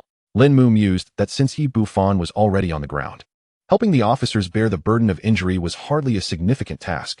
Little did he know, this unexpected turn of events altered the fate of Wang Lao, who was destined to be outsmarted by Yi Bufan. Watching his numbers dwindle, a glint of malice flickered in Wang Lao's eyes. He seized a grenade and hurled it toward the drug lord's hiding spot, exposing their location. Seizing the opportunity, he detonated another exit nearby and escaped with the remaining subordinates. Half an hour later, just as he relished his narrow escape, an elderly man appeared before him, raising his hand to knock all of Wang Lao's subordinates unconscious with a stone. Who are you? Wang Lao stammered. The young lady may have use for you. Come along with me obediently. As Wang Lao raised his gun to shoot, the elder struck again, disarming Wang Lao and leading him away from the scene. Chapter 66. Little brother, it seems we are to meet again. Back at the abandoned factory, the chaotic gunfight had drawn to a close. The drug lord at the forefront refused to surrender and was shot on the spot, while his second-in-command was captured before he could take his own life. The remaining henchmen, realizing their predicament, either surrendered or committed suicide. Thanks to Lin Mu's intervention, the outcome that originally saw dozens of officers perishing was entirely rewritten, resulting in injuries but no fatalities. In a gunfight involving hundreds, not a single life was lost. This would undoubtedly be a significant chapter in the narcotics history of Xia country. The grievously injured officers were loaded onto ambulances for urgent care, while Tang Ying and the remaining personnel saluted the departing vehicles. Only when several ambulances disappeared from view did Tang Ying turn back to manage the remaining mess. She inquired of a nearby officer. Have Wang Lao and his men been apprehended? Not yet. The second team has already gone after them, but we'll need to wait for an update. All right. Tang Ying pinched her brow, fatigue evident upon her face. She had exerted her utmost attention that night, aiming to capture everyone. Yet Wang Lao had managed to escape. Notify the first team to remain vigilant.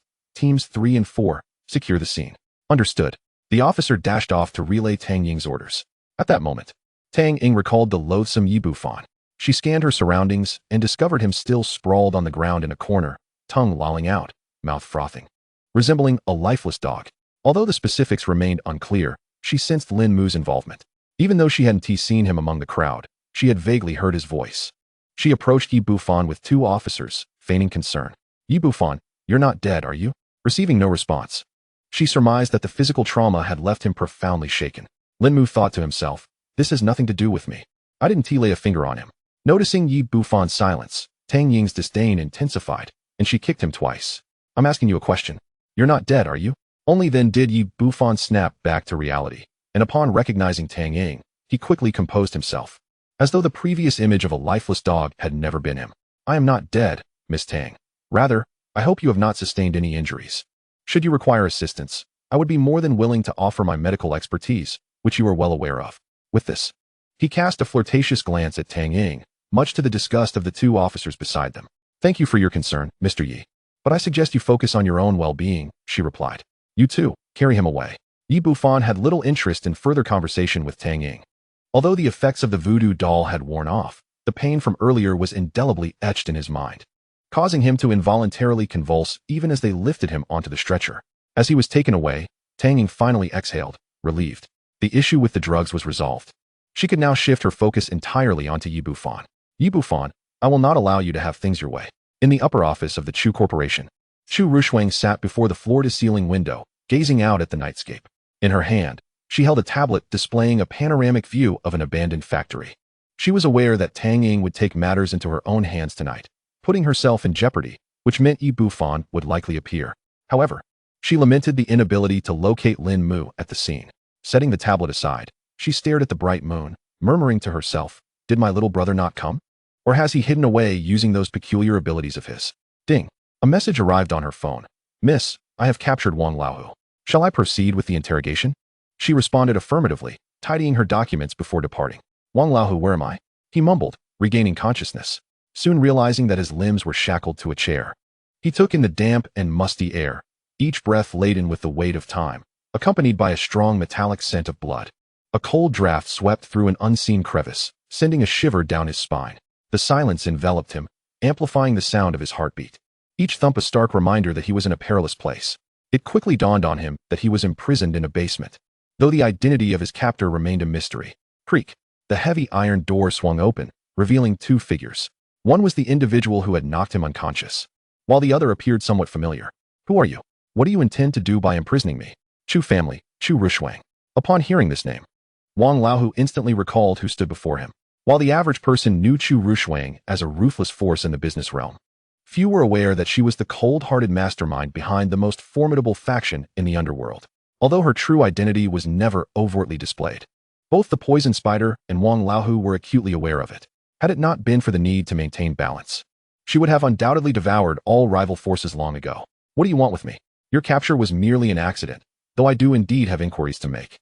Chu Ruoshuang had instructed Elder Yang solely to ensure Tang Ying's safety. Capturing Wang Laohu was Yang's own judgment. And what might those inquiries be? "Do you know someone by the name of Yi Bufan?" "Yi Bufan. Ah, I recall now. The widow of the Poison Spider seems to have taken up with someone named Yi Bufan. Share with me all that you know about Yi Bufan, the Poison Spider, and yourself." Faced with Chu Ruoshuang's icy and penetrating gaze, Wang Laohu felt compelled to divulge everything. Attempting to play coy would only hasten his demise. He promptly revealed all the intelligence he possessed. What Wang Laohu disclosed was largely consistent with what Chu Ruoshuang already knew. "I have shared everything I know. Can I go now? I never stated that you would be released. But, fear not, I shall grant you a swift end." Wang Laohu recognized that his fate was sealed and refrained from further verbal sparring, as a quick death was preferable to prolonged suffering. Once outside the basement, Chu Ruoshuang addressed the elder beside her. "Elder Yang, inform the members of the Blade to prepare for a sweep of Wang Laohu's faction." "Yes, Mississippi." With that, the elder vanished in an instant.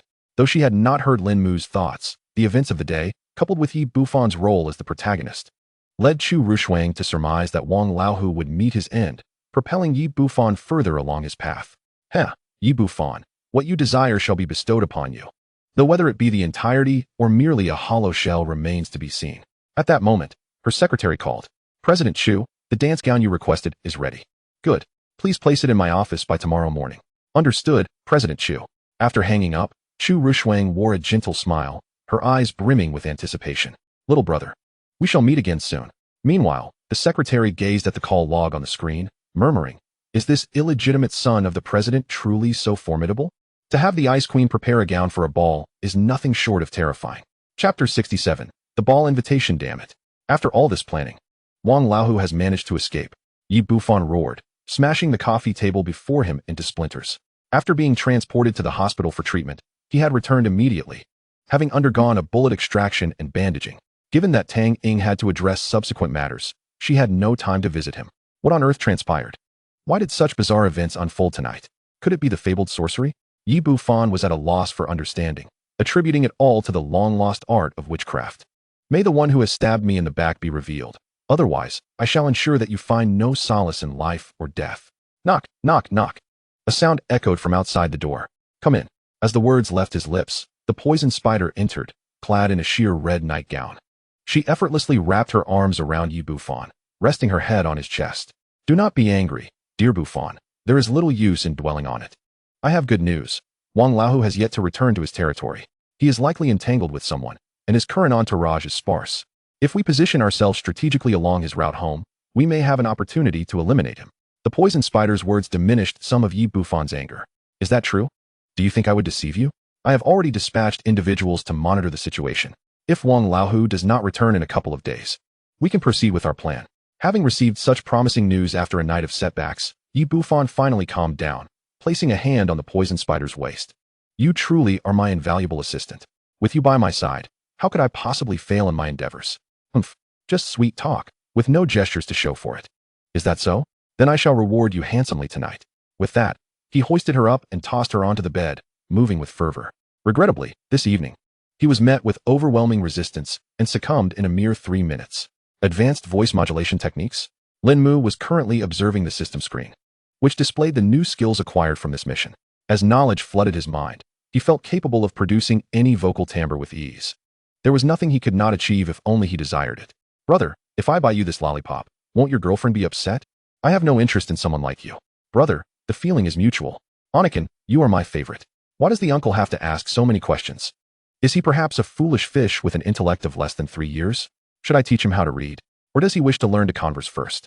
Truly a silly fish, a foolish fish. Sniff sniff. Lost in the throes of play, Lin Mu suddenly struck himself with a fist. 1 punch for each silly creature. This ability is terrifying. It nearly disturbed my resolve and almost led me astray. It must be sealed. This skill must be confined. After testing it, even Lin Mu couldn't help but click his tongue. If I were to don women's attire, wear a mask of many forms, and combine it with this new skill. TSK, how can one distinguish if I am male or female? Just as Lin Mu was lost in this alarming fantasy, his phone buzzed beside him. Upon checking, he discovered a message from Sister Iran. Sister Iran, are you asleep, Lin Mu? Lin Mu, not yet. Is there something you need, Sister Iran? Sister Iran, what? Can't I chat with you if I have nothing to do? Do you find me bothersome? Lin Mu, how could that be? You're overthinking it, sister. Sister Iran, all right, I won't tease you any longer. I do have something to discuss. Are you free tomorrow night? Lin Mu pondered briefly. Lin Mu, I should be free. Sister Iran, that's wonderful. I have a ball tomorrow night, but I have yet to find a partner. Would you accompany me? Lin Mu, but I don't know how to ballroom dance. I have no formal wear, and I'm not a big shot. Sister Iran, what does that matter? Just a symbolic dance will suffice. I will help you prepare the attire, and as for your identity, it's a masquerade ball. They won't recognize you. Although Sister Churu's words seemed reasonable, Lin Mu still hesitated. Naturally, Churu could sense his reluctance and seized the opportunity. Sister Iran, come on, little brother, help your sister out. You wouldn't want to see me being accosted by those boorish men, would you? Lin Mu couldn't help but picture it, and suddenly felt a sense of being cuckolded. Hiss, dear netizen from the island nation, please remain calm. After Sister Iran's coaxing and subtle threatening, Lin Mu eventually relented. Lin Mu, all right then. Sister Iran, that's more like it, my good little brother. Send me your address, and I'll have someone come by to take your measurements for the outfit. I'll be waiting for you at the Qimeng dance tomorrow night. Don't leave your sister hanging. Sister Iran, by the way, since you're helping me, I'll reluctantly reward you. Following this, Churu sent a voice message. Sister Iran, make sure to listen with headphones.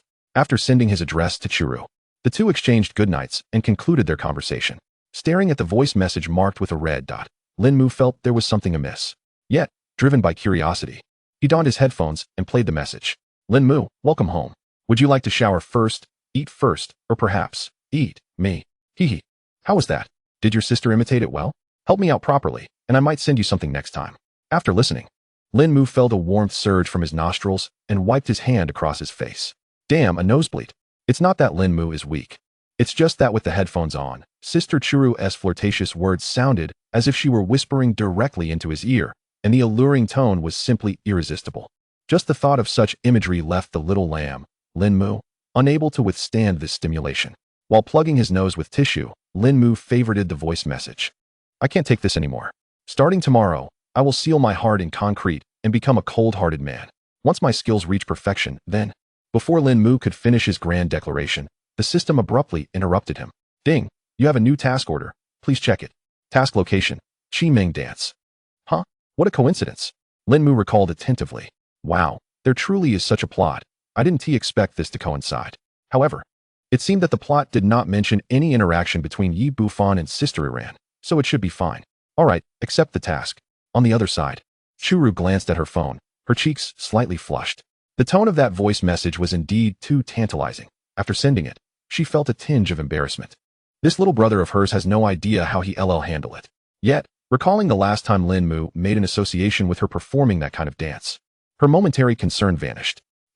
He'll have to endure it regardless. Chapter 68. I swear I will never do this again. Time swiftly moved to the next day. That morning, the news media reported a shocking story that stunned the entire city of Donghai. The city center police department successfully cracked a drug trafficking case, where the drug lord was shot dead on the spot, with no casualties among the officers involved, and approximately 5 tons of drugs confiscated, amounting to a staggering 1.5 billion. Upon hearing this news, many applauded, especially those families who had suffered from drug-related issues. Their tears flowed freely, their gratitude overwhelming. However, aside from this, another piece of news stirred quite a commotion in Donghai's upper circles. Zhao Qian from the Zhao family died instantly after his car veered off the road during a racing competition on the Huanshan Highway due to brake failure. Brake failure incidents are not uncommon, but it was a different matter for Zhao Qian, who was passionate about racing and took meticulous care of his car. No one would genuinely believe this was an accident. It was undoubtedly the work of an enemy, executed so skillfully that no traces were left. Subsequently, the head of the Zhao family was furious, mobilizing all resources for an investigation. Yet days passed with no results, and he was forced to accept reality, bringing in an illegitimate son from outside to groom.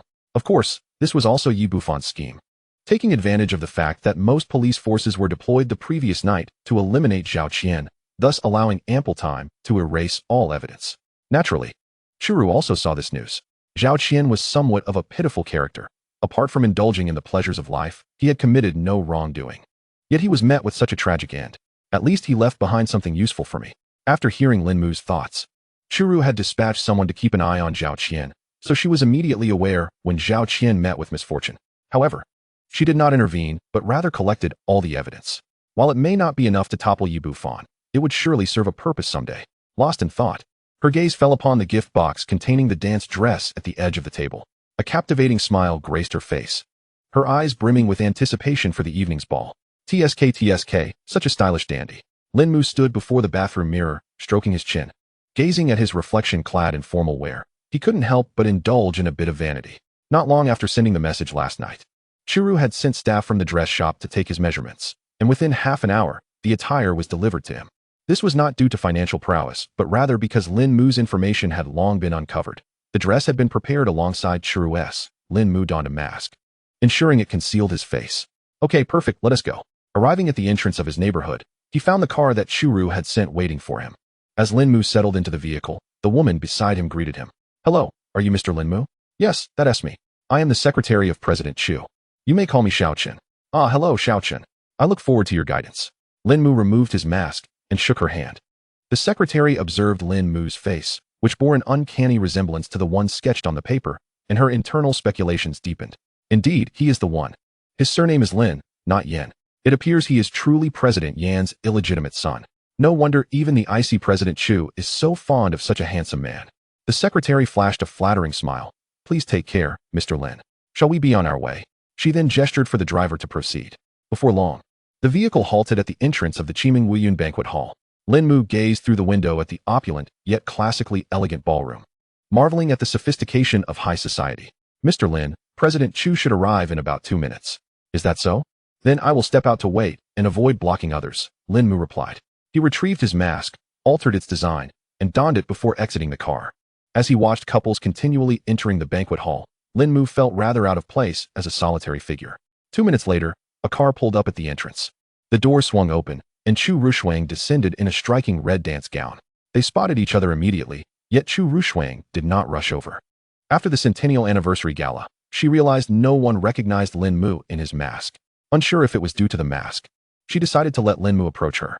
She took out her phone and sent him a message detailing the distinctive features of her attire for the evening. Upon receiving the message and confirming it was indeed Sister Yan, Lin Mu made his way toward her. Sister Yan, I'm here. Chu Ruoshuang turned, feigning surprise at just noticing Lin Mu. Lin Mu, my dear brother? You look quite handsome in formal attire. I barely recognized you. Indeed, this is more befitting of me. As he approached, Lin Mu finally beheld the splendor of Ruoshuang's attire. The red dance gown was as vibrant as flames, its fabric smooth as satin, reflecting an alluring sheen. The skirt billowed lightly, each layer of delicate tulle seemingly polished to perfection, exuding a captivating radiance. The gown's design was masterfully crafted, hugging the dancer's form and accentuating her graceful curves, exuding both nobility and sensual charm.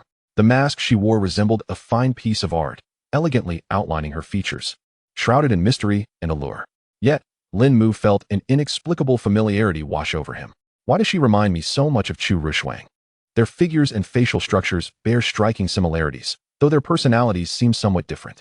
Though he thought thus, Lin Mu refrained from drawing definitive conclusions. After all, in the narrative, Chu Ruoshuang had not attended this ball. Xiao Lizzie, what's going on? Why does Sister Yin resemble Chu Ruoshuang so closely? Could they be the same person? Upon hearing Lin Mu's thoughts, Chu Ruoshuang's heart skipped a beat. Could he have discovered my secret? However, upon hearing the system's response, she felt reassured. I don't know. Lin Mu, huh? You don't know? Aren't you the gossip system? How can you not know this? I am a gossip system, not an omniscient one. It's quite normal not to know everything. If I knew everything, I would have already ascended to the position of system deity, compelling other systems daily instead of toiling away here for you. TSK, what a useless thing you are, dreaming of promotion while being so inept. I'll report you one day. Laughs. Noticing Lin Mu's distraction, Chu Ruoshuang leaned forward, waving her hand in front of him. Brother, why are you staring at me in silence? Could it be that you are utterly captivated by your sister? No. It's just that Sister Yin reminds me of someone I've met before. Is that so? With such a stunning beauty standing before you, you dare to think of another woman?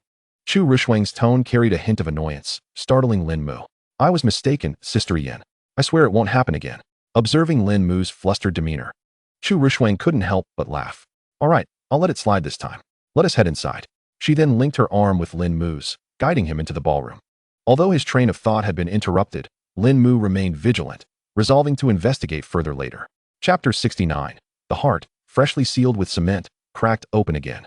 Chu Ruoshuang, thus entwined with Lin Mu's arm, approached the entrance. Presenting the invitation to the attendant, they were allowed entry into the banquet hall. Upon entering, Lin Mu quickly grasped the lively atmosphere. Numerous couples were already dancing in the ballroom, while others were engaged in animated conversations, creating a vibrant scene. This gathering was less a formal business banquet and more akin to a matchmaking event. Some attendees arrived with partners, while many second- and third-tier families concealed their identities in search of suitable matches among their peers. This led to a stark dichotomy within the venue. On one side were masked business owners discreetly discussing commercial collaborations, while on the other, young men and women, unaware of each other's true identities, judged worthiness based solely on appearances and manners, subsequently inviting one another to dance. Lin Mu even observed a girl surrounded by 7 or 8 eager suitors, each blushing and vying for the chance to dance with her. Isn't it risky to compete for someone else's attention without knowing their true appearance? What if, once the mask is removed, they find themselves embarrassed? Hearing Lin Mu's musings, Chu Ruoshuang tiptoed, blowing gently into his ear, and whispered, "Oh, what if after unmasking, I find myself less than stunning? Would you then be embarrassed and disdainful of your sister?" Lin Mu's heart sank. Why is Sister Yin so sensitive? I was merely speaking offhandedly. No way. Sister Yin is clearly a paragon of beauty, akin to a celestial being. Without the mask, all the men present would be unable to tear their gazes away, and the women wouldn't dare remain here to compare themselves to you. Really? Chu Ruoshuang narrowed her eyes, fixating on Lin Mu like a predator eyeing its prey, ready to pounce the moment she sensed deceit. I assure you, it's the truth. Do you know Chu Ruoshuang from the Chu Corporation? This sudden inquiry from Chu Ruoshuang left Lin Mu momentarily stunned. Huh? Why are you asking me about her all of a sudden? The renowned Chu Ruoshuang from Donghai City? I can only say I've seen her before. Knowing her is a stretch. Is that so?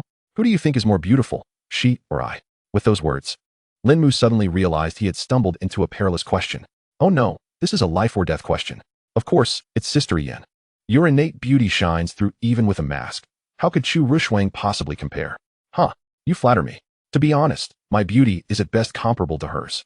Chu Ruoshuang, that sounds about right. Finally, Lin Mu breathed a sigh of relief, having successfully navigated through the precarious situation. However, even Chu Ruoshuang herself could not fathom why she felt compelled to pose that question. It was merely a sudden desire to hear Lin Mu extol her virtues. As Lin Mu, having regained his composure, held lingering doubts about Chu Ruoshuang's true identity, he sensed an unusual air about the situation. Why does this feel reminiscent of the plots found in those female-centric novels, where the heroine conceals her identity to manipulate the affections of an innocent young man? Playing him like a puppet? He mused. Could she truly be Chu Ruoshuang? Perhaps I should test the waters. Thus, he inquired, do you happen to know Sister Iran? Chu Ruoshuang nodded affirmatively. Indeed, we are quite familiar. She then pondered aloud. By the way, what brings Sister Iran to this ball? Given that everyone is masked, it seems no one would notice if she chose to stay away. Ah, you are waiting for someone, aren't you? Lin Mu speculated. It would not matter if she did not attend, but a mutual acquaintance specifically invited me. Chun Xiaoxin from the Chen family. She mentioned that a certain individual has been persistently harassing her, leaving her feeling quite unsafe, hence my presence here to accompany her. Lin Mu scrutinized Chu Ruoshuang's eyes, attempting to detect any signs of deceit. Yet, she met his gaze with a serene resolve. For her, even a rationale that failed to convince herself could hardly be deemed a lie. Her eyes remained tranquil and profound, revealing not a hint of turmoil. And her responses flowed as gracefully as Tai Chi, leaving Lin Mu unable to discern any flaws. One might say that Chu Ruoshuang's finesse surpassed his own. If you continue to gaze like this, your eyes might become entangled. The system's quip interrupted their silent exchange, prompting Lin Mu to realize the atmosphere had grown somewhat intimate, and he hurriedly averted his gaze. Ahem, it appears that Miss Chun is indeed in a rather unfortunate situation, being pursued by a lovesick admirer.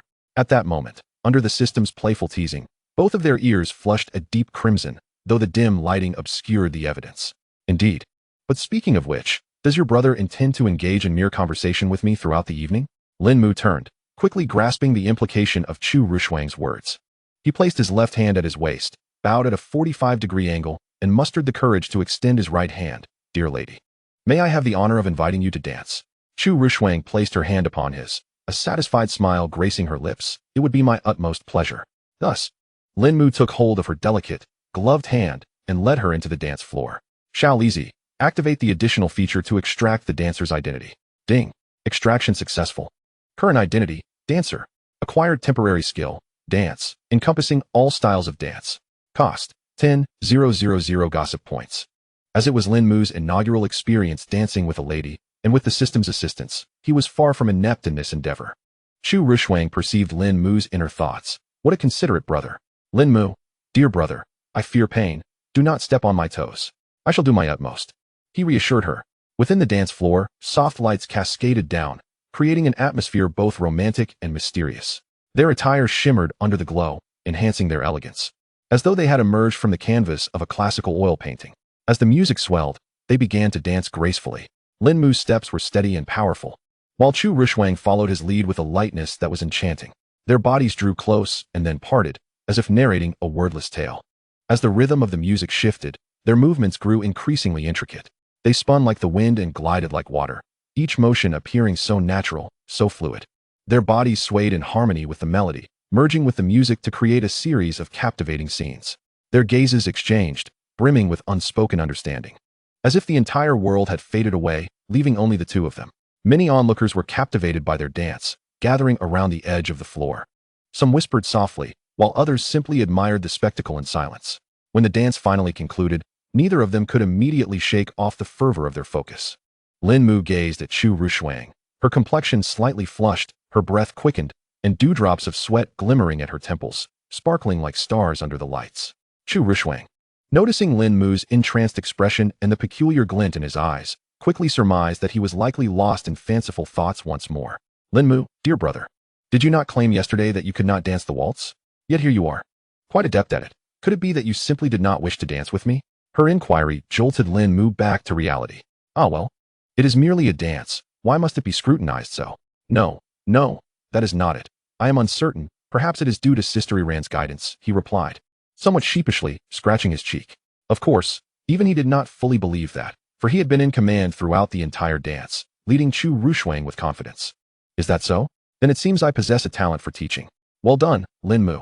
The considerate Chu Ruoshuang chose to play along, sparing him further embarrassment. Well then, the dance has concluded. Shall we step outside for a moment of respite? Certainly. Lin Mu once again took her delicate hand, leading her away from the dance floor, during which he pretended to casually squeeze her fingers. The sensation is truly delightful. Though Chu Ruoshuang had never engaged in such intimate contact with a strange man before, she found herself unperturbed by Lin Mu's playful gestures, allowing him to toy with her fingers without the previous feelings of distaste. Soon, they exited the dance floor and returned to the banquet hall. Just as Lin Mu was about to strike up a conversation with Chu Ruoshuang, he suddenly sensed a dangerous presence. He swiftly turned his head towards the source of the feeling, but all he saw was a chaotic crowd, and the ominous aura dissipated almost as quickly as it had appeared, leaving no trace behind. What is it, Lin Mu? Chu Ruoshuang noticed his suddenly serious demeanor and inquired. Nothing. I merely thought I heard a familiar voice. I assumed it was a friend of mine, but it seems I was mistaken, he replied, reverting to a facade of nonchalance. How strange. Why did it feel as though a malevolent aura was fixated upon me just now? Oh, I see. Upon hearing his thoughts, Chu Ruoshuang realized the reason behind Lin Mu's change in expression. She had her own suspicions regarding the source of that ominous presence. Meanwhile, in a corner of the bustling crowd, Yi Bufan was fixated on Chu Ruoshuang and Lin Mu. To his astonishment, he noted that she possessed some skill, able to detect his murderous intent. Since the night held a narrative, Yi Bufan would not remain absent. As Lin Mu and Chu Ruoshuang danced, he promptly recognized them. Unlike Lin Mu, who overthought and pondered the narrative, unable to confirm identities for an extended period, the bold protagonist Yi Bufan immediately recognized the woman before him as Chu Ruoshuang. Jealousy ignited within him, a flame that threatened to consume Lin Mu entirely. The Chu Ruoshuang who had always treated him with indifference was now dancing with a mere bodyguard. Indeed, Yi Bufan perceived Lin Mu as nothing more than Chu Ruoshuang's protector, for she had never engaged with other men, and he could not fathom that she would accept an invitation from anyone else. Moreover, this individual possessed a modicum of prowess, certainly not resembling those pampered scions of affluent families. Consequently, he naturally assumed that Chu Ruoshuang had commanded her bodyguard to dance with him. Although he was uncertain why Chu Ruoshuang would take such action, he firmly believed his conjecture was accurate. After all, they were all bodyguards. What right did he have to dance with the most beautiful woman of Donghai, Chu Ruoshuang? He had effectively sealed his own fate. Yi Bufan silently added Lin Mu to his list of targets. Regardless of who you were, even if merely a bodyguard for Chu Ruoshuang, if you dared to lay a finger on my woman, I would see to your demise. Meanwhile, Lin Mu and Chu Ruoshuang continued their conversation, with her occasionally resorting to verbal intimidation and teasing. She reveled in her antics. Soon, she felt a pang of thirst and reached for a cup of fruit drink from the nearby table. Upon noticing this, Lin Mu hurriedly intervened. Wait, Sister Iran. What is it, Lin Mu? Lin Mu racked his brain to concoct an excuse. Sister Iran, that drink has been sitting here for quite some time. It might have been refilled after someone else drank from it. How about I fetch you a fresh one instead? Oh dear, if that drink has been poisoned, I would truly be beside myself with concern for your safety. That does sound somewhat reasonable. I suppose I shall trouble you for a new one then. After Lin Mu repeatedly advised Chu Ruoshuang against consuming the drink, he finally departed. Watching Lin Mu's retreating figure, Chu Ruoshuang's gaze gradually turned cold. Lin Mu stepped into the adjoining dining hall and casually grabbed a cup of freshly prepared drink. It was not a matter of sloppiness. He was acutely aware that all the drinks had been tainted. He took out a detoxifying, effervescent tablet purchased from the system and dropped it into the cup. Within a second, it dissolved completely. Mission accomplished. After she drinks this, Sister Iran should no longer feel thirsty tonight. And there's no need to worry about her being poisoned. Hey kid, a familiar voice suddenly called from behind, causing Lin Mu to nearly lose his grip on the drink. He slowly turned around to see Yi Bufan's scowling visage, instantly feeling that his luck today was rather unfortunate. Bro, what is up? Yi Bufan, undeterred, inquired, what is your name? Bro, asking someone's real name at a masquerade ball is rather impolite, don't you think? Yi Bufan applied a slight force, causing the tile beneath his feet to crack instantly, and coldly reiterated, your name. Could Lin Mu, under the system's protection, afford to back down? Most certainly not. Their icy gazes locked. I am Lin Jia, and I shall not change my name or surname. Why the change of alias? Ah well, considering that Yi Bufan interacts with the protagonists, it could be troublesome if he were to discover my previous identity.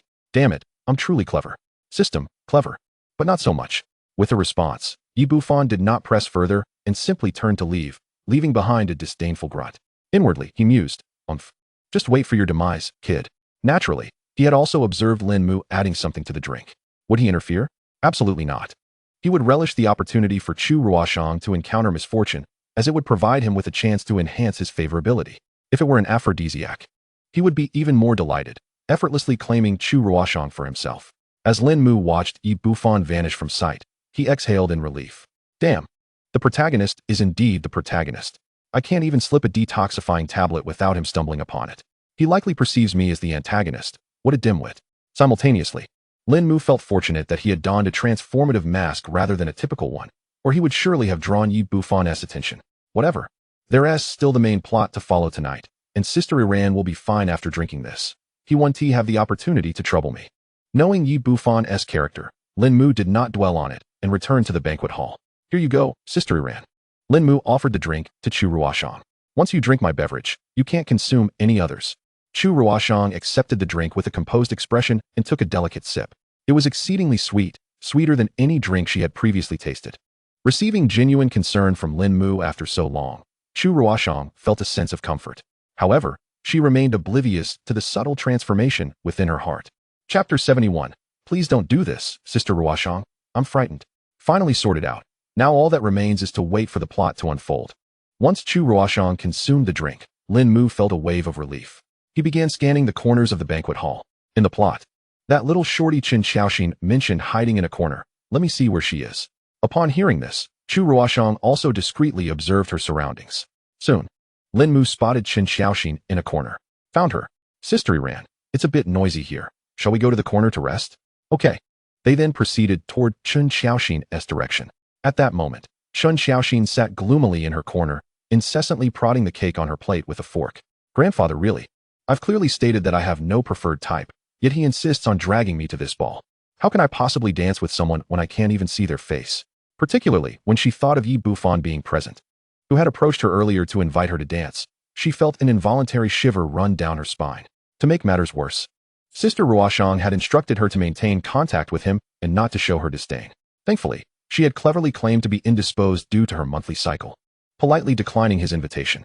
However, upon inquiring about Qin Yuyo and Tang Ying, she discovered they would not be attending the ball that evening. This meant she would be alone with Yi Bufan, which left her feeling rather insecure. Why is time moving so slowly? I just want to go home. As Qin Xiaoxin sulked over her plate, a familiar voice echoed in her mind. That little shorty is truly easy to spot. Her height stands out among the crowd. Qin Xiaoxin immediately perked up, her eyes shining with newfound hope. She glanced around, but soon returned to a state of calm.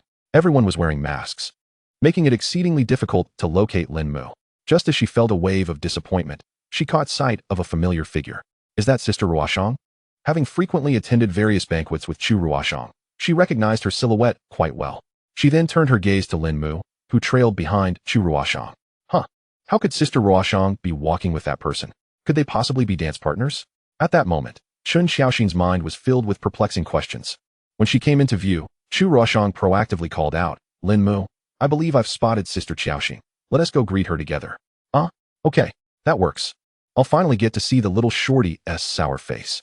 As the two approached Qin Xiaoxin, Chu Ruoshuang raised her hand in greeting. Upon witnessing the gesture, Qin Xiaoxin instinctively began to call out Sister Ruoshuang, but was immediately cowed by the threatening look Chu Ruoshuang shot her way.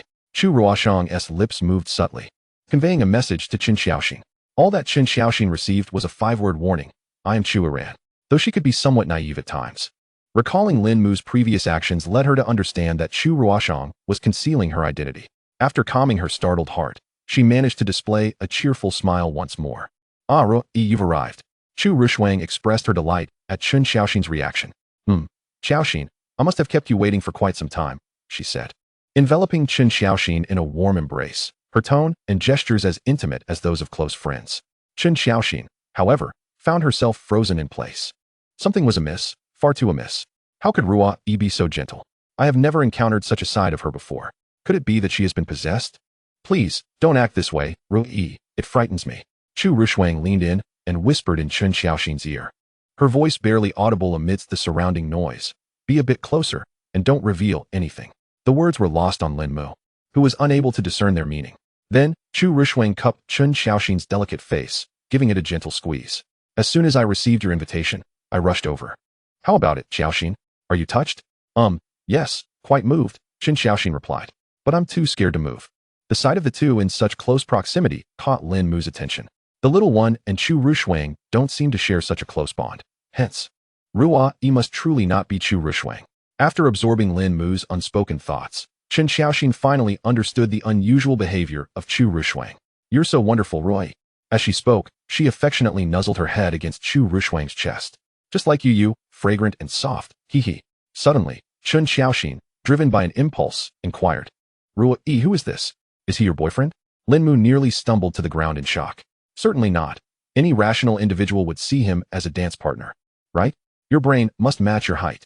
Noticing the impending fury in Qin Xiaoxin's eyes, Chu Ruoshuang playfully scratched her waist. What nonsense are you spouting? He is my friend. I specifically invited him to be your dance partner. I understand now. I was wrong. Please stop, Roy. Once she ensured Qin Xiaoxin's attention had shifted, Chu Ruoshuang ceased her playful antics. I apologize for my earlier rudeness. It's all right. I don't mind, Lin Mu replied nonchalantly. May I inquire your name? Upon hearing this, Chu Ruoshuang tightened her grip on Qin Xiaoxin's waist. Why is your curiosity so insatiable? He is not one of us. Do not ask foolish questions here, lest you attract trouble.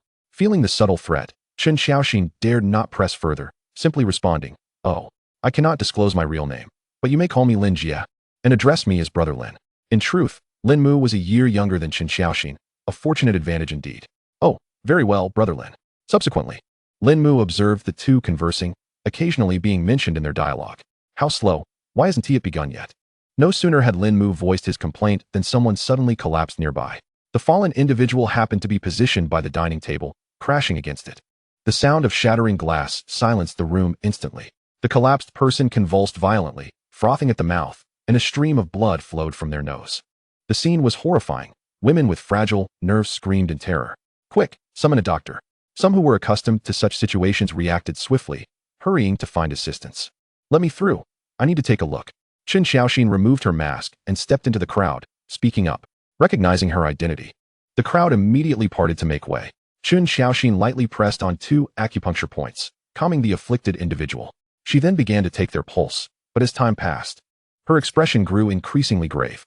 Suddenly, a commotion erupted again from the crowd. A few more individuals had fainted, displaying identical symptoms. This unforeseen chain of events instilled fear in everyone present, each person dreading that they might be next. However, they did not panic. Instead, they anxiously awaited Chen Xiaoxin's verdict. Finally, Chen Xiaoxin rose, her tone serious. "The situation is dire. They have all been poisoned. Isn't it possible to excel in studies and skip grades?"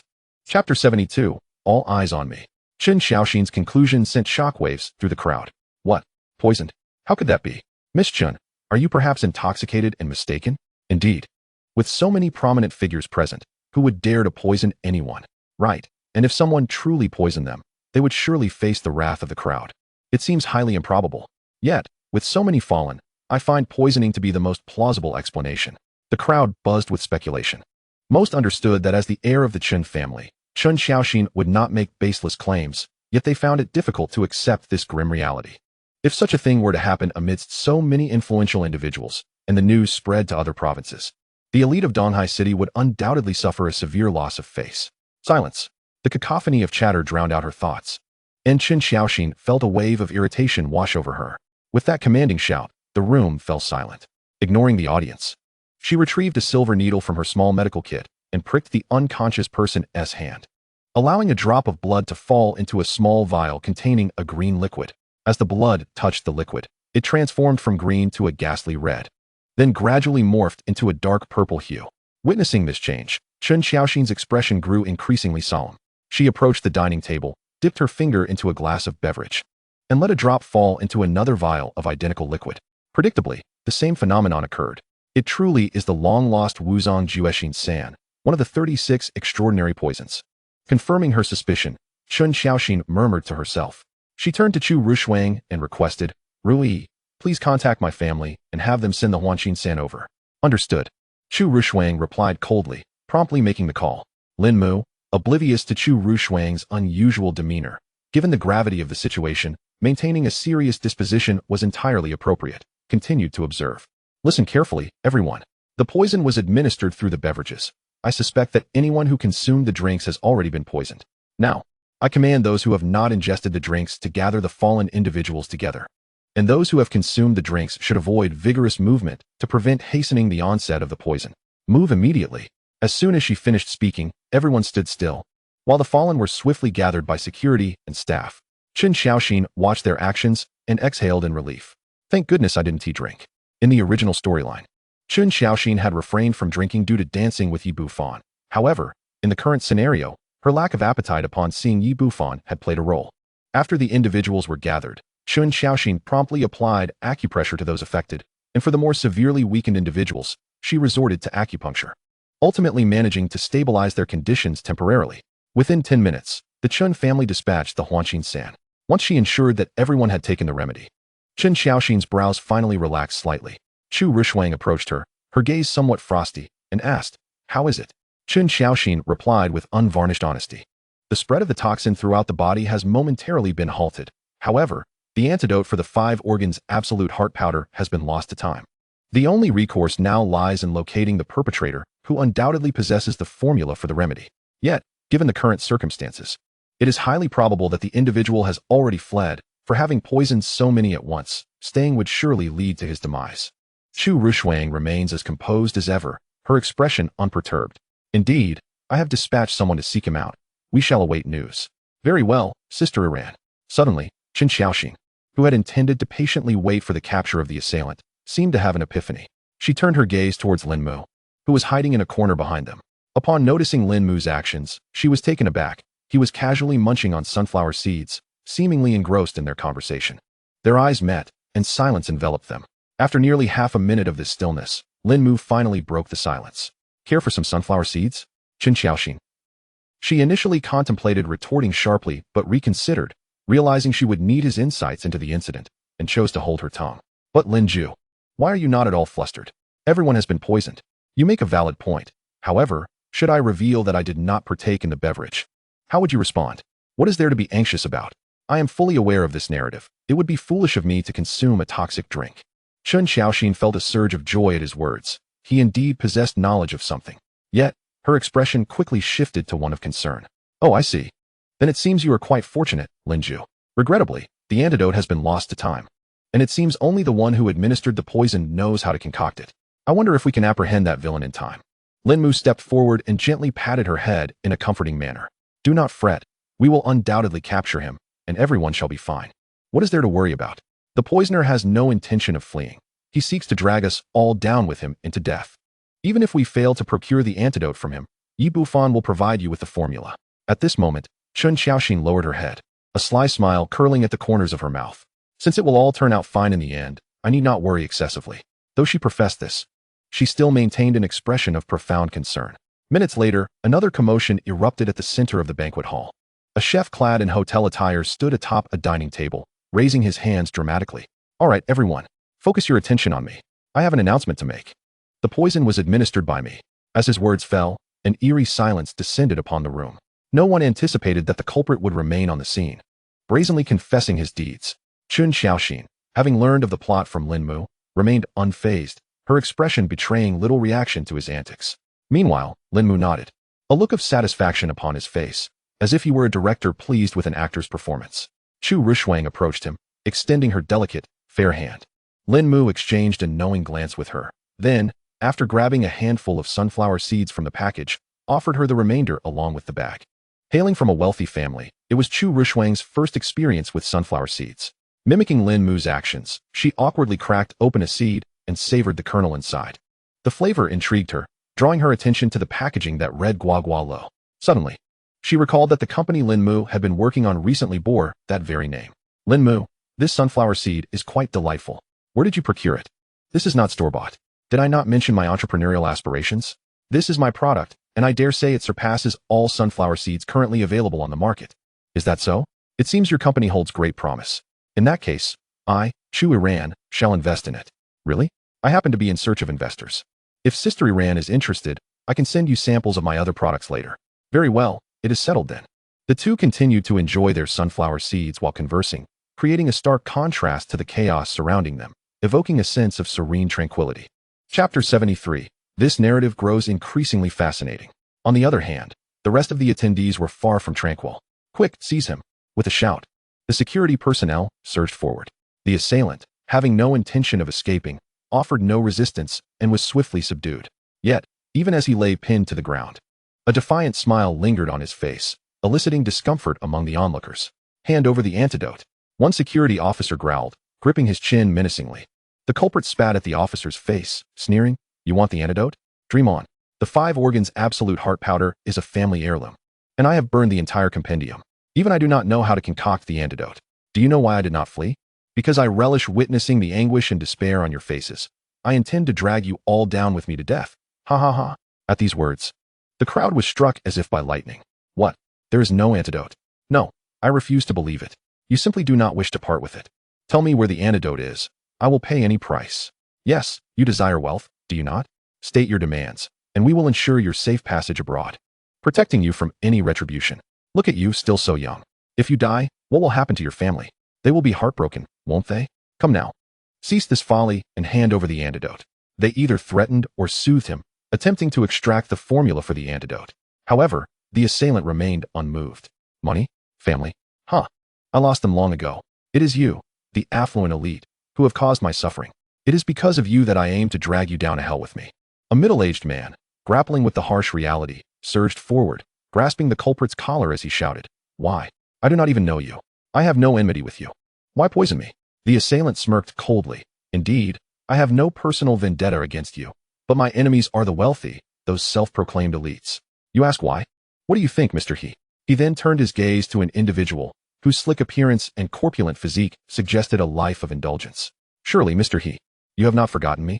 Even if you have, you must remember Xiao Chui. I do not know you, nor do I know anyone named Xiao Chui." The mention of that name painted panic and guilt across the man's face. "Is that so? Then allow me to jog your memory. Xiao Chui was my childhood sweetheart. When I was 3, her family moved in next door, and we became neighbors. From that point on, we were inseparable, from elementary school through university. Over the course of our days together, I fell in love with her. Upon graduating high school, I confessed my feelings, but she turned me down, saying she was too young and wished to avoid a premature romance. Later, I followed her to the same university, delivering her breakfast daily, bringing her drinks, holding an umbrella for her on rainy days, and gifting her presents during festivals. It was not until my sophomore year that I confessed again, and she mentioned that she admired men with perseverance and hoped I might one day win her heart. From that moment, I professed my love for her every day for 2 years, leading my peers to label me a love-stricken fool. They are truly laughable. I am in pursuit of my pure and innocent love. What can this be called but a devoted admirer? Moreover, once we are together, this experience may very well become the most unforgettable memory.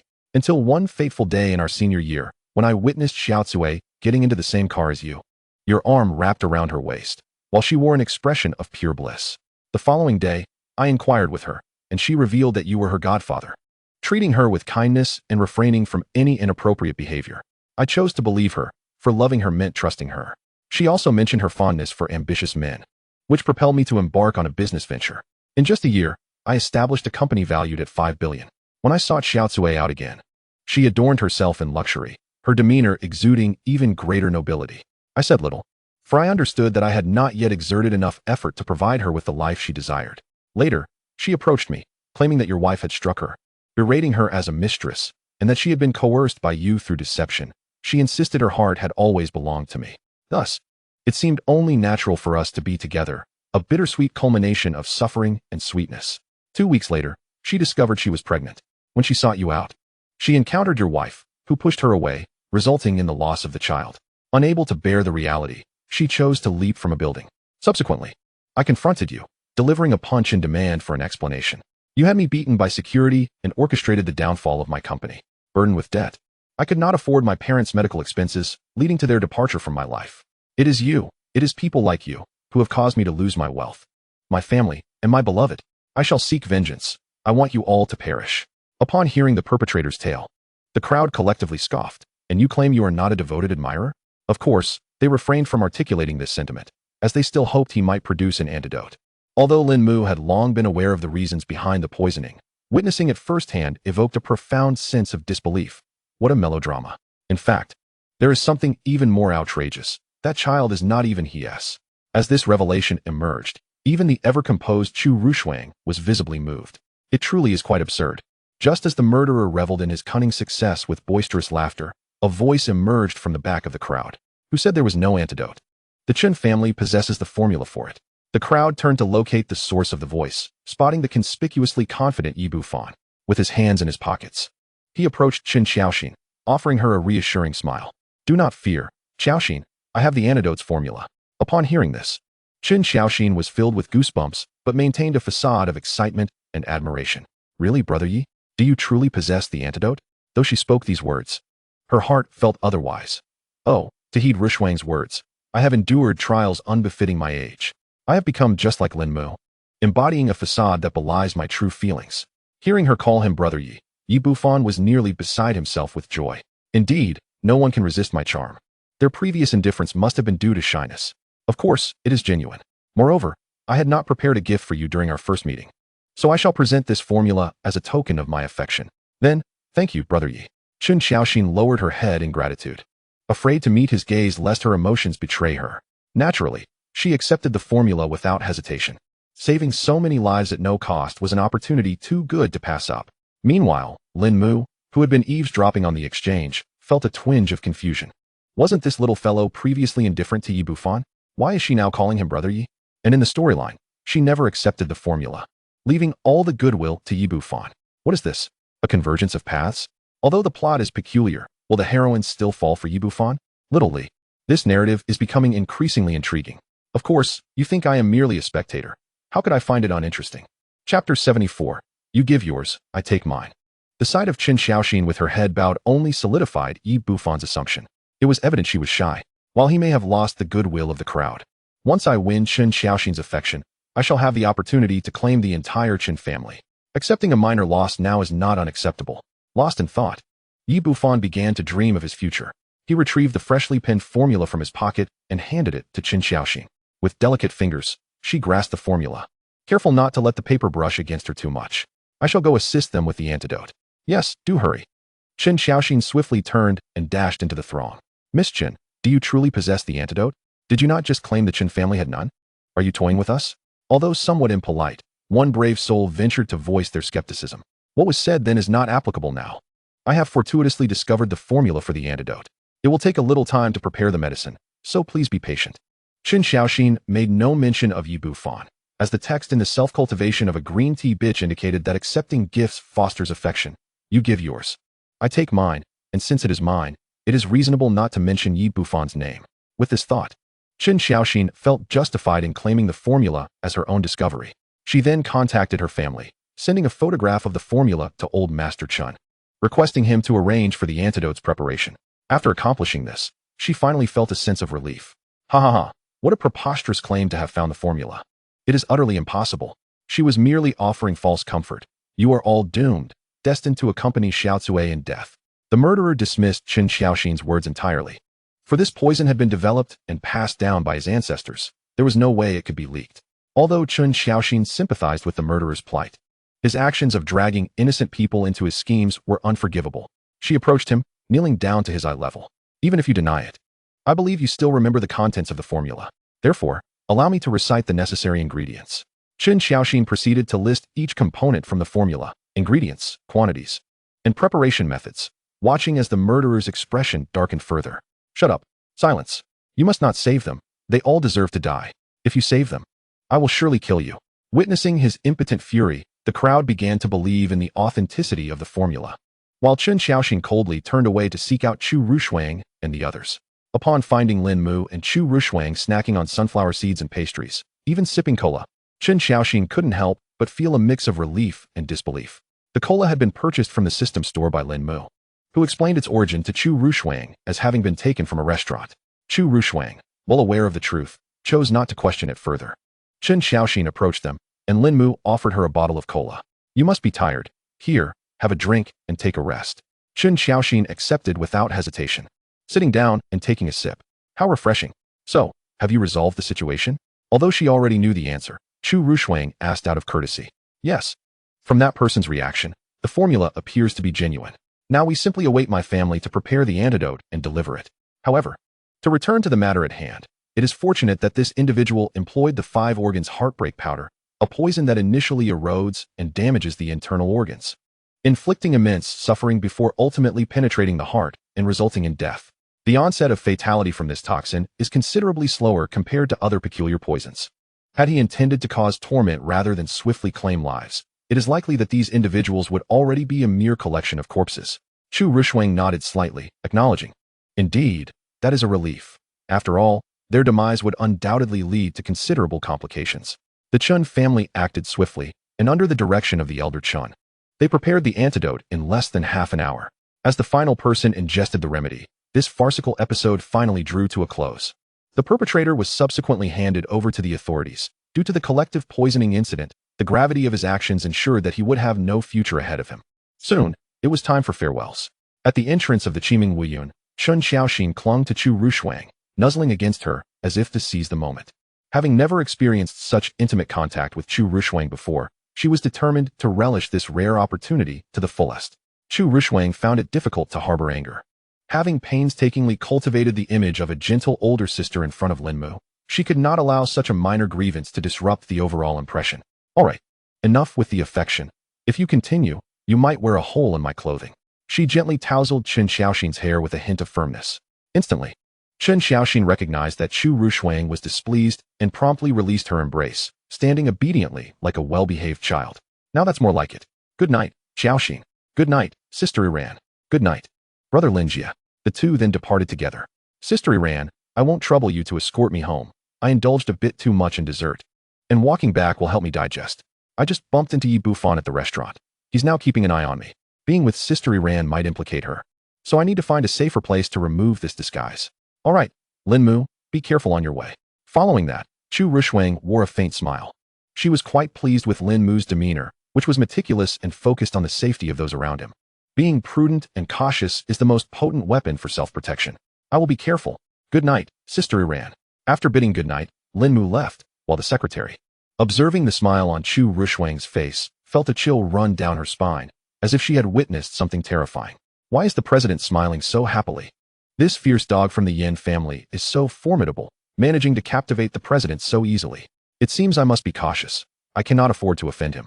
Lin Mu had not ventured far when he turned into a narrow alley. Xiao Lizzie, is Yi Bufan stalking me? Yes, he's maintaining a distance. Likely waiting for an opportune moment to strike in a less populated area. Help me find a safe route out. Ding, Guadwali map is navigating for you.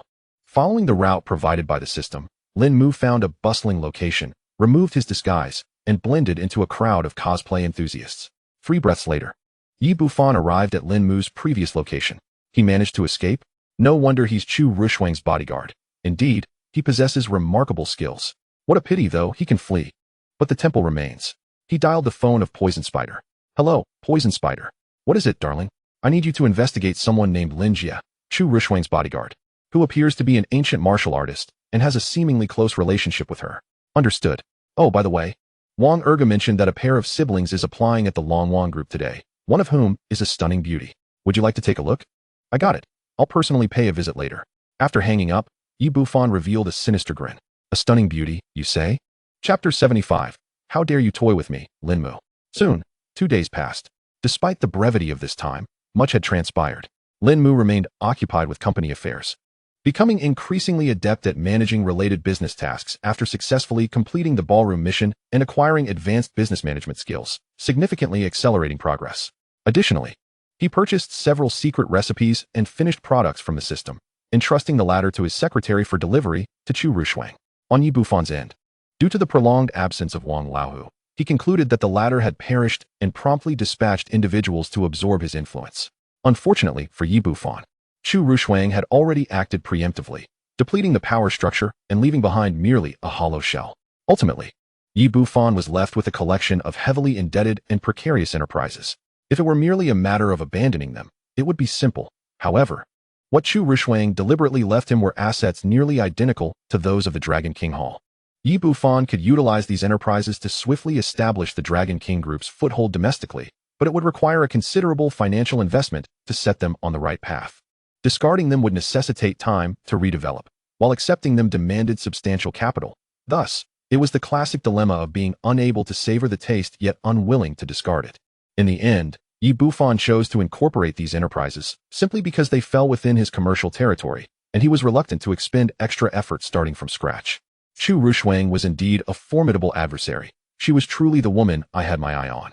After plotting for so long, you managed to thwart my plans. But I shall not be easily vanquished. Since you wish to compete, let us engage in a battle of commerce to see whose fist is mightier. And that Linjia. Even if you hide him well, I shall capture him, break his limbs, and turn him into a living corpse, allowing him to understand the consequences of touching my woman. When the day comes that I utterly defeat you, your proud head shall bow to me. Ha ha ha ha. During these 2 days, Poison Spider had not uncovered a single shred of information regarding Linjia, and Chu Ruoshuang indeed possessed the capability to seal off a person's information.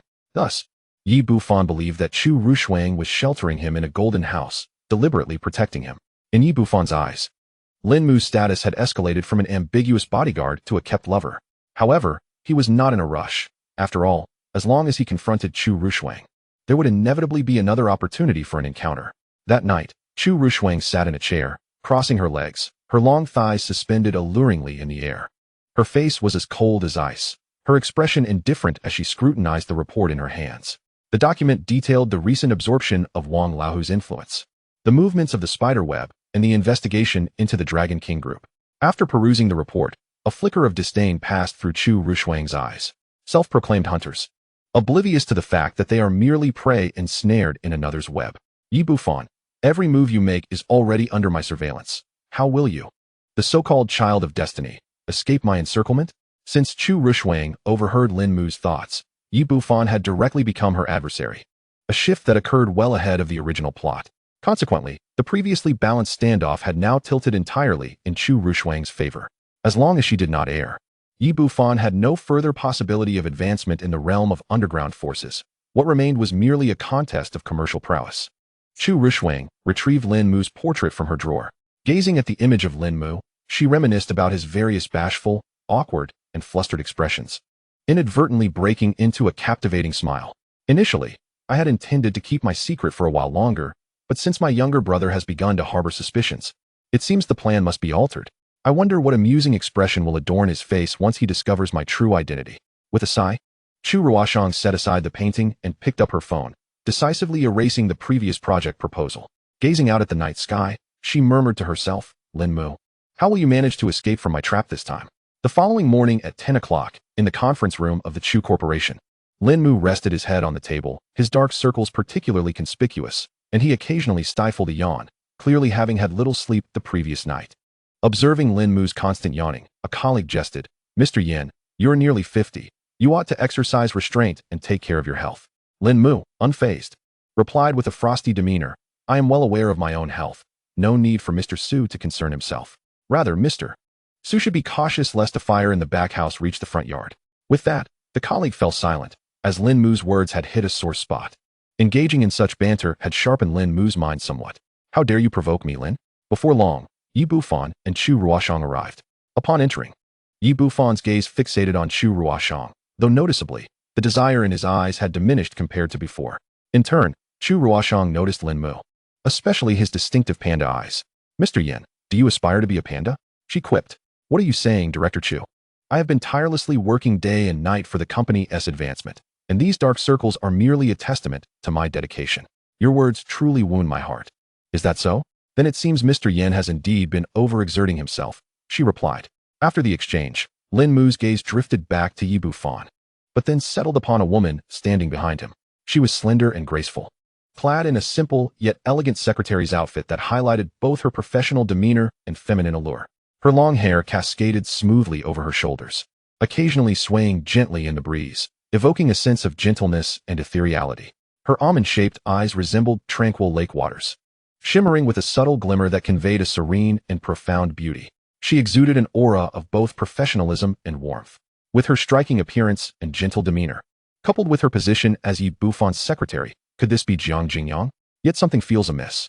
Why has the Hall of Slaughter sent her to investigate Ye Buffon's identity so soon, when she was supposed to arrive in a month? As Lin Mu regarded Jiang Jingyang, Chu Ruoshuang also followed his gaze and noticed her. Although she maintained her composure, Chu Ruoshuang detected a slight tremor in Jiang Jingyang's frame. Is this the butterfly effect caused by Qin Yuyo? It seems an unexpected addition to Ye Buffon's harem has already emerged. Yet she appears to be someone I could potentially win over. Chu Ruoshuang remained largely unfazed by this unexpected character, having already contemplated various scenarios. However, Jiang Jingyang was far from composed.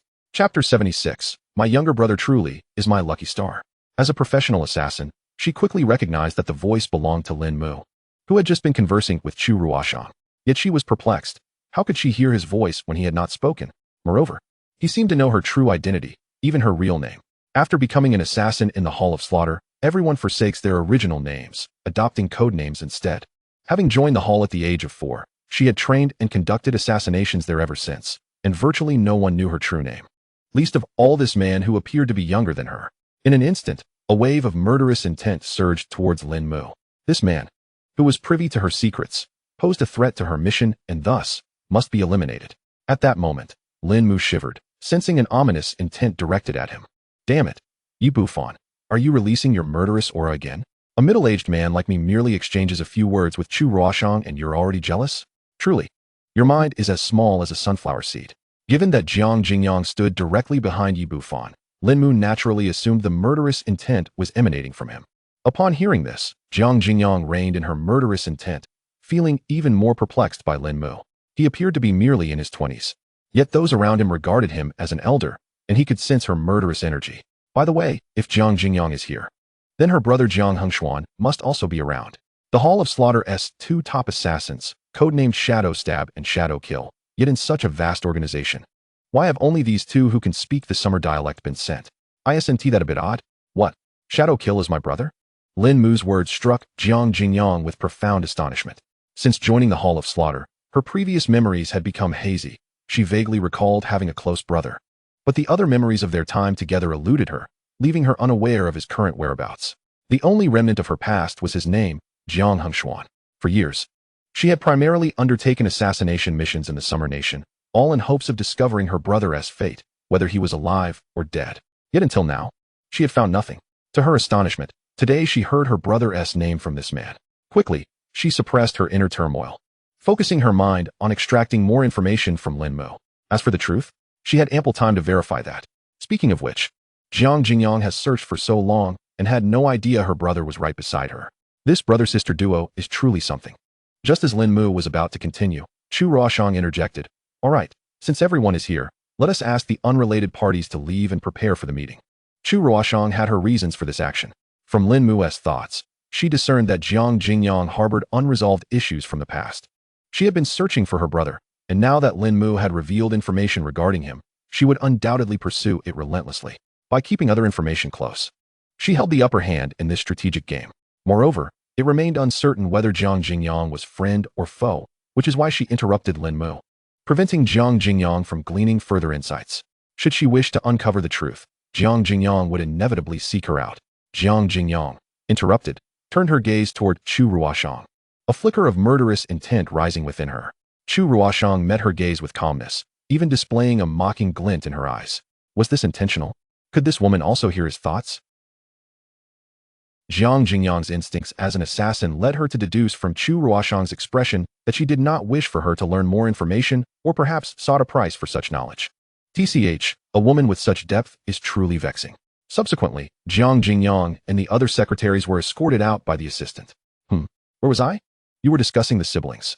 Oh, indeed, these two are truly unfortunate. They are clearly siblings who have relied on each other. Yet they have been taken back to the Hall of Carnage and subjected to brainwashing. Jiang Hengshuan has had all his memories erased, while Jiang Jingyang has inadvertently retained a fragment, resulting in their inability to recognize each other despite being so close. If they were not siblings, it would surely resemble a melodramatic love story. Moreover, the current leader of the Hall of Carnage is their father, who has also lost his memories due to the previous leader's machinations. The sisters had been wandering outside because their father sent them away before his own brainwashing. Yet, fate has conspired to bring them back to the Hall of Carnage. In a sense, she is even more pitiable than Qin Yuyo. In the original narrative, Yi Bufan, upon discovering their identities, caused Jiang Hengshuan's demise and subsequently annihilated the Hall of Carnage, brutally slaughtering Ares. Qin Yuyo harbors a grudge for her father's death, but Jiang Jingyang bears the additional burden of her brother's murder. Lin Mu reminisced about the information regarding Jiang Jingyang, while Chu Ruoshuang eavesdropped fervently. This truly is valuable information. The daughter of Ares, the leader of the Hall of Carnage, appears to be an ally worth courting. My little brother is indeed my good fortune. With this thought, Lin Mu found herself increasingly fond of her pando-eyed visage. Chu Ruoshuang feigned preparation for a PowerPoint presentation, stalling for time until she had gathered enough information to commence the meeting. Dear shareholders, the primary agenda for today's meeting revolves around the results of the recent bidding for the land in the western suburbs. The official announcement of the winning bid will be released in 3 minutes. However, based on my understanding, the outcome may surprise you, so I hope you are mentally prepared. Chu Ruoshuang's serious demeanor and this ambiguous statement instantly ignited a discussion among the shareholders. What is there to prepare for? I trust Director Chu's abilities. We are bound to win the bid. No, wait. Director Chu does not usually speak in such a manner. Could it be that someone has actually outbid us? Impossible. You saw it last time. No company in the entire Donghai had a chance to compete with our Chu Corporation. I feel it is possible.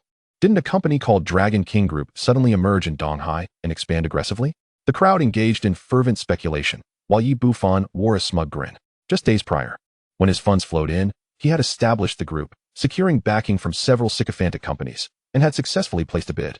According to Chu Ruoshuang's earlier plan, the Chu Corporation had decided to invest 800 million, so he merely exceeded by 1 million, thereby seizing this lucrative opportunity at minimal cost.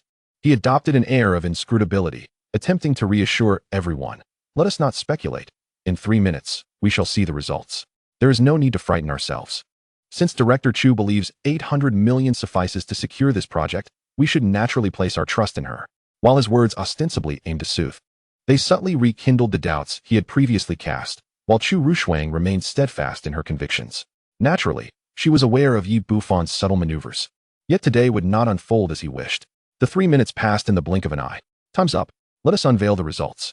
The assistant then opened the newly released official announcement from the Donghai city government. Upon seeing the name of the winning company, Yi Bufon's once confident visage contorted in disbelief, and he erupted in agitation. How is this possible? Chapter 77. What a handsome, exhilarating revelation. The contents of the announcement completely defied Yi Bufon's expectations. He fixated on the final line. For the bidding project of the Western Suburban Land. Congratulations to the Chu Corporation for successfully winning the bid at a price of 801 million. We hope the Chu Corporation will plan diligently and contribute further to the development of Donghai City. Confirming that he had not misread, Yi Bufon's expression darkened. Observing the discomfort etched on Yi Bufon's face, Chu Ruoshuang delivered another blow. Is something the matter, Mr. Yi? You seem rather dissatisfied with the outcome. At this moment, the crowd also noted Yi Bufon's unusual demeanor, directing their gazes toward him. How could that be? I am a shareholder of the Chu Corporation. How could I possibly be dissatisfied? Director Chu, you are overthinking. Yi Bufon attempted to brush it off casually, but Chu Ruoshuang would not allow him to escape so easily. Then what were you implying just now? Is there something you deem impossible? I. Faced with Chu Ruoshuang's relentless pursuit, Yi Bufon's mind momentarily faltered. However, when his eyes caught sight of the bid price, a spark of realization ignited. I merely found the bid price surprising. After all, Director Chu had previously established an offer of 800 million, yet it has now exceeded by 150,000. While Yi Bufon's excuse was somewhat flimsy, the shareholders present accepted it. After all, as shareholders of the Chu Corporation, they could not possibly wish for the company's projects to falter. The collective attention soon shifted to the differing price. They turned their gazes toward Chu Ruoshuang, eagerly anticipating her explanation. The price established at the last meeting was set by me, and the current price was naturally modified by me as well. The reason for this adjustment is that I later deemed the 800 million price to be rather precarious. Chu Ruoshuang paused, surveying the crowd before continuing. After all, should any treacherous individual leak internal information, we could risk losing such a significant project. As it turns out, I was indeed correct. She then lightly tapped her tablet, displaying the final bidding list acquired from within the Chu family on the projection screen. From the bottom up, it was evident that the bidding prices were as Chu Ruoshuang had previously stated, with only 4 to 500 million. The focal point lay in the second position on the list. Dragon King Group's bid, 800 million and 100,000. The attendees, seasoned veterans of the business world, instantly recognized the implication of this price. There was a traitor among the shareholders. In an instant, their expressions turned serious, though their faces remained masks of ignorance. We were almost outbid by Dragon King Group. It is thanks to Director Chu's foresight and sharp intuition that they could not compete with us. Indeed, Director Chu is remarkable. Under your leadership, the Chu Corporation will only flourish. Dragon King Group was merely 50,000 short. They must be livid upon seeing the results. One by one, they showered flattery while simultaneously observing one another, attempting to pinpoint the traitor. When Chu Ruoshuang had mentioned internal treachery, a subtle glance had also landed on Yi Bufon. With his keen perception, Yi Bufon immediately sensed her gaze. In that moment, he began to speculate. Does she suspect that I leaked the Chu Corporation's bid? How astute of her to alter the bid based solely on my previous actions. Yet, my company had not even been established at that time. Nor had I any direct contact. At this juncture, Yi Bufon believed that it was merely Chu Ruoshuang's business acumen that led to this outcome. However, in the next moment, Chu Ruoshuang's words shattered his assumptions. Are you satisfied with my explanation, Mr. Yi? Chu Ruoshuang deliberately elongated the phrase Mr. Yi, openly revealing her hostility towards him. The shareholders present had never witnessed Chu Ruoshuang's sardonic demeanor, and thus the only plausible explanation was that the traitor was Yi Bufon. Subsequently, Yi Bufon found himself surrounded by scrutinizing gazes, feeling a wave of disbelief wash over him. She surprisingly knows that the Dragon King Group belongs to me. Despite my efforts to remain inconspicuous, without utilizing any of Wang Laohu's enterprises or personally managing any affairs from start to finish. How on earth did she come to this knowledge? Observing the atmosphere in the room gradually becoming tense, Zhu Tian spoke up to align himself with Yi Bufon. We are certainly satisfied with Chairman Chu's explanation. As long as the outcome is favorable, we could even accept Chairman Chu increasing his stake by several billion. However, It would be prudent for Chairman Chu to adjust his tone. Just look at how it has left everyone feeling apprehensive. Zhu Tian's words did nothing to sway Chu Ruoshuang's determination. Oh, really? Is it that Chairman Zhu cannot comprehend, or does he simply refuse to confront this reality? Allow me to be more forthright then. The true power behind the Dragon King Group, Mr. Yi Bufan. Are you pleased with my explanation? Although Yi Bufan was unaware of how Chu Ruoshuang had discerned his identity, given the current circumstances, as long as he steadfastly denies it, there is little they can do to him. Chairman Chu ought to choose his words carefully. After all, these shares were gifted to me by General Zhu. How could I possibly be the one capable of commanding the 8 billion of the Dragon King Group? It seems that Mr. Yi truly cannot let go until he sees the Yellow River. Do you think that by refraining from involvement in any affairs, you can completely extricate yourself? As soon as those words left his lips, the PowerPoint presentation on the screen transitioned to a new slide. It displayed the current list of all companies under the Dragon King Group. Subsequently, the slides continued to change, showcasing photographs of Yi Bufan interacting with the chairman of these companies. So what do you think, Chairman Yi? What is your desire? At that moment, Yi Bufan's eyes were ablaze with fury. Although Chu Ruoshuang was the woman he had chosen, his pride remained paramount. To relinquish all shares at the lowest price in the stock market. And what if I refuse? Then tomorrow's headlines will read, Dragon King Group's leader, Yi somebody apprehended for stealing Chu Corporation's trade secrets. The atmosphere between the two was so charged that the others dared not utter a word. Ultimately, Yi Bufan had no choice but to relent. Very well. I accept your terms. Let us draft a contract. Chu Ruoshuang waved her hand, and her assistant promptly produced 2 contracts, handing one to Yi Bufan and the other to Zhu Tian. Chairman Chu, what is the meaning of this? General Zhu, do you truly believe that as an internal traitor, you would escape unscathed? Zhu Tian cast a pleading glance at Yi Bufan, who could only shake his head in response. In the end, the two signed the contracts and were escorted out of the conference room by security. As they departed, Yi Bufan left with a harsh warning. Chu Ruoshuang. We shall see how this unfolds. Chu Ruoshuang paid no heed to Yi Bufan's impotent fury. Removing a pest was, in fact, a source of amusement for the shareholders. No. Chairman Chu has exposed the company's traitor and safeguarded its interests. How could that be a source of laughter? Everyone understood that not only had Chu Ruoshuang eliminated these 2 ticking time bombs, but she was also sending a message to them. Wow, so impressive, what a thrilling spectacle. Chapter 78. If you wish to know the truth, come seek me out. Little Li, this spectacle is a treat for me. Truly. The formidable antagonist Chu Ruoshuang embodies the mentality of a rational individual. She immediately identified Yi Bufan as a traitor and even uncovered his identity, delivering a series of blows that left him considerably worse off than I have ever seen. Just look at his pig-like expression as he left. It genuinely had me in stitches. That's the spirit. Stick with me, and I'll provide you with plenty of thrilling plots to enjoy. This segment of the storyline is nothing short of legendary compared to the original plot. Perhaps I should turn this narrative into a novel. It would undoubtedly surpass the original author's work. However, on a side note, the characterizations of those other female leads are somewhat skewed. While Chu Ruoshuang seems to remain unchanged, always aloof and reserved, yet decisively domineering at work. No matter how you look at it, she doesn't resemble Iran at all. Yet, why do the two of them bear such a striking resemblance? After returning from the ball that day, Lin Mu meticulously reviewed his previous interactions with Chu Iran. He attempted to substitute Chu Ruoshuang's identity into the context and found that everything she had experienced could be reasonably explained, except for her personality, which was entirely unlike Chu Ruoshuang's. Unless, hearing his thoughts, Chu Ruoshuang found Lin Mu's praise quite gratifying. Chu Ruoshuang, I love hearing it. Do say more. Lin Mu, my dear brother, has indeed begun to suspect my identity. It is time to proceed to the next step. Having concealed my true identity from him for so long, now that he harbors suspicions, it would be better to reveal my identity directly rather than risk being exposed one day. This would serve to disrupt his thoughts and obscure the various coincidences I have deliberately orchestrated. Chu Ruoshuang collected her thoughts and refocused on the task at hand. With the disruptive element eliminated, today's meeting was nearly concluded. Shareholders, please feel free to depart. She then organized her documents and made her exit. Outside the Chu Corporation, Yi Bufan, having been escorted out by security, was now the subject of intense scrutiny from the curious employees, his face feeling as though it had been slapped twice. Burning with embarrassment. Although Zhu Tian faced significant losses due to Yi Bufan's exposure, he dared not utter a word, fearful of incurring bad luck. Meanwhile, Jiang Jingying approached Yi Bufan with a gentle tone, inquiring, "Shall we return to the company?"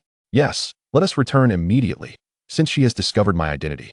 There is no need for further concealment." At that moment, Yi Bufan was seething with rage. Resolved to return to the company and devise a plan to declare war on Chu Ruoshuang. Upon hearing Yi Bufan's response, Jiang Jingying waved her hand outside. Shortly after, a business vehicle came to a stop at the entrance. The driver's door opened, revealing a tall, handsome young man who stepped out. "Mr. Yi, please get in." The newcomer was Jiang Hengshuan, who, alongside Jiang Jingying, had been dispatched to verify the authenticity of Yi Bufan's identity as the Dragon King. To get close to Yi Bufan, they had disguised themselves as siblings, applying for the roles of driver and secretary, respectively. At that moment, Jiang Jingying gazed at Jiang Hengshuan, momentarily at a loss for words. The brother she had sought for so long was, in fact, the partner she interacted with daily. The memory of the smiling brother who had once protected her began to merge with the figure before her. Shaking her head, Jiang Jingying sought to restore her thoughts to normalcy. Until she confirmed the veracity of this matter, it would be best not to inquire about Shadow Killer for now. I will conduct my own investigation first. As Yi Bufan entered the vehicle, Jiang Jingying intended to take the passenger seat, but suddenly, someone called out to her. "Wait, miss." "Jiang Jingying, our president asked me to relay a message to you." Jiang Jingying turned to Yi Bufan, and upon receiving his nod of approval, stepped aside with the messenger. "Hello, what is it?" "Chairman Chu asked me to convey this. If you desire better compensation, come find me. I await your arrival." With that, the messenger turned and departed. Returning to the vehicle, Jiang Jingying relayed this message to Yi Bufan. "So eager to pry into my affairs, are you, Chu Ruoshuang? It seems you are well aware that I am not an easy opponent." Yi Bufan interpreted this message quite literally, while for Jiang Jingying, its true implication was, "If you wish to uncover the truth, come seek me out." She restated this to Yi Bufan in an effort to bolster his trust in her. "Little Jiang, Chu Ruoshuang has promised you better terms. Are you not tempted?" Yi Bufan fixed his gaze intently on Jiang Jingying's eyes, probing her loyalty, but alas. The fundamental skill of a killer is acting. "Certainly, my heart may be swayed, but my brother and I have relied on each other since childhood. Since Mr. Yi is willing to accept my brother, I shall not be so easily swayed by profit to betray him." Jiang Jingying's gaze was clear and resolute, instilling confidence in Yi Bufan. "Very well. Upon our return, I shall increase both your and your brother's salaries. One day, you will come to understand that following me, Yi Bufan, is the greatest honor of your lives." "Thank you, Mr. Yi." Jiang Jingying then turned and seated herself, a fleeting glimmer of disdain flickering in her eyes. As the car roared to life, Yi Bufan, seated in the back, observed Jiang Jingying's voluptuous and alluring figure, which inadvertently led him to contemplate a certain phrase. Tasks are meant for secretaries. Idleness begets mischief. In Chu Ruoshuang's office, Qin Yuho was sipping coffee while perusing the documents in her hands. The next moment, Chu Ruoshuang entered without acknowledging her, proceeding directly to her desk to organize the day's files. 5 minutes later, she placed a contract on the table. "Sign here." The development project in the western suburbs should be sufficient to keep the company's nefarious elements at bay. Qin Yuho approached the desk, bypassing the contract's contents, and promptly inscribed her name. "Thank you, Sister Ruoshuang." Chu Ruoshuang remained focused on her paperwork. There has been a follow-up regarding the information leaked to the killing hall. They dispatched a pair of siblings to investigate Yi Bufan's identity, and the timeline has accelerated by a month. "Oh, are they aware? The woman among them is akin to you. I will reach out to her later. I will also inquire about Uncle Qin's matter." Thank you, Sister Ruoshuang." Qin Yuho, uncertain of how to reciprocate, could only express her gratitude repeatedly. "By the way, how is the situation with Chu Yang progressing? Although I am overseeing it to prevent any major issues, the engagement between you two still requires resolution. I have spoken with him. Until I locate my father, I have little time for romance, so we have agreed to provide a response within a year, regardless of the outcome." That is good." Later that night, at the entrance of the interrogation room in the city center police station, he attempted to poison over 100 prominent entrepreneurs, creating a profoundly adverse impact. In a few days, he will be transferred to the capital for detention. "If you have any questions, please expedite them," Tang Ying remarked to Chu Ruoshuang, her tone unassuming. "Understood," Chu Ruoshuang replied, stepping into the interrogation room as Tang Ying deactivated the surveillance. Chu Ruoshuang walked directly to the man and took a seat before him. The man exhibited no reaction to her presence, continuously murmuring, "Xiao Chui, you must be happy, Xiao Chui. How can I live without you, Xiao Chui? Do you seek vengeance?" At her words, the man's eyes flared crimson as he glared at Chu Ruoshuang with malevolence. "What do you mean?" Chu Ruoshuang presented a photograph before him, revealing the previously mentioned Mr. He, now bound to a chair and drenched in blood. "Provide me with the method for concocting the 5 organs heartbreak powder, and I shall aid you in your revenge. Why should I trust you? You have no choice." The man, observing Chu Ruoshuang's unwavering demeanor, ultimately released his tightly clenched fists. "Very well. Subsequently, Chu Ruoshuang produced paper and a pen, placing them before him.